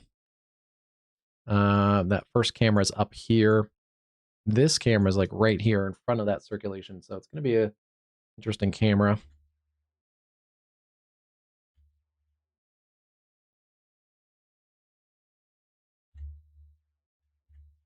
I still don't see anything that really screams tornado on the ground. No deep correlation coefficient.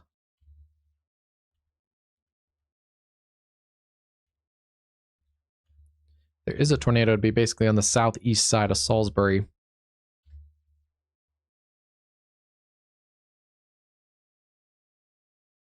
And yeah, still radar indicated.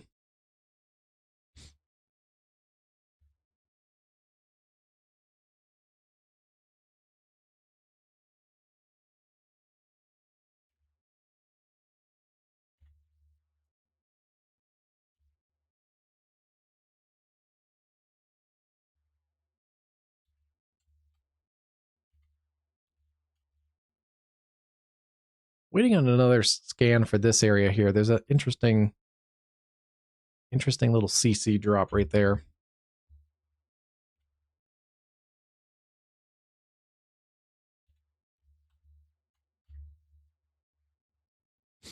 It's not 100% co-located. It says the timestamp is the same, but sometimes that comes in just a little bit behind or different than the others. So I want to see the next scan, see if that's more co-located.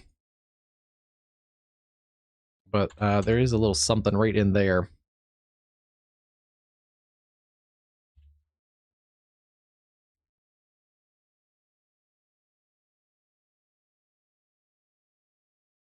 And yeah, down in here, Salisbury points east of Salisbury along Highway 13. It's basically on the southern beltway for Salisbury. Nevins Mill, Pillmore Park, University Orchards.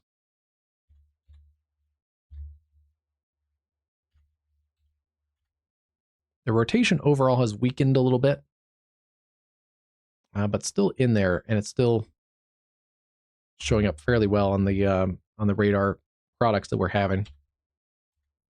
This one, not as much, but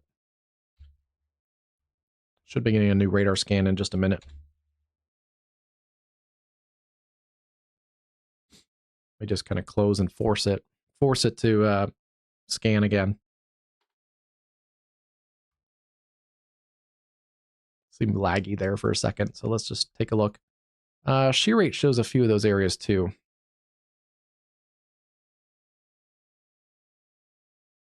And it did update. Look at that.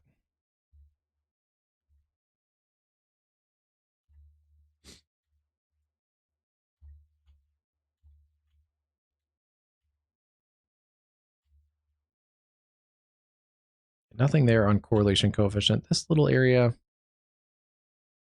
has moved as well. A new tornado warning has been issued. Yeah, I can't confirm that CC didn't really move, so it must be, could be something interfering with that off the radar beam. Could be some hail up in this area near Georgetown.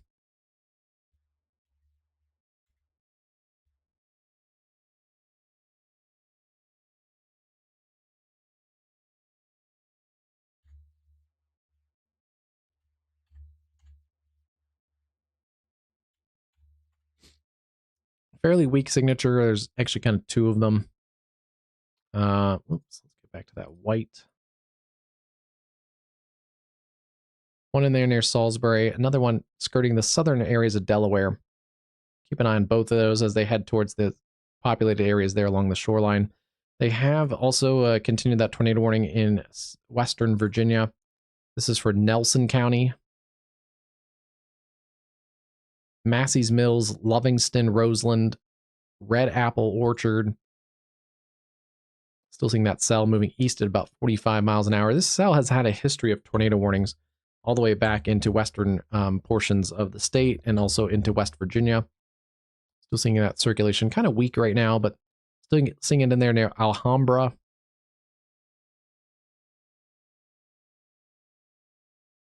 And we'll track this out at 45.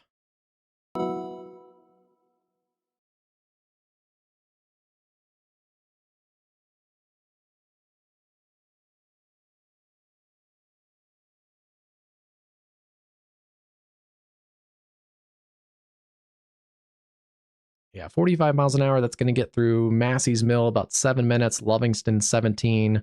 Colleen, Virginia, 12. And Red Apple Orchard, about 24 minutes. Howardsville, right at the end of the warning polygon, 33 minutes.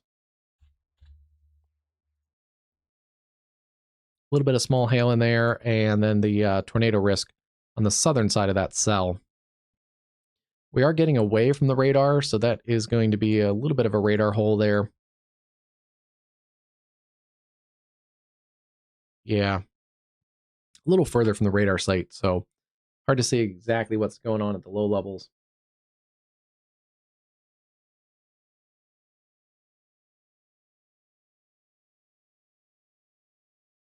Still seeing a stronger storm in southern Maryland on the western shore of the Chesapeake, Scotland, and St. George Island, 60-mile-an-hour gusts. That's pushing offshore. or other warning, Princess Anne, Snow Hill, up to Ocean Pines and Ocean City, and the back across areas like Del Mar. Within that, we have the updated and extended warning polygon. They've now trimmed that east of Salisbury, so better conditions there. This is continuing to work along the US 50 corridor, Parsonsburg, the Salisbury Airport, Quail Ridge over towards Powellville. Radar indicated tornado warning continues there. Still seeing more of a shear line at the moment. There's a little bit of a tighter area. Heritage Manor, Southern Pines, but it is a little bit more sheared. And then still seeing a little circulation also in there. That's unwarned right now. I don't think it's to the level of a tornado warning. It tightened up briefly, but just an area to watch. That's around Great Cypress Swamp.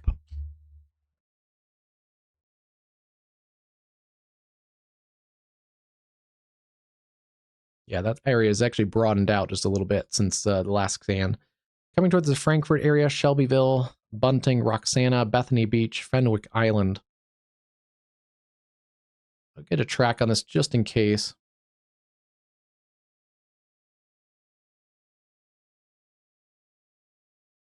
About 45 miles an hour, about the same speed as the Salisbury storm. Frankfurt about 3 minutes, Millville 11, Ocean View 14 minutes, and Fenwick Island, Bethany Beach about 15 to 17 minutes.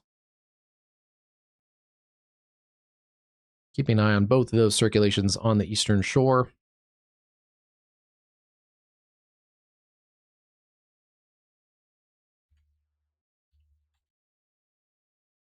Nothing on correlation coefficient showing all meteorological targets at the moment.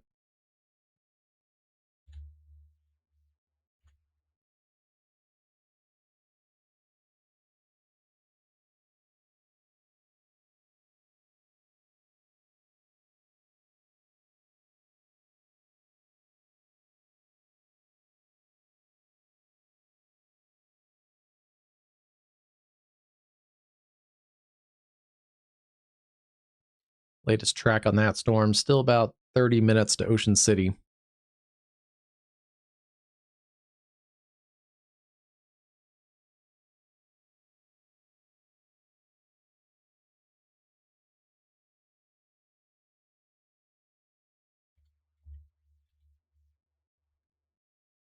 Not quite as punchy as it was just a few minutes ago. Pretty nasty line of storms, just below severe limits. Milton, Delaware, down through Millsboro, Shelbyville, and then severe warned east of Salisbury.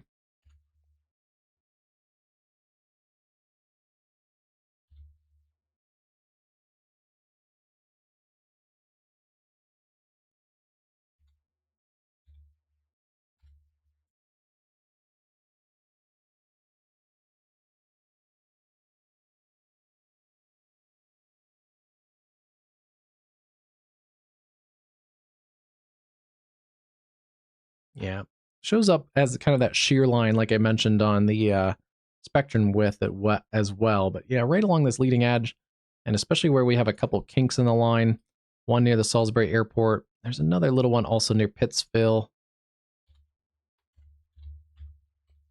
Two areas of some interest with tornadic circulations, and seeing a broad, weaker area to the north of that.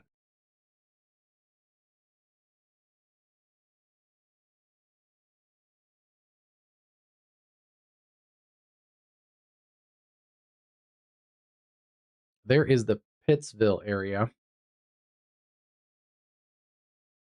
Rain coming down there. That's looking to the north-northwest on US 50 at 60-foot road.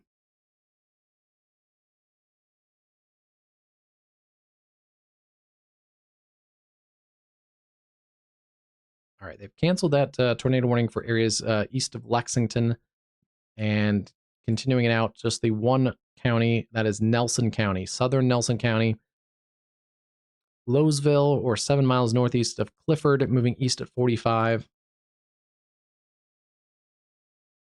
We are looking up further in the storm, so it looks like weakening rotation, but it could also just be that we're looking up about 7,000 feet. I don't think it's crazy rotation, but still in here near Massey's Mill. It's going to ride the northern side of this warning polygon. Surprised they don't have this kind of extended out just a little bit.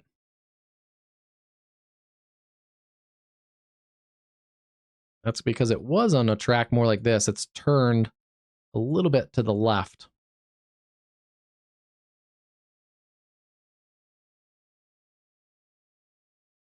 So it may have weakened a little bit. A lot of times we see strengthening areas of circulation turn to the right, and this one is turned to the left a little bit. That perspective is always from the forward speed or forward direction of the supercell. So it'd be looking this way, and it made that left turn versus straight or the right turn. They may need to reorient this tornado warning potentially a little bit more towards Schuler, Livingston, Rockfish, some of those areas. If they keep the tornado warning, they may need to widen it out a little bit. Kind of the other, that's really like the lone cell right now that's severe warned in the rest of Virginia at the moment. And then, yeah, still storms across the I-40 corridor. They're sinking south of Nashville, Spring Hill, Franklin, Columbia, back towards Sardis and Lexington in Middle Tennessee, as well as some isolated showers and storms back into Western Tennessee.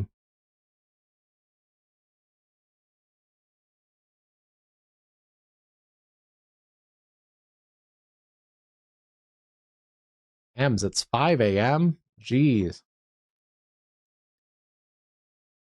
Yes, thank you very much, Ems. Have a great rest of your night or morning or whatever you're doing. PJ, welcome, welcome. Parsonsburg. Let me check that for you. Parsonsburg, Maryland. Take a look. Okay, you guys are right on that, still in that storm. Give it a couple more minutes. The tornado warning has been allowed to expire, which is probably the okay call. It is more of a shear line, not much rotation in there anymore. If you're in your safe place, if you're kind of hunkered down in that lower level interior space, give it a couple more minutes. Let that heavier rain and lightning and wind pass. But yes, you're generally on the backside of this complex of storms. Also, areas like Salisbury, especially the north and west side of town, up along US 50, you're in better shape. Still in that severe thunderstorm warning, but generally the stronger winds and the heavier precip on the south side of Salisbury, and then now between Pittsville and basically the shore.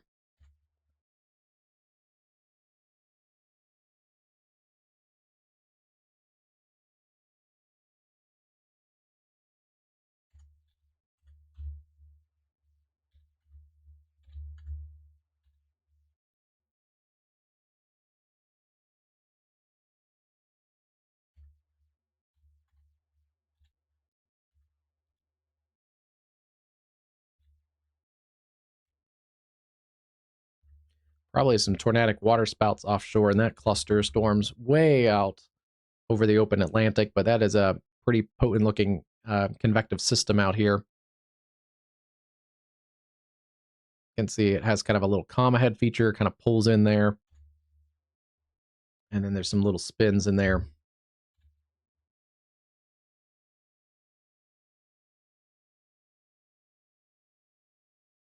Did I hear they're going to make a Twisters 2? All the chat talking about the Twisters movie.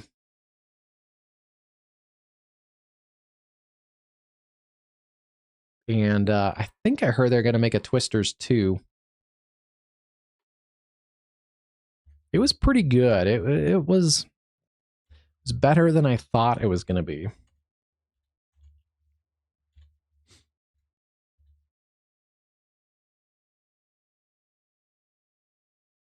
New tornado possible, severe thunderstorm warning back into Virginia. This is Middlesex, Northumberland, Richmond, and Lancaster counties, eastern Virginia, in the Tidewater region.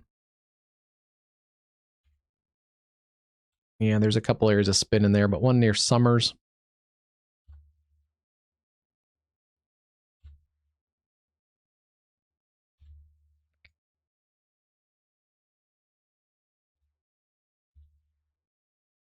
Yeah, right in here near Summers. That's a little interesting feature. Yeah, I liked it. I think obviously the better... I mean, they had some real actors in there that helped too. Looks like they've let that tornado warning expire on Massey's Mill. This storm continues to shrink, so I guess that solves that problem about reorienting that tornado warning.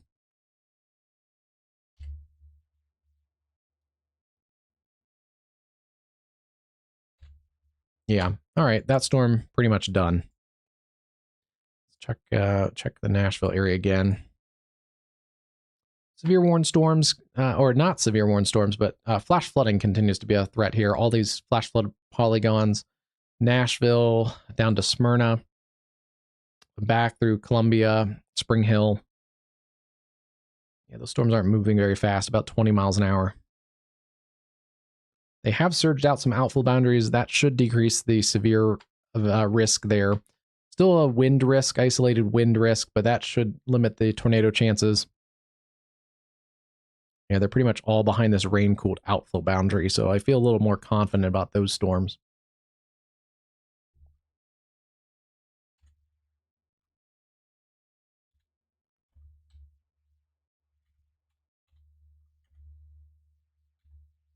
There's still a couple areas along this line that are interesting. There's a little spin on the southern flank of that shear area. Yeah, it's another one of these little kinks in the line. You can kind of see it really showing up in the correlation, or not correlation, the spectrum width. Just these little S curves have a little bit of little concentrated area, but nothing tornadic, just something to watch.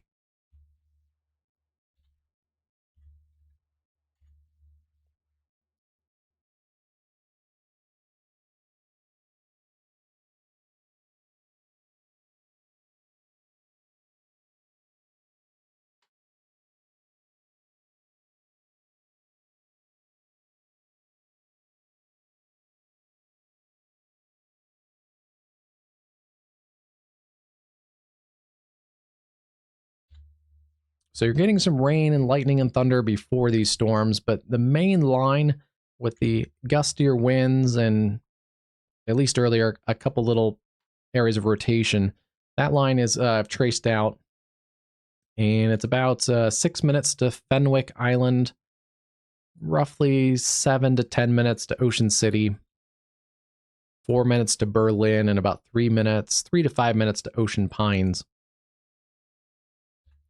So getting into the western portions of the Ocean City area.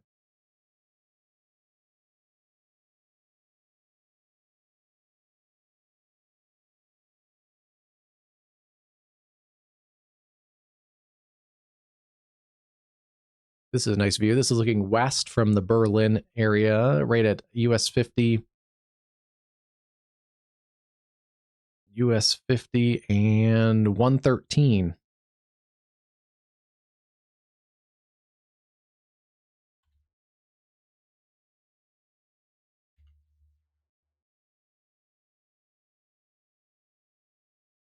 I think it's on. Yeah, it is. Heavy rain coming down in the streetlights. That is one thing to note there.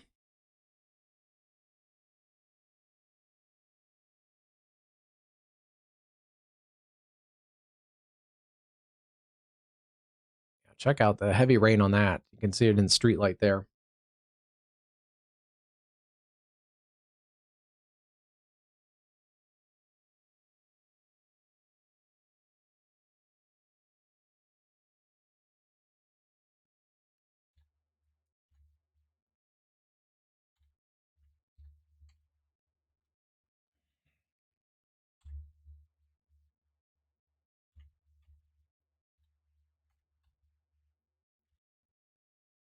The storm may be trying to spin again. This is that area that's come out of the southern side of Salisbury. If that does start to tighten up, it would be south of Ocean City.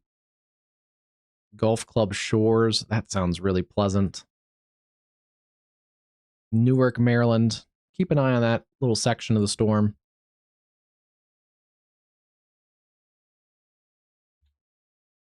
Most of the stronger storm across the Delaware border is offshore now. Rehoboth Beach down to Bethany Beach, pretty much in the worst of it now. And yeah, most of that is now offshore.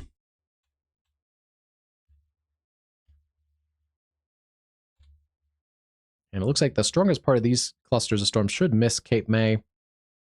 Still raining across the Jersey Shore.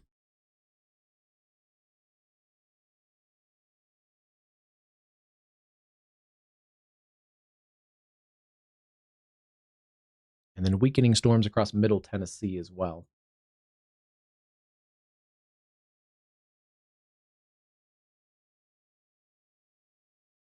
Two severe thunderstorm warnings, one on the mainland. This is in southeast Virginia, Heathsville and Lancaster. Tornado possible tag, Middlesex, Northumberland, Richmond, and Lancaster counties. That is moving east at 35 near Fairport. And then the other cell, tornado possible tag from basically Salisbury over to Ocean City, Maryland.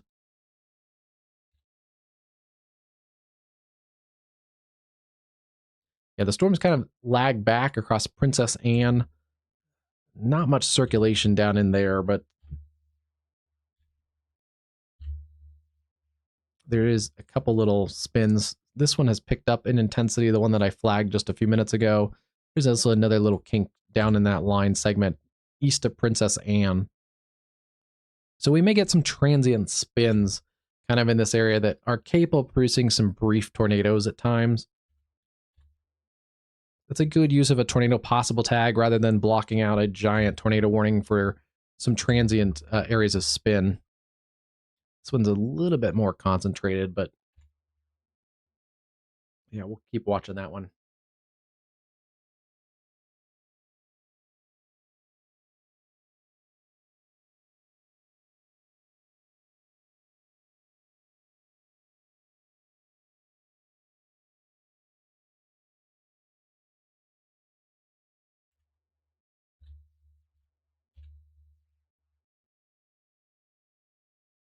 I like this shot because it looks west and you can see a pretty good amount of sky, even though it's all rain and darkness right now, but definitely watching for some lightning in this picture.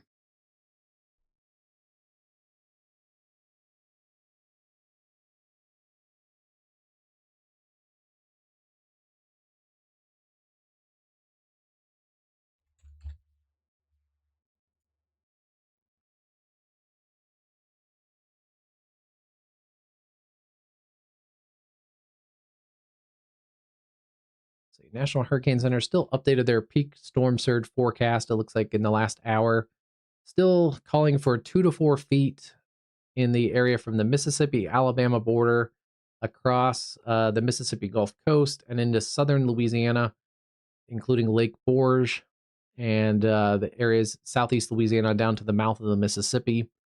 2 to 4 feet. 1 to 3 feet of storm surge. That would be for Lake Pontchartrain, flash flood and then warning has also been issued. west of the mouth of the Mississippi to Cameron, Louisiana. And 1 to 3 feet of storm surge potentially from Mississippi Alabama border all the way across basically the Florida Panhandle.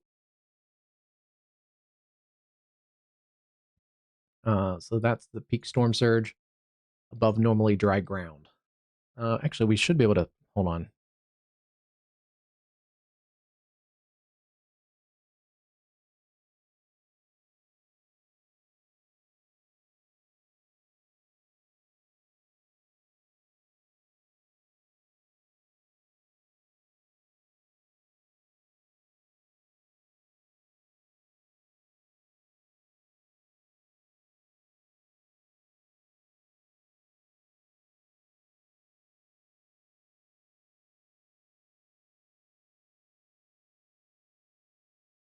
Where is that?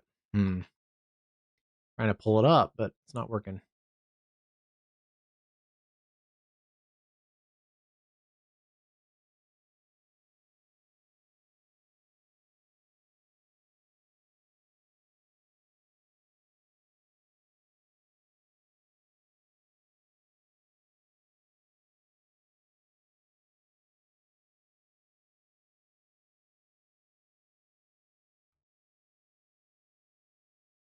Here's that peak storm surge map. In the yellow there, that's the 2 to 4 feet. of storm surge there from the Mississippi-Alabama border to the mouth of the Mississippi. The blue shaded area, those are the 1 to 3 feet of storm surge back west of the Mississippi to Cameron, Louisiana, Lake Pontchartrain area, and then coastal Alabama and the Florida Panhandle. We'll continue to update those. I would expect pretty much everything to hold as is, since Bertha is about the same strength as it was earlier, and that's pretty much max intensity, at least by the current forecast. The wind is picked up in this camera as those storms are closing in on Ocean City, Maryland. This is, yeah, the wind is right approaching the Berlin area. It's blowing basically towards the camera, so we'll see if we get any wind shift in this. And yeah, if there's a little more concentrated spin, it's down here south of Powellville.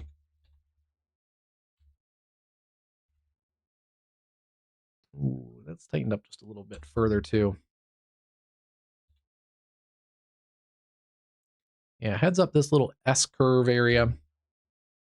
See it there in the spectrum width. It shows up still in velocity signatures too.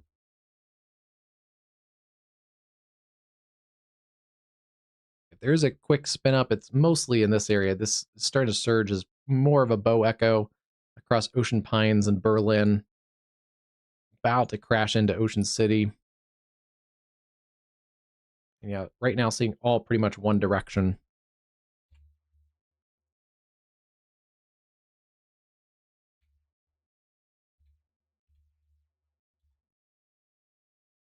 Getting radar out of Delaware, so that's where we're seeing these winds kind of hook in like this.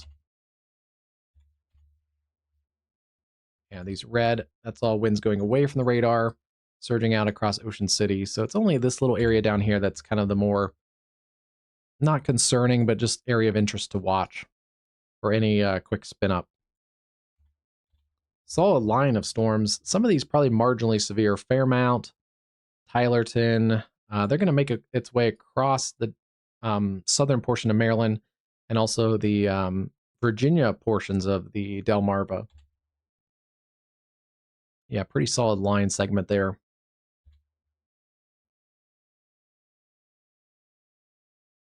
And yeah, those are some pretty heavy winds. Nothing crazy 50s, just by the look of that, probably about 50.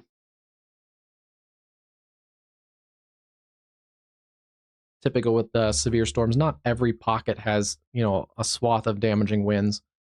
There's a higher wind, it's this area around Lighthouse Sound and just south of Fenwick Island.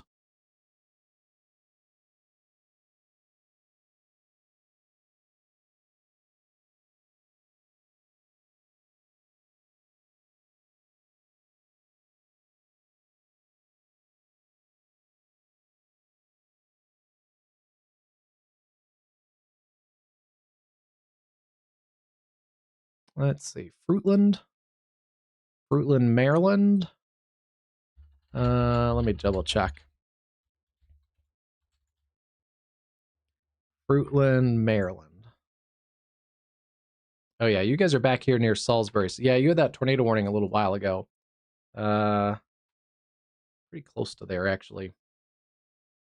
It did look like it was stronger west of Salisbury. It may have weakened as it pushed across the Fruitland area, the Salisbury area, Magnolia Terrace. Yeah, we saw it start to wrap up back here towards Royal Oak. So yeah, if you're in Fruitland, you're in better shape. That tornado warning is canceled. You still have the severe thunderstorm warning in effect, mostly kind of along that same line and south and east of that. It's breaking up just a little bit there, though.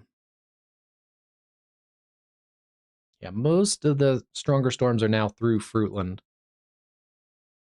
Down towards Snow Hill. Princess Anne still in the pretty solid line of storms. And then these severe storms earlier that were near Piney Point and Heathsville in Virginia are pushing across into the Delmarva. Marginally severe Fairmount across the Chesapeake and then down into the other severe warning storm down near Lancaster, Virginia.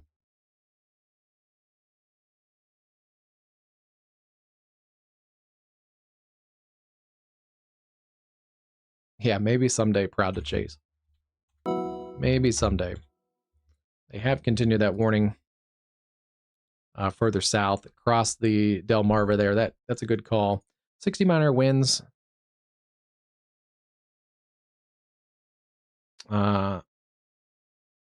Cocomac County and Worcester County. It may be pronounced that. If it's pronounced like Massachusetts, it's Worcester County. Southeastern Maryland and Southeast Virginia. That does include Captain's Cove, Snow Hill, and Mapsville.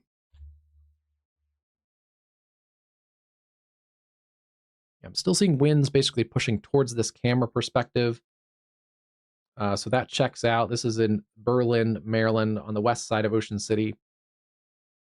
And yeah, still pretty much straight line winds in this part of the storm, approaching the Ocean City area.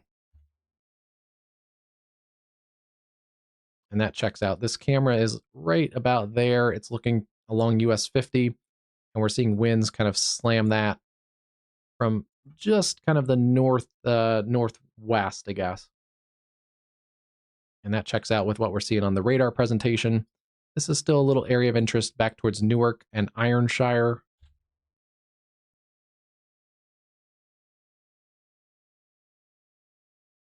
Perfect. Thank you very much. That helps. Okay, Worcester County and Cocomac County. I hope I said that one right too.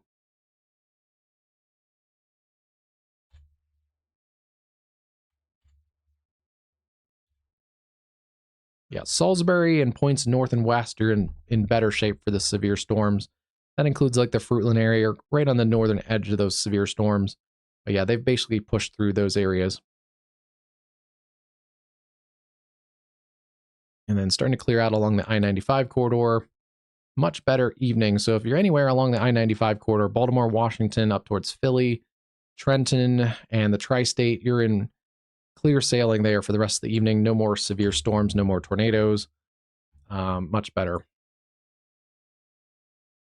Some good news is they've dropped that flash flood emergency in Upshur, West Virginia. Still seeing the observed considerable threat flash flooding, but at least there hasn't been a ton of new rain. So flash flooding is occurring. Emergency management reports that, but we haven't had new areas of rain in this area. So there is some chances we may get a couple showers and storms to move through, but the significant steady rainfall has pushed away from that region. And it'll be similar for the Nashville area, not as severe, but flash flood warnings in Middle Tennessee. Between 4 to 5 inches of rain have fallen in some locations across Nashville, but most of that rain has fallen across the areas north of I-40. You're pretty much done with the rainfall. South of I-40, that's where we still have ongoing showers and storms as they continue to sink towards the south.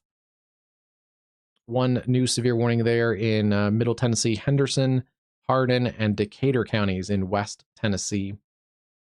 Areas around Sardis, Savannah, and Clifton. Severe warning continues there. Accomack. Okay. That sounds, I'll go with it. We'll go with that. You're the expert. Accomack County. Don't know if I've ever covered a warning in that county.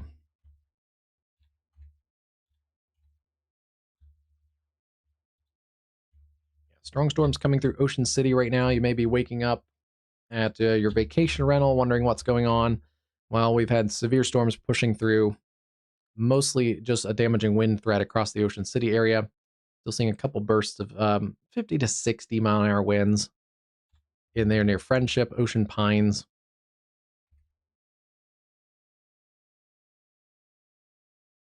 Yeah, I feel like sometimes we cover storms and then once they get on the eastern shore, they fade off pretty quickly.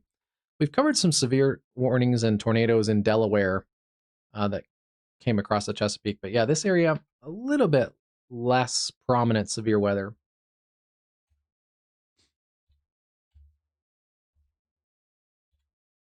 This was one of the few areas that the Storm Prediction Center earlier this evening held on as a low but non-zero risk for a tornado or two. So That was kind of one of the reasons why I wanted to continue the coverage here, because this area is still kind of a little bit of a focal point for severe weather tonight.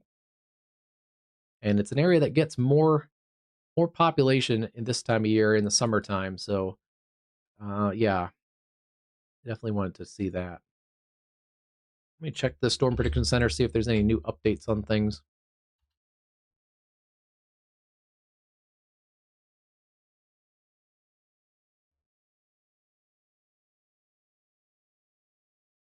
They do have this mesoscale discussion. It's this red highlighted area across Virginia, essentially. That includes the Richmond area, Charlottesville, pretty populated areas. Localized damaging wind and a tornado threat may continue into the overnight hours.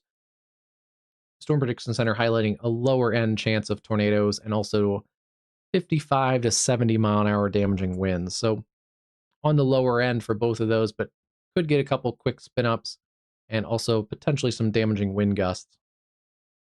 And there's this cluster that's still kind of working through central Virginia. And then also on the eastern end of that, still those severe warning storms near the Tidewater.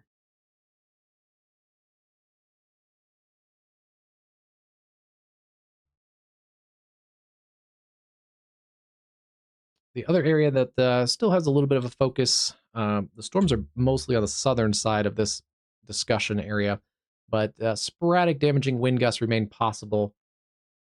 Not the high end winds, roughly 40 to 60 mile an hour winds. That likely means they're not going to extend this severe weather watch that expires in 34 minutes.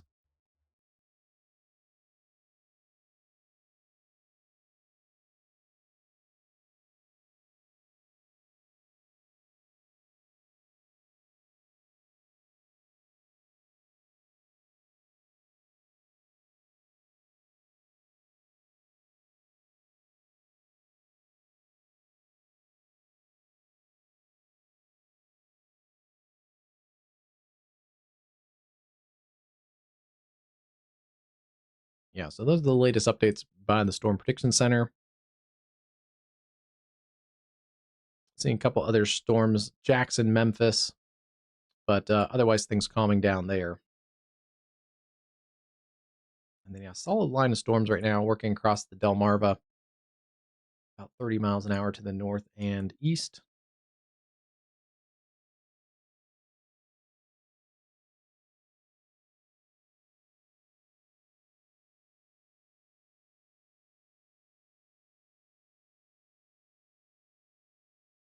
Mapsville at about 30 miles an hour pushes it in about 28 minutes. Captain's Cove, 15. And then it's pushing across the Ocean City area, Snow Hill, right about now.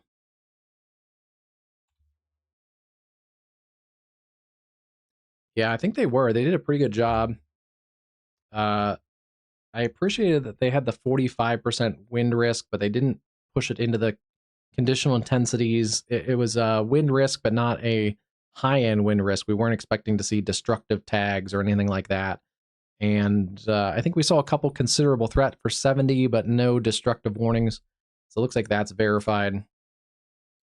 Tornado, I think they were pretty good with that unhatched 5%. That may have overperformed just slightly. And the hail risk was pretty isolated today. So yeah, spot on by the Storm Prediction Center. And yeah, this area was held on as a little bit of a focal point into the evening for some continued severe activity, and we've seen that tonight as well.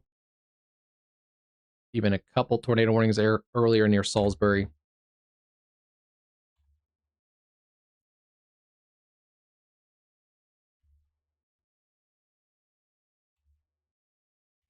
Yeah, the strongest part of the storm right now through the Ocean City area.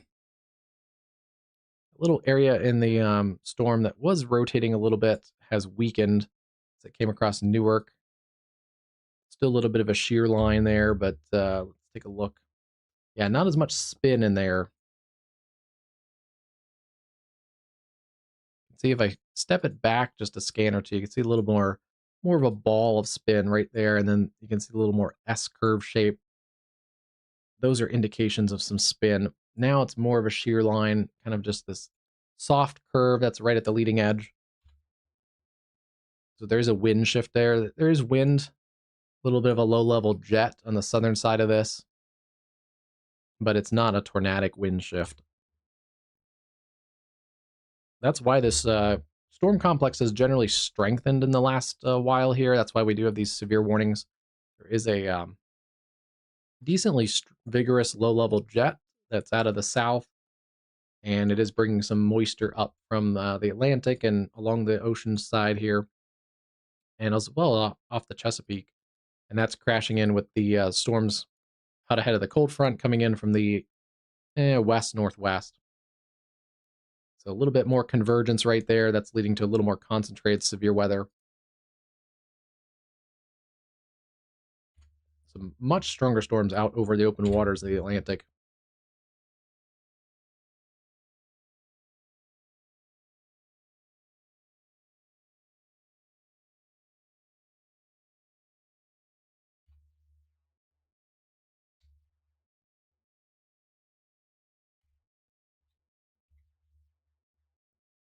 They've dropped that warning officially, it looks like, for Salisbury, the US 50 corridor.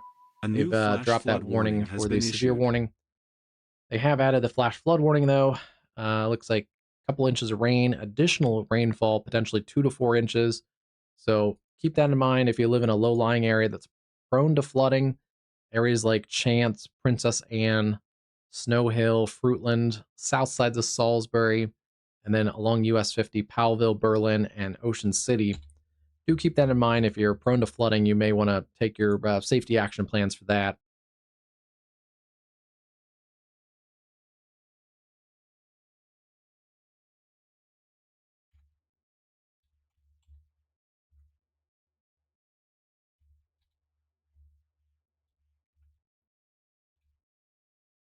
Flash flood situations are hard to cover on streaming, but just on weather coverage in general. You have to have a really personalized flash flood plan, because if you live on the top of the hill, 100 feet up from the closest water source, then it's a really bad day, and we probably have way bigger problems if your house floods. Um, but if you live in a low-lying area that floods all the time, then you're going to have that regular routine action plan. Situations like this where, you may have beach or vacation properties out near the shore here.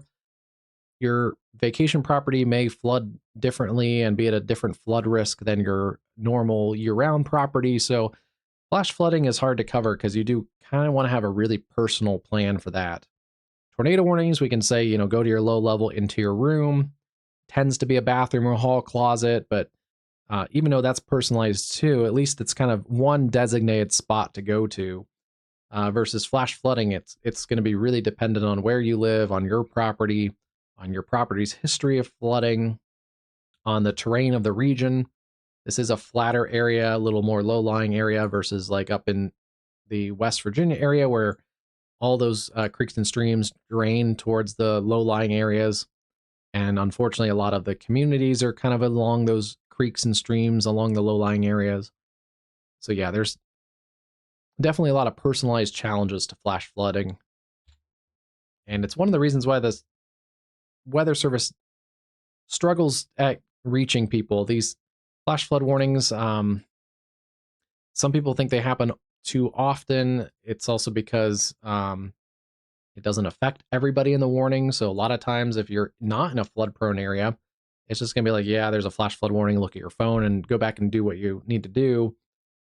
It's just for a lot of people, it can be less impactful than a severe warning. But for the people that it's impacting, it can be a very, very serious event. So it's hard to communicate that through these warnings. And yeah, it's something the weather community continues to kind of refine. Social scientists continue to work with NOAA and the National Weather Service and the Storm Prediction Center on how to message flooding, as well as the other severe risks. But flooding is the one that definitely presents a lot of challenges.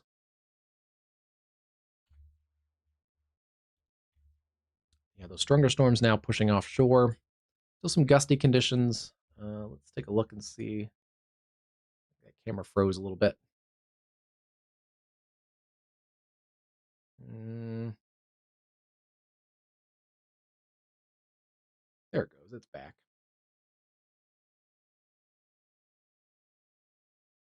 decent amount of lightning still. The rainfall still pretty heavy.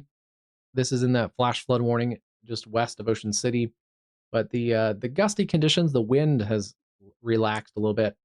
I can tell because the rain is basically just coming down along the street lights there.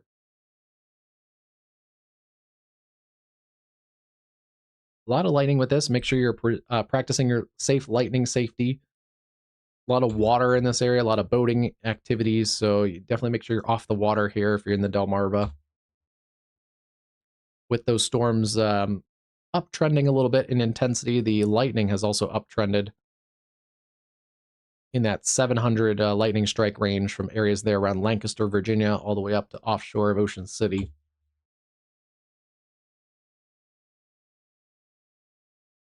And then still seeing back west of Richmond, there is a line of showers and storms. Just keep an eye on.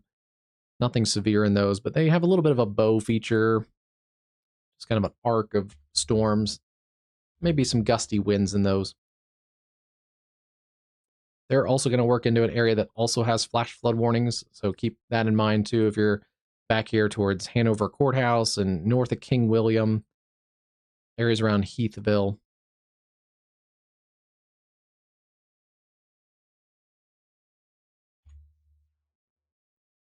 And yeah, still seeing Mapsville, Captain's Cove. Severe warning continues there. Those storms kind of lag back towards Tangier Island, then back through Irvington. Camera froze again. Funny, it went through the worst part of the storm, and it didn't freeze. And then now it's kind of struggling.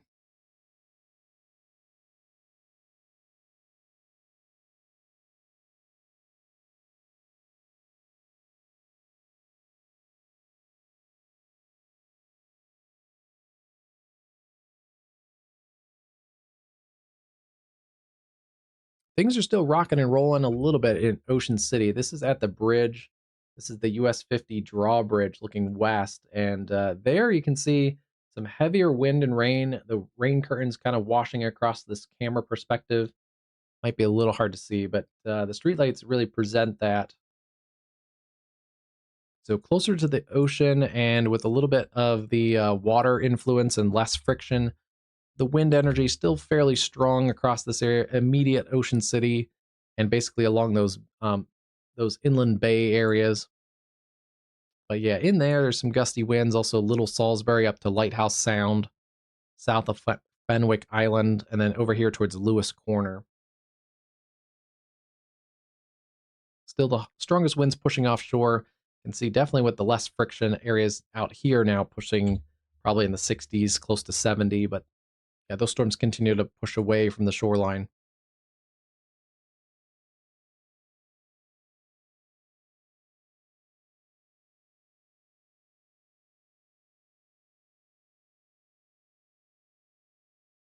Yeah. We've had that happen, not just there too. It seems like, yeah, some cameras will go through the worst of the storm and then they'll freeze up after. With the lightning activity though around, they may be still having some transition issues.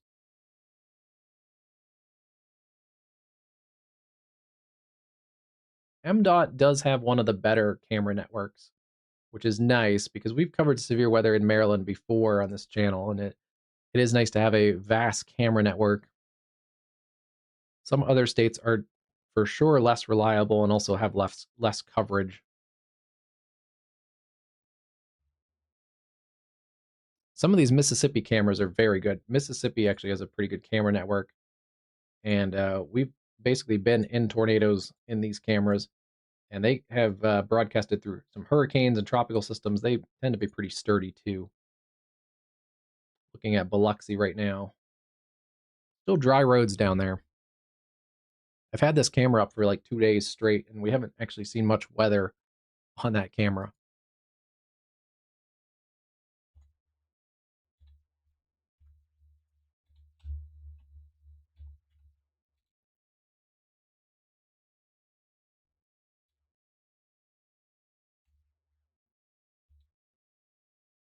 This whole line segment is eventually going to push across those areas into Virginia along the Delmarva, Mapsville, Oak Hill, I want to say it right. I saw the pronunciation earlier. Acomac, was it? Where was that? Scrolling up through the yeah, Acomac, and then all the way down towards Boston and Exmoor. Those storms do kind of lag back a little bit.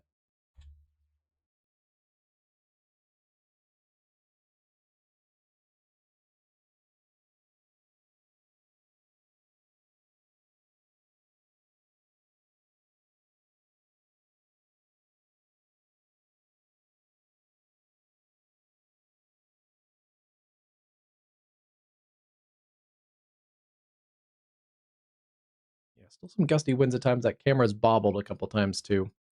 Let's check our other severe warning. This is in Tennessee. And they just updated it. Look at that timing. They added a tornado possible tag, 60-mile-an-hour winds, quarter-size hail, and added a tornado possible tag.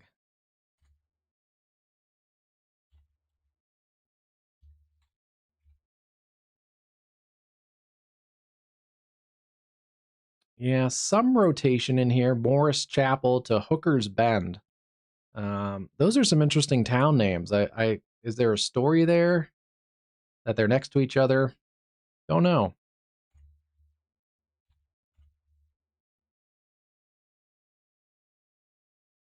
Generally sinking south towards Savannah and eventually towards Walnut Grove in southern Middle Tennessee, I guess, Western Tennessee, somewhere kind of right in there where the Middle Tennessee ends and Western Tennessee begins.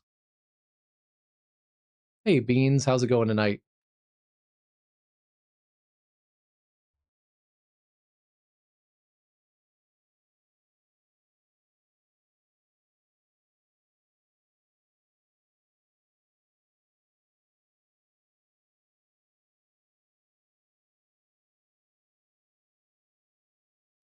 While we're down here in the south, let's check the radar for our tropical system. And most of this is so lopsided. A couple cells scraping the Pensacola area with some gusty showers, but most of the precip is well offshore right now. There is a cluster of storms that's been kind of riding along the southern coast of Louisiana. Some gustier winds, decent amount of lightning with those. But yeah, most of the storms on the southern side of the circulation still staying well offshore.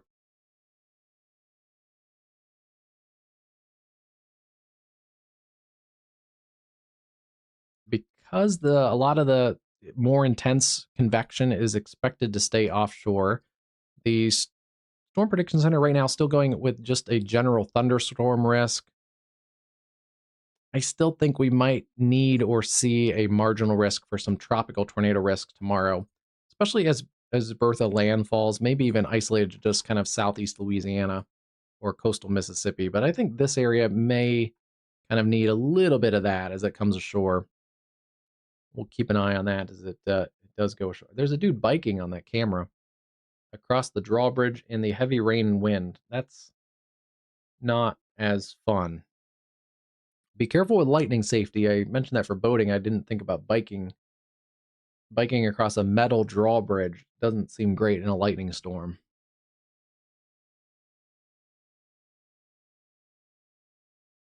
And then let's see if there's been any updates. There is a risk tomorrow and actually into the overnight hours. This area is going to kind of sag and stall out. So we may get more storms overnight and into tomorrow for areas like Richmond down to Virginia Beach and into the Carolinas tomorrow.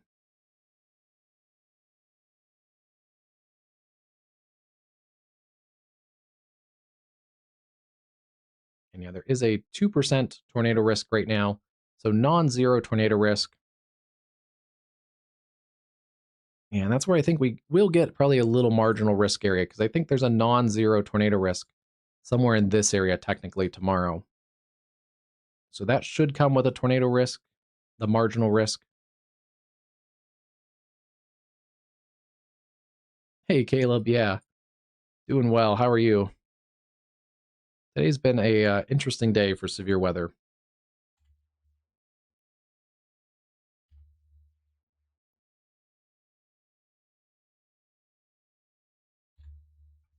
this storm kind of perked up as I thought it would. So covering some of these storms in the eastern shore of Maryland as well as the Delmarva. Storms are approaching Mapsville, Captain's Cove. Strongest part of the storm is now through Ocean City. And it looks like just on the latest bridge cam there on the west side of Ocean City, we are seeing a little less wind now starting to show up and less rain. The precip has died down somewhat.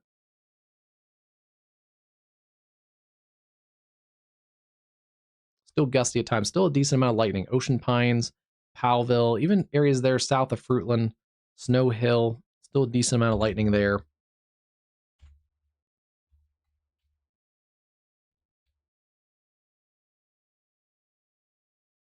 But yeah, things are starting to wind down just a little bit. More concentrated in those areas.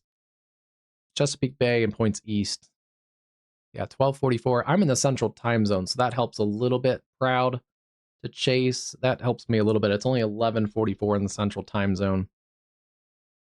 And checking on that other storm, tornado possible tag near Savannah in middle Tennessee. Yeah, a little bit of rotation still in there.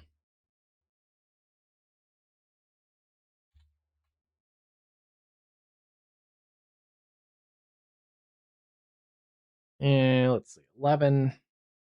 Roughly the last half hour, it's trended about the same, it appears. Hasn't really tightened up or weakened. So this is kind of doing its thing. It is a little bit further away from any of the closest radar sites, but yeah, it's at least some mid-level spin in there.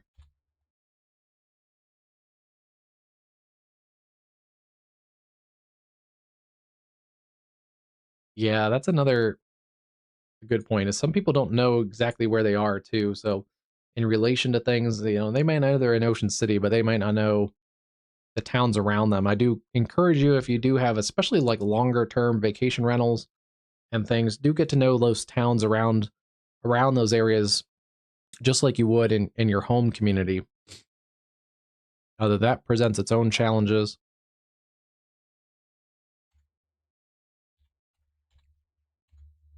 Some of those social science and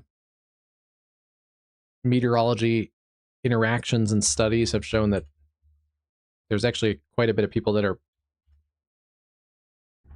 are poor skills to even locate their own cities, their hometowns on maps and stuff. So do that first and then work on where your vacation rental is. Yeah, strongest storm now out offshore of Ocean City. Let's see.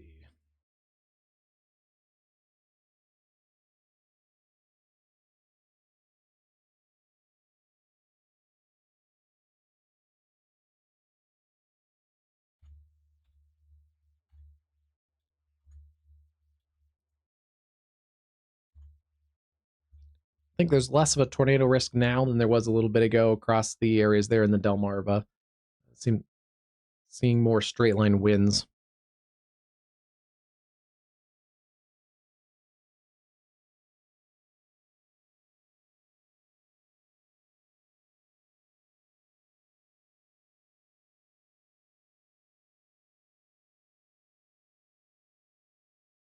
All right, some new model data. Let's take a look at this here real quick.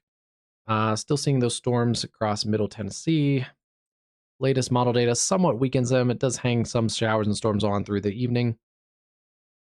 You can see generally pushing offshore most of those storms in the next couple hours. Still a couple chances of storms across southern Virginia. And even back across eastern Kentucky and Tennessee, but kind of generally along that boundary. And then even tomorrow morning with some daytime heating, we see a couple more clusters of storms potentially along that boundary. And then that's where we may get some isolated severe storms into the afternoon across some of those same areas. The Delmarva, southern Virginia, into the portions of the Carolinas tomorrow. Kind of along and ahead of that boundary. Again, the HRRR, not a great hurricane model type of thing, but just kind of getting a general sense. Seeing what we've seen the last couple days is daytime heating, but also Bertha enhanced showers and storms kind of spinning across the Gulf South. Some of those gusty winds, but not a lot of severe. And yeah, HRRR kind of hangs that same area, St. Bernard County, Port Sulphur area as the potential landfall area. Now, this latest model has kind of delayed that, but again, the HRRR not really a hurricane model, so we'll see. Landfall mid-morning to early afternoon, maybe, if it continues at that westward pace, 6 miles an hour.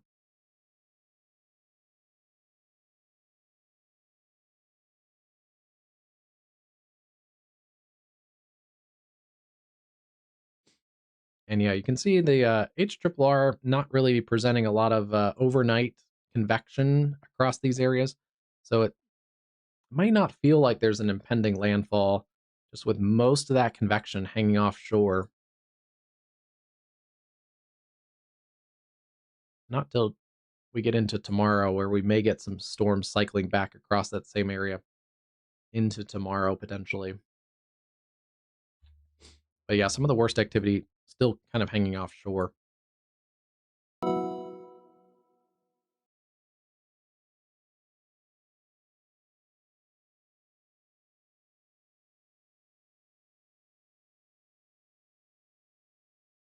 Continuing that warning there with the 60-mile-an-hour wind tornado possible tag. That's in western Kentucky, Tishomingo County. That also gets into northeastern Mississippi and Hardin County in western Kentucky. Oh yeah, they added a tiny little bit of Mississippi in there.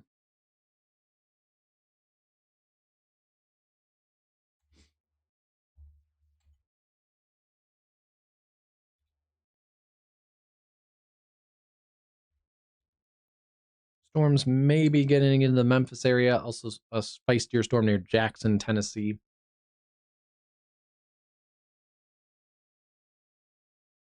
And then we've lost our storm near Heathville as far as that tornado or the tornado possible severe thunderstorm warning.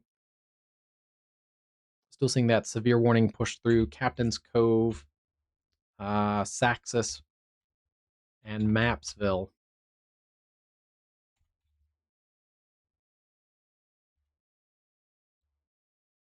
Oh, I forgot to look at that earlier, Caleb. That's a good idea. I don't know if it's still active in here. Let's see. Or no, I don't have StormNet. NATO cast. Let's see if that showed anything.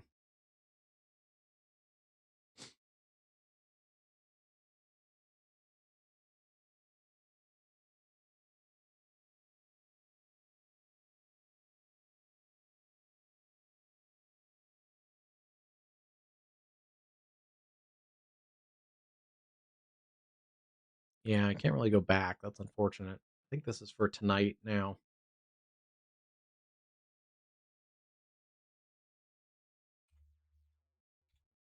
StormNet, I think, was being evaluated by the Storm Prediction Center for the reliability too recently. So I'm interested to see the data on that. Yeah, storm settling down across the Delmarva. Well, I think that'll wrap it up. We've pretty much covered these severe storms. They're on the way out in the next 20 minutes or so. Still may get an isolated severe warning across the Delmarva, especially into Virginia, south of Ocean City, south of Salisbury, pushing mostly south of Snow Hill as well. A couple isolated stronger storms near Richmond. And then the one severe warning continues there around Savannah, Tennessee. Tornado possible tag, but again, it's kind of just maintaining itself, not super organized. And also, it's in a bit of a radar hole, so it's hard to cover that, as it might be the only severe storm in the next couple minutes. But and then watching this, watching Bertha tomorrow and tomorrow morning. We'll see about a live stream. I have actually quite a bit of work off the channel to get done tomorrow. If Bertha intensifies or does anything really extra crazy, we may pop on for a Bertha live stream. But otherwise, this area is a generally area that should be well prepared for a fairly lower end tropical storm, midpoint kind of tropical storm, 60-mile-an-hour wind gusts. But most of the convection staying offshore, it's not may not feel like a tropical storm you've experienced before. There's not going to be a lot of heavy rain. There may be right around the center tomorrow. We'll kind of see what it looks like tomorrow morning. But yeah, you may not get kind of those outer rain bands cycling through. It's just going to be a little bit of a weird storm with most of that convection pushed on the south side. So heads up for that. It may not look like a tropical storm day, but you do want to take things seriously. New Orleans down to the mouth of the Mississippi, then along the Alabama and Mississippi Gulf Coast. I'm a little worried here that people may not take that seriously across the Florida Panhandle tomorrow. It's going to start getting a little bit sunnier, but the waves and the wave action is still going to be pretty intense. So high surf, rip currents, all those kind of surf and coastal dangers still present, even if it's a pretty sunny day for a lot of the Florida Panhandle. So that's certainly a concern as well. So we'll keep a track of Bertha. Like and subscribe if you haven't already. Should send the subscribe button. And then let me see here.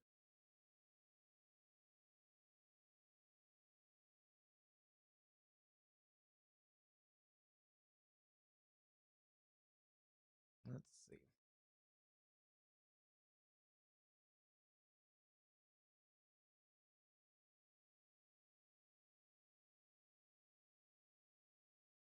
Nope. Hold on, I'm trying to figure this out here. Go to that channel.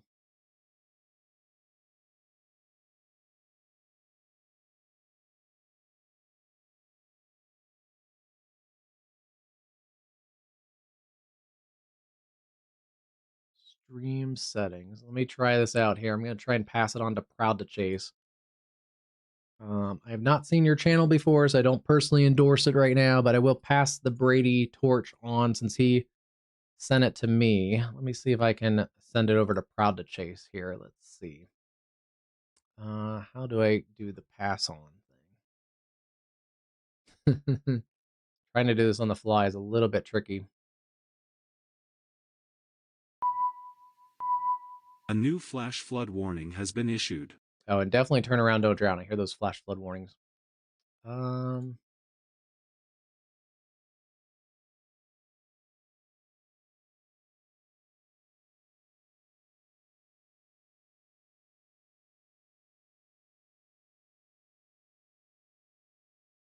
I can't. Proud to Chase. You don't have enough subscribers. Is that right? Yeah, it does not let me link to.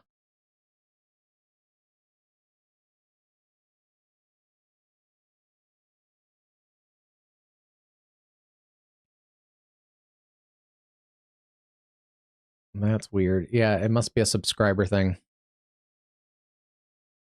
All right, everyone. Have a good night. Stay safe. Turn around, don't drown. Definitely pay attention to warnings if you're in these areas that still have severe risk tonight.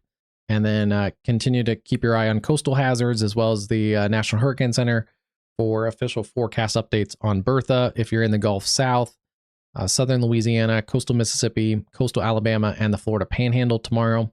And yeah, we'll see about coverage. I do have a pretty crazy day tomorrow off of the channel, but if I can squeeze something in, I might. So have a great day, stay safe, and we'll see you on the next one.